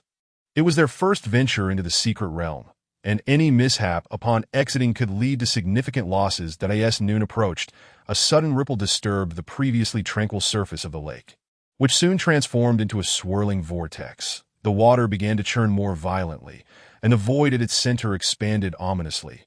"Could it be that we are to exit from here?" someone asked. Bewildered, "It seems likely. I've heard that the exit location and method vary each time, that we will find out by trying." Despite the bravado in their words, no one was eager to take the first step, preferring to wait for someone else to scout the way ahead. Jiang Heng thought to himself that his life had already been a stroke of luck, and even if he were to return, it would matter little that I shall go first. He stood up and walked towards the vortex. Bian Hongwang considered dissuading him, but ultimately held his tongue. Observing that the opening appeared stable, Jiang Heng enveloped himself in a protective shield of spiritual energy and leapt into the void. He felt a jolt throughout his body, and upon opening his eyes, he found himself in a small plaza outside. That moment, not only the Golden Core true practitioners of the Xianyuan sect were present, but even the true monarch Xian Ling was there. "Greetings, true monarch." Jiang Hung stepped forward to pay his respects. "I am relieved to see you safe and sound," the true monarch replied with a smile. He then gestured for Jiang Hung to stand behind him as they awaited the arrival of others. Subsequently, the cultivators of the Xian Yuan sect began to appear in orderly fashion, with Jiang Hung leading the way. The other cultivators followed without hesitation. As nearly 400 cultivators emerged, the true monarch Xian Ling nodded in approval. Regardless of their gains, at least the losses among the disciples were not too severe, which was acceptable that in some years, certain sects had faced complete annihilation. Now, they had only lost about 100 after everyone emerged. They lined up behind the true monarch Xian Ling and the various Golden Core true practitioners. Once all the cultivators had exited, the light gate in the plaza gradually began to dissipate until it ultimately vanished. After collecting the array symbols, they exchanged pleasantries and departed on their flying boats, each returning to their respective homes. The decade-long expedition into the secret realm had finally come to a close. Chapter 61. A transaction with true monarch Xian Ling as the flying boats descended. Nearly the entire sect gathered to welcome them. The inner disciples of the Qi refinement stage gazed enviously at the Foundation establishment seniors disembarking from the boats. Those from affluent families had to relinquish half of their gains from the secret realm. After the elders of the sect collected the materials, they bid farewell to true monarch Xian Ling before heading to their own families. The sect disciples were required to submit their gains from the secret realm one by one. The sect would then bestow upon them materials suitable for their use based on their acquisitions. This moment essentially became an opportunity for disciples from each peak to showcase their abilities. They needed to present their gains in front of the sect's multitude, allowing more people to learn of their names and deeds. This would bring them immense honor and attract more followers. Becoming a leader among the sect's brothers now could pave the way for future leadership within the sect. The rewards this time were indeed substantial. Bian Hongwang presented a collection of incomplete magical artifacts, precious materials, and ultimately produced a jade slip. Sect Master, this is a technique I obtained inside. I have checked, and it can be cultivated up to the nascent soul stage. The several Golden Core true practitioners nodded with smiles. With the addition of a new technique, they now had another avenue to achieve the transformation into the nascent soul stage. Sometimes, their inability to break through to the nascent soul stage stemmed from incompatible techniques. If they had an appropriate technique, their chances of success would increase significantly. Observing the shining eyes of the Golden Core true practitioners, Bian Hongwang felt an overwhelming sense of satisfaction. The rewards this time were assuredly plentiful. Others also had commendable acquisitions that in the end, 3 techniques for the nascent soul stage were obtained, along with 11 for the Golden Core stage. However, 4 of them were demonic techniques, which was somewhat regrettable. Lastly, it was Jiang Heng's turn that he presented 4 sets of 3rd-level alchemy techniques, 3 sets of 4th-level techniques, 2 sets of 5th-level techniques, and 1 set of 6th-level techniques, leaving the treasury manager of the alchemy pavilion utterly astonished. "Goodness, did you just rob an alchemy pavilion?" The treasury manager laughed heartily. Jiang Hung smiled modestly and stepped down. All rewards would be comprehensively assessed by the sect before distribution. Jiang Hung exited. He exchanged a knowing glance with true monarch Xian Ling. The true monarch understood, yet his expression remained unchanged as he continued to listen to the Golden Core true practitioners discuss their acquisitions. After a while, true monarch Xian Ling stood up, preparing to depart. "But we bid you farewell." "True monarch." "Yes. You all discuss among yourselves, and make sure to send me a copy of the results later." True monarch Xian Ling nodded as he walked out. He made his way toward the large stone where he had previously met Jiang Hung. As expected, Jiang Hung was indeed there. Disciple greets the true monarch. Jiang Hung respectfully bowed. No need for such formalities. True monarch Xian Ling made no motion, and Jiang Hung could not maintain his bow any longer. Jiang Hung did not insist.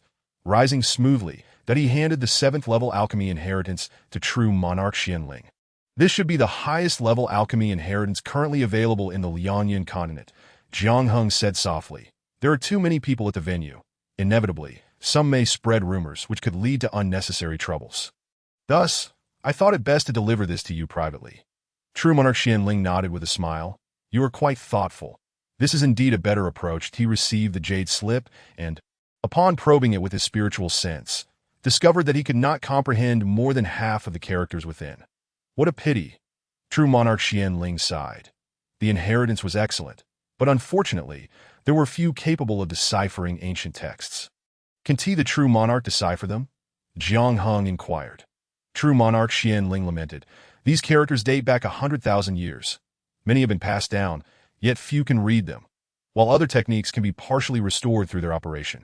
Alchemy relies heavily on written transmission, making restoration exceedingly difficult. Jiang Heng then produced a large stack of papers.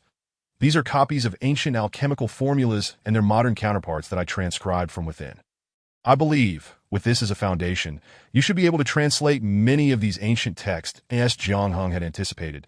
True monarch Xian Ling was indeed very intrigued. He accepted the papers and began to examine them slowly.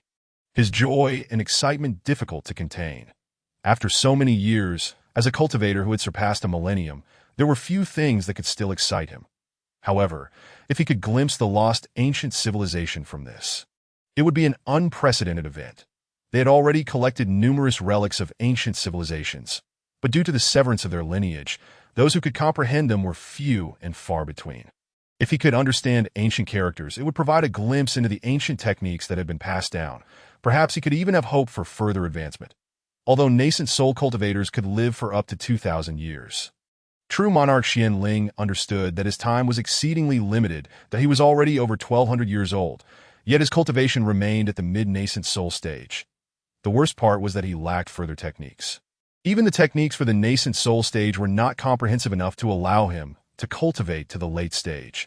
Accepting this generous gift, he smiled at Jiang Heng and asked, "What are your requests? Speak freely." Jiang Heng replied with a smile, "True monarch, you are indeed straightforward that I do have a request that go on. We can be considered old friends at this point." Jiang Heng breathed a sigh of relief. Feeling free to express himself, "Yes, you know, my ambition is to quickly become a 7th-level alchemist and refine 7th-level elixirs to aid my family's ancestor. Therefore, I hope the true monarch can expedite the research on these materials and restore the original form of this 7th-level alchemy technique as much as possible." True monarch Xian Ling nodded with a smile. "Of course, even without your prompting, I would do so. Additionally, I have one more humble request. I would like to gather more 6th and 7th-level spirit herbs from the sect, and if possible, to reserve some for me, that if obtaining the full plants proves difficult, seedlings or seeds would suffice."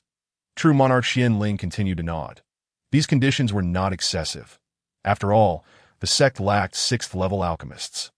And those spirit herbs were simply stored in the treasury, that if he were to achieve that level, who else would they be allocated to? "I will take my time with these materials. After a month, I will provide you with a report that aligns closely with your needs," True monarch Xian Ling said earnestly to Jiang Heng. "Thank you, true monarch." Jiang Heng expressed his gratitude. "Your gains from the secret realm were quite impressive." True monarch Xian Ling remarked with a smile. Jiang Heng's concealment techniques could deceive the other Golden Core elders, but they certainly could not fool him. Observing Jiang Heng's rapid progression from the 2nd level of foundation establishment to the current 8th level during his time in the secret realm was astonishingly swift, even causing him some concern. However, seeing Jiang Heng's clear eyes and stable cultivation, true monarch Xian Ling decided against saying more. This young man was maturing more than he had anticipated. He understood what he was doing and knew how to engage him in a manner that would make him willingly contribute his efforts. Impressive. True monarch Xian Ling smiled as he looked on. If it were someone else, a crafty old fox plotting against him, he would undoubtedly feel anger. However, the actions of Jiang Heng only served to deepen his admiration. Chapter 62. The ancestors' favoritism towards Jiang Heng breeds jealousy. After bidding farewell to the esteemed Xianling Jinjuan, Jiang Heng proceeded to visit Ancestor Jiang. Upon hearing his words, Ancestor Jiang was taken aback. "How bold you are, my child. That is a Yuaning Jinjuan.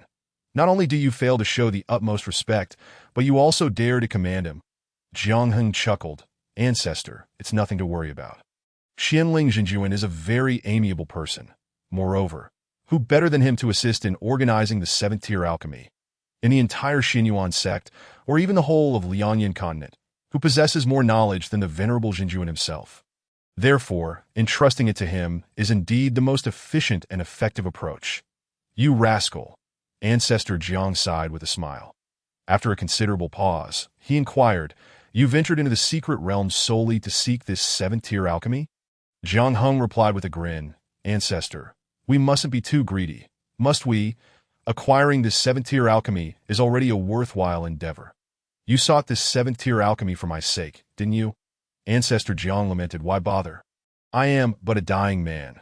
You should focus on your own path and not concern yourself with this old fool. What are you saying? Jiang Heng wiped away the tears that were threatening to spill from his eyes. How has this delayed me? I can already refine 5th-tier elixirs.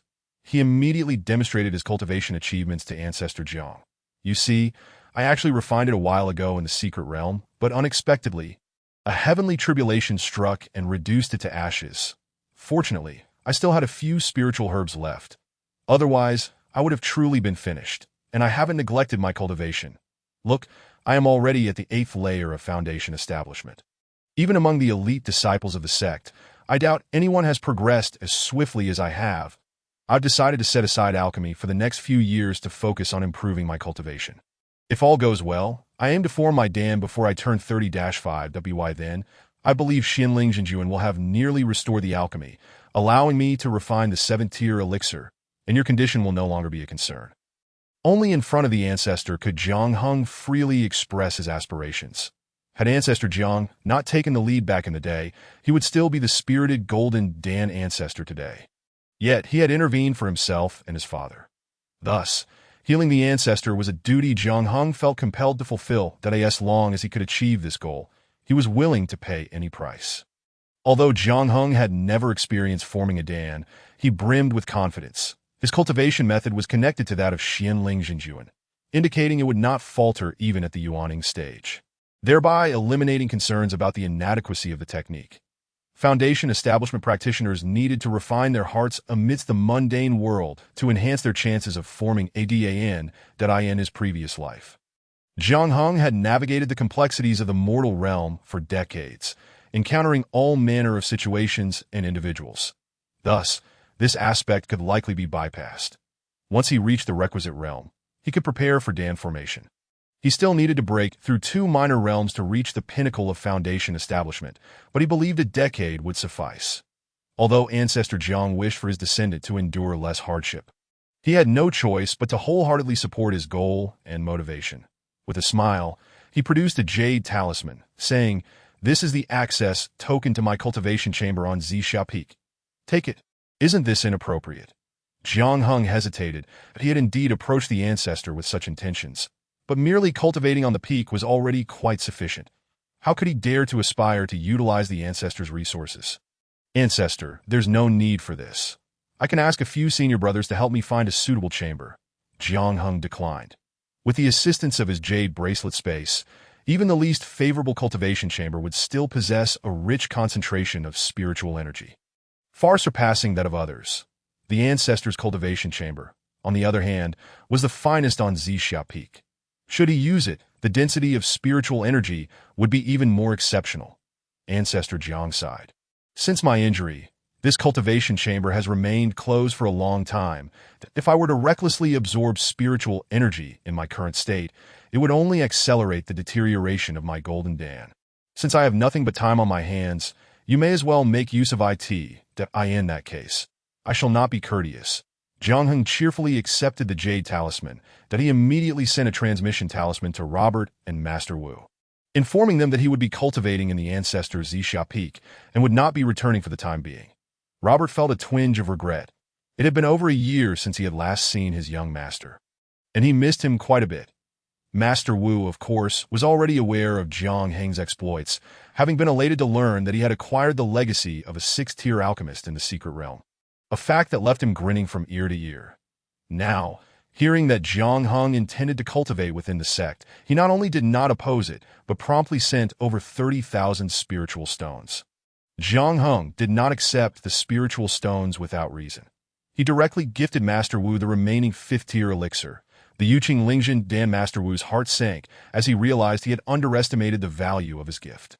Each 5th-tier elixir was worth tens of thousands to over 100,000 spiritual stones, and they could no longer be traded with low-grade spiritual stones, but rather required medium or high-grade spiritual stones. The exchange rate for middle-grade spiritual stones to low-grade was 10-1, while for high-grade spiritual stones, it was 100-1 that this 5th-tier elixir could be worth 1,000 medium spiritual stones. However, such medium-grade spiritual stones were extremely rare in circulation, and even he only possessed a few hundred. He decided to gather them all and hand them over to Jiang Heng, saying, "Take all of these. Once Master sells your 5th-tier elixir, I will convert all the proceeds into medium spiritual stones for you. Master, this is a gift for you. There is no need to exchange money," Jiang Heng replied. "What am I, that I deserve to consume a 5th-tier elixir?" Master Wu remarked self-deprecatingly. This 5th-tier Yuqing Diling Jindan was intended for Golden Dan practitioners, used to stabilize and clarify one's consciousness, thus indirectly ensuring the speed of cultivation. The A.S. Jiang Heng made his way to the cultivation chamber on Zixia Peak. He encountered many familiar faces that he had now become one of the prominent figures within the Xinyuan sect. To the outer disciples, he was almost like a deity. While they were still striving to establish their foundations before the age of 30 to qualify for entry, Jiang Heng had already entered the inner sect a decade early, and it seemed he was about to become a disciple of Zixia Peak. Isn't he a 4th-tier alchemist? Shouldn't he be heading to the Dan Pavilion? Why is he here at our Zixia Peak? We are not from the same lineage. Some disciples began to murmur that don't speak nonsense. He is the direct descendant of Ancestor Jiang. It's only right to take care of him. Taking care of him is one thing, but to claim the best cultivation chamber upon his arrival is rather excessive. If that chamber remains closed, so be it, but if it were to open, it should rightfully be used by Senior Zhang, Senior Li, or those of their caliber. After all, only they have reached the later stages of foundation establishment on Zixia Peak that if one of them were to miraculously succeed in forming a Dan, our Zixia Peak would no longer be at the bottom, becoming the least favored sect. Chapter 63, Misunderstanding. Who says it's a misunderstanding? Jiang Heng did not hear these remarks. Had he done so, he would undoubtedly have dealt with the speaker. Upon entering the cultivation chamber, he found the air thick with spiritual energy. Although it could not compare to the chambers within the secret realm, it was still a rare find outside. He devoted himself entirely to his cultivation. And 2 months passed without him realizing that the entire Zixia Peak was now embroiled in a heated debate over this matter.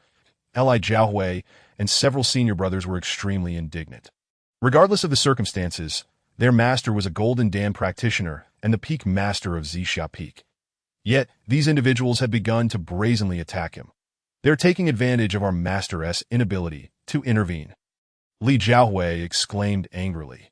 Lin Qingji, one of the 12 disciples who had entered the secret realm alongside Jiang Heng, was a direct disciple of Ancestor Jiang, with Li Jiaohui and the others being his senior brothers. Originally, he believed his gains from the secret realm would establish him as a favored disciple of the peak. However, he was taken aback when Jiang Heng suddenly emerged, stealing the spotlight and glory that should have belonged to him. If the Master's cultivation chamber is open for use, even if I am not the first in line, I should not have to yield to Jiang Heng, although he is the direct descendant of the Ancestor. Several generations have passed that I am the Ancestor as personal disciple, a close disciple. Surely this should grant me precedence. Thus, when Senior Brotherly felt aggrieved, he refrained from voicing his thoughts. Several senior brothers were equally upset. Yet they found themselves unable to speak out, as the dissenters were covertly whispering and had not made their grievances public. Should matters escalate to the surface, it would ultimately bring shame upon both Ancestor Jiang and themselves. Those speaking in hushed tones were disciples of previous practitioners from Zixia Peak and were never of the same mindset as them. Now that the Ancestor was gravely injured, the strength of the disciples beneath him was insufficient to suppress them. In their eyes, the future master of Zixia Peak was still uncertain that we must confront Jiang Heng when he emerges. Zixia Peak belongs to all of us, not just him, someone asserted. Thus, when Jiang Heng emerged from the cultivation chamber after 2 months, he found individuals waiting outside. Upon spotting him, one immediately sent out a transmission talisman and said to Jiang Heng, "Junior Brother Jiang, please hold on for a moment. Senior Brother Jiang and Senior Brother Li will be here shortly. They wish to speak with you." Jiang Heng found the tone quite displeasing.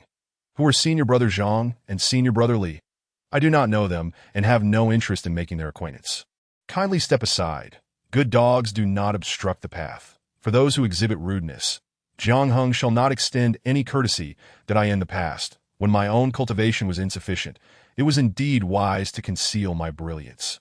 However, now that I have reached the late stages of foundation establishment, it would be a true jest to be intimidated by someone merely at the second level of foundation establishment. Halt! Yang Haohua exclaimed, visibly agitated. Even if you are a descendant of the ancestral line, do not forget that I am, after all, your senior brother. Where is your manners? Where is your upbringing? Is this how you conduct yourself? Jiang Hung furrowed his brow. What did you say? Have the courage to repeat that. What of it if I do? Yang Haohua retorted angrily. Did I ask again? Where is your courtesy? Your upbringing? Is this truly how you choose to live and act? That is not how you stated it before. You are not comprehensive enough. Repeat it. Jiang Hung responded with a cold laugh. Your manners are lacking, yet your ears are quite sharp. Yang Haohua jabbed a finger at Jiang Hung, sneering, you are merely relying on the support of the ancestor to act tyrannically here on Zixia Peak. If the ancestor were not present, would you still be so arrogant? Suddenly, a sharp pain coursed through Yang Haohua as he was sent flying, crashing to the ground with a prolonged wail. Jiang Hung had swiftly seized his finger and twisted it with such force that the man's index finger seemed to separate from his hand. A swift kick followed, propelling him several yards away. This spectacle was fortuitously witnessed by a few individuals who had hurried over. What audacity! To dare commit violence on Zixia Peak and still refuse to surrender. The lead figure bellowed, immediately throwing a binding rope to try and restrain Jiang Hung. With a mere thought, Jiang Hung summoned his spirit sword, which swiftly severed the shimmering binding rope in two with a resounding clang. Such a bold fellow! The onlookers gasped in astonishment, not out of concern for a mere ordinary spirit tool, but rather in shock that Jiang Hung dared to retaliate. Brothers, apprehend him! Zhang Wanga, the leading senior brother, erupted in fury, instructing his fellow disciples. Yet they hesitated. Senior brother, is this wise? I shall take responsibility for whatever ensues. Zhang Wanga declared, Tio dare injure one of our own on Zixia Peak, even if we must go to the law enforcement hall. We are in the right to AT this moment. Yang Haohua was rolling on the ground, clutching his wounds, providing them with the perfect justification to go to the law enforcement hall. Jiang Hung scoffed. I have yet to join the sect. Surely they cannot hold authority over me. As long as it falls within the jurisdiction of Xianyuan sect, the law enforcement hall has the right to intervene, Zhang Wanga asserted. Very well. I may not trust your character, but I do have faith in the law enforcement hall, Jiang Hung nodded. To see only a fragment and assume the whole. Their attitude towards me reveals their diminishing respect for the ancestor. If I do not teach them a lesson today, I shall never rest easy. Without further ado, Zhang Wanga dispatched a communication talisman to summon the law enforcement hall personnel. Soon, two robed figures clad in black descended from the heavens. Their arrival, startling Li Jiaowei and his companions that Li Jiaowei rushed over, as the absence of several senior brothers meant he must handle the situation. Senior brothers, what has transpired? He inquired anxiously. The members of the law enforcement hall typically bore little expression, and those sent there seldom enjoyed favorable outcomes. Over the years, the law enforcement hall had become a source of dread for ordinary cultivators. It was best to avoid provoking them. The law enforcement disciples nodded to Li Jiaowei. We are currently investigating. He turned to Zhang Wanga and asked, Senior brother, did you summon the law enforcement hall? What is the situation? Zhang Wanga pointed an accusatory finger at Yang Haohua. He has injured our junior brother Yang. The law enforcement disciples frowned. Such trivial disputes between fellow disciples hardly warranted their attention. Yet, since they were present, it was only proper to inquire further. Pray tell, what exactly occurred? Li Jiaowei hastily interjected. This must be a misunderstanding. Correct, junior brother Jiang. He shot a glance at Jiang Hung, urging him to be vague. Although Jiang Hung noticed, he boldly replied, I am the one who inflicted the injury. Chapter 64. I am indeed being confrontational. So what? Li Jiaowei immediately felt deflated. What was this junior brother thinking? Why must he speak so candidly before the disciples of the law enforcement hall? Once inside, should he truly have contravened sect rules? Even the Master's intervention would be futile. Even a Golden Core true person would find it difficult to openly protect a wayward disciple, to maintain the dignity of the sect's regulations. They might even demand a heavier punishment. At this juncture, the law enforcement personnel were left with no choice but to escort the involved parties to the law enforcement hall for the elders to adjudicate. Li Jiaowei, feeling helpless, decided to accompany them in hopes of pleading for Jiang Hung. The law enforcement hall, along with the various alchemy, talisman, and artifact pavilions, was situated within a large courtyard where many came and went daily. Today, the sudden appearance of law enforcement disciples escorting individuals stirred curiosity. Which Peak's disciples are these, to have drawn the attention of the law enforcement hall? Observing their attire, it was clear they were all Foundation establishment disciples. This incident was bound to be significant. Look, they're going in. Shouldn't we follow and take a look? One suggested hesitantly, "Oh, this spectacle might not be pleasant to witness." Another replied, "Nonsense. The proceedings of the law enforcement hall are public, allowing for spectators. What is there to fear? Let us go take a look." Although many were deterred by the law enforcement hall's authority and preferred to avoid trouble, the sheer number of sect members meant that even if only 1 in 10 wished to observe, the crowd in the courtroom would swell to 100 that they didn't dare crowd too close. Opting to find a spot further back to watch that moment, an elder from the law enforcement hall, having heard the commotion, arrived swiftly. "Speak. What has transpired?" This elder, possessing Peak Foundation establishment cultivation, bore a head of gray hair and a solemn demeanor that commanded respect. Zhang Wanga, eager to exploit any misstep by Jiang Heng, seized the opportunity to amplify the severity of the situation. Although intersect squabbles were commonplace, Zhang Wanga insisted on framing Jiang Heng's actions as an egregious betrayal among fellow disciples, which was a serious accusation that even the elder could not afford to ignore. "Such a grave charge," the elder declared, his gaze fixed on Jiang Heng. "They have spoken. Now let us hear your side." Li Jiahui chimed in urgently. "Junior brother, you must speak truthfully. Do not let your anger cloud your judgment." If anything were to happen to Jiang Heng, he would be left with no face to meet their master. Jiang Heng smiled and nodded, fully aware of the stakes. "Elder, are you aware of my relationship with the venerable ancestor Jiang?" The elder's expression darkened, inwardly seething. Did Jiang Heng intend to leverage the name of the venerable Jiang against him? His impression of Jiang Heng plummeted to the lowest depths. He grimly resolved that if Jiang Heng had indeed committed an offense, he would be dealt with severely, regardless of any familial ties to the ancestor. "I care not for your relationship with the venerable Jiang. We of the law enforcement hall adhere strictly to the facts," he stated sternly. Jiang Heng replied with a smile, "It is imperative for you to understand this. I am a direct descendant of the venerable ancestor Jiang. He is my great-great-grandfather.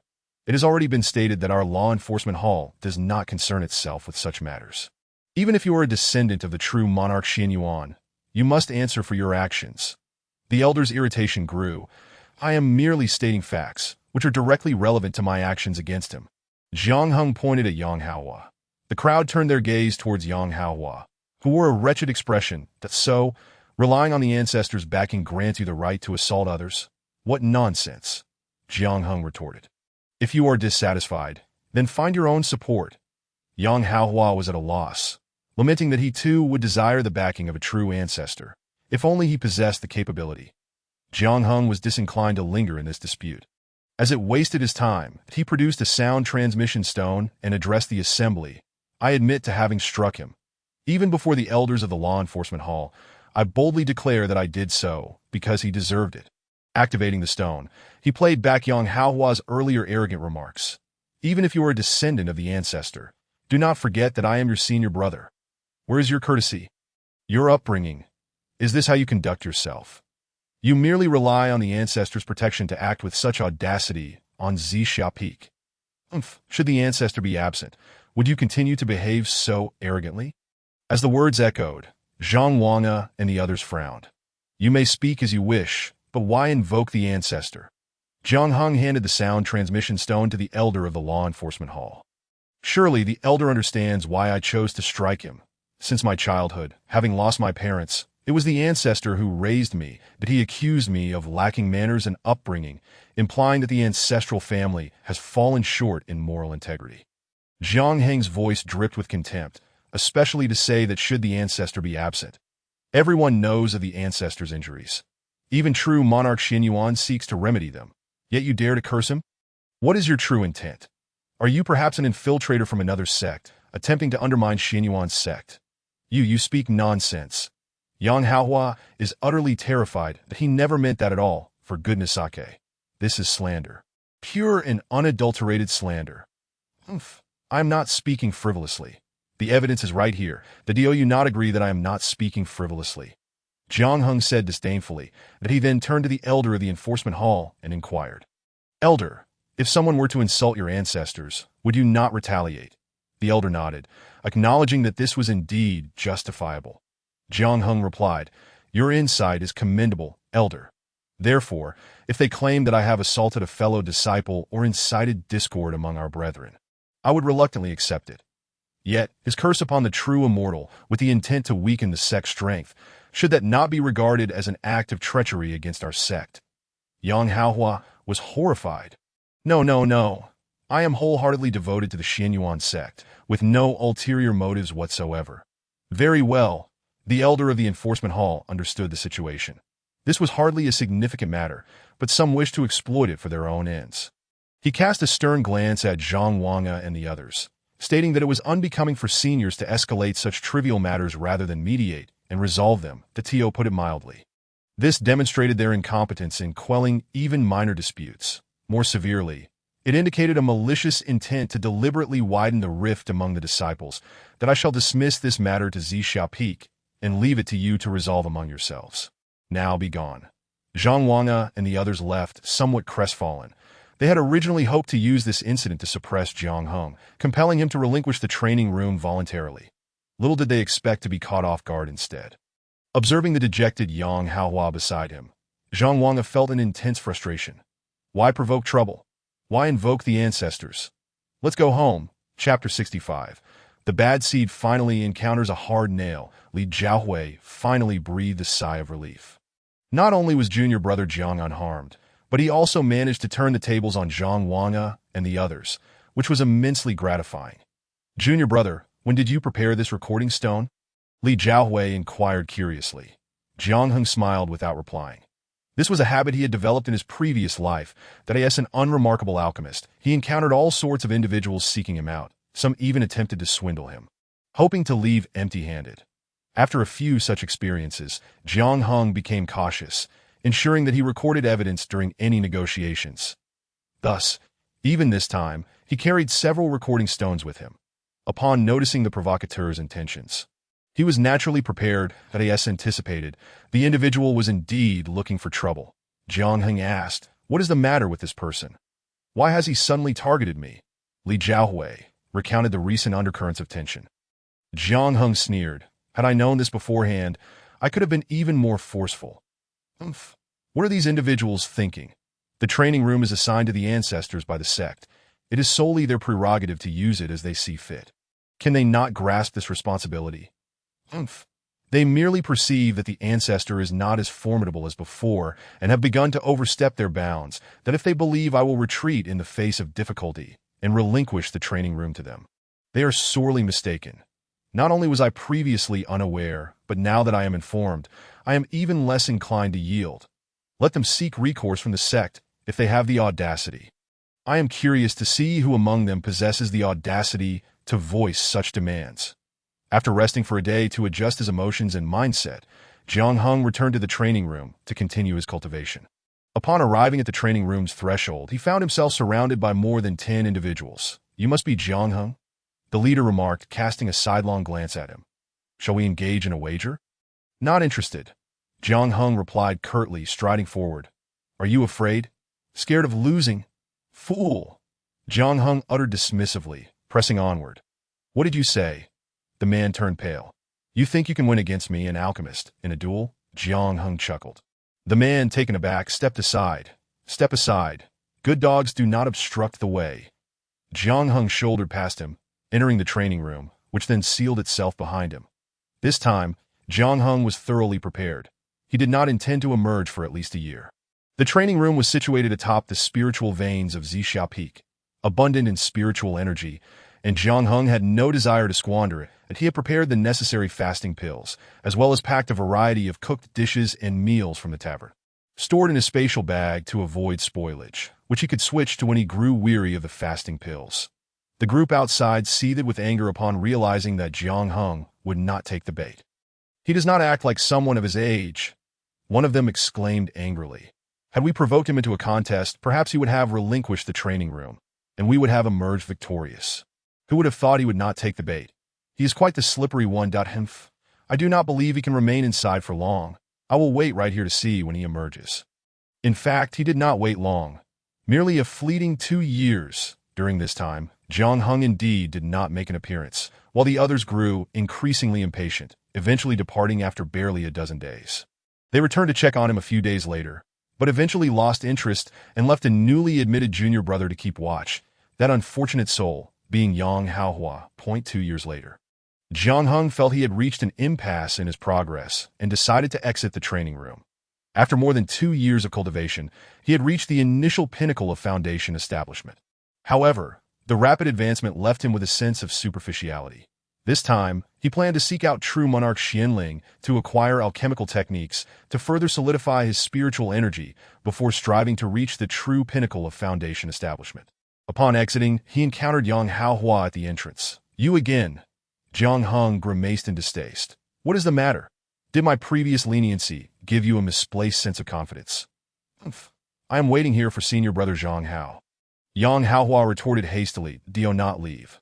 Senior brother Zhang has something to say to you." He urgently activated a communication talisman, only to watch Jiang Heng stride past him, indifferent that no, I must not jeopardize senior brother Zhang's matters. He quickly followed Jiang Heng to see where he was headed. However, Jiang Heng did not head toward the sex exit, but rather toward the secluded Xiaoyao Valley, where true monarch Xianling resided. What business did Jiang Heng have here? Yang Haohua found himself perplexed. Zhang Hao and Zhang Wang soon caught up, finding Jiang Heng standing at the valley's entrance. "What are you up to?" Jiang Heng ignored him. "Producing a jade talisman to send a message into the valley that do not pretend to be something you are not here." Zhang Wang scoffed. "What kind of person would true monarch bother with you?"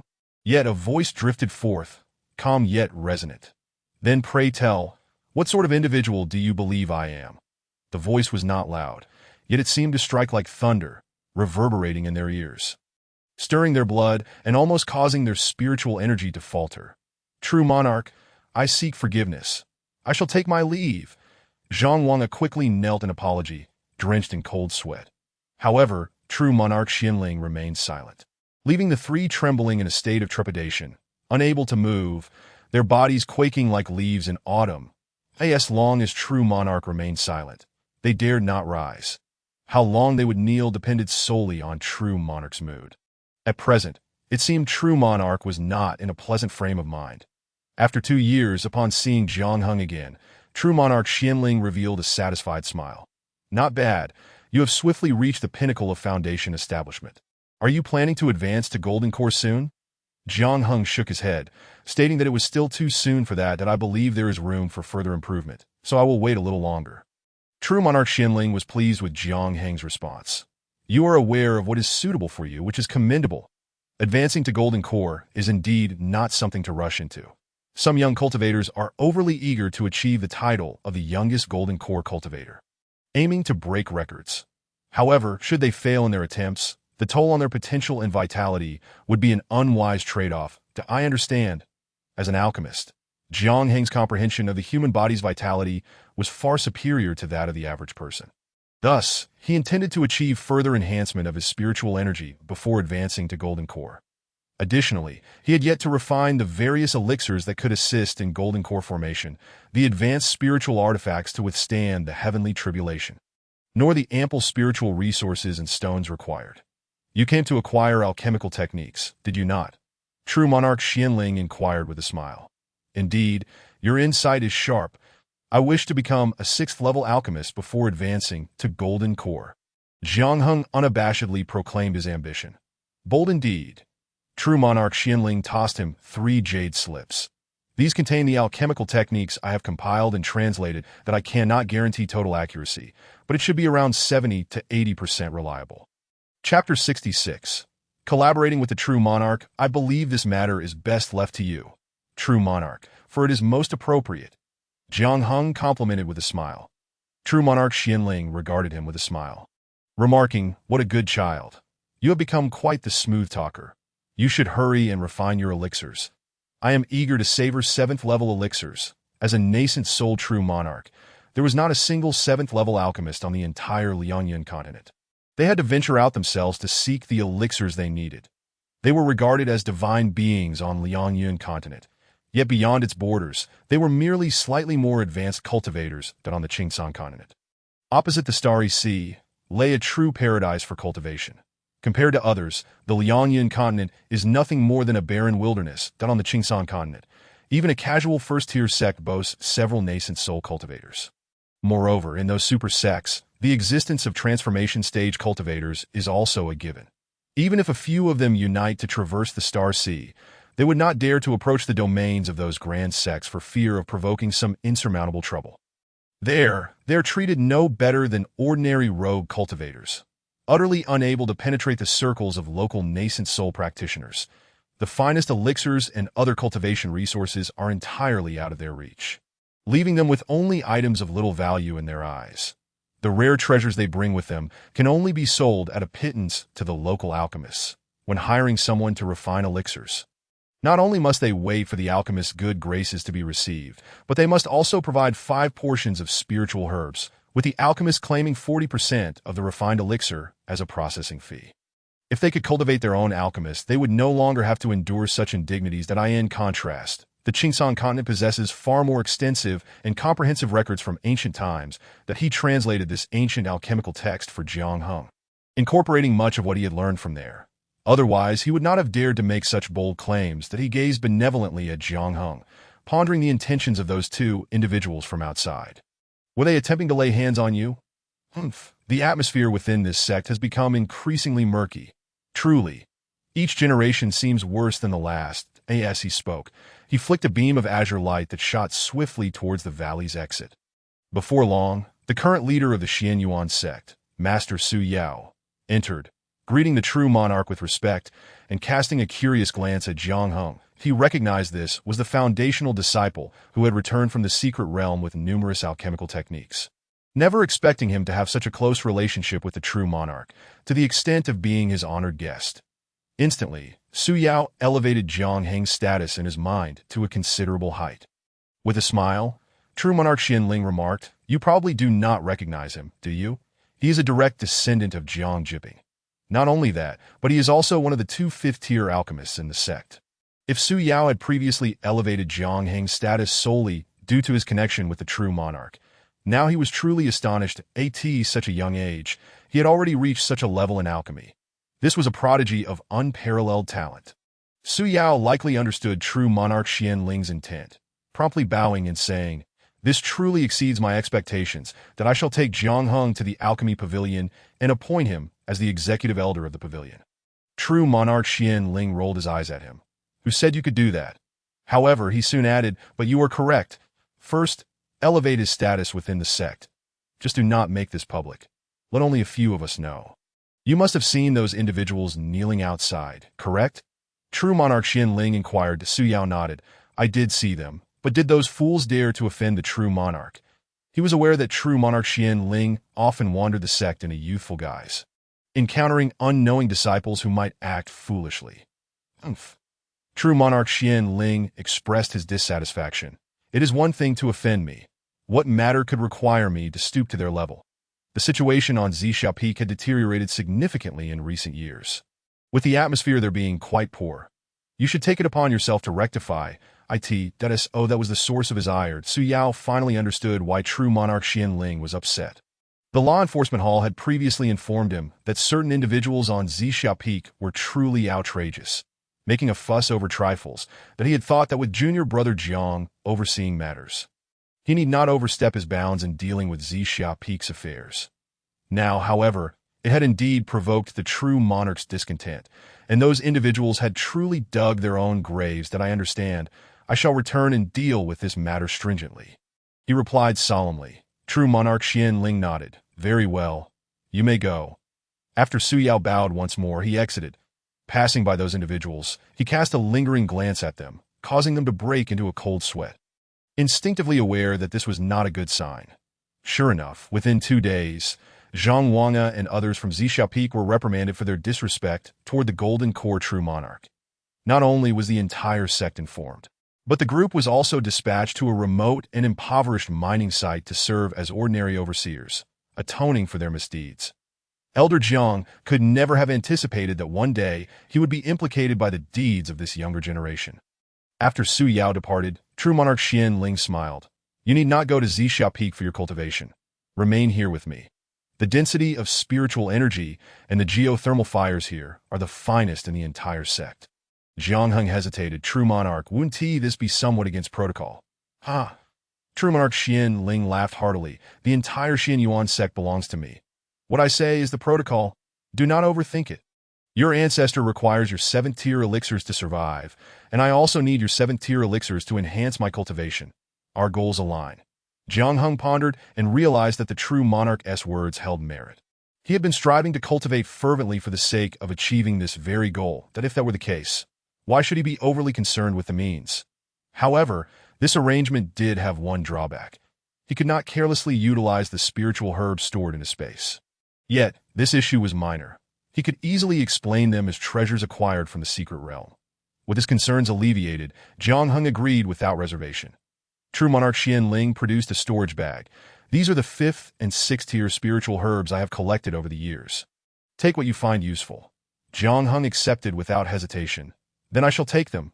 After all, he would not be accepting these spiritual herbs without reason. Once the elixirs were produced, he could offer them to true monarch Xian Ling in exchange for other useful items. Ah, does this mean I now have a collaborator in a nascent soul true monarch? Jiang Heng suddenly thought to himself. After discreetly sending a message to his ancestor and master, he began his life of alchemy and cultivation under true monarch Xian Ling. Thus, for several years, Jiang Heng seemed to vanish from the Xian Yuan sect, with no news of him for quite some time. Chapter 67. Preparing to form the core in the Carefree Valley. True monarch Xian Ling gazed at the 6th-tier elixir before him, his heart swelling with emotion. Sitting across from him, Jiang Heng sat upright, sipping tea as he awaited the true monarch's judgment or praise. Despite being over 1,000 years old, true monarch Xian Ling could not help but marvel at this young cultivator, that in just 6 years, he had advanced from a quasi-5th-tier alchemist to a 6th-tier alchemist. When the 6th-tier elixir was refined, a thunderstorm had already begun to brew. Had it not been for his protective presence, it might have been destroyed in an instant. Jiang Heng was fortunate to have agreed to collaborate with true monarch Xian Ling. Otherwise, based on his own strength, he might not have been able to safeguard the 6th-tier elixir, and oh wonder 5th and 6th-tier alchemists are so rare. It seems the challenge lies not only in the art of alchemy, but also in the lack of guardians. Speaking of which, perhaps Master Wu could also refine a 5th-tier elixir. However, his cultivation level is insufficient to protect the birth of the elixir, that I should mention this to him, and see if he can find someone to pair with for support. Perhaps that would help him break through this bottleneck. Finally, at 6th tier, do you have any thoughts? True monarch Xian Ling inquired with a smile. That a 6th-tier alchemist is considered a top-tier alchemist in the Liaonian continent. If this were to be revealed, the golden core cultivators of the 5 sects would surely scramble to seize the opportunity. However, if word got out, he would likely find himself with little time to rest. Furthermore, he was not so idle as to provide constant protection that if he wished to enhance his alchemical skills, proclaiming himself a 6th-tier alchemist would surely attract the necessary 6th-tier spiritual herbs, and 7th-tier spiritual herbs would not be impossible to obtain. Thus, if true monarch Xian Ling had his way, he would prefer Jiang Heng to make this announcement. Yet, Jiang Heng did not hesitate in the slightest. True monarch, I wish to attempt forming my core first. Over the past 6 years, my spiritual power has undergone numerous temperings, and I believe the time to form my core has matured. True monarch Xian Ling had initially intended to dissuade him from this course of action. For thousands of years, he had never heard of anyone forming their core before the age of 30, that throughout the millennia, countless extraordinarily gifted individuals with exceptional spiritual roots and comprehension had struggled to form their cores, with the youngest successful cultivator being at least 51 years old. Yet Jiang Heng intended to challenge the Golden Core realm at half that age, that if this were to spread, it would surely send shockwaves throughout the continent. True monarch, I still wish to give it a try. Jiang Heng earnestly stated, I believe my current foundation meets the fundamental requirements for core formation. If I do not attempt it, I will not find peace of mind. At this point, he was already 28 years old, and the time since his ancestor's passing was drawing near. He could not afford to wait any longer. Very well. True monarch Xian Ling understood that if he did not allow him to try, Jiang Heng would not relent. Why should he hinder such a young man? Even if this attempt were to fail, after several decades of adjustment, he could recover and still have the opportunity to attempt core formation again. Feel free to form your core here. True monarch Xian Ling said solemnly. I will prepare defensive spiritual tools for you. These are abundant within the sect, that I will select a few more for you to refine. As for the elixirs, I need not elaborate. You understand them better than I do. The only caveat is the heart demon tribulation. True monarch Xian Ling hesitated, contemplating whether to mention it if he did not speak of it. He feared Jiang Heng might take it lightly, yet if he did mention it, he worried it might add to his mental burden, creating yet another heart demon. This matter cannot be aided by anyone. It can only rely on yourself. Even if you possess the pure and clear elixir, its efficacy would still diminish greatly at this moment. The esteemed Xinling Jinjuan stated solemnly. Therefore, to combat the tribulation of the heart demon, one must rely solely on your innate wisdom and the sword to sever the heart demon. Indeed, Jiang Heng nodded in acknowledgement, grateful for the reminder from the Jinjuan, assuring him that he would remain vigilant. Excellent. Xinling Jinjuan, a person of great composure, accepted the decision with ease, demonstrating no inclination to dwell on it. Take these few days to spend time with your family and relax your mind. Once you have adjusted, return here, and we shall prepare for your alchemical advancement. Jiang Heng expressed his gratitude to Xinling Jinjuan, stepping out of the Xiaoyao Valley for the first time in 6 years, during his years of seclusion. The Xinyuan sect had already recruited new disciples twice as he traversed the sect, some new disciples. Noticing his garb indicating he was a foundational level practitioner, respectfully greeted him from a distance. Jiang Heng responded with a gentle smile and nod. After passing by, he could still hear the whispers of the new disciples, which esteemed elder is this. I have never seen him before. Indeed. Jiang Heng first sought out Master Wu Dan. Master Wu Dan appeared pleasantly surprised by his visit, his eyes nearly disappearing in his wide smile, that he pulled Jiang Heng aside and asked quietly, "What level have you reached now?" Jiang Heng replied with a smile, "I have firmly secured the 5th level, and the 6th level is just within reach." Master Wu Dan's eyes widened in disbelief. 6th level? And yet you say it is unstable. If you were to undergo assessment now, it might prove quite challenging. Jiang Heng remained humble, recalling that his alchemist insignia was only at the 2nd level. In a sense, he was still merely a 2nd-level alchemist. Ha! Master Wu Dan laughed heartily. Speaking of assessments, the steward Zhang from the Alchemist Association has inquired of me numerous times, asking when you plan to take the assessment for the 4th-level alchemist insignia. He himself is only at the 4th level. How could he possibly judge your 6th level? Master Wu Dan remarked with a hint of pride. There is no rush for the assessment. Jiang Heng whispered to Master Wu Dan. I have informed the Jinjuan of my intention to begin alchemical advancement, that my purpose in coming out now is to spend some time with you. Master. After returning, I shall enter seclusion for cultivation. Master Wu Dan's eyes sparkled with excitement, his heart still reeling from the news. You are saying you are ready to advance to alchemical refinement. His voice trembled with disbelief. Is that truly possible? How old are you now? Yes. Jiang Heng nodded affirmatively. I believe the time is nearly ripe. These past years in the Jinjuan Xiaoyao Valley, surrounded by abundant spiritual energy and free from distractions, my cultivation has progressed rapidly. Very well. Master Wu Dan chuckled. You are young. It is only fitting to test your limits. All right, let us not engage in any work today. Instead, let us spend time together, enjoy some fine wine, and dine on something delicious, Master Wu Dan suggested cheerfully. Sounds good. Jiang Heng agreed. Let us take a leisurely stroll today. The two did not return to the alchemical workshop, instead wandering freely through the streets, exchanging greetings with acquaintances. Master Jiang has returned. It has been ages. You are now a disciple of the sect, are you not? By the way, don't forget us old neighbors when you become successful. Someone exclaimed jovially. How could that be? Master Jiang is not that kind of person. Another quickly interjected.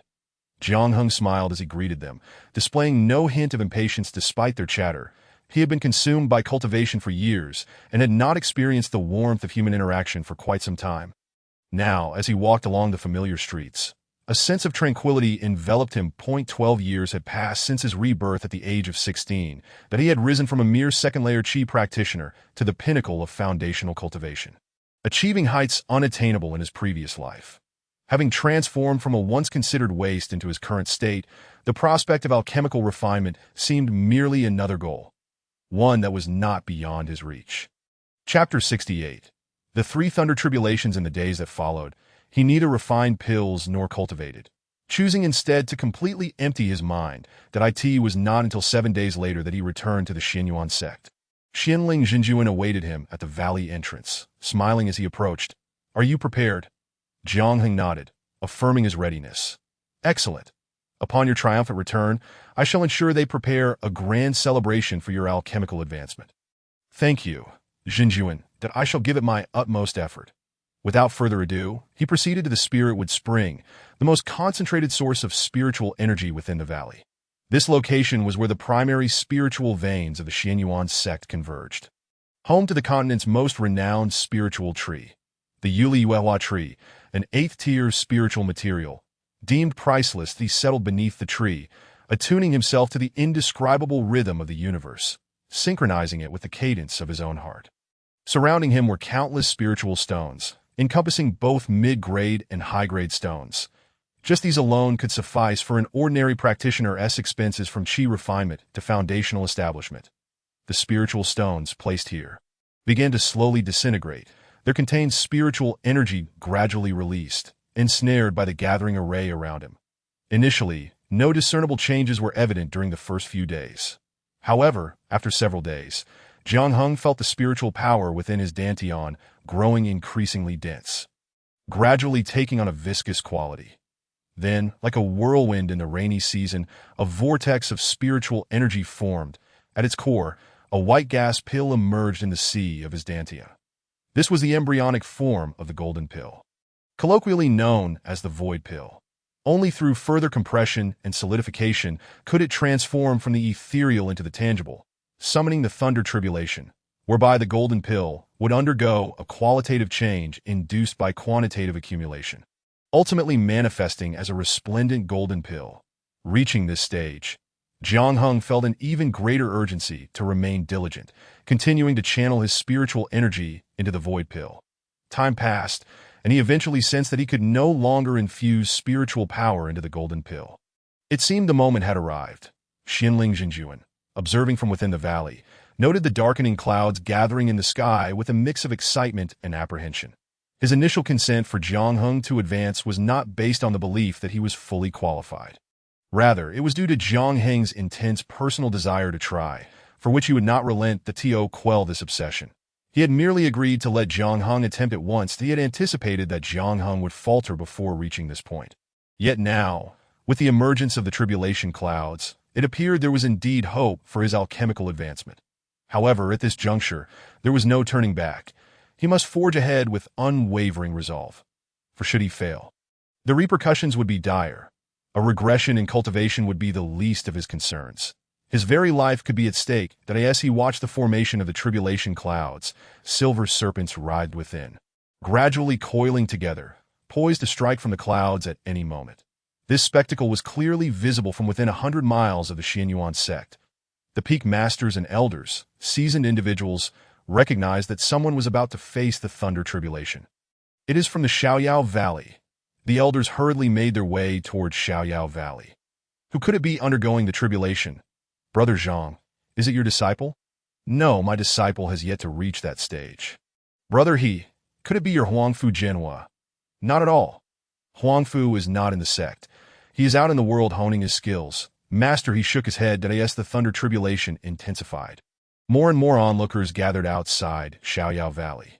This was the dwelling of Xianling Jinjuan, and ordinary individuals dared not approach too closely, instead observing from afar. Who could it be undergoing the alchemical advancement? Within the sect, there were numerous peak foundational practitioners, at least 30 or 40. Many had been attentive to their movements, and it was unlikely that any of their intentions to undergo alchemical advancement would remain concealed. All gazed with bated breath at the swirling thunderclouds above. The roiling clouds, flashing lightning, and the darting silver serpents converged, ready to strike down upon a certain point within the valley. Look, it has begun! Someone exclaimed, unable to contain their excitement. It has begun. Xianling Jinjuan and the other Golden Pill masters wore grave expressions as they observed the multitude of silver serpents coalescing into a massive silver sword, plunging downward with relentless force. Jiang Heng suddenly felt a tingling sensation in the air, as if currents of electricity coursed through him, causing every hair on his body to stand on end. Then, a brilliant bolt of lightning descended upon him. In a moment of urgency, 3 defensive spiritual artifacts shot forth, interposing themselves in the path of the incoming thunder. Yet the ferocity of the lightning was unmatched. and the three artifacts were swiftly pierced, shattering into fragments that scattered in all directions. Seizing this momentary reprieve, Jiang Hung activated the defensive array plate beside him. This defensive array was a fourth-tier formation, capable of withstanding the full force of several peak foundational practitioners. Yet, even under the Thunder's might, it held for only a brief moment. Ultimately, the array shattered, and the thunder finally struck Jiang Hung. He channeled all his spiritual energy to raise a protective shield, barely withstanding the majority of the Thunder Tribulation's power. The remaining force of the lightning surged from above into his dantian, striking directly upon the golden pill that hung suspended within. The golden pill quivered violently, nearly shattering, but ultimately managed to endure. The once pure white golden pill now faintly shimmered with a hint of gold. It had finally begun to live up to its name. After enduring the Thunder Tribulation strike, Jiang Hung experienced a profound and mysterious sensation, as if he had glimpsed something beyond comprehension. Yet this feeling was fleeting, intangible, evading his grasp. However, since it had manifested, it would surely leave a trace, and in the future, through chance, he would have the opportunity to seize it once more. The Golden Pill-less Thunder Tribulation consisted of 3 stages. The previous strike was merely the first, as the thunderclouds continued to roil above. They were brewing the second Thunder Tribulation. The first Thunder Tribulation has passed. Xianling Jinjuan breathed a sigh of relief.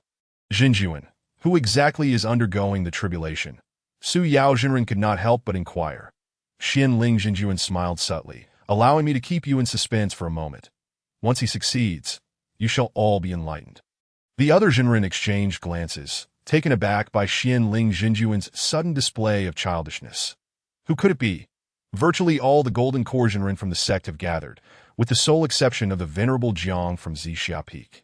He remained at Zixia Peak, observing the direction of Xiaoyao Valley alongside Master Wu Dan Jinren. Do you think Jiang Hung will succeed this time?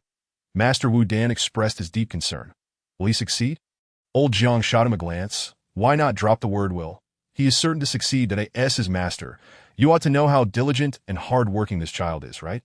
If such a person cannot succeed, then heaven would indeed be rather unjust. Oh, we mustn't say that.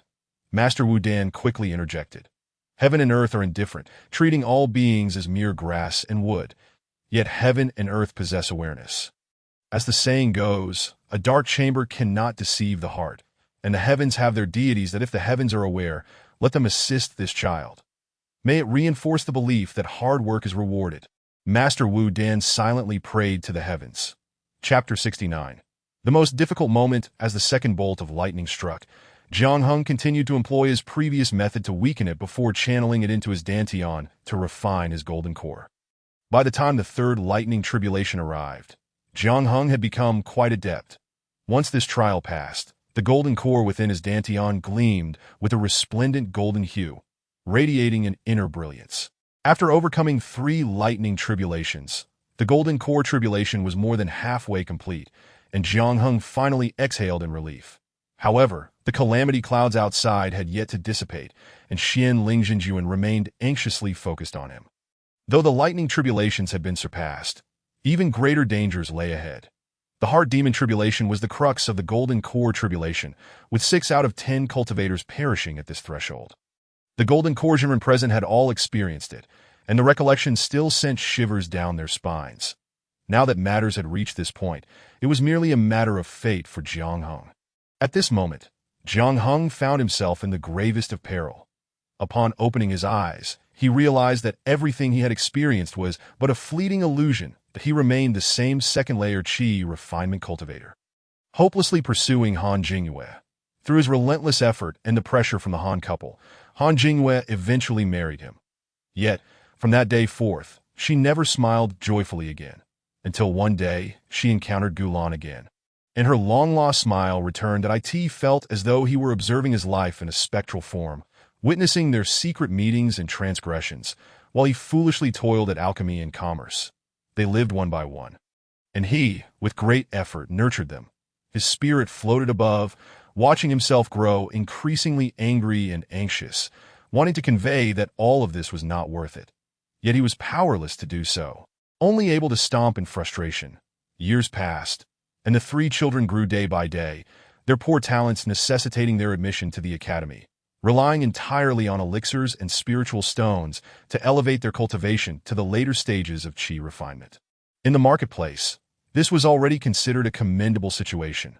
With this foundation, and as he was also an alchemist, all three children formed promising unions. However, his relentless toil gradually took a toll on his health, leading him to succumb to a grave illness from which he could not recover. In his final moments, Han Jingyue confessed everything to him, and he finally succumbed to a fit of anger, passing away unwillingly. The heart demon tribulation was indeed formidable. If a person dies within the illusion, their true body in reality shall also perish, leaving behind a corpse devoid of any visible wounds. In the ethereal realm, Jiang Heng sensed his vitality waning. He vaguely understood that once the person on the bed perished, he too would cease to exist. Moreover, he now realized he was trapped in an inescapable dream. Liberation was only possible if a dragon could shatter the dream. Yet, despite knowing this, he could not awaken from the dream. What to do? Jiang Heng's heart raced with urgency. Having died once, must he endure another lifetime only to perish here again? But how could he awaken from this dream? The dream felt so real that he could find no flaw. After all, this was the vivid tapestry of his life. Jiang Heng felt his consciousness beginning to dim. No, he must not sleep or faint. Otherwise, he would never awaken again. There had to be a flaw. There must be. Think quickly. Suddenly, Jiang Heng halted. Yes, this is a dream. Merely a dream. That bracelet. How come it was never mentioned? Once he identified the point of doubt, the heart demon illusion shattered like glass. Jiang Heng's true body abruptly opened his eyes, as if a person who had been submerged for ages finally surfaced. Gasping for air, he had finally returned to life. The preceding events had been so real that he could hardly comprehend them. He touched the hidden jade bracelet on his wrist, feeling an overwhelming sense of dread. Had he not remembered this, he too would have faced a fate of certain death. The moment he awakened from the illusion, the ominous thunderclouds above lost their cohesion, beginning to disperse. Countless streams of pure spiritual energy descended from the clouds, enveloping Jiang Heng. Not only did his previously parched dantian and spiritual elixir receive immediate replenishment and nourishment, but even the divine wood spiritual spring and nearby spiritual plants greatly benefited. Success! The onlooking Xian Ling Jinjuan and the other Jinren rejoiced, their faces brimming with smiles. From this day forth, the Xianyuan sect would gain another golden core Jinren, and the appearance of this individual would undoubtedly astonish many Jinjuan. It seems the lightning tribulation has been safely navigated. Can you now reveal which junior brother it is? Su Yao Jinren inquired with a cheerful smile. That I in the realm of cultivation, seniority was not determined by age, but by cultivation level, aside from true masters and disciples. Even those who were originally several generations younger must address someone of the same realm as junior brother. Thus, Su Yao Jinren felt no qualms about calling him junior brother, regardless of who it was. Xian Ling Jinjuan laughed heartily. You have undoubtedly heard of this person, yet you would never guess who it is. Ha ha. His laughter echoed with pride as he waved his long sleeves and strode away. The crowd exchanged puzzled glances, perplexed by the turn of events. They then gathered around Su Yao Jinren. Senior brother, who do you think this person could be? We truly cannot guess. That Su Yao Jinren shook his head. Do not ask me. I cannot guess either. Let us await his emergence. Jiang Heng took 2 days to fully refine the absorbed spiritual energy, thereby solidifying his realm, before stepping out from the divine wood spiritual spring. Upon his emergence, he was greeted by the beaming countenance of Xian Ling Jinjuan. Congratulations! Xian Ling Jinjuan exclaimed. Jiang Heng bowed deeply. Had it not been for Jinjuan's immense support, I would not have achieved golden core so swiftly. Well, your efforts and fortuitous timing are indispensable, Xian Ling Jinjuan acknowledged with a nod. Now, go out and meet your senior brothers. From today onwards, you shall be considered a mainstay of our sect. After expressing his gratitude once more, Jiang Heng bade farewell to Jinjuan and proceeded toward the valley's exit. Seeing someone emerge, Su Yao Jinren addressed the various peak masters. Someone has come out. The gathered crowd observed that this individual appeared to be under 30. Likely a disciple serving Xian Ling Jinjuan. Su Yao Jinren halted him. Do you know who achieved the golden core within? Jiang Heng recognized Su Yao Jinren. That I pay my respects to the sect leader. Enough with the formalities. Who achieved the golden core within? When will they emerge? Jiang Hung smiled faintly and replied, "If there is no one else in the valley undergoing tribulation, then it should be me." Su Yao Jinren was taken aback. He suddenly recalled having seen this individual several years ago. "You are the alchemist named Jiang Hung who emerged from the Lingyun secret realm." Indeed, Chapter 70, A Hero Emerges in Youth. It is I. Jiang Hung replied with a gentle smile, revealing his pearly white teeth. The assembly of Golden Core Jinren was collectively astonished. Even if they had not met Jiang Hung, they had certainly heard of his name. A master alchemist in his 20s, he had secured the top position in the alchemical competition held once every decade at the Lingyun secret realm. Yet, in just a few short years, how had he managed to achieve the Golden Core? Even the most seasoned Golden Core Jinren were momentarily left speechless. That Su Yao Jinren cleared his throat. "Jiang Hung. Oh no, Jiang Jr. brother, you must still be under 30 this year, correct?" Jiang Hung nodded, yes, in response to the sect leader. "I am 28 this year, 28. The crowd collectively marveled. Among them, the youngest had surpassed 280 years. Truly, a hero emerges in youth. Several Jinren expressed their admiration in unison. Haha. Su Yao Jinren suddenly burst into laughter. The crowd turned in astonishment to gaze at him. Su Yao Jinren continued with his hearty laughter. Excellent. Now that our Xianyuan sect has produced such a young Golden Core Jinren, I wonder which sect would dare be arrogant before us? Ha! They have constantly claimed that we have stagnated and lack successors. Now I shall see who still has the audacity to strut before me. The crowd collectively wore smiles upon their faces. The individuals mentioned by the sect leader were none other than those from the Qiang Alliance, the Chongshao Alliance, and other sects that in recent years. Each of them had disciples who successfully transcended their tribulations to become golden elixirs. However, the Xianyuan sect had not seen a new golden elixir emerge for over a century, presenting a dismal picture to the other four sections, although it is said that golden elixir masters enjoy lifespans extending for hundreds of years. And with the presence of the current masters, the Xianyuan sect could maintain a semblance of peace for 500 years. What would come after that? The emergence of Jiang Hung has completely overturned the predictions of several other sects, which claimed that the Xianyuan sect was a once great sect now without successors.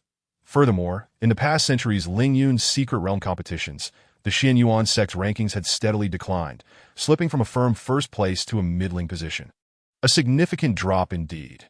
Jiang Heng's appearance undoubtedly opened a crack in the cloud of despondency that had enveloped everyone, allowing the rays of hope to flood in. This upcoming grand ceremony for the masters must be a momentous occasion. Master Su Yao solemnly addressed the assembly. We must ensure that this event becomes a grand celebration for the entirety of the Liaoyan continent. Indeed, we shall heed the elder brother's command.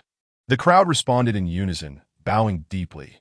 Jiang Hung, however, did not wish for such ostentation. The saying goes, a tree that stands out from the forest will surely be felled by the wind, and excessive flamboyance is not necessarily advantageous. Nonetheless, he understood that both Xian Ling Jinjuan and Su Yao Jinren had their own considerations. His achievement of forming a golden elixir at such a young age indeed set a new record. Should this news spread, it would greatly enhance the reputation of the Xianyuan sect. Not to mention, when the time comes to reopen the sect, those with exceptional talents would likely gravitate towards the Xianyuan sect. This batch of disciples would undoubtedly exhibit a marked improvement in quality that a century ago, the Xianyuan sect only accepted disciples with dual spiritual roots or higher, yet now they have begun to admit those with triple spiritual roots. The decline in the quality of disciples will adversely affect their subsequent cultivation, leading to disparities among practitioners of the same rank. Over time, this gap will only widen. Then it will trouble the sect leader. Jiang Hung remarked. You are too courteous, junior brother Jiang. From now on, simply call me elder brother like everyone else. Master Su Yao replied with a hearty laugh. The various masters extended invitations to Jiang Hung to visit their respective sections. Jiang Hung responded with a smile. Thank you for your kind invitations, esteemed brothers, but I must first check on my ancestor, who has likely been waiting for too long. Indeed, that is only proper, the masters chuckled in agreement. As everyone watched Jiang Hung depart, they marveled in astonishment that a golden elixir master in his 20s is truly unprecedented. Whether he will be the last of his kind remains uncertain, but even if there are others, they would surely be exceedingly rare. With Jiang Heng's successful formation of the golden elixir, he has pushed the lower limit of this achievement to an inconceivable level.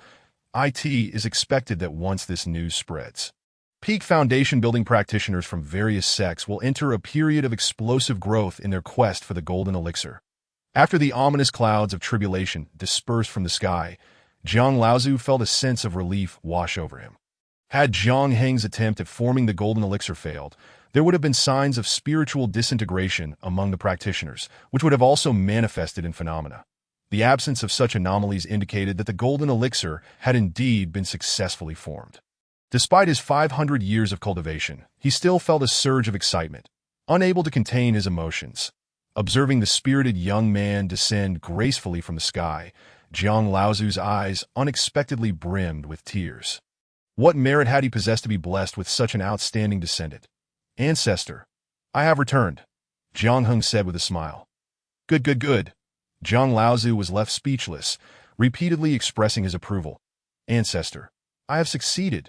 Jiang Heng stepped forward, his eyes glistening with tears as he embraced him gently.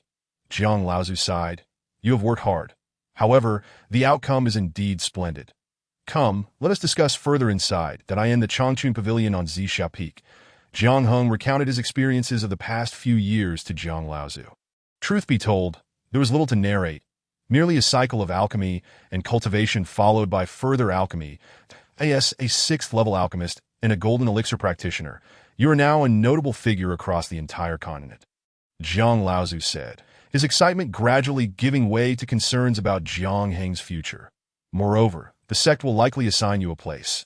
You should consider which mountain peak to select, how to develop it, and perhaps even think about accepting disciples. Jiang Laozu earnestly helped him contemplate these matters. Jiang Heng nodded, recognizing the necessity of moving into the sect, but he deemed it unnecessary to establish a separate peak. As he currently lacked the energy to manage the affairs of an entire peak, did you still intend to pursue the refinement of 7th-level elixirs? Jiang Laozu frowned. That is exceedingly difficult. It would be better to focus on your cultivation. At your current pace, you could very well reach the stage of infant transformation by the age of 100, that is still far off. I am not considering it at the moment. Jiang Heng chuckled. My current goal is to attain the realm of refining 7th-level elixirs as swiftly as possible, that I have realized that the process of refining elixirs does not hinder the speed of my cultivation. This was not merely a comforting remark to Jiang Laozu. It was the genuine truth from Jiang Heng's heart. The process of alchemy further refines one's spiritual awareness and energy, solidifying what might otherwise be a tenuous essence. However, Jiang Heng also recognized that his ability to achieve this level was aided by the spatial bracelet, which concentrated spiritual energy, allowing him to reach heights in a short time that would require others several times longer to attain. Otherwise, he would have been forced to choose between alchemy and cultivation, but he had already resolved that upon moving into the sect, he would reside alongside his ancestor. This arrangement would serve as a deterrent, and those in the sect would likely harbor no further thoughts of contention, that he intended to assert his identity as a 6th-level alchemist and commence his alchemical endeavors. Only with sufficient spiritual herbs and seeds could he hope to hone his skills and advance towards becoming a master alchemist. Chapter 71. A World in Awe. The Xianyuan sect has produced a 28-year-old golden elixir master. This news circulated privately long before the Xianyuan sect made an official announcement. The various sects were initially skeptical, but once the missive from the Xianyuan sect reached them, they recognized the truth of the matter.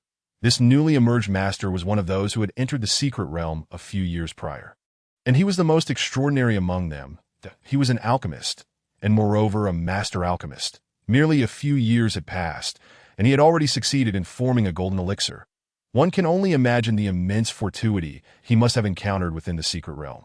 Upon receiving the notice from the Xianyuan sect, each sect naturally dispatched representatives to attend the celebration, ensuring they did not arrive empty-handed. However, they soon realized that their gifts had been somewhat inadequate. When Master Su Yao welcomed them, he mysteriously stated, "Allow me to make a serious introduction. This esteemed Jiang Heng is our newly emerged master, and, simultaneously, the first alchemist in our sect to touch the threshold of the 6th-level alchemy mastery. While golden elixir masters are rare, each sect usually has a few. However, a 6th-level master alchemist is a different matter entirely. The existence of such a master across the entire Liaoyan continent remains uncertain. Are you truly speaking the truth, Master Su Yao, and not jesting with us?" The golden elixir masters from several sects immediately grew anxious and began inquiring fervently. What purpose would I have to deceive you? Master Su Yao replied earnestly. Moreover, can one fabricate something in a field of expertise? While cultivation may be concealed or faked, alchemy is a matter of concrete results. Who could possibly conjure a sixth-level elixir out of thin air? Upon reflecting on this logic, the crowd quickly rose to their feet, bowing in apology to Master Su Yao. Once they exited the Grand Hall, each sect immediately sent messages back to their respective leaders, reporting the new developments. Upon hearing the news, the heads of the sects realized the gravity of the situation and promptly prepared lavish gifts, setting out to the Xian Yuan sect in person. On the day of the celebration, nearly all the renowned sects across the continent gathered at the Xian Yuan sect. The Grand Hall of the Xian Yuan sect could accommodate 3,000 to 4,000 people. Yet it was still filled to capacity with guests on this day. The elders of the 5 major sects occupied the front rows, while first-rate sects took the next rows, and second- and third-rate sects and clan heads were seated even further back. When Jiang Heng entered, guided by the elder in charge, he was taken aback by the sea of dark figures before him. So many people, he exclaimed softly. The guiding elder chuckled. Ah, Master Jiang, you have yet to see the throngs outside.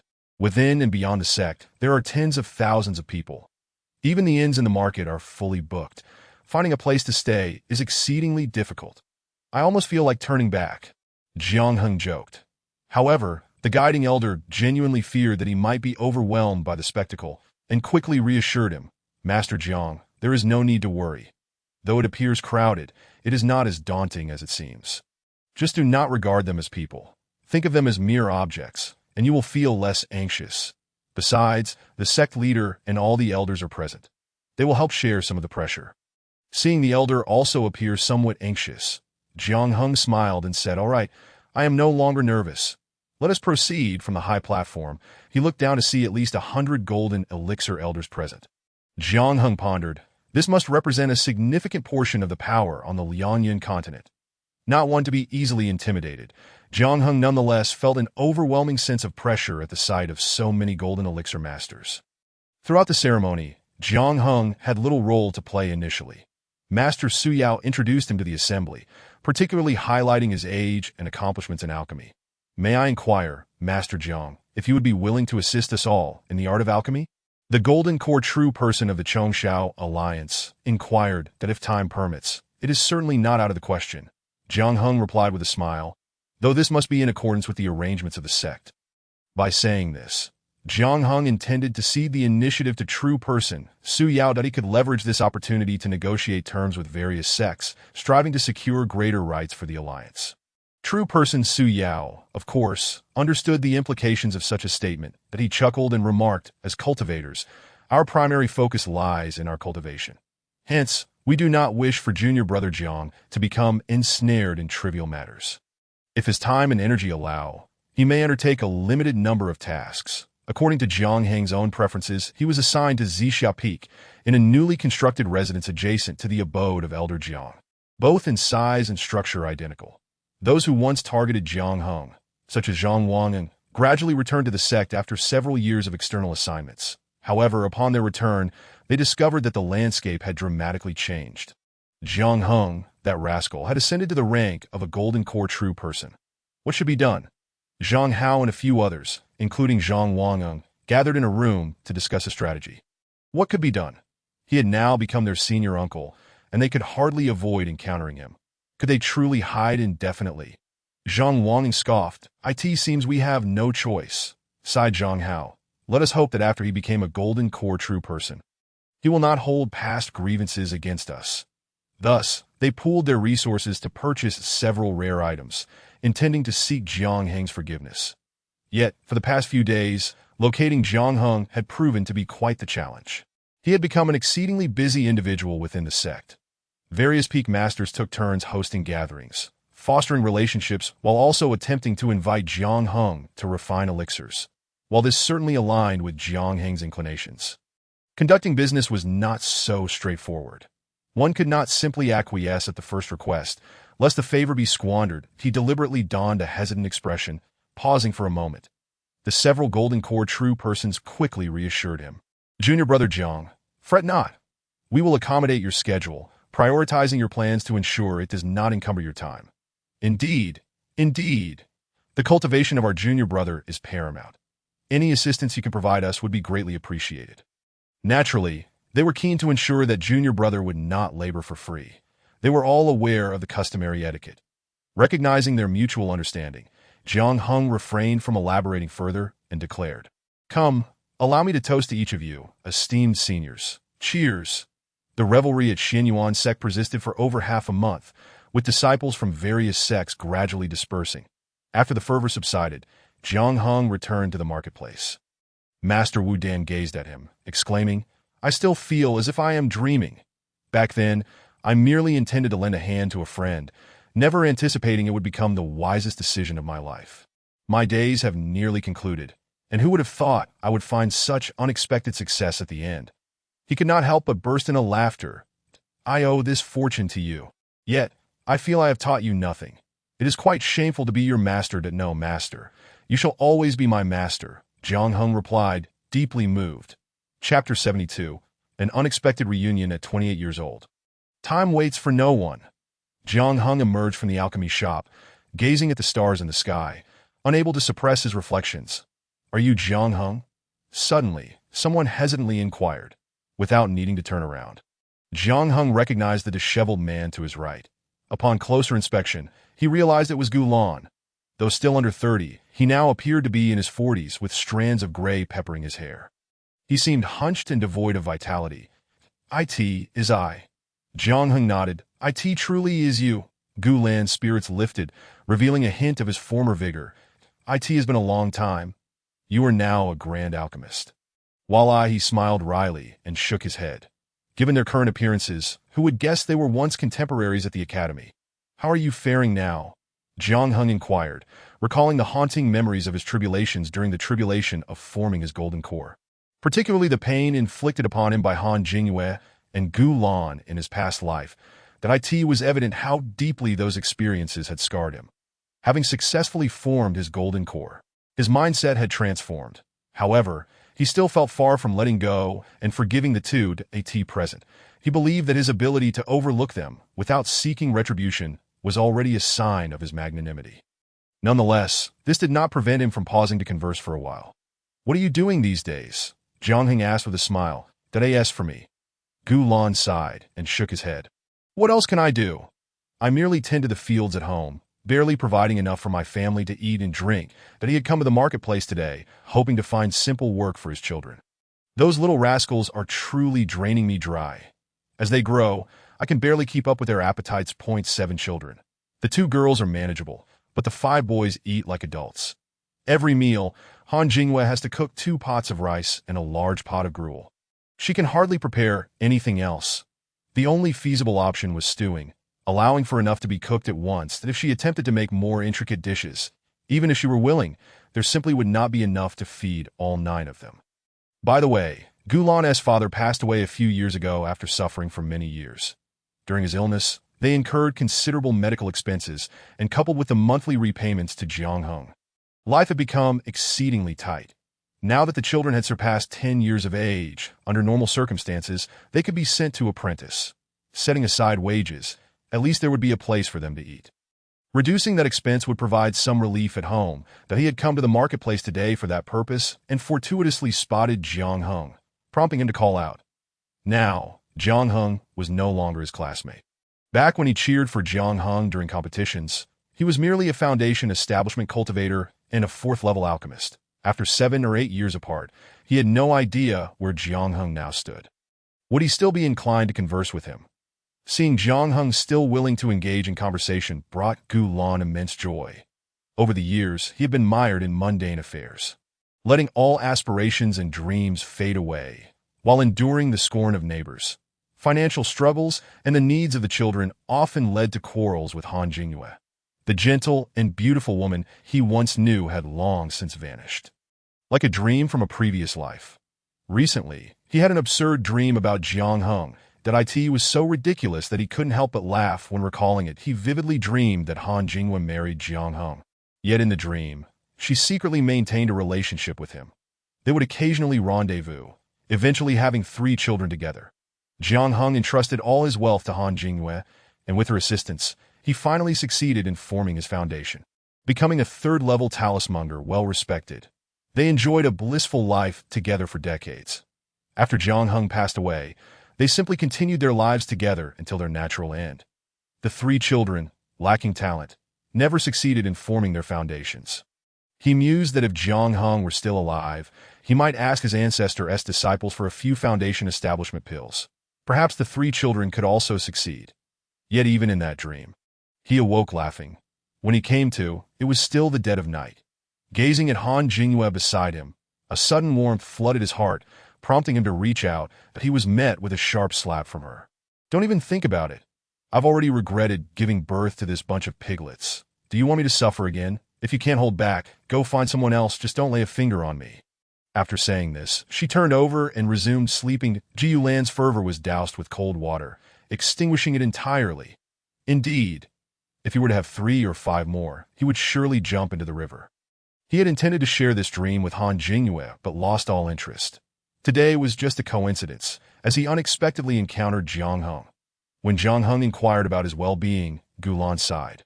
You know how it is for us poor folk. We barely scrape by, so what can one say about good or bad? Jiang Heng smiled and replied, seeing you today is a stroke of fate. Since I have some free time, let us sit over there and share a drink. The Ji Yulan paused for a moment, thinking it would be nice to sit down. Ever since he married, he had not had the chance to dine out. Now, with Jiang Heng treating, it could not be better. Jiang Heng chose a nearby tea house to settle down. In truth, the disparity between them had rendered them devoid of common topics to discuss, that if they had maintained a normal classmate relationship, they might have reminisced about the past.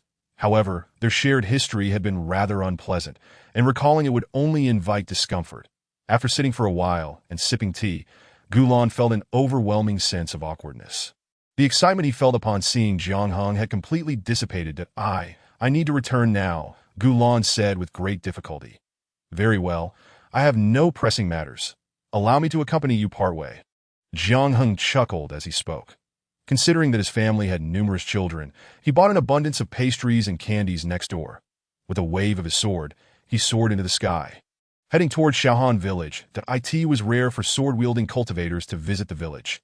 As Jiang Heng descended from the heavens, many were left in awe, and some curious souls even rushed to the Gu family home. A group of children no older than 10 pointed at the descending Jiang Heng, exclaiming, "Look, someone can fly!" 2 girls dashed into the house to find Han Jingyue, shouting, "Mother, someone has come into our home." Han Jingyue shooed them away, saying, Go, what nonsense are you spouting? Who can fly? Who would come here?" Gulan smiled and said, "Jingyue, look who has arrived." Upon seeing Jiang Heng, Han Jingyue was momentarily taken aback. It's you, Chapter 73, under the watchful eyes of the Alchemy Association from another continent gazing at Jiang Heng, whose appearance remained unchanged yet exuded a newfound composure. Han Jingyue felt a surge of emotions that a rare visitor. How did you come to meet him? She managed a strained smile as she spoke to Jiang Heng. I encountered him at the market. Jiang Heng replied nonchalantly. It seemed that these years had not been kind to her. Her clothes were old and patched, her complexion pale, her demeanor listless, and her eyes devoid of light. Even her cultivation, which had reached the 4th level, had dissipated entirely, leaving her an ordinary person. Without meditation or consuming elixirs, spiritual energy would inevitably wane. There isn't even a place to sit in your home. Han Jingyue felt a deep sense of embarrassment. What kind of life have I been living? No need to rush. I merely brought him back, Jiang Heng said, producing the pastries and candies for the children. Instantly, 5 boys pounced on the goodies, devouring them like hungry wolves. Han Jingyue could barely suppress her urge to scold the rascals, casting a glance at Jiang Heng before refraining, Go outside and see what else is for sale. We can't just have guests standing around. Han Jingyue instructed Gu El, and Ji Yulan nodded in agreement to leave, but Jiang Heng stopped him. No need to hurry. I must return shortly, as I promised to dine with the ancestors. With that, he summoned his flying sword and, with a twist of his body, soared into the sky, leaving just like that. The couple exchanged bewildered glances. The children looked up with envy, asking, Father, Mother, do you have such relatives? Why have we never heard of them before? Gu Lan's face darkened. Go play elsewhere. He shooed the children away, just as he was about to speak when he heard his brother-in-law Han Jingning call out. Sister, I heard that Jiang Zhenren has been here. Jiang Zhenren? Who is that? The couple looked at each other in confusion. Han Jingning entered the room, scanning for Jiang Heng, and asked with wide eyes, "Where is Jiang Zhenren?" As he left, Gulan replied, "What Jiang Zhenren?" "Oh, it's brother Jiang Heng," Han Jingning exclaimed. "You don't know. He formed his Golden Core a few days ago and is now the 14th Golden Core Master of the Xian Yuan sect." "What?" Gulan and Han Jingyue's eyes widened in shock. "How is that possible?" they exclaimed in unison. After returning to the sect, Jiang Heng felt a sense of relaxation. Following his meeting with Gulan and his wife, he resolved to put their shared past behind him and focus entirely on becoming a 7th-level alchemist. After 3 years of further solidifying his skills, he finally arrived at the Alchemist Association, preparing to take the examination for the 6th-level alchemist badge. However, before he could take the 6th-level exam, he had to pass all the preceding levels. S. Master Wu proudly led Jiang Heng into the Alchemist Association's grand entrance. Elder Zhang and all the members of the association came forth to welcome them, including a few unfamiliar faces. "Allow me to introduce Alchemist Jiang. These individuals are my colleagues from the association. They typically serve in other locations, which is why Alchemist Jiang may not have met them before. It is an honor." Jiang Heng greeted the newcomers with a polite bow, despite being from the Alchemy Association. They did not dare to act presumptuously and returned his gesture with equal courtesy. "Today, Alchemist Jiang will be taking the 6th-level examination. Unfortunately, we lack the rank to directly bestow the badge upon him. However, as long as we unanimously agree on Alchemist Jiang's capabilities, we can issue him a temporary badge to prevent any delays in his alchemical endeavors." This was merely a stopgap measure, as it had been several hundred years since a 6th-level alchemist had emerged from the Liangyan continent. Thus, no 6th-level alchemist had been sent to oversee the process. Jiang Heng expressed his understanding, saying, "I appreciate your efforts. The progress of the alchemist assessment would be communicated through special channels directly to the headquarters of the Alchemy Association on the Kanglan continent." However, today's events were so extraordinary that even the seasoned elders of the Alchemist Association found them hard to believe. The Liangyan continent was known as the least resourceful and weakest among the 4 continents. Compared to the others, it was a remote backwater. Yet it was from this very Liangyan continent that an astonishing phenomenon had emerged. Jiang Heng, 3rd-level alchemist assessment passed. This was quite normal, even on the Liangyan continent. Such achievements were not uncommon. Jiang Heng, 4th-level alchemist assessment passed. It's impressive for the Liangyan continent to have someone pass the 4th-level assessment. He can be considered a minor genius. After all, this Jiang Heng was merely 28 years old. Not yet 30, even on the Kanglan continent, he would be regarded as a promising candidate for focus cultivation. Jiang Heng, 5th-level alchemist assessment passed. At this point, the alchemist overseeing the assessment could no longer maintain a smile. He promptly had Jiang Heng's information copied and sent to the Internal Affairs Hall. The title read, "A once-in-a-lifetime alchemical genius has emerged from the Liangyan continent." The Internal Affairs Hall was the association's routine, deliberative body, and matters concerning the cultivation of prodigious disciples fell under their jurisdiction. When Jiang Heng's information arrived, the 4 elders on duty examined it closely, nodding in unison. Indeed, for a place with severed legacies and scarce resources to produce such talent is truly remarkable. If convenient, let us send someone to assess the situation, as long as he meets the criteria. Grant him a spot in the Alchemy Academy. Agreed, I second that. There were no objections, and the results of their discussion would be dispatched accordingly for execution by the Steward Hall. However, less than half a day later, they received another report. Jiang Heng, 6th-level alchemist assessment passed. Even though the elders were seasoned, they could not help but exchange incredulous glances. "Withdraw the previous decision," they said. "Those individuals from the Liangyan continent need to be re-educated. How can they make such reckless judgments? A 6th-level alchemist under 30? Why not claim he is a 7th-level master instead? Wouldn't that attract even more attention?" The elders were furious. Although those sent to the Liangyan continent might harbor some discontent, it had only been 30 years. Could they not endure a bit longer? Was it necessary to fabricate achievements to shorten their time? You are merely 4th and 5th-level alchemists, and it is already unrealistic to assess the 6th-level alchemist that if there is any selfish motive involved, it is utterly reprehensible. While discovering alchemical talent was important, the integrity of the cultivators was paramount. The Alchemy Association did not adopt their assessment results. Instead, they issued a reprimand for their eagerness for quick results, ordering them not to return to the Kanglan continent for 20 years. This left the stewards from the Liangyun continent in utter dismay.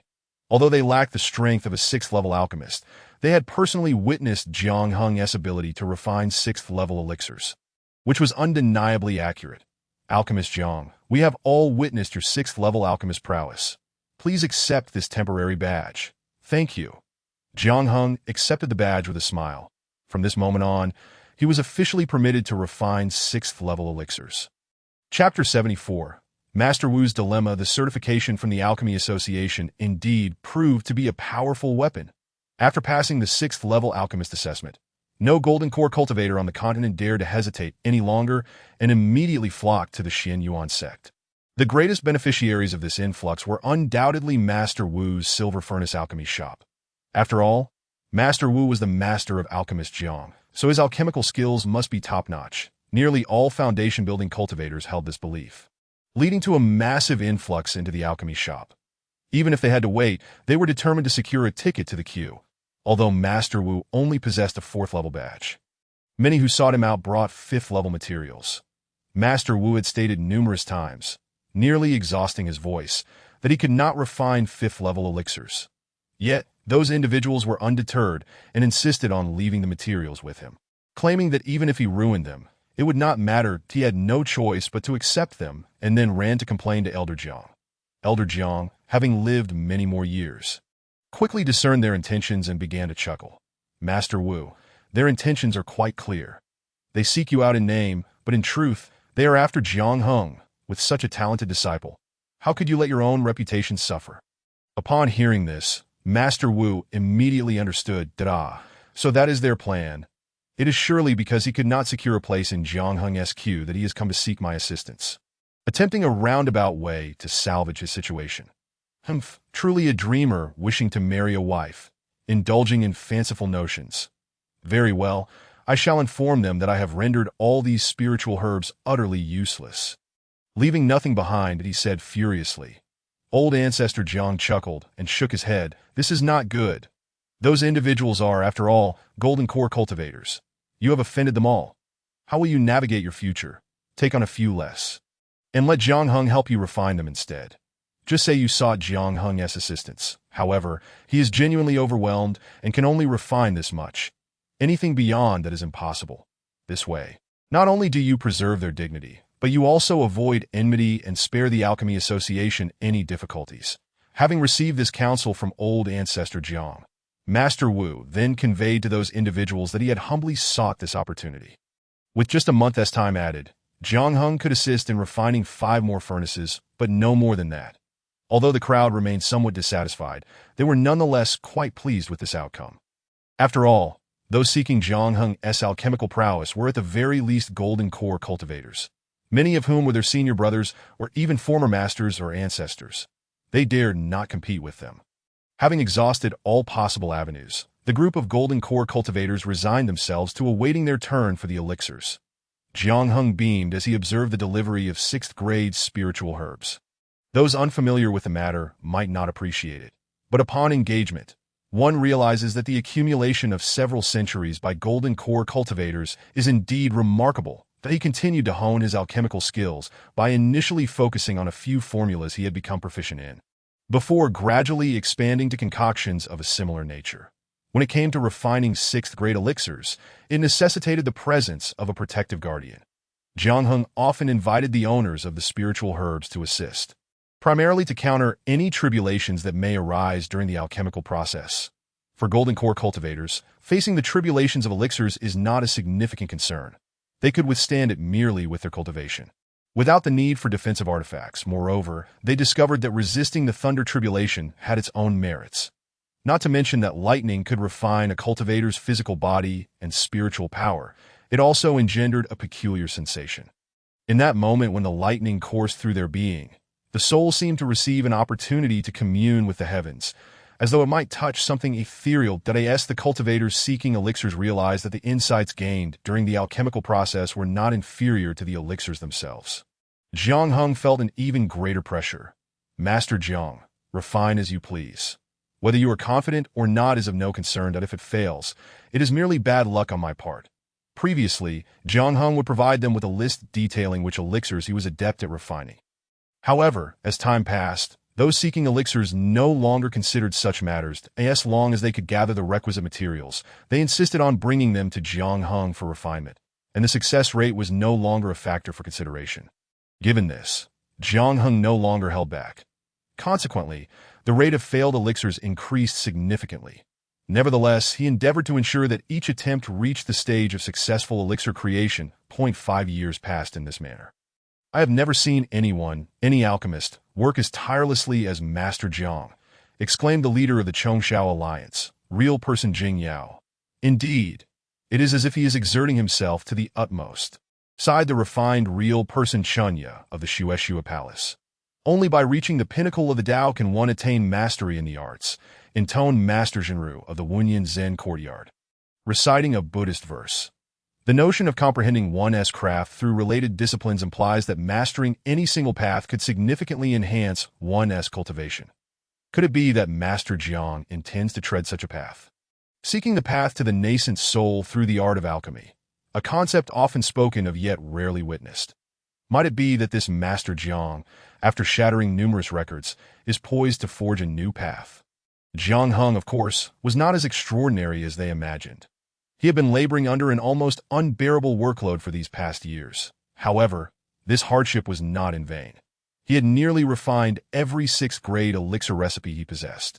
The high-grade spiritual herbs from across the continent had been utilized solely by him.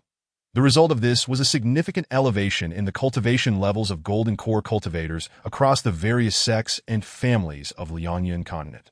Over the past few years, the number of Foundation Establishment Pinnacle cultivators successfully achieving the golden core stage had increased by tenfold. These years marked the most vigorous growth in Liangyan continent over the past several centuries. Master Xinling also remarked with fellow true monarchs on this matter.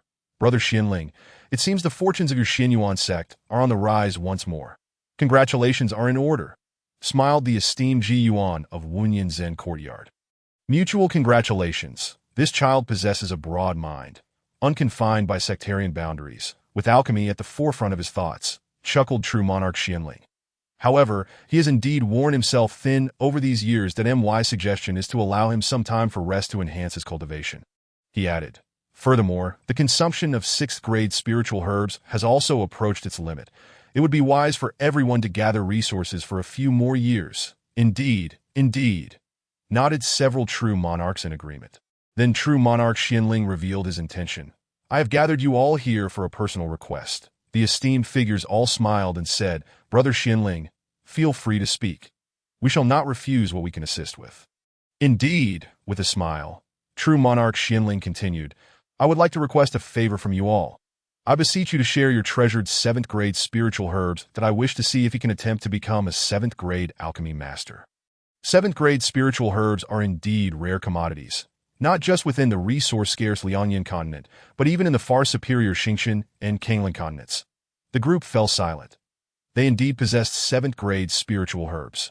Aside from the accumulation of their sect over the years, some had also been passed down from previous generations. However, these items constitute the foundation of a sect. How could they be easily relinquished?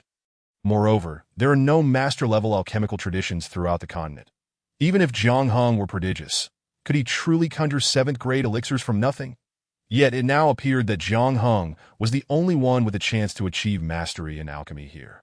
The current situation was thus. Either they produced the spiritual herbs, risking their failure to yield any results, or they succeeded, ensuring that their future elixirs would be secure. Sensing their hesitation, true monarch Xianling smiled lightly and tossed several jade talismans to them. Our Master Jiang conducts his affairs with foresight. These talismans represent the 7th-grade alchemical legacy he acquired during the previous Lingyun's Secret Realm expedition. The Secret Realm reopened last year, but the gains were rather mediocre, lacking the quality of the previous occasion. Thus, I do not demand the spiritual herbs without compensation. Consider this legacy as my offering to you. He continued that if the spiritual herbs are depleted and we fail to reach 7th grade, it simply means we lack the fortune for such an opportunity. There is no need for you to be so courteous, Brother Xianling, sighed Master Ji Yuan. Although 7th grade spiritual herbs are precious, without a master alchemist, We will inevitably suffer losses purchasing them at high prices elsewhere, that if we were to have our own master alchemist, they could never hold us at their mercy again. Thus, the old monk expressed his support for Jiang Heng to become a master alchemist. Not only did he vocalize his support, but he also produced dozens of jade boxes from his storage space. Spiritual herbs must be preserved in spiritual jade to ensure their potency remains intact over time. Seeing that Master Ji Yuan had taken the lead, the others promptly followed suit, presenting their collections without further hesitation that in an instant, hundreds of jade boxes lay before them. Thank you all for your profound kindness. True monarch Xianling expressed his gratitude with a bow, swiftly gathering the jade boxes before him. Our Liangyan continent is considerably weaker among the four continents. Even if we join forces, I fear we would not stand against even the weakest of the transformation stage cultivators from other realms. Thus, should Jiang Heng miraculously succeed in refining 7th grade elixirs, I implore you all to keep this a secret and refrain from publicizing it. Must you even remind us of that, Brother Xianling? The others chuckled. Master Ji Yuan sighed. Ultimately, Jiang Heng will have to venture beyond. However, I hope he can attain the nascent soul before doing so that in that case, should any risks arise, he would possess the means to navigate them. Indeed, Master Ji Yuan speaks wisely. True monarch Xianling nodded that I can assure you all that for the next 100 years, he will not be permitted to leave Liangyan continent. The group nodded in satisfaction. This is more like it. Naturally, when one invests both time and effort, they hope to reap some rewards in return. With a sufficient supply of elixirs, their cultivation could indeed ascend to a minor realm. Should fortune smile upon them, even the transformation stage might be within reach. After Jiang Heng completed this batch of elixirs, that venerable master took his share and departed with profuse thanks.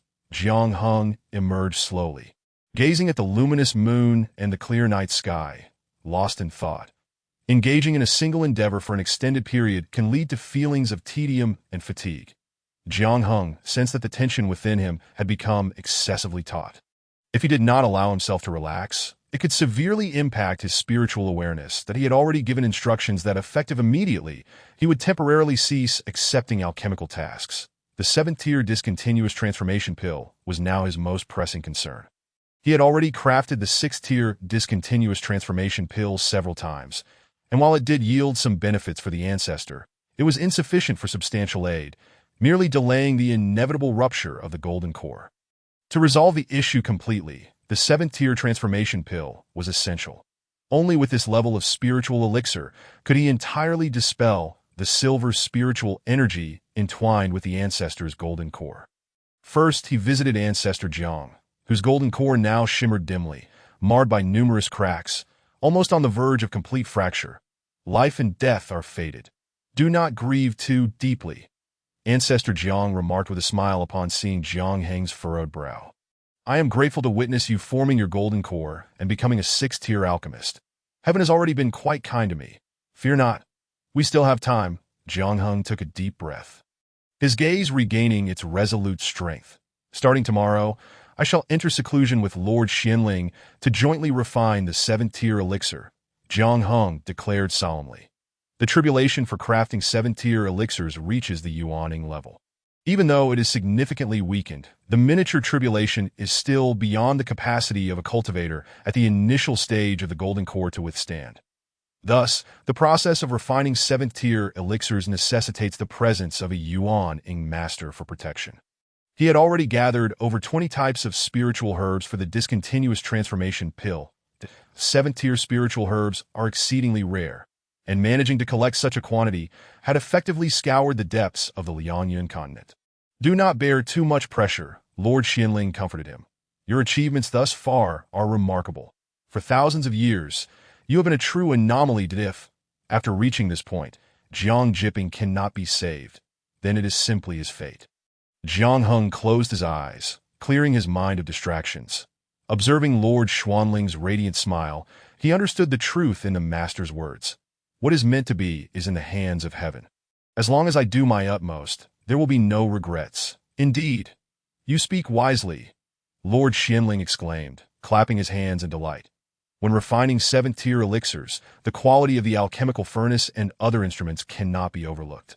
Currently, Jiang Heng utilized a furnace provided by the Chongshao Alliance, previously used by a sixth-tier alchemist from their sect. Cleaning the furnace and igniting the earth fire, Jiang Heng meticulously adhered to the prescribed steps. The primary ingredients required for the discontinuous transformation pill numbered 11, with 37 supplementary herbs.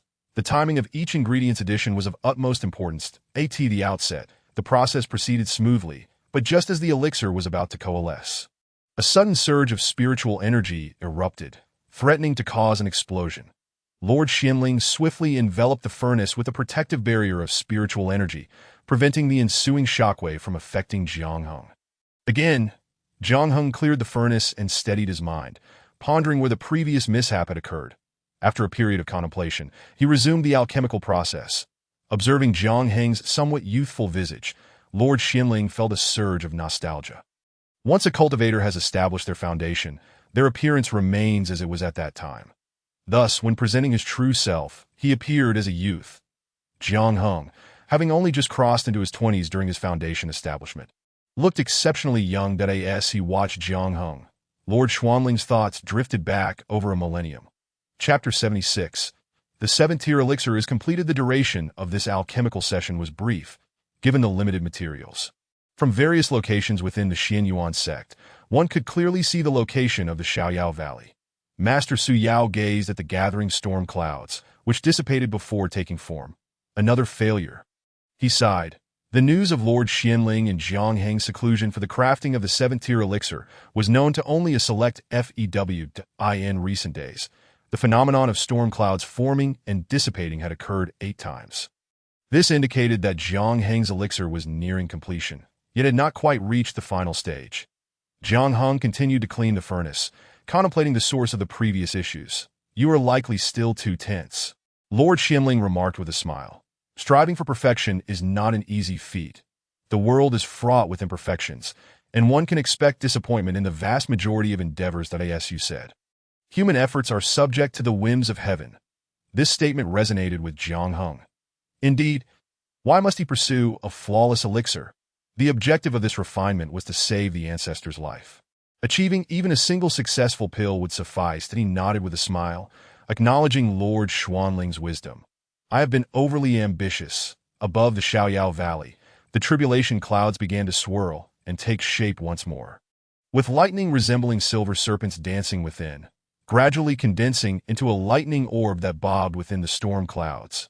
Suddenly, a flash of light erupted below, and the heavenly lightning orb plummeted, colliding with the light from below, releasing a blinding brilliance. Lord Xianling formed hand seals to confine the lightning above the alchemical furnace while allowing a slight gap for the lightning's radiance to strike the elixir suspended in midair. This lightning represented the final step in the elixir's formation. The vitality it imparted would awaken the elixir's spiritual essence. The entire process lasted approximately 15 minutes, after which the light from the lightning gradually dissipated. The storm clouds swiftly scattered in all directions, returning to the previous serene weather. At long last, success.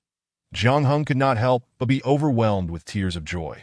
After reaching the 7th tier, the elixir now possessed its own spiritual essence, swirling within the vial and seemingly attempting to escape.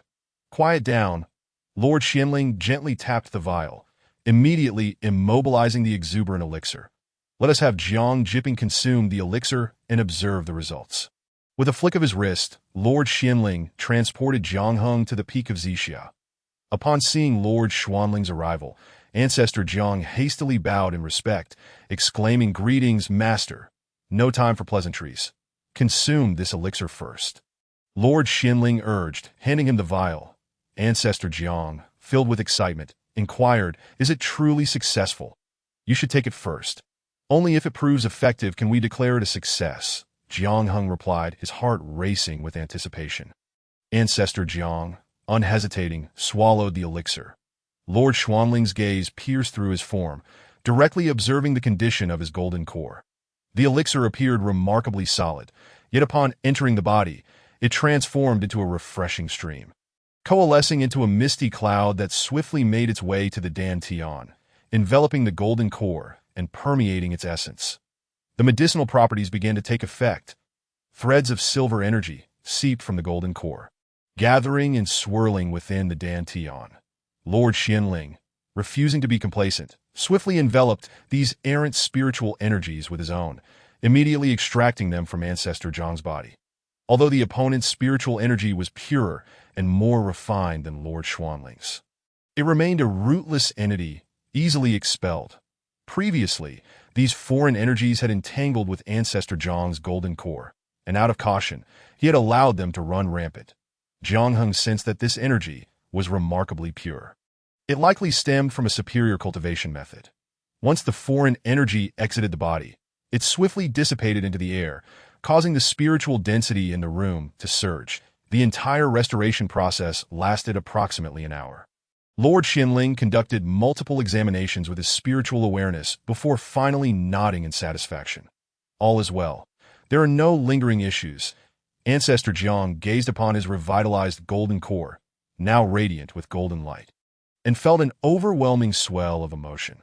Slightly stirring his golden core, he was greeted by the long-forgotten surge of spiritual energy that in a moment of exhilaration, he could not help but let out a long howl. A torrent of spiritual energy erupted forth, sending the clouds above Zhixiao Peak swirling in all directions. Master Su Yao, initially astonished, soon wore a broad smile that it is Brother Jiang. His injuries have healed.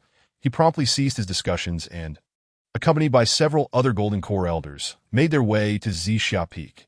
Greetings, Master. Upon seeing Lord Xinling present, the group hurriedly bowed. You have arrived. Please find a place to sit. Lord Xinling acknowledged to Su Yao, not concerned with formalities. Exclaimed, Master, was it not said that Brother Jiang's injuries required a 7th-tier elixir? Have you truly succeeded in your refinement? Indeed. Lord Xinling could hardly contain his elation. Congratulations, Master. Congratulations, Brother Jiang. Congratulations, Master Jiang. Master Su Yao joyously offered his congratulations. And the other masters joined in the celebration. They observed Jiang Heng's youthful countenance. They marveled at his extraordinary talent. What kind of prodigious aptitude did this young man possess, achieving the realm of Golden Core while simultaneously mastering alchemy to the level of a 7th-tier alchemist? Brother Jiang's achievement of 7th-tier mastery is yet another record broken on our Lianyun continent. Master Su Yao remarked with a grin. It seems I should consider stepping down from my position as the head of the alchemical hall. Master Qin chuckled and said, Brother Zong, let us find a suitable time to hand over this matter. What does the true monarch suggest? Real person Xu Yao, hesitant to make decisions unilaterally, sought guidance from true monarch Xinling. With a slight shake of his head, true monarch Xinling expressed that there was no need to replace the head of the Dam Pavilion. Although Jiang Heng had achieved the 7th-level Grandmaster realm, he lacked the capacity to manage trivial matters. He looked at Jiang Heng and said, There is something I need to inform you. Jiang Heng quickly bowed and replied, Please, true monarch, go ahead, before you refine the 7th-grade elixirs. I had a meeting with several other true monarchs. Besides collecting 7th-grade spiritual herbs from them, we also discussed your future. Our consensus is that during this century, it would be best if you did not leave the Lianyun continent.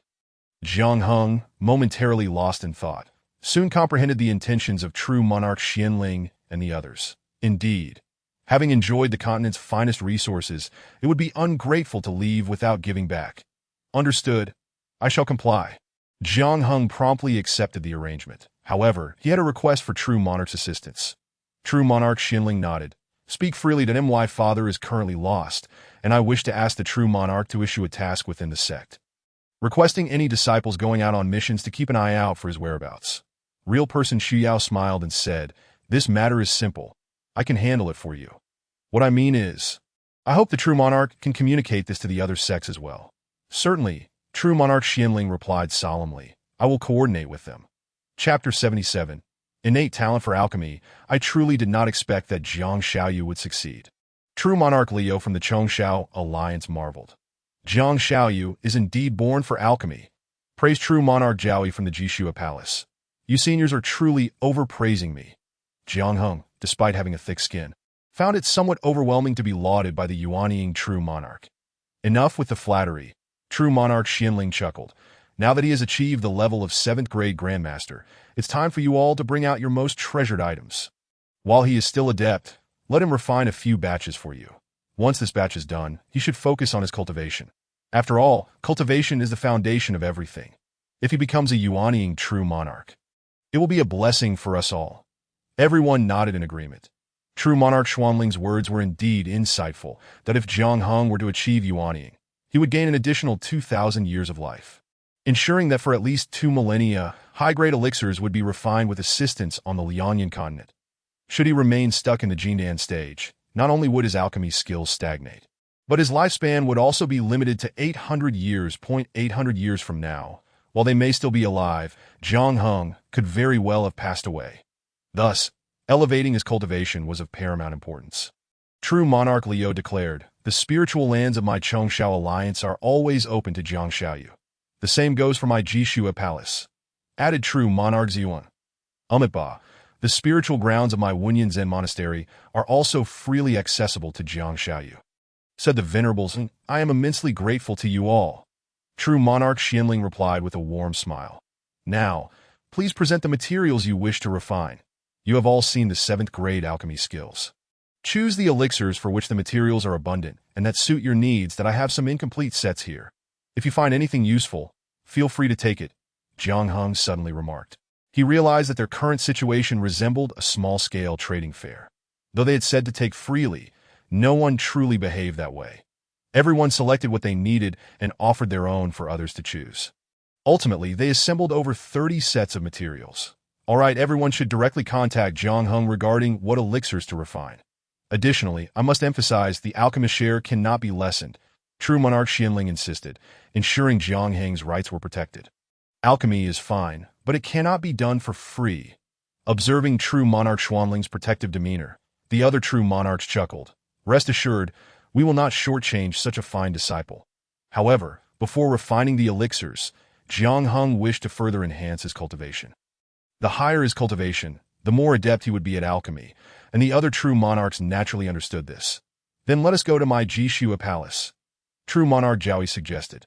"That works," agreed True Monarch Ziyuan and the others. Jiang Heng then followed True Monarch Zhaoyi to the Jishua palace in the extreme north, where the harsh winter prevailed, presenting an expanse of pure white snow. There was not a single flower or tree in sight. Our Jishua palace's techniques are all of the ice system. This is one of the most suitable places for our cultivation, True Monarch Zhaoyi introduced at IC. For the sake of enhancing my cultivation, I can accept fewer visual delights, Jiang Heng responded. The area designated for True Monarch Zhaoyi's cultivation was called the Ice Jin Pool, filled with almost solidified ice spiritual energy.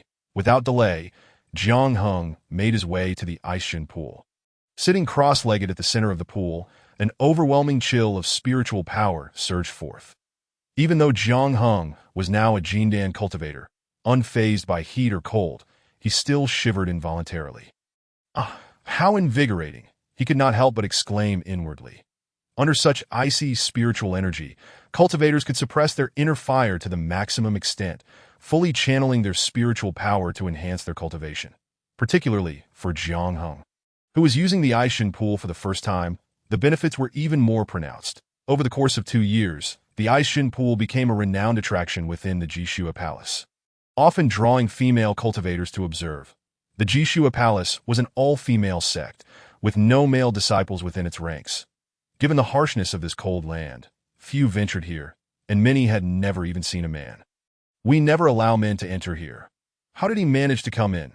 A white-clad female cultivator whispered. "He was personally brought in by the True Monarch. He must have an extraordinary background," came the reply. "Indeed. He looks so young. His aptitude must be quite remarkable." Is the senior sister smitten?" teased another. "You little rascal. How dare you speak such nonsense?" the white-clad woman chastised. "Regardless, our Jishua Palace does not prohibit marriage. If you like him, then go for it. Now that you are at the peak of the foundation establishment stage, marrying would not hinder your cultivation," she added. The Jishua Palace's teachings required disciples to remain pure before reaching the foundation establishment stage. But there were no such restrictions afterward. However, once married, one had to leave the Jishua Palace and could no longer cultivate within its bounds. Furthermore, they would be ineligible for any high-ranking positions within the sect. Each choice had its pros and cons. It ultimately depended on individual preference. The white-clad female cultivator had originally been solely focused on her cultivation, yet after seeing Jiang Heng at the Aishin pool, his figure had been deeply imprinted in her heart. One day apart feels like 3 autumns. Jiang Heng was not always immersed in cultivation. He would occasionally venture out for a stroll.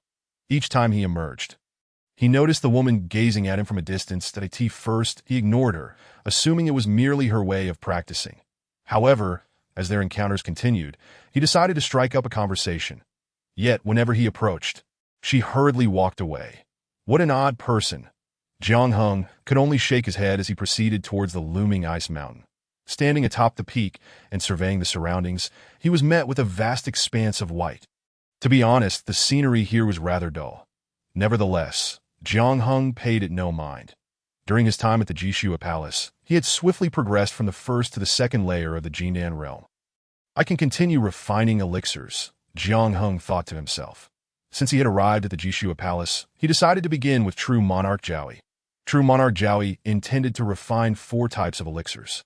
Among them, 2 types had an ample supply of spiritual herbs, while the other 2 were insufficient, making it uncertain whether they could yield any elixirs. Upon his return, he found the white-clad female cultivator still present. As she attempted to avoid him again, Jiang Heng called out, "Could you take me to see True Monarch Jiaoyi?" The girl was taken aback, her eyes widening in surprise. Jiang Heng found her astonishment amusing, reminiscent of a startled kitten. "Come on. Do you know the way? If not, I'll ask someone else." Jiang Heng chuckled. "Oh, I know. Just follow me." Chapter 78. A gift from the True Monarch. The white-clad female cultivator led Jiang Heng to an ice valley to the west, where True Monarch Jiaoyi resided in the Thousand Moon Valley. "Thank you. May I ask how to address you, fair maiden?" Jiang Heng inquired with a smile. "You flatter me. My name is Du Qianghua. You may simply call me Xiao Du," she replied, lowering her head. Initially, she had thought Jiang Heng to be of a similar age and cultivation level, but upon meeting him in person, an overwhelming presence emanated from him, the aura of a Jindan True Monarch. The fleeting notions of admiration she harbored dissipated entirely, replaced by a sense of solemnity. As they approached the entrance of the Thousand Moon Valley, the glowing barrier flickered, gradually revealing a pathway. "Come in." It is the voice of the illustrious Jiaoyi Zhenjuan. Originally, Du Qianghua believed that merely bringing someone along would suffice, but she did not anticipate that the Zhenjuan would call for her to enter as well. Causing her heart to race like a startled deer, Jiaoyi Zhenjuan gazed at Jiang Heng with a smile, remarking, "It seems your progress is quite rapid. In such a short time, you've already ascended a small realm." Jiang Heng bowed in gratitude, expressing, "Thank you, Zhenjuan, for your guidance. The abundant and pure spiritual energy of the Bingzhen Pool has indeed been immensely beneficial to me." Jiaoyi Zhenjuan chuckled. "If I do not take good care of you, your Zhenjuan will surely come to me with grievances." She then turned to Du Qianghua and said, "Have you met Jiaoyi Zhenjuan? I am the junior disciple, Du Qianghua, paying my respects to the Zhenjuan." Du Qianghua hastily performed a deep bow. Jiaoyi Zhenjuan nodded. "From now on, while Jiang Zhenren is at the sect, I entrust you to look after him." "Yes, I will certainly take good care of Jiang Zhenren," Du Qianghua affirmed. "Very well. You may go." Jiaoyi Zhenjuan waved her hand, dismissing her. Once Du Qianghua had departed, Jiaoyi Zhenjuan smiled and inquired, "Did you come to see me today to begin alchemy?" "Indeed," Jiang Heng replied with a clasped fist. "I believe it would be prudent to assist the Zhenjuan in refining the elixirs sooner rather than later. Otherwise, I would feel quite uneasy using the Bingzhen Pool." "Huh?" Jiaoyi Zhenjuan laughed heartily, her laughter causing her to tremble with joy. "You, though young, have quite the clever mind. Do you find my place to be overly desolate and uninteresting, wishing only to refine the elixirs and depart?" Jiang Heng chuckled. "Zhenjuan, how could you say that, while at the sect? I am also in seclusion and focused on cultivation, rarely returning to my quarters. The scenery is of little importance to me. Moreover, your abode is exquisitely crafted, appearing quite refined. We are well aware of your situation," Jiaoyi Zhenjuan said with a gentle smile. "Your fervent pursuit of alchemy is driven by the desire to save your ancestral figure, and heaven does not forsake those with determination. Your efforts have not been in vain. We are all deeply moved by this. Jiang Heng," she continued, "with your tenacity and talent, you have great potential to reach the Yuanying stage, and we hope you will catch up swiftly and become our companion on this path." Jiang Heng was taken aback by the high regard the Zhenjuans held for his future. He felt that having come this far was already beyond his wildest dreams. The Yuanying stage, aside from its boundless magical prowess capable of parting rivers with a mere wave. Also promised a lifespan of 2,000 years. Just the thought of it was exhilarating. However, he understood that life and death are fated, and wealth and nobility are governed by the heavens. Certain matters require diligent effort, while others should be approached with moderation, that he was still quite young and did not feel the urgency to set a specific goal for achieving Yuanying within a certain time frame. Pressuring oneself too much can lead to obsession, ultimately hindering one's cultivation. The esteemed Zinjin's regard for him made Jiang Heng feel quite humbled. That we hold you in high esteem because you possess the capabilities that warrant such regard. Zhao Yijinjuan observed him as though she were gazing upon a promising nephew. The small cultivator who had just appeared served as a reminder. Although Jiang Heng was not one of their Jishua Palace members, she could certainly mold him into one. Perhaps I could arrange for him to become our Jishua Palace's son-in-law. I should consider which female disciple would be most suitable. Despite having achieved the Yuanying stage, Zhao Yijinjuan was still a woman, and the talent for matchmaking seemed to be an innate quality that could spring forth at any moment. After some lighthearted conversation, they began preparing for the alchemy process. A large sect, Jishua Palace, despite being situated in the frigid northern wilderness, possessed its own source of geothermal energy. Behold, this is the geothermal vein of our Jishua Palace. The ice fire mountain, Zhao Yijinjuan led Jiang Heng to a particular location. Here, the landscape transformed from icy expanses to reveal a vast expanse of black rock. Ahead lay a lava lake, approximately a mile in diameter, continuously churning with waves, sending waves of warmth that created a spring-like atmosphere. There is a Xianyu ginseng, Jiang Heng exclaimed upon spotting a tender sprout emerging from a nearby black stone. Zhao Yijinjuan smiled and remarked, "This is only a level 4. Let it grow for a few more years." Indeed. Jiang Heng nodded that I have no desire for it at this moment, that it would be a pity to harvest it now. In another 100 years, it will reach the 6th or 7th level. However, if I happen to see some small seedlings of level 1 or 2, I hope the Jinjuan will permit me to gather a few as seedlings. That is of no concern, Zhao Yijinjuan replied. If you can truly make good use of it, you may harvest this one as well. That would be too wasteful. I prefer to cultivate from the seedlings with care, he added. While chatting, Zhao Yijinjuan guided him to the geothermal chamber. Numerous locations across the continent possess geothermal energy, yet it requires adept cultivators to clear and filter it before it can be utilized. Otherwise, the inherent toxicity of the geothermal energy would gradually erode the cultivator's body, causing irreversible damage. The geothermal chamber in Jishua Palace was not particularly large, consisting of only a few rooms, yet its configuration was exquisite. Jiang Heng tried it out and was quite satisfied. "Shall we begin?" Jiang Heng said with a smile. After 21 days of refining, Zhao Yijinjuan prepared spiritual herbs and successfully produced 17 7th-level spirit pills. If considering a full batch of 9 pills, Jiang Heng's success rate was rather disappointing, perhaps less than 20%. However, on the flip side, his rate of successful alchemy was commendably high. Roughly every 3 portions of spiritual herbs yielded a batch of pills. The inability to produce a full batch merely indicated his still nascent cultivation and somewhat limited spiritual awareness, which hindered his precise control over the pills. This shortcoming could be improved as his cultivation advanced. Yet, the innate intuition and talent for alchemy he possessed were exceedingly rare and could be deemed a gift from the heavens, less influenced by effort. Nevertheless, Jiang Heng was an exceptionally diligent individual, applying both effort and talent to their utmost limits. It was a pity he was born in the Liaoning continent. Had he been in the Xingqian continent or the Kangling continent, where elite alchemists could tailor a learning plan for him from an early age, his path of growth would likely have been much smoother. Chapter 79. Mundane trials. After refining the elixirs for Zhao Yijinjuan, Jiang Heng expressed his intention to take his leave.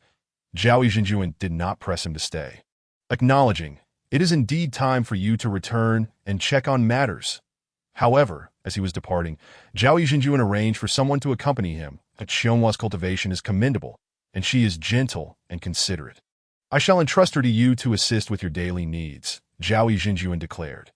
Jiang Heng initially intended to decline, but recognizing it was the Jinjuan's wish, he refrained from being too direct, fearing it might hurt her feelings. "Thank you, Jinjuan, for your kindness. I shall gratefully accept," he replied. "Sister Qiongua, I actually only have an empty room at the Zhixiao Peak of the Xinyuan sect. Most of my time is spent either cultivating or refining elixirs. And I rarely return to stay there. Du Qianghua smiled shyly. The journey from Jishua Palace to Xinyuan sect spanned over 18,000 miles. Zhao Yizhenjuan wished to escort him personally, but Jiang Heng hurriedly interjected. How could I accept such an honor? It would not be appropriate to trouble the Zhenjians constantly. Moreover, though I may be young, I am at least at the golden core stage. Surely, few would dare to trouble me. He reasoned that nearly all golden core cultivators across the continent had encountered him, and it was unlikely anyone would specifically seek to trouble him. Zhao Yizhenjuan nodded. Very well. Then do take care of yourselves. The palace master, Chunyan Jinren, personally saw them off, saying, Jiang Jinren, please travel safely, and do return to visit when you have the opportunity. With a smile, Jiang Heng replied, Certainly, certainly. Please do not see us off any further. We shall take our leave now. The two soared southward on their swords.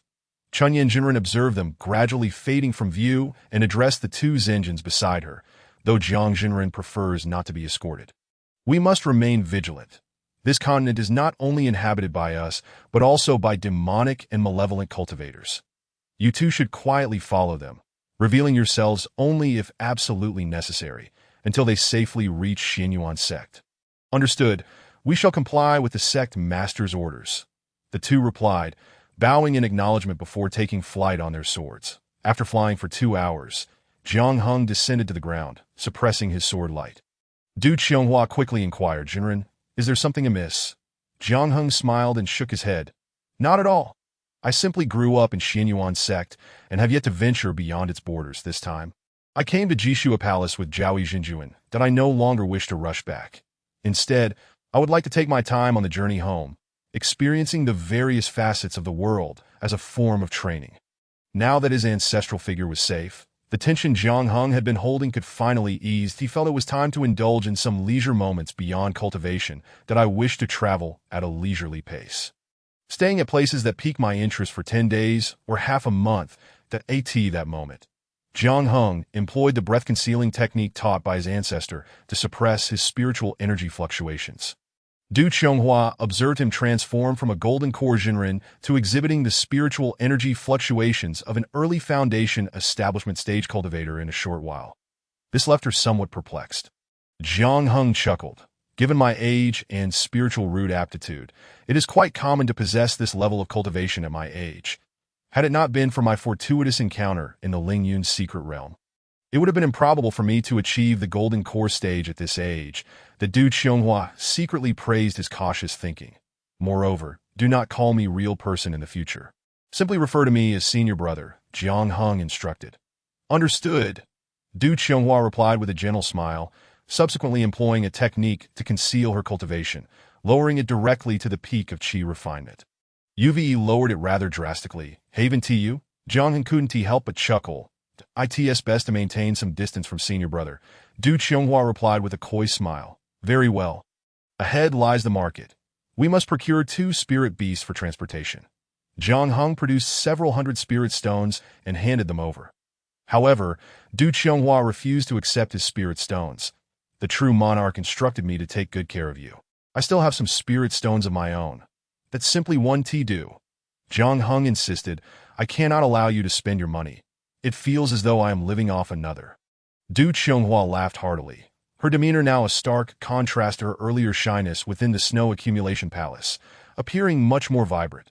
All right then, I shall spend yours, she conceded, accepting the spirit stones after all. You a master alchemist and surely have an abundance of spirit stones. Jiang Heng's remark made him realize that he was, in fact, lacking in spirit stones. The primary reason being that his alchemical skills were quite advanced. Attracting only those who were above the golden core stage to these individuals, spirit stones were hardly regarded as valuable. They had gifted Jiang Heng many fine items, including various premium materials and spirit herbs. Yet not a single spirit stone. The spirit stones he possessed had been earned during his time at the alchemy workshop, and even those had been largely consumed during the foundation establishment and golden core stages. Now, upon careful inspection, he found that he had merely over 1,000 spirit stones remaining. It seemed he needed to earn some more. To procure 2 handsome dragonblood horses, they searched the market without success and walked several hundred miles further to a small town before discovering some for sale. "Senior brother, do you understand spirit beasts?" Du Qianghua inquired with curiosity. "Not at all. I once owned a clear spirit crane, but I haven't seen it for quite some time." Jiang Heng sighed lightly. "I am also unfamiliar. But fear not. As long as the spirit beasts are sound, I refuse to believe that the two of us cannot handle a couple of first-tier spirit beasts," Jiang Heng said with a smile.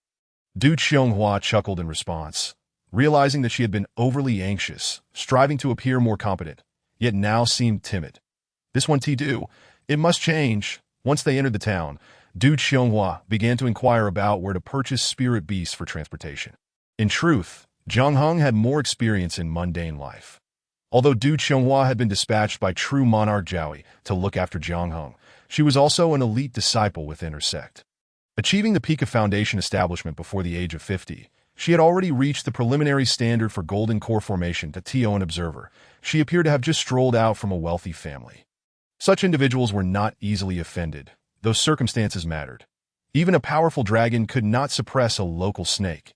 Du Qianghua and Jiang Heng, both in appearance and accent, were clearly outsiders. Given this, a little deception was permissible. "Miss, you're looking to purchase dragon blood horses, are you not? They don't come cheap," the shopkeeper said with a grin. "That is of no concern. As long as they are of good quality, money is not an issue." Du Qianghua replied, "Very well. As long as the money is in order, finding dragon blood horses is not difficult. How about this? You two can find an inn to stay at while I contact a friend to bring over a batch of dragon blood horses for you to select from." The shopkeeper suggested that Du Qianghua and Jiang Heng exchanged glances and found this agreeable. That Du Qianghua nodded. "All right, we shall stay at the nearby inn for now. Just call for us when the time comes." Understood. Chapter 80. The mysterious person appears again the following morning. The shopkeeper returned, stating he had contacted his friend, who was prepared with over a dozen dragon blood horses for them to select. "Let us go take a look." The two followed him outside. "My surname is who? May I ask how to address you too?" The shopkeeper inquired cheerfully. Jiang Heng smiled lightly. "I am surnamed Li, and this is my junior sister Dada, so it is young Master Li. May I ask if you have come here on business?" The shopkeeper probed further. "Oh, we are merely two idle folk with no business to attend to that we grew weary of staying at home and decided to wander out." Jiang Heng replied casually while surveying his surroundings. The shopkeeper chuckled knowingly, thinking they were likely just young masters from a typical family, seeking a reprieve from their constraints at home. Given their demeanor, it was likely they had sneaked out without any attendance, not even a mount. Such easy prey should not be passed up. The trio exited the town and made their way to a nearby valley. There, amidst sparse trees, they discovered a clearing where indeed several dragon blood horses with a reddish hue were corralled. 4 men clad in black approached with smiles. "Hulalu, you finally arrived. We've been eagerly waiting." Hulalu glared. "I brought customers here. If you're impatient, I'll take them elsewhere, dough. That one do." The 4 men quickly intercepted Hulalu, chuckling. "We were merely joking. You should know us better." They then turned their attention to Jiang Heng and Du Qianghua. The leader grinning, "We are friends with old Hu. We're just used to joking around. Please don't take offense. Aren't you here to view the goods? Come, come. These are the finest we selected from over 100 horses. Aren't they all robust and spirited?" Jiang Heng nodded, assessing them favorably, that he approached to pat the head of one of the dragon blood horses, then gave its muscular hindquarters a firm tap. "We like 1 horse each." "What is your price?" The 4 men exchanged glances. 800 spirit stones each. For 2 it would be 1,005. That's too high. Jiang Heng scoffed. These dragon blood horses, while they boast a dragon lineage, have been diluted over countless years, rendering them merely first-tier spirit beasts that they're worth only a few dozen spirit stones at most. Moreover, you've infused them with the juice of the red flame lipstick herb, which merely enhances their appearance. Thus, they are hardly worth even 800. Perhaps 80 would be excessive, only suitable for purchasing spirit beast meat. The 4 men, unfazed by Jiang Heng's exposure of their scheme, merely chuckled. "Who would have thought you were quite the expert?" one remarked. Jiang Heng mused internally. "I may not understand spirit beasts, but I certainly know about spirit herbs. How could I not be aware of the effects of the first-tier red flame lipstick herb? Its primary use is for women to create lip gloss, slightly stimulating the skin of the lips to reveal a captivating sheen." However, the men persisted. "We've worked hard for this. You can't just walk away without buying. Hurry up and pay, as we need to head to the next place. Point one of them disdainfully scratched his ear and added, we're honest businessmen, not looking to do anything underhanded. But if you refuse to cooperate, we may have to be less civil. Boss, this girl is quite a catch too. Why not take her as a concubine? One of the men with slanted eyes suggested with a smirk. That is not a bad idea. Unfortunately, the tiger at home wouldn't allow it. Perhaps I could fetch a few hundred spirit stones selling her at a brothel. They all burst into laughter, infuriating Du Qianghua, whose face turned crimson. Having lived for so long, she had never faced such humiliation. Jiang Heng stepped in front of Du Qianghua, addressing the shopkeeper. Hu Laolu, are you deliberately trying to swindle us? Hu Laolu sighed. Why say such things? It's merely business. I suggest you don't resist. Consider it a financial loss to avoid disaster. Otherwise, if something happens, I would feel troubled. Understood. Jiang Heng stepped aside. There are no good people here. They are all cut from the same cloth. Let us take action. Du Qianghua could no longer hold back.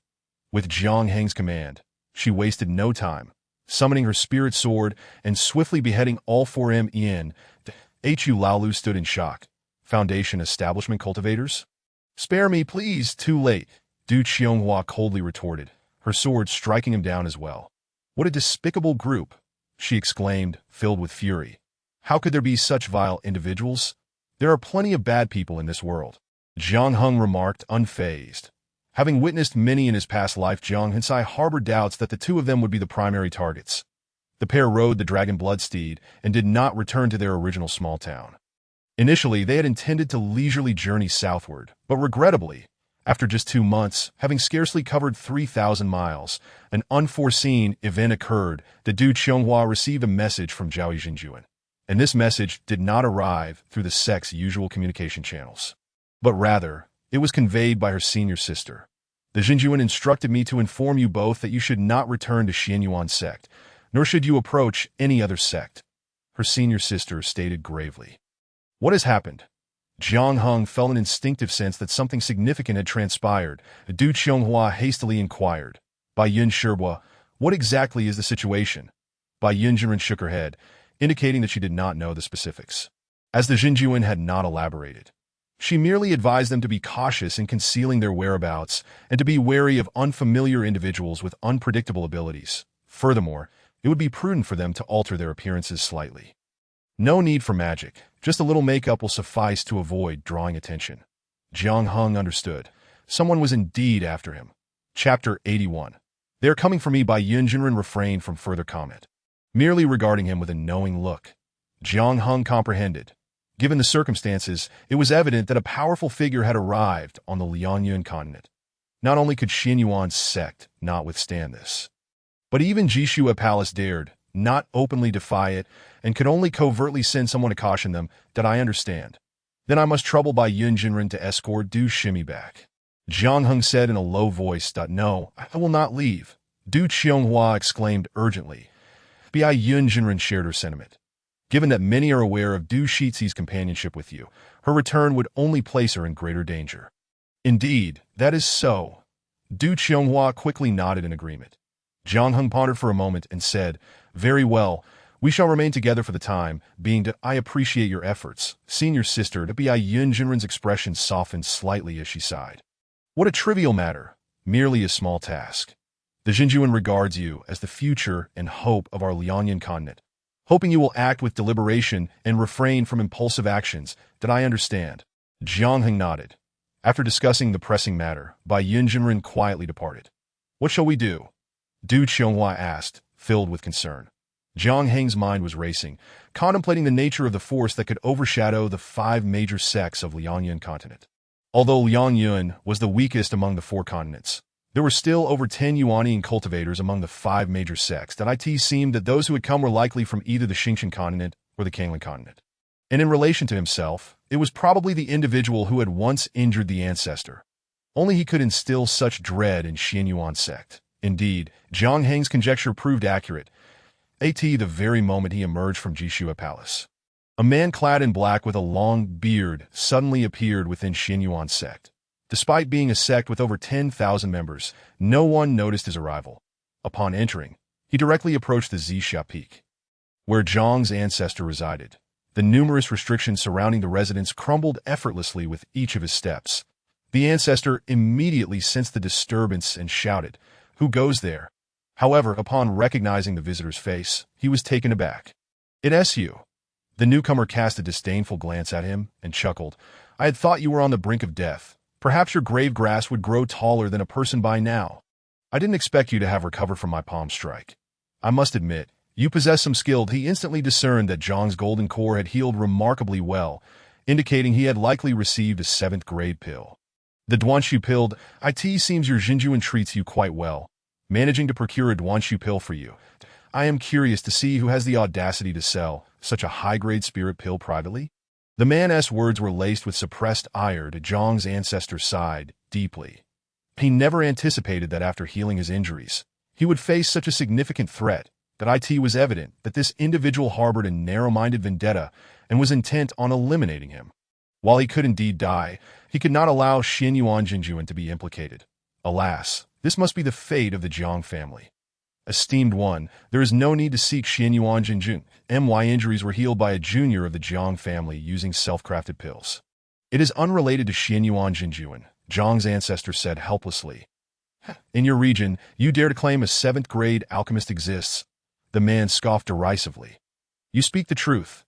Indeed, we have never had a 7th grade alchemist here. He is merely a 6th grade master, who by sheer luck managed to refine a single Duanshu pill. Zhang's ancestor dared not exaggerate Jiang Heng's capabilities for fear of inciting hatred that be why your lineage's standards. That is already quite an impressive individual. The man, while still imposing, acknowledged Jiang Heng to some extent. Where is he? Call him here, so I may see. Zhang's ancestor sighed once more. He is not currently within the sect. Really? Are you attempting to deceive me? Have you been concocting lies to mislead me? How could I dare deceive the esteemed one? He has indeed been wandering outside for the past 2 years, with an unpredictable whereabouts. Enough of this chatter. I shall personally inquire with Xianyuan Jinjuan for the individual. With a cold chuckle, the man vanished, almost instantaneously appearing at the entrance of Xiaoyao Valley. Your esteemed presence has graced us. Forgive us for the lack of proper welcome. If there were a Yuanian cultivator capable of instant transmission within the sect, it would indicate Xianyuan Jinjuan was woefully incompetent if he remained unaware. The man quickly recognized him as the one who had caused a ruckus at Xianyuan's sect years ago, abducting Jiang Heng's mother and injuring the ancestor. Xianyuan, I have heard that you possess an extraordinary talent here. Bring him forth so I may see. Rest assured, I will not make things difficult for the junior. The man declared arrogantly. Extraordinary junior. Xianyuan Jinjuan understood precisely whom he referred to, yet this individual was clearly an enemy, and he wished to keep Jiang Heng entirely out of his grasp. You overestimate us to TOU. Liangyun is but a wild land. How could we possibly have any remarkable talents? Merely a collection of mediocre individuals. He replied with a smile that I care not if he is a true genius or merely a fabrication, that I shall determine his worth with a mere glance. You need only summon him. Alas, it is quite unfortunate. He has ventured out for training and has yet to return. Xianyuan Jinjuan lamented. Humph. You all keep stalling. Do you think my sword is not sharp enough? The man frowned at Xianyuan Jinjuan, observing his recent consumption of numerous 7th grade pills. So, you have produced a 7th grade alchemist? Xianyuan Jinjuan's heart jolted, ready to deny it immediately. Forget it. Relying on you is less reliable than depending on myself. With that, he vanished in an instant to Zixia Peak. Zhang's ancestor had nearly no time to react before being seized by him. Since he is your descendant, your blood will suffice. With a swift motion, he sliced his finger and the skin of the golden core cultivator, which could not even be pierced by foundational artifacts, opened a small wound, allowing a trickle of blood to flow forth. Then, the man began to weave his hands in a series of gestures, his lips trembling as though reciting a spell. The arriving Xianyuan Jinjuan was taken aback, the true blood-seeking spirit technique. Upon hearing this name, Zhang's ancestor recognized it as a method for tracking individuals. In his anxious state, he observed the bloodstain pointing directly north, measuring 1 foot and 6 inches. Where is that? A distance of 16,000 miles north of here, the man inquired.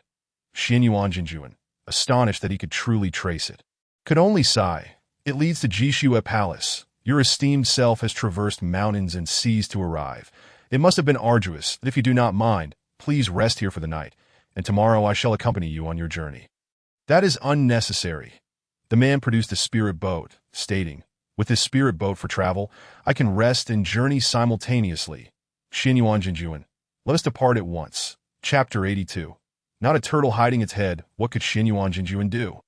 With skills inferior, he could only comply, letting out a quiet sigh as he followed along. Yet, the man did not overlook Zhang's ancestor. "You shall accompany us as well." After 4 hours, the three arrived at Jishua Palace.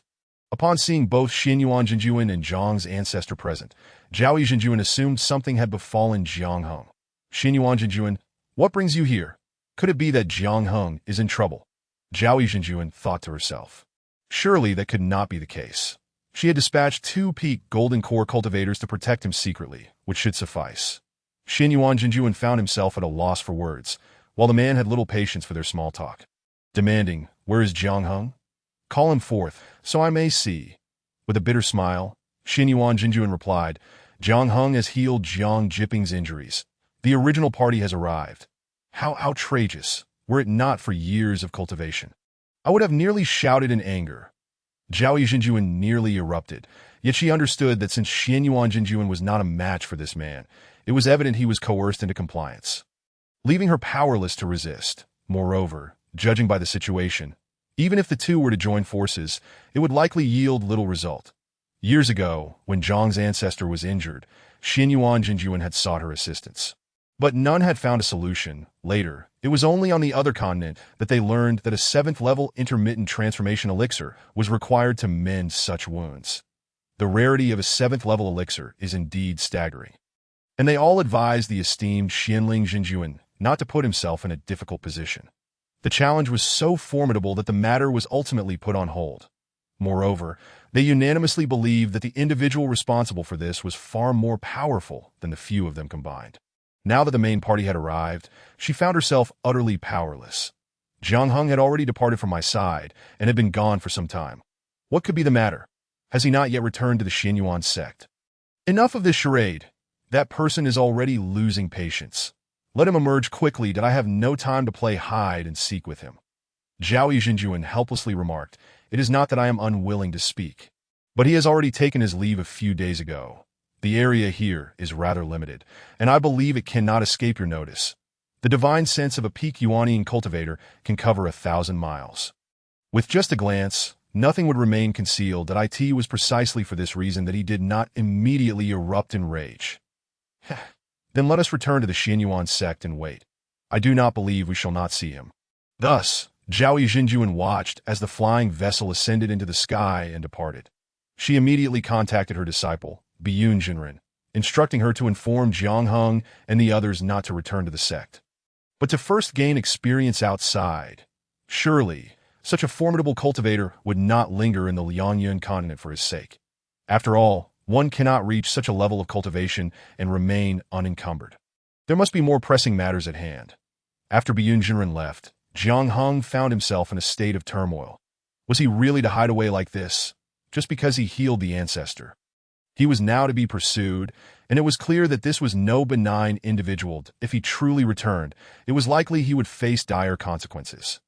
Yet if he chose not to return, the Xianyuan sect might also find itself in peril. The bond between Xianling Jinjuan and the ancestor was something he could not treat as mere air, could he? Moreover, he ought to know the whereabouts of his mother. With this thought, Jiang Heng no longer hesitated to do shimmy. "I have made up my mind. I shall return. Let us part ways here. You should go back to Jishua Palace." That Du Qianghua shook her head. "No, since the Jinjuan has allowed me to accompany you. It is my duty that if you are returning, then I shall return with you. Although my cultivation is modest and may not be of much help, I can at least run errands or relay messages.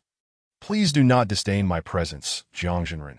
How obstinate can this person be? Jiang Heng could not help but sigh. "Fine, if you wish to follow, then so be it. That I can always have Xianling Jinjuan escort you back later." With a plan in mind, he no longer hesitated, and the two of them took to the skies on their swords, heading straight for the Xianyuan sect. Meanwhile, the secretly protective Biyun Jinren hurriedly followed them. All heading towards the Xianyuan sect. A day later, Jiang Heng burst through the gates of the Xianyuan sect. Before he could even enter the entrance of the Xiaoyao Valley, Xianling Zhenjuan had already appeared, regarding him with a mix of helplessness and a hint of sympathy that he longed to ask, "What brings you back?"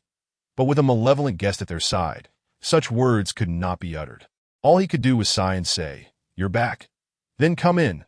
Upon entering the halls of Xiaoyao Valley, Xianling Zhenjuan's palace, he saw a figure clad in black seated high upon the main seat. Casting a cool smile upon Jiang Heng as he walked into "Young lad, how I have awaited your arrival. Next time, you might consider sending a notice in advance, and we shall surely prepare a grand welcome for you." Jiang Heng met his gaze without fear that his current level of cultivation. Speaking to a high-ranking cultivator in such a manner was indeed a show of great disrespect. Xianling Zhenjuan felt as if he were facing a formidable enemy, secretly gathering his strength to protect Jiang Heng, lest the man unleash harm. To his surprise, the man did not become enraged, but merely replied with a smile, "Are you implying that I am an uninvited guest?" "Isn't that the case?" Jiang Heng understood that today, no matter how submissive or accommodating he might be, he would likely not escape the man's clutches. Since that was the case, he decided to be bold, refusing to die in humiliation. After all, he had already faced such indignity in his previous life that in this life, regardless of the outcome, saving the ancestor and achieving the status of a Jindan Jinren was already a significant gain. "Boy, are you not afraid that I might kill you?" The man's expression darkened, and a wave of oppressive force bore down upon Jiang Heng. Xianling Zhenjuan swiftly intervened, exerting a force to counteract the pressure. Yet, with a cold snort from the man, the hidden force erupted fiercely, separating the two of them instantly. Xianling Zhenjuan broke out in a cold sweat, pleading, "Your Excellency, please show mercy." The man retorted coldly, "Do you think you can stop me if I truly decide to act?" "I dare not." Xianling Zhenjuan was filled with humiliation. The nature of cultivation truly allowed for no deceit. Although he was merely one realm behind, the difference between mid-Yuanying and late Yuanying was indeed greater than that between Yuanying and Jindan cultivators. Now, he could only watch helplessly as his disciple endured such humiliation, unable to intervene. Meanwhile, Jiang Heng trembled all over, on the verge of collapse. It was likely that he would soon exhaust his strength and perish. Xianling Zhenjuan hastily implored, "Esteemed sir, he is but 30 years old and already a 7th-level alchemist. That it would be far more advantageous to keep him than to harm him. A 7th-level alchemist truly so rare." The man replied disdainfully. However, he was intentionally downplaying the matter. In truth, a 7th-level alchemist was indeed a rarity, but he simply did not wish for Xianling Zhenjuan to become too complacent, thinking he could control him. "You see, this child does not understand the hierarchy. It is a failure of your teaching. Since you cannot educate him properly, it would be better to hand him over to me." Chapter 83. The Revelation of the Spatial Bracelet. Upon hearing this, Xianling Zhenjuan could not determine whether to feel relieved or sorrowful.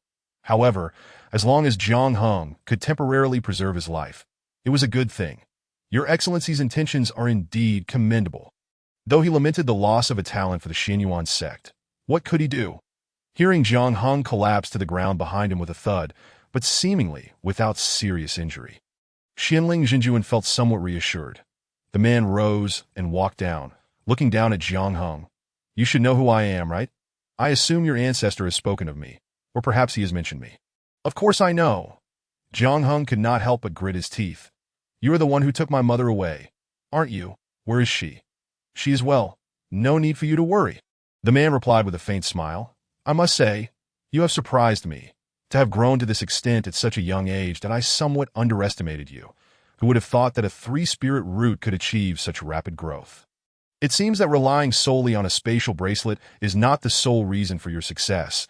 That he lightly emitted a stream of azure light that enveloped Jiang Heng's wrist. Suddenly, the spatial spirit bracelet, which had previously blended with his skin, revealed itself, slipping away from Jiang Heng's wrist and flying into the man's hand.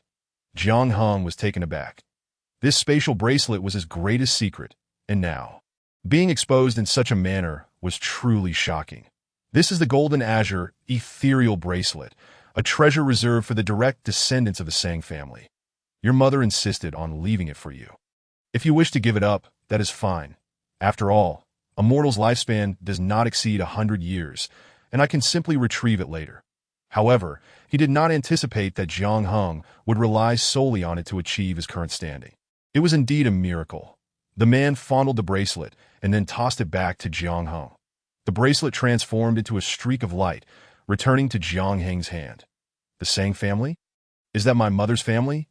Jiang Heng furrowed his brow and inquired. Indeed.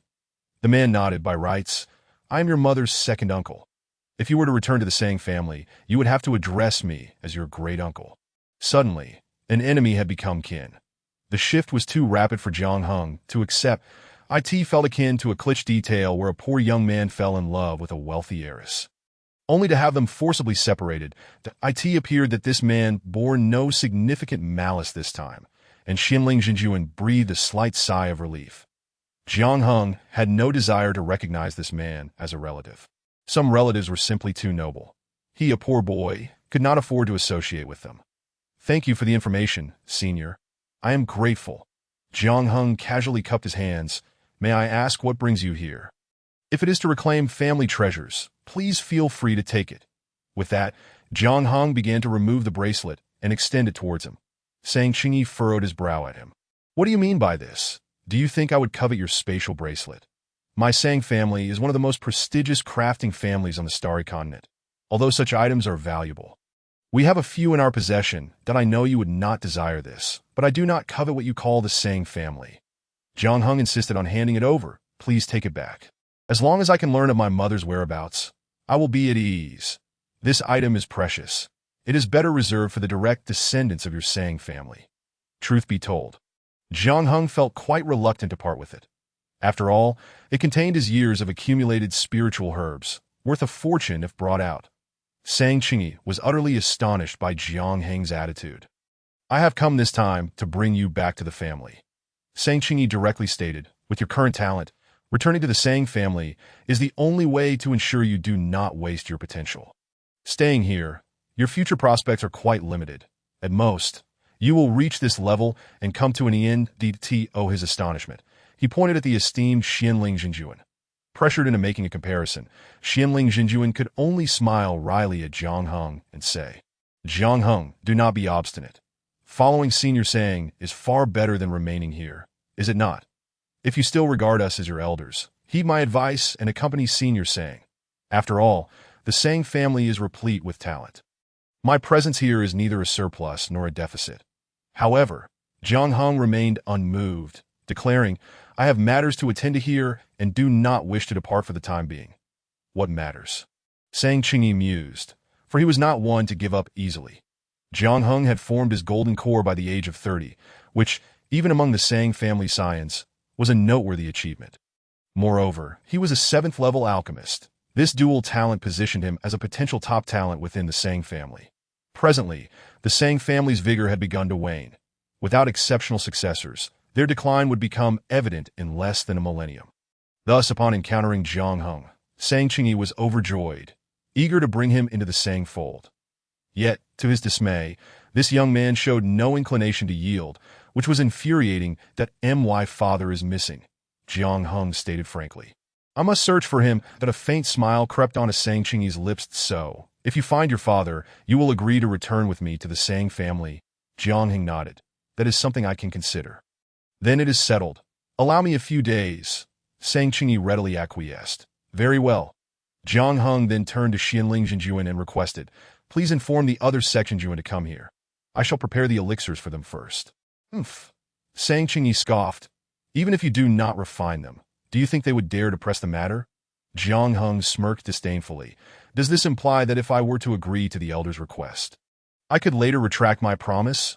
If your strength surpasses mine, then you may indeed retract your promise, and I would be powerless to stop you, Sang Qingyi retorted with a dismissive sneer. That is not the way of humanity.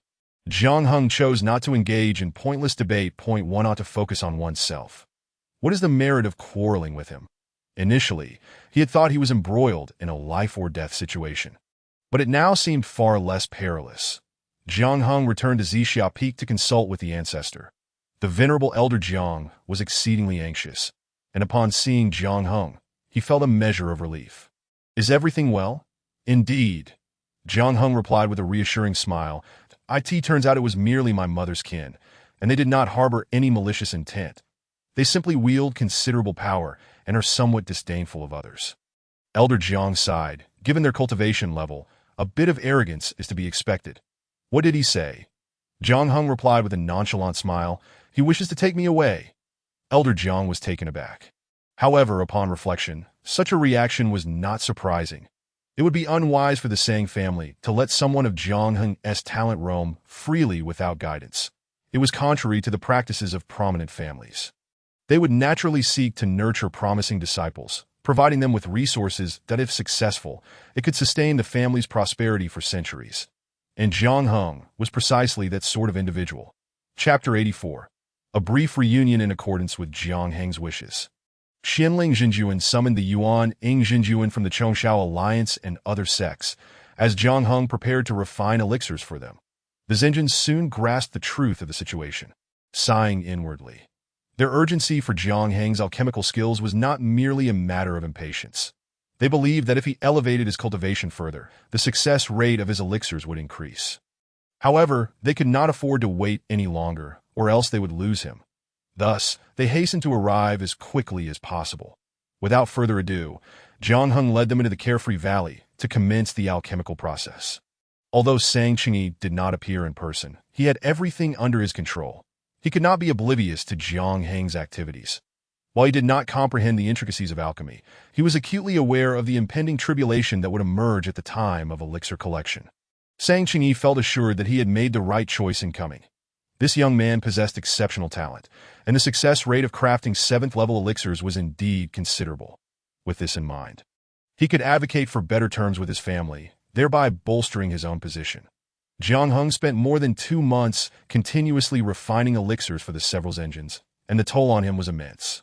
While Sang Qingyi mentally chided him for overexerting himself, he also presented him with several top-tier spirit stones.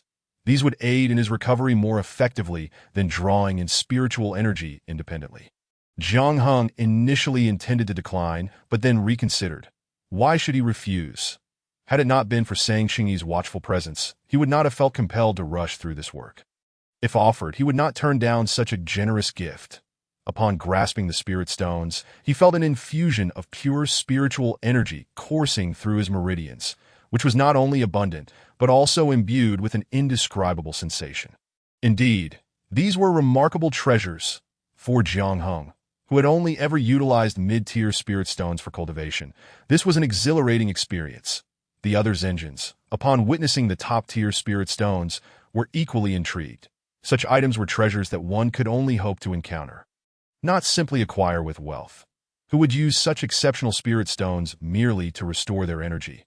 They were materials meant for crafting supreme artifacts or establishing intricate formations. For instance, certain vessels intended for oceanic travel would require top-tier spirit stones as their core power source to traverse the vast seas. Indeed, these were top-tier spirit stones.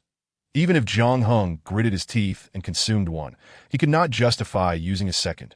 However, after depleting the spiritual energy of one stone, Jiang Heng discovered that he had reached the threshold of the 3rd layer of golden core. At that moment, his father, Zhang Boliu, was located. Ordinarily, with his peak foundation establishment-level cultivation, he should have retained the appearance of a man in his 20s, despite being over 70 years old. However, after 30 years away, his once dwindling cultivation had dissipated entirely, leaving him looking like a frail old man nearing his end. Heavens, he appears even more decrepit than our ancestor. Jiang Heng felt no particular connection to him. While the sight stirred some emotions, it was not enough to elicit profound sorrow.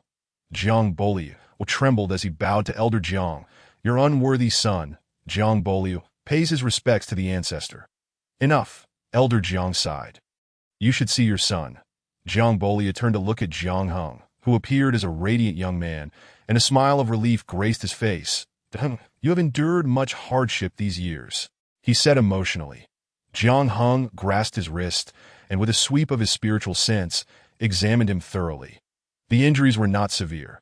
With the removal of toxins from his body and a period of recuperation, he could restore his cultivation. Moreover, eliminating the toxins would only require 2 5th-level elixirs. After speaking, Jiang Heng released his grip and headed towards the alchemical chamber. Watching Jiang Heng depart, Jiang Bolia's eyes flickered with a hint of despondency. Do not underestimate him. Elder Jiang chuckled. He is now a 7th-level alchemist. Not only can he remedy your minor ailments, but he could also resolve my shattered golden core problem. Is that true? Jiang Bolia could scarcely believe his ears. His son had become someone he could never have hoped to reach.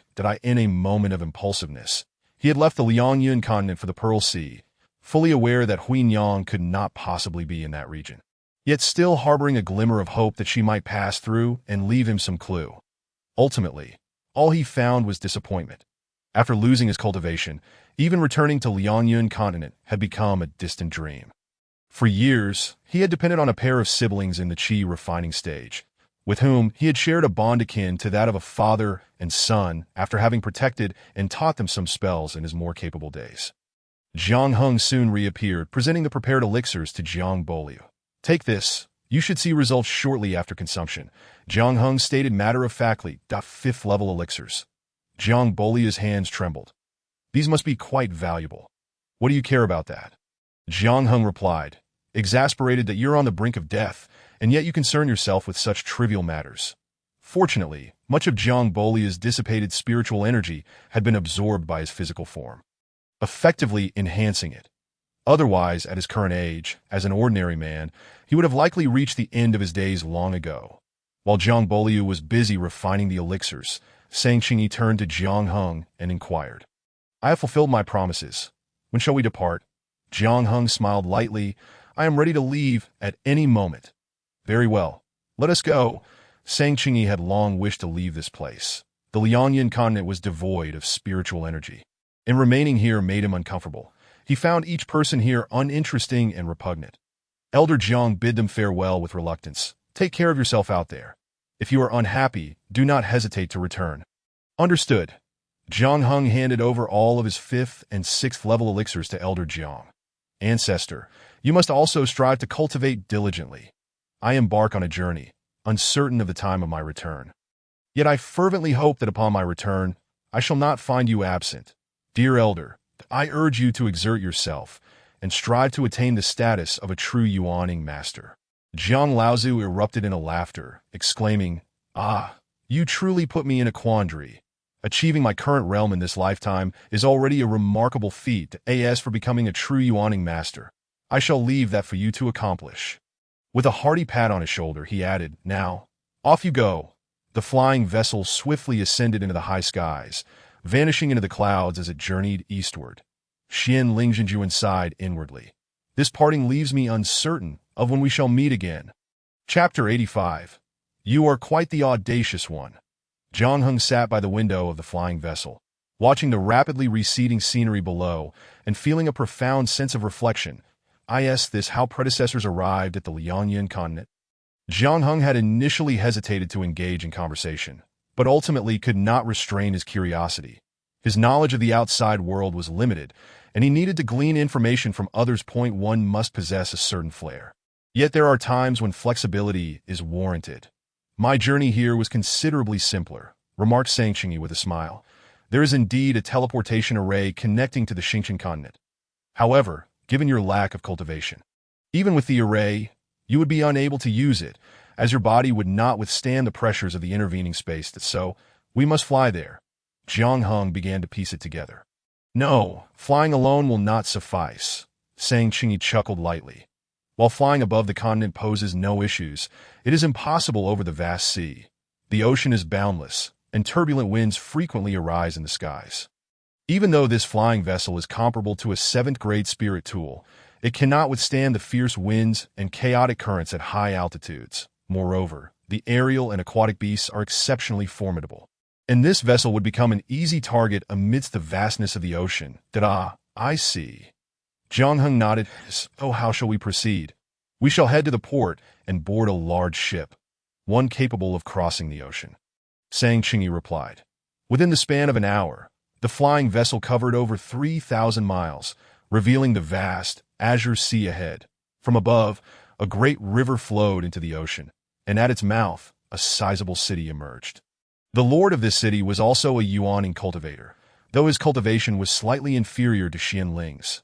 Initially, I had no inclination to engage with him, but his oversight of the large ship's operations compelled my attention.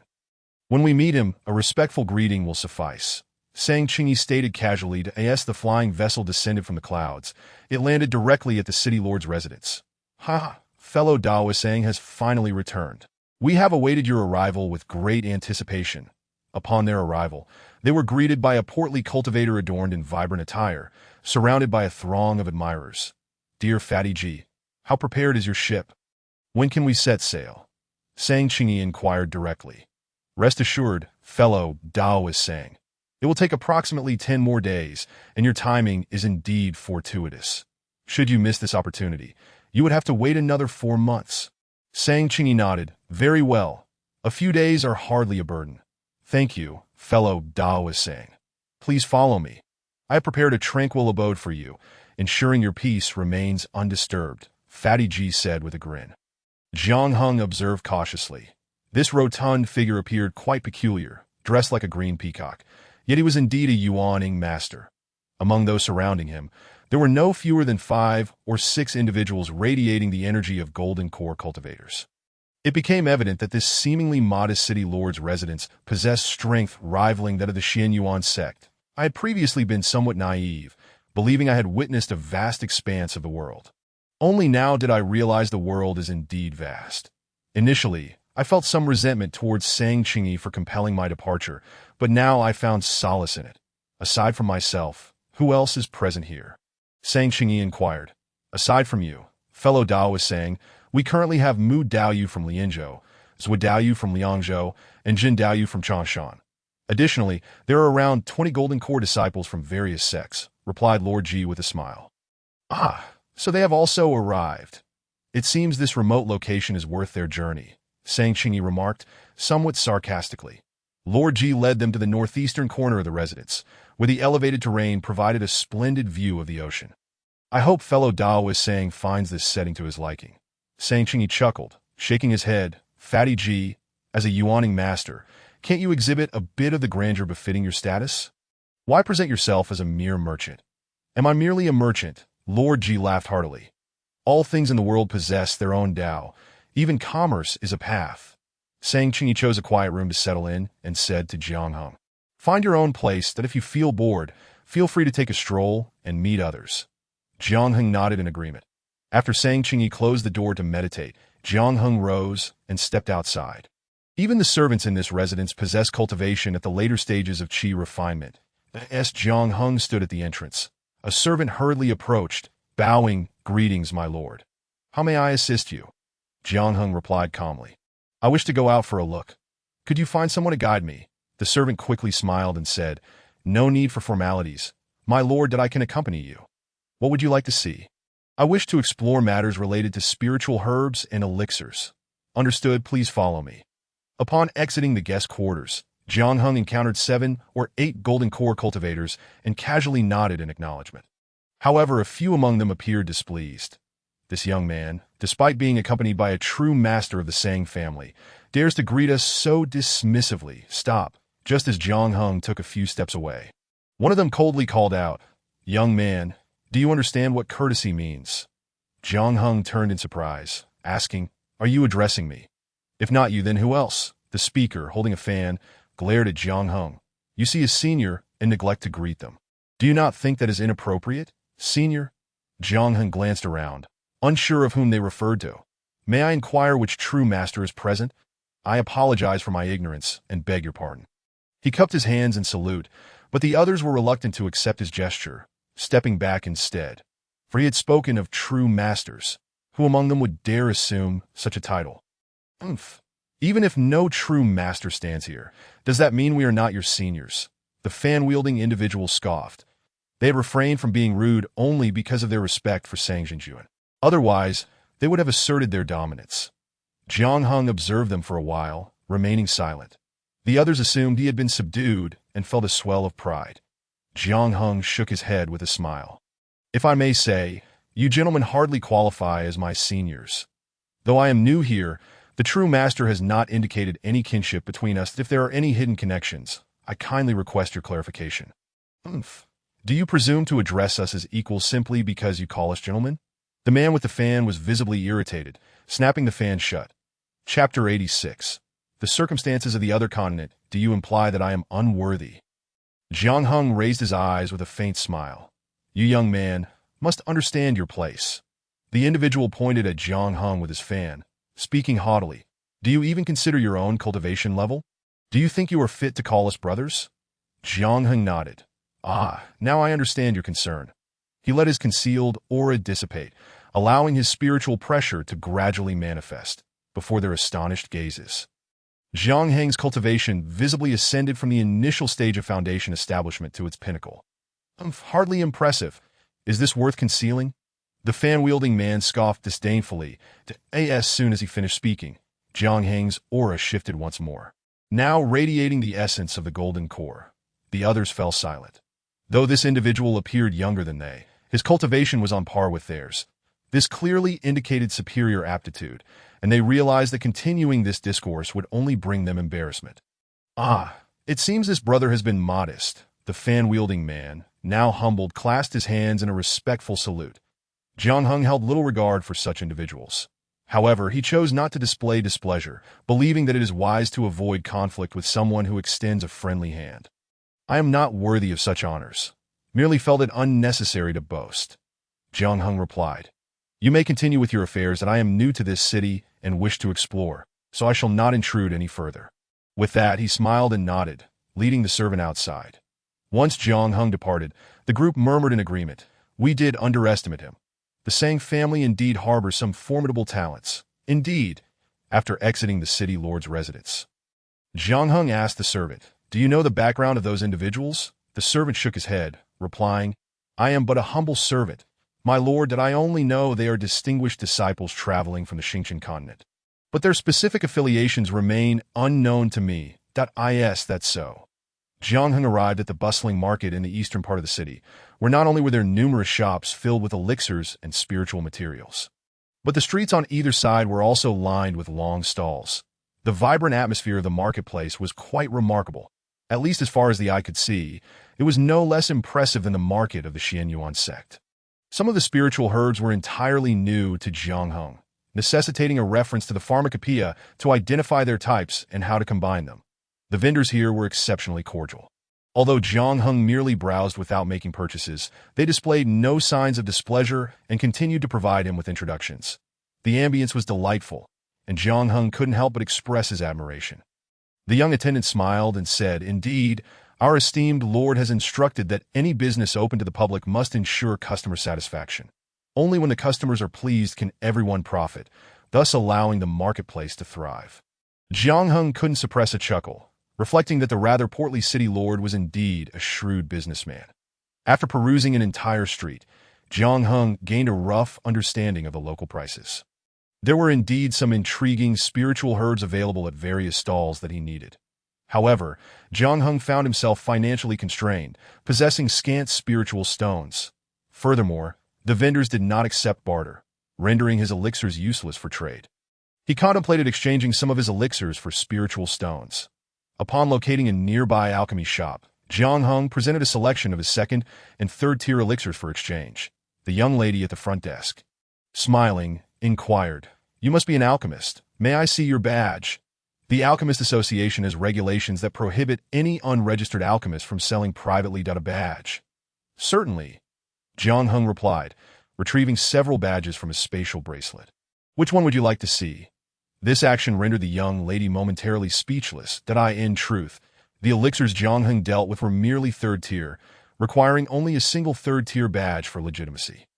However, upon closer inspection, she was utterly astonished. This must be a forgery.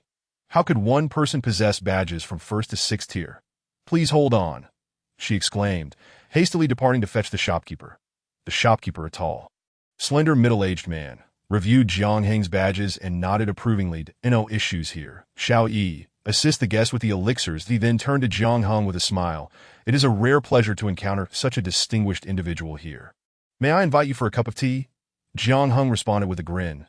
You flatter me, esteemed shopkeeper. I happen to have some questions for you as well. This way, please, the shopkeeper warmly invited. Once in the VIP room, the shopkeeper cautiously queried, Pardon my rudeness, but I was unaware that you are a master alchemist. I beg your forgiveness. You are too kind, Jiang Heng replied. You are a certified alchemist by the association, one of the finest on this continent. The shopkeeper gazed at Jiang Heng in astonishment, finding it hard to fathom that he had just confirmed that Jiang Heng was indeed a 6th-tier alchemist. By the way, you mentioned earlier that you had something to discuss. I am all ears. It's nothing much. I simply have not ventured outside much and am unfamiliar with the circumstances here that I would like to know about the Starry Continent to avoid being completely in the dark upon arrival. Oh, the shopkeeper nodded, smiling. That is quite simple. The Starry Continent is vastly larger than the Liangyan Continent, easily tenfold or more. He poured tea for Jiang Heng and continued, there are indeed many sects here. But the primary powers are the great noble families. Almost every prefecture has several deeply rooted clans. As for sects, they exist, but they are not the mainstream powers on the Starry Continent. Additionally, there are 6 great empires, which could also be considered super noble families. Then there are the Alchemist Association, the Talisman Array Association, and similar groups, which are also top-tier forces on the continent, with immense wealth and influence with skills like yours.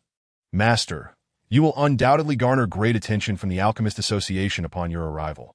Your future is limitless. Jiang Heng couldn't help but furrow his brow, thinking how complex the situation sounded. Not only were there empires, but also noble families, sects, and various associations, all intertwined in a convoluted web of relations. He wondered what kind of status the Sang family he was heading to represented. After sitting for a while, Jiang Heng took his spiritual stones and set out to scour the market for items of interest. Meanwhile, the shopkeeper wasted no time in relaying the news of Jiang Heng's impending journey to the Starry Continent. What? There is a 6th-tier alchemist on the Liangyan Continent. The elder at the Alchemist Association exclaimed in surprise when the news reached the Elder Hall. Indeed, explained someone in the know that a few years ago, the Liangyan Continent submitted the credentials of a 6th-tier master and verified them using their own authority. However, the paperwork was not sufficiently standardized, merely a stopgap measure. He must have come for a proper evaluation. Very well. We shall see if this person possesses genuine talent. Chapter 87. The great ship set sail after more than 10 days. The grand vessel was finally ready. Jiang Heng accompanied Sang Qingyi to the dock. And upon seeing the ship, he truly grasped the magnitude of the term great. The ship measured over 100 zhang in length, 8 zhang in width, and stood 6 layers tall, crafted entirely using advanced refining techniques.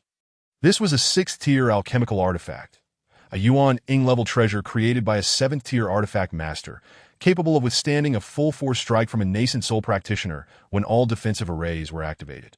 Incredible! Jiang Heng gasped in astonishment that a 7th-tier treasure ship could withstand a 9th-tier strike. The skill in artifact refinement was indeed astounding. Following Sang Qingyi aboard, Jiang Heng naturally took the special passage reserved for distinguished guests. Thanks to the influence of the Yuan Ing True Lord, he was granted accommodation on the 2nd level. From this elevated position, he observed the throngs of individuals and cargo gradually boarding below.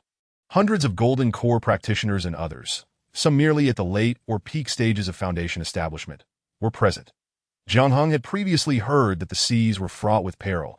It was difficult for even Golden Core masters to return unscathed. Yuan Ing True Lords had a slightly better chance, yet no one could guarantee survival in the vast, boundless ocean. Most Foundation establishment practitioners aim for the Pearl Sea Archipelago, a rare cultivation zone between the Liangyan and Starry Continents. Dotted with countless islands across tens of thousands of miles of ocean, resembling a broken strand of pearls. Jiang Heng speculated that his father had likely traveled to the Pearl Sea on a ship like this one. The current passengers aboard could almost rival the strength of a large sect. Regarding ticket prices, Jiang Heng had discreetly inquired. Yuan Ing True Lords paid no fare. Rather, it was the owners who eagerly sought their presence. However, they were expected to lend their assistance in times of danger. Golden Core practitioners, on the other hand, were required to pay a substantial fee, rumored to be around 100,000 lower spiritual stones. Foundation establishment practitioners, due to shared accommodations, needed only about 10,000 spiritual stones each. Nonetheless, even that sum was beyond the means of some. There were alternative arrangements on the ship, such as continuously supplying spiritual energy to the ship's power arrays. After providing a certain amount, part of the fare could be offset. Now, Jiang Hung was keenly aware of the benefits of his cultivation, as he could sit in a high position, observing the bustling activities at the dock. Yet, all the noise was muffled by soundproof arrays, leaving the ship blissfully quiet. Before him lay an array of rare spiritual fruits and tea, allowing him to leisurely watch the throngs below and savor the unique charm of the marketplace. As the ship's magical arrays glimmered, it began to set sail. Jiang Hung felt a gentle tremor as the vessel departed the dock, gliding towards the depths of the ocean. Gazing at the expansive blue sea unfolding before him, he felt a sense of novelty that a sound signaled the activation of the array at the door. Upon opening it, he found several Golden Core practitioners waiting outside. "Greetings, fellow cultivator." The lead individual beamed. "This great ship will be at sea for quite some time, and there are no quiet rooms for cultivation on board. We thought it might be pleasant to sit together and chat, alleviating the monotony of the journey. Would you be interested?" Jiang Hung smiled faintly. "Thank you for your kind invitation, but I am rather dull and have seldom traveled far. I fear I might not know what to discuss." "Not at all. The more, the merrier if you wish to join us. Please come to the Orchid and Osmanthus Hall, and we shall invite other friends as well." After saying this, they proceeded to the next cabin. Originally, Jiang Hung intended to return to his room, but after a moment's thought, he decided it would be good to check it out. So he made his way to the Orchid and Osmanthus Hall. This was a relatively spacious cabin on the second level, designated for gatherings and entertainment. When he entered, he found 7 or 8 Golden Core practitioners already seated, some accompanied by their children or disciples. "Master Jiang, please sit here." A middle-aged man in purple robes cheerfully gestured to Jiang Hung. Jiang Hung glanced at him, not recognizing him. "Do you know me?" Jiang Hung inquired with a smile. "That I am also from the Liangyan continent. How could I not recognize Master Jiang?" He smiled and clasped his hands in greeting. "I am Ma Jinglin from the Zhiyang sect. It is an honor to meet you, Master Jiang." Zhiyang sect is a second-rate sect within the realm of Liangyun, where the Golden Core ancestor serves as the pivotal figure. Upon encountering Taoist Ma, "You seem quite prepared," Jiang Hung remarked, a hint of surprise in his voice. Then Ma Jinglin's expression shifted slightly, and he sighed, saying, "To be frank, Master Jiang, we can no longer sustain our existence in Liangyun. Hence my intention to lead my disciples on an expedition. That it turns out that Zhiyang sect had relied on 2 small veins of ore to survive, but these veins had gradually dwindled over the past century, leaving Master Ma unable to support his disciples. These second-rate sects typically rely on first-rate sects for their livelihood, having to pay a certain tribute each year. After much contemplation, Master Ma decided to venture out with his disciples.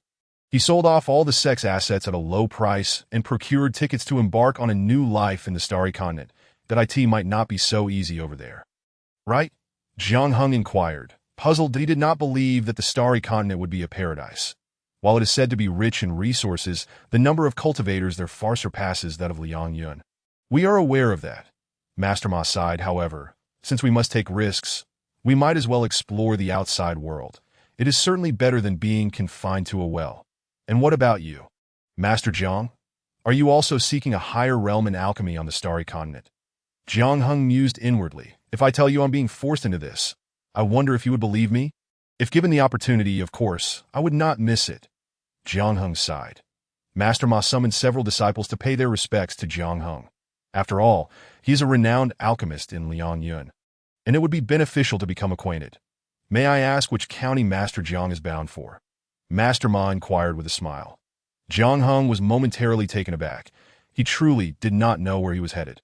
As Master Sang had not mentioned it, he chuckled and explained to Master Ma, "I came along with someone else. He did not specify, so I did not inquire. That I genuinely have no idea where it is." Master Ma assumed that their friendship was insufficient for Jiang Hung to disclose such information, and he could only sigh inwardly. Jiang Hung, however, did not anticipate such thoughts, having fortuitously encountered a fellow countryman. He wished to converse further. Since the disciples had come to greet Jiang Hung and refer to him as Shirshu, he gifted each of them a 3rd-tier pill as a token of meeting. Master Ma chuckled. "Master Jiang, you are too indulgent with them. Do not spoil them with such fine offerings. That it is merely an ordinary detoxification and healing pill. Hardly anything remarkable to as long as you do not mock me for being stingy." "I am content," Jiang Hung replied with a smile. "Indeed, a tad stingy." Suddenly, someone interjected. Chapter 88. Do I appear to be a fool? A figure approached with an exaggerated swagger, A third-tier pill. It seems rather unbefitting of your status as a grand alchemist. He remarked with a smile. You jest, my friend. Master Ma quickly interjected. This is already quite a generous offering, and both my disciples and I are immensely grateful that in terms of age, Jiang Heng appeared considerably younger than his disciples, and he felt somewhat guilty receiving gifts from him. You speak thus, as if belittling this esteemed alchemist, the man said, fanning himself with a smile. It seems you imply he cannot produce anything of higher quality. Jiang Heng glanced at the man and smiled gently. May I inquire who you are? A nearby individual promptly informed him. Allow me to introduce. This is Master Mu Ren from the Mu family of Lianzhou. Is the Mu family of Lianzhou quite formidable? Jiang Heng asked with curiosity. Well, not particularly, but they're just slightly better than your Sang family, Mu Ren replied, gazing skyward with a hint of pride. Ah, so impressive. Jiang Heng exclaimed in surprise. Come, come, everyone, hurry and pay your respects to Master Mu. His family is prosperous and surely can offer a generous gift. Although a few foundational cultivators were bewildered, they still obeyed Jiang Heng's words and approached to pay their respects to Mu Ren. The smile on Mu Ren's face began to falter, and even the fan in his hand came to a halt. He had come to mock Jiang Heng, but he had no intention of losing money. He was unfamiliar with these individuals and had no obligation to offer them gifts. However, under Jiang Heng's beaming gaze, coupled with the presence of his companions, he felt compelled to comply, gritting his teeth as he presented several third-tier spirit artifacts. Jiang Heng's smile morphed into a smirk. Alas, how can these be merely third-tier? Just earlier, someone claimed my third-tier pill was subpar, yet these third-tier artifacts hardly seem any more impressive. Mu Ren quickly retracted them, producing several fourth-tier artifacts instead. Having too many items makes them hard to find. Jiang Heng chuckled. Indeed, having an excess makes it challenging to locate, unlike us poor folk, who possess so little that it is easily discernible. Ah, this defensive spirit armor is quite commendable, certainly a fourth-tier initial grade. This Qingmu shield is crafted from fine fifth-tier material. However, the craftsmanship is rather mediocre. Using fifth-tier materials to forge fourth-tier artifacts is simply wasteful. Furthermore, Mu Ren hastily distributed one item to each of the foundational cultivators, collecting the remainder. He did not wish for Jiang Heng to scrutinize his collection. After all, thank you, Master. The foundational cultivators bowed in gratitude. Oh, it is quite all right. Mu Ren feigned generosity as he waved his hand, then turned to walk away from Jiang Heng and his companions. Master Ma sighed. Master Jiang, why must you provoke him? Individuals like him are narrow-minded and may harbor resentment, potentially causing you trouble in the future. Jiang Heng laughed. It matters not. The starry continent is vast. It will not be easy for him to encounter me again, alas. It is indeed better to avoid unnecessary troubles. Master Ma lamented. After a brief while, Master Ma excused himself to return to his cabin. The hall was becoming increasingly crowded with cultivators, and he preferred to avoid any conflict that Jiang Heng found himself alone. The group of cultivators who had previously invited him approached with cheerful smiles. Daoist Jiang, your friend has departed. Why not join us? We have specifically activated a defensive formation on the ship, allowing us to fish directly from here. Do you enjoy sea fishing, Daoist Jiang? Jiang Heng had never experienced sea fishing and found himself intrigued. I've never done it. Is it easy? Jiang Heng inquired with genuine interest. That it can be easy or difficult. The man replied with a smile. As there is a barrier formation on the ship, one cannot use their spiritual sense. The ship travels quickly, making it difficult to prepare bait, so it is almost entirely a matter of luck. Well then, I would like to give it a try. Jiang Heng thought it seemed quite entertaining, so he agreed with a smile. However, while it is a game, simply fishing would be rather dull. Shall we add some stakes to make it more enjoyable? What do you all think? The man continued cheerfully. Jiang Heng immediately grasped the underlying meaning. The sea fishing was merely a pretense. The real game was to fish for oneself. However, having already agreed, he felt somewhat reluctant to retract his words. Oh, then might I ask Brother Lu to elaborate on the specific rules? I fear some may not fully comprehend, chimed in a short, stout man with a grin. Jiang Heng nodded. Indeed, this is my first time on a ship, and I truly do not know the customs here. Brother Lu, please enlighten me. If you are all playing for substantial stakes, I would have to bow out for now. After all, not everyone comes from a prestigious background or possesses substantial wealth. The group exchanged knowing smiles. Rest assured, Daoist Jiang. It is merely for fun, Brother Lu assured him. We are just passing the time. Who would actually expect to gain a fortune from this? Indeed, indeed. It is merely a game. Jiang Heng soon realized that the cultivator named Lu had at least 7 or 8 companions with him. Very well. After all, I have nothing else to do. Jiang Heng shook his head. Thus, the group proceeded to the deck.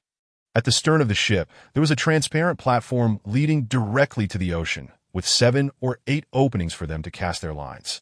Let us compete to see who can reel in the highest grade catch. Jiang Heng remained non-committal. He took a spot at one of the fishing openings and examined the fishing hook. The sea hook was different from an ordinary fishing hook, but its principle was largely the same. Jiang Heng touched it and smiled. This is actually made from 4th-tier materials.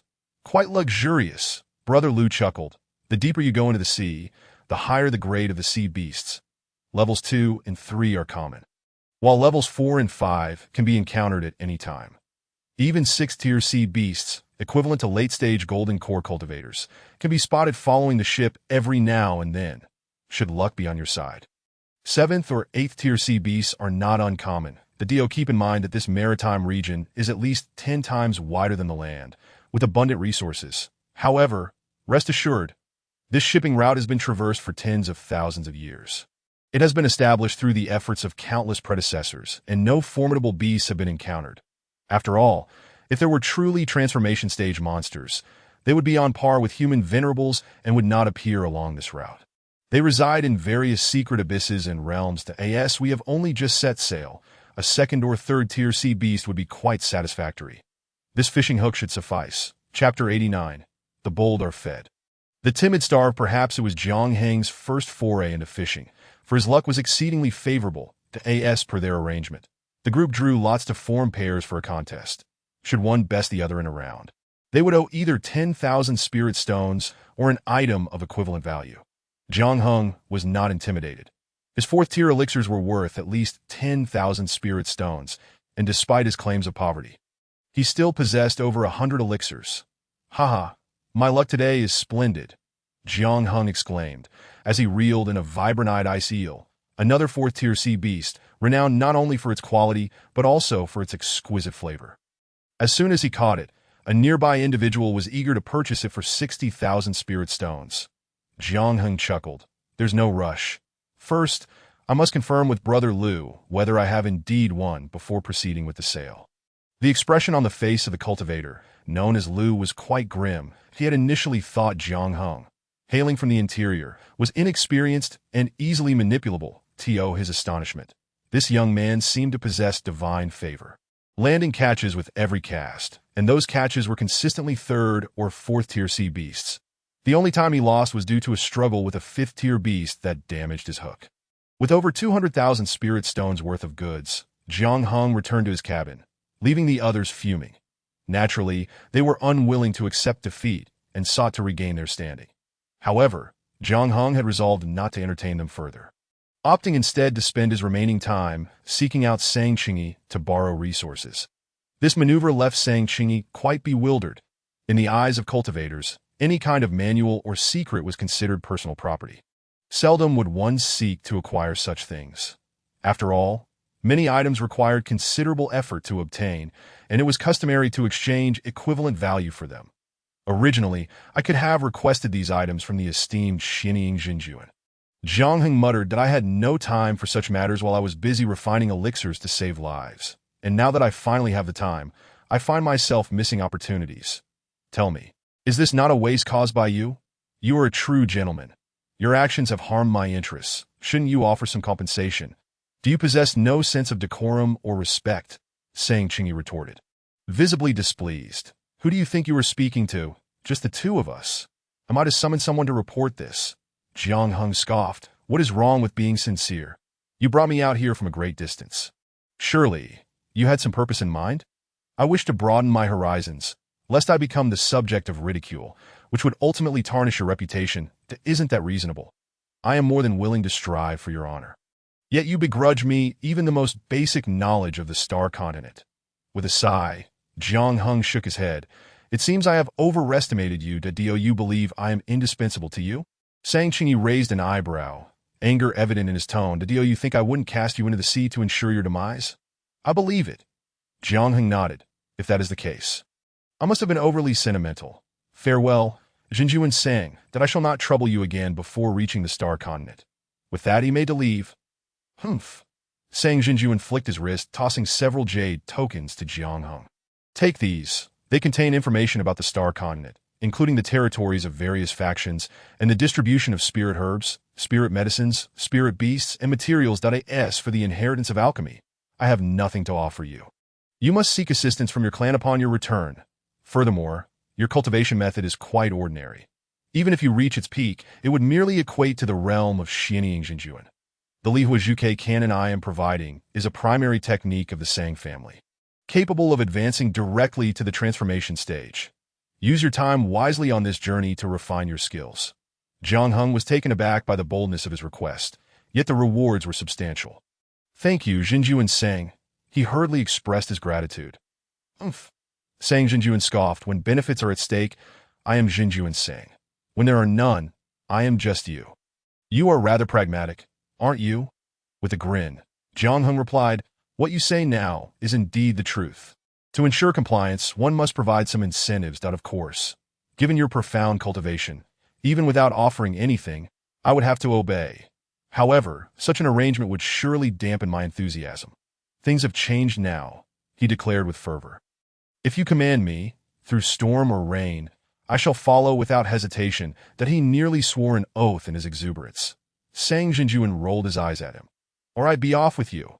Once Jiang Heng had departed, a smile crept onto Sang Jinjuan's face that if others had attempted to manipulate him in such a way, he would have been furious, perhaps even resorting to severe punishment. But with Jiang Heng, it was a different matter entirely.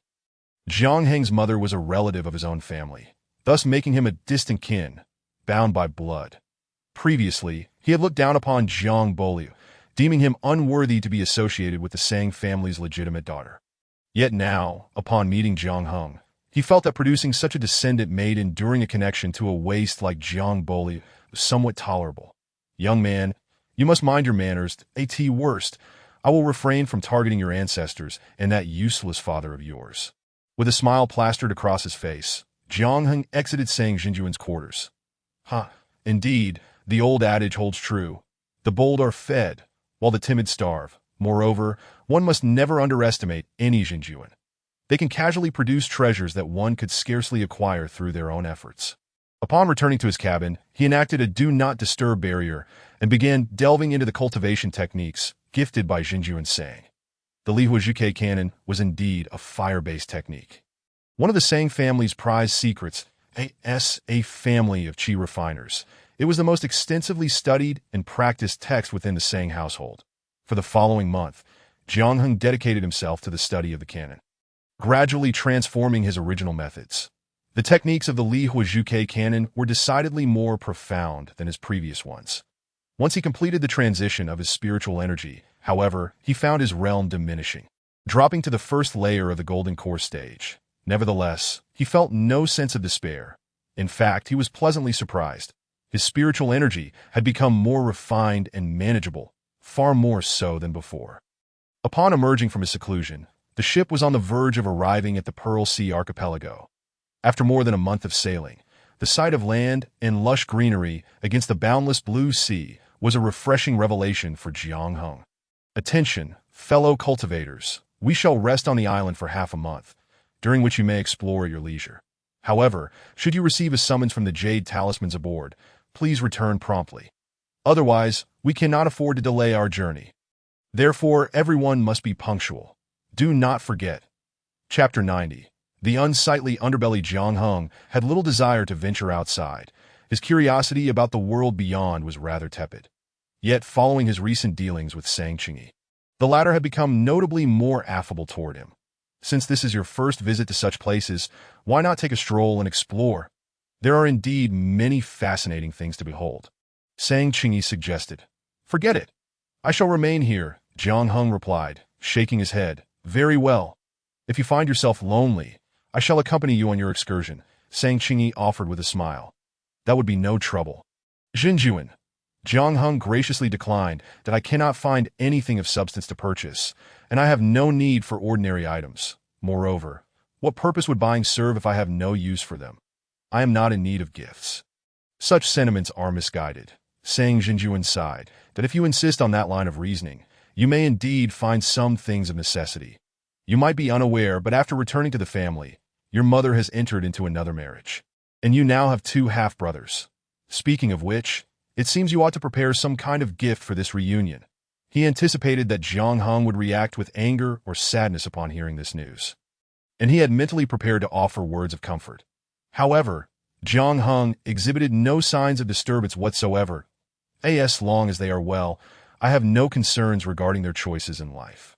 To be honest, Jinjuan, is it truly necessary for you to insist on bringing me back to the Sang family?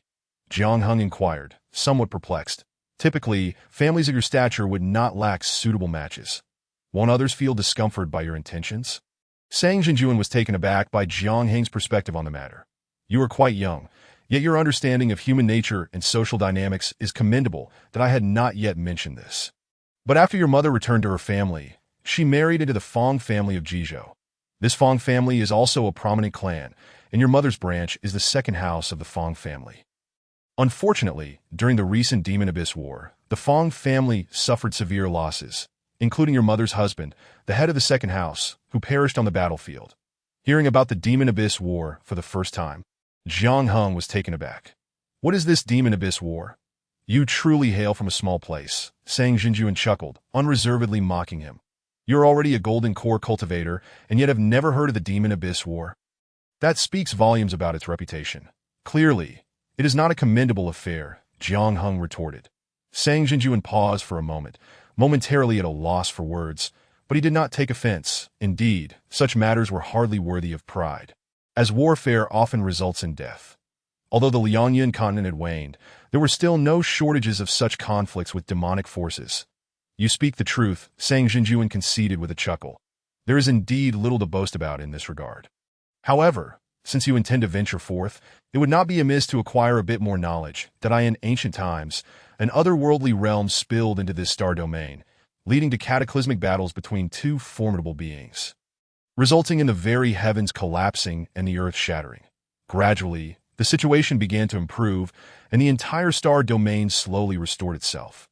Yet in certain areas, remnants of spatial fragments and chaotic currents still connect to the foreign realm, causing monstrous entities to occasionally surge through, inflicting significant harm upon this side.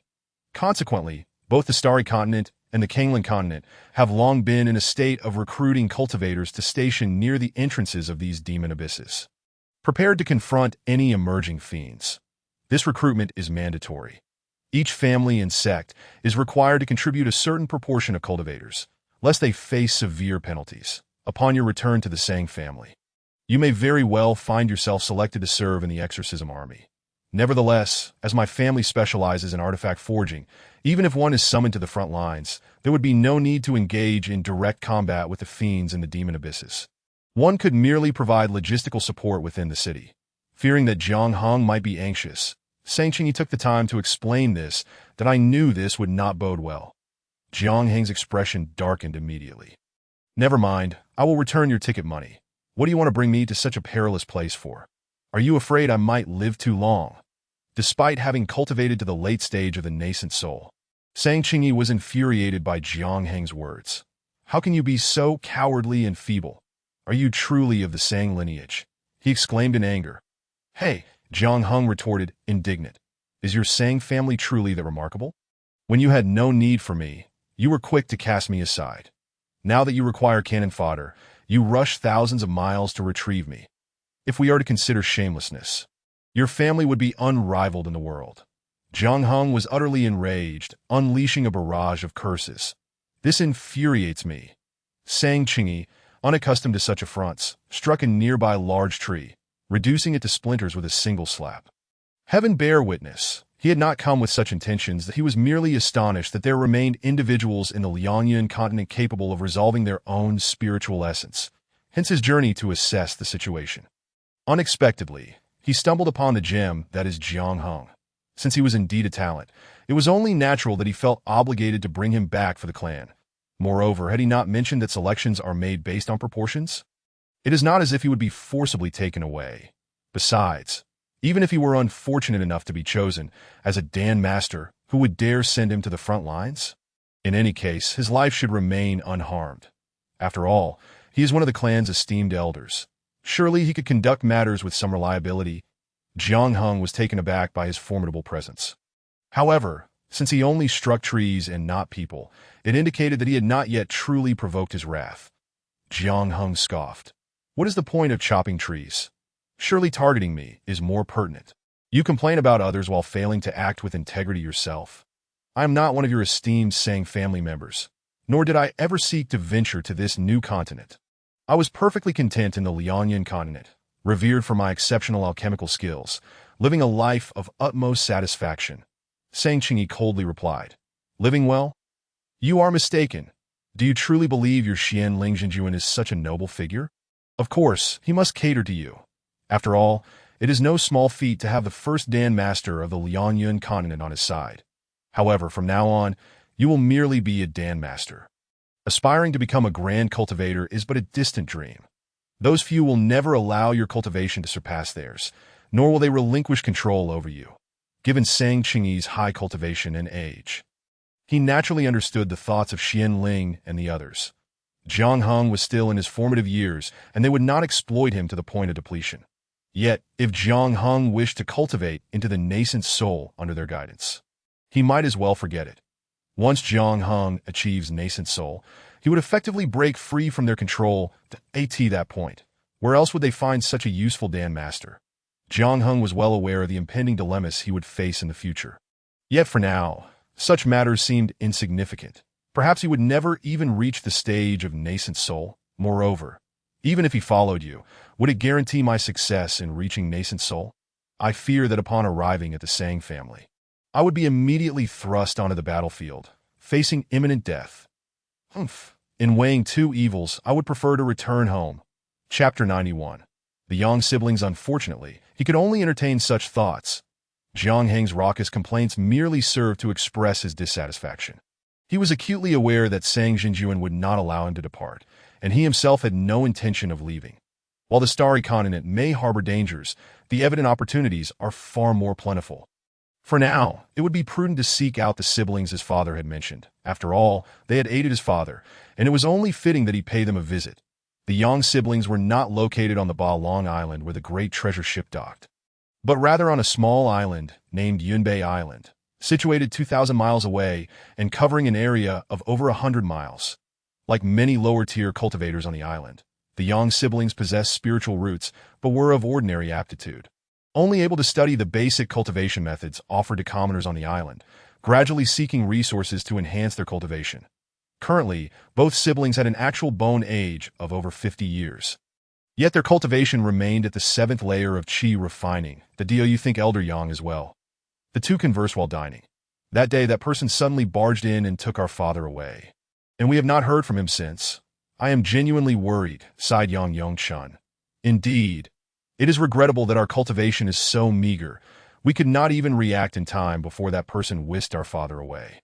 You would think that, although our father had decent cultivation in the past, now that his spiritual energy is scattered and his cultivation lost, he should not have such formidable foes, right?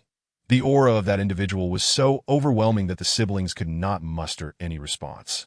In the blink of an eye, he vanished. After regaining the ability to move, Yang Yongchun had sought their whereabouts, but ultimately found nothing as they spoke. The door suddenly swung wide open, and a figure stepped inside. May I inquire if this is the Yang residence? Both siblings were taken aback and hurried to rise. May I ask who you are? Jiang Heng smiled as he regarded the two. Are you of the Yang surname? He inquired once more. Yang Yongchun quickly bowed and replied, yes, I am of the Yang surname. May I ask what instructions the esteemed elder has?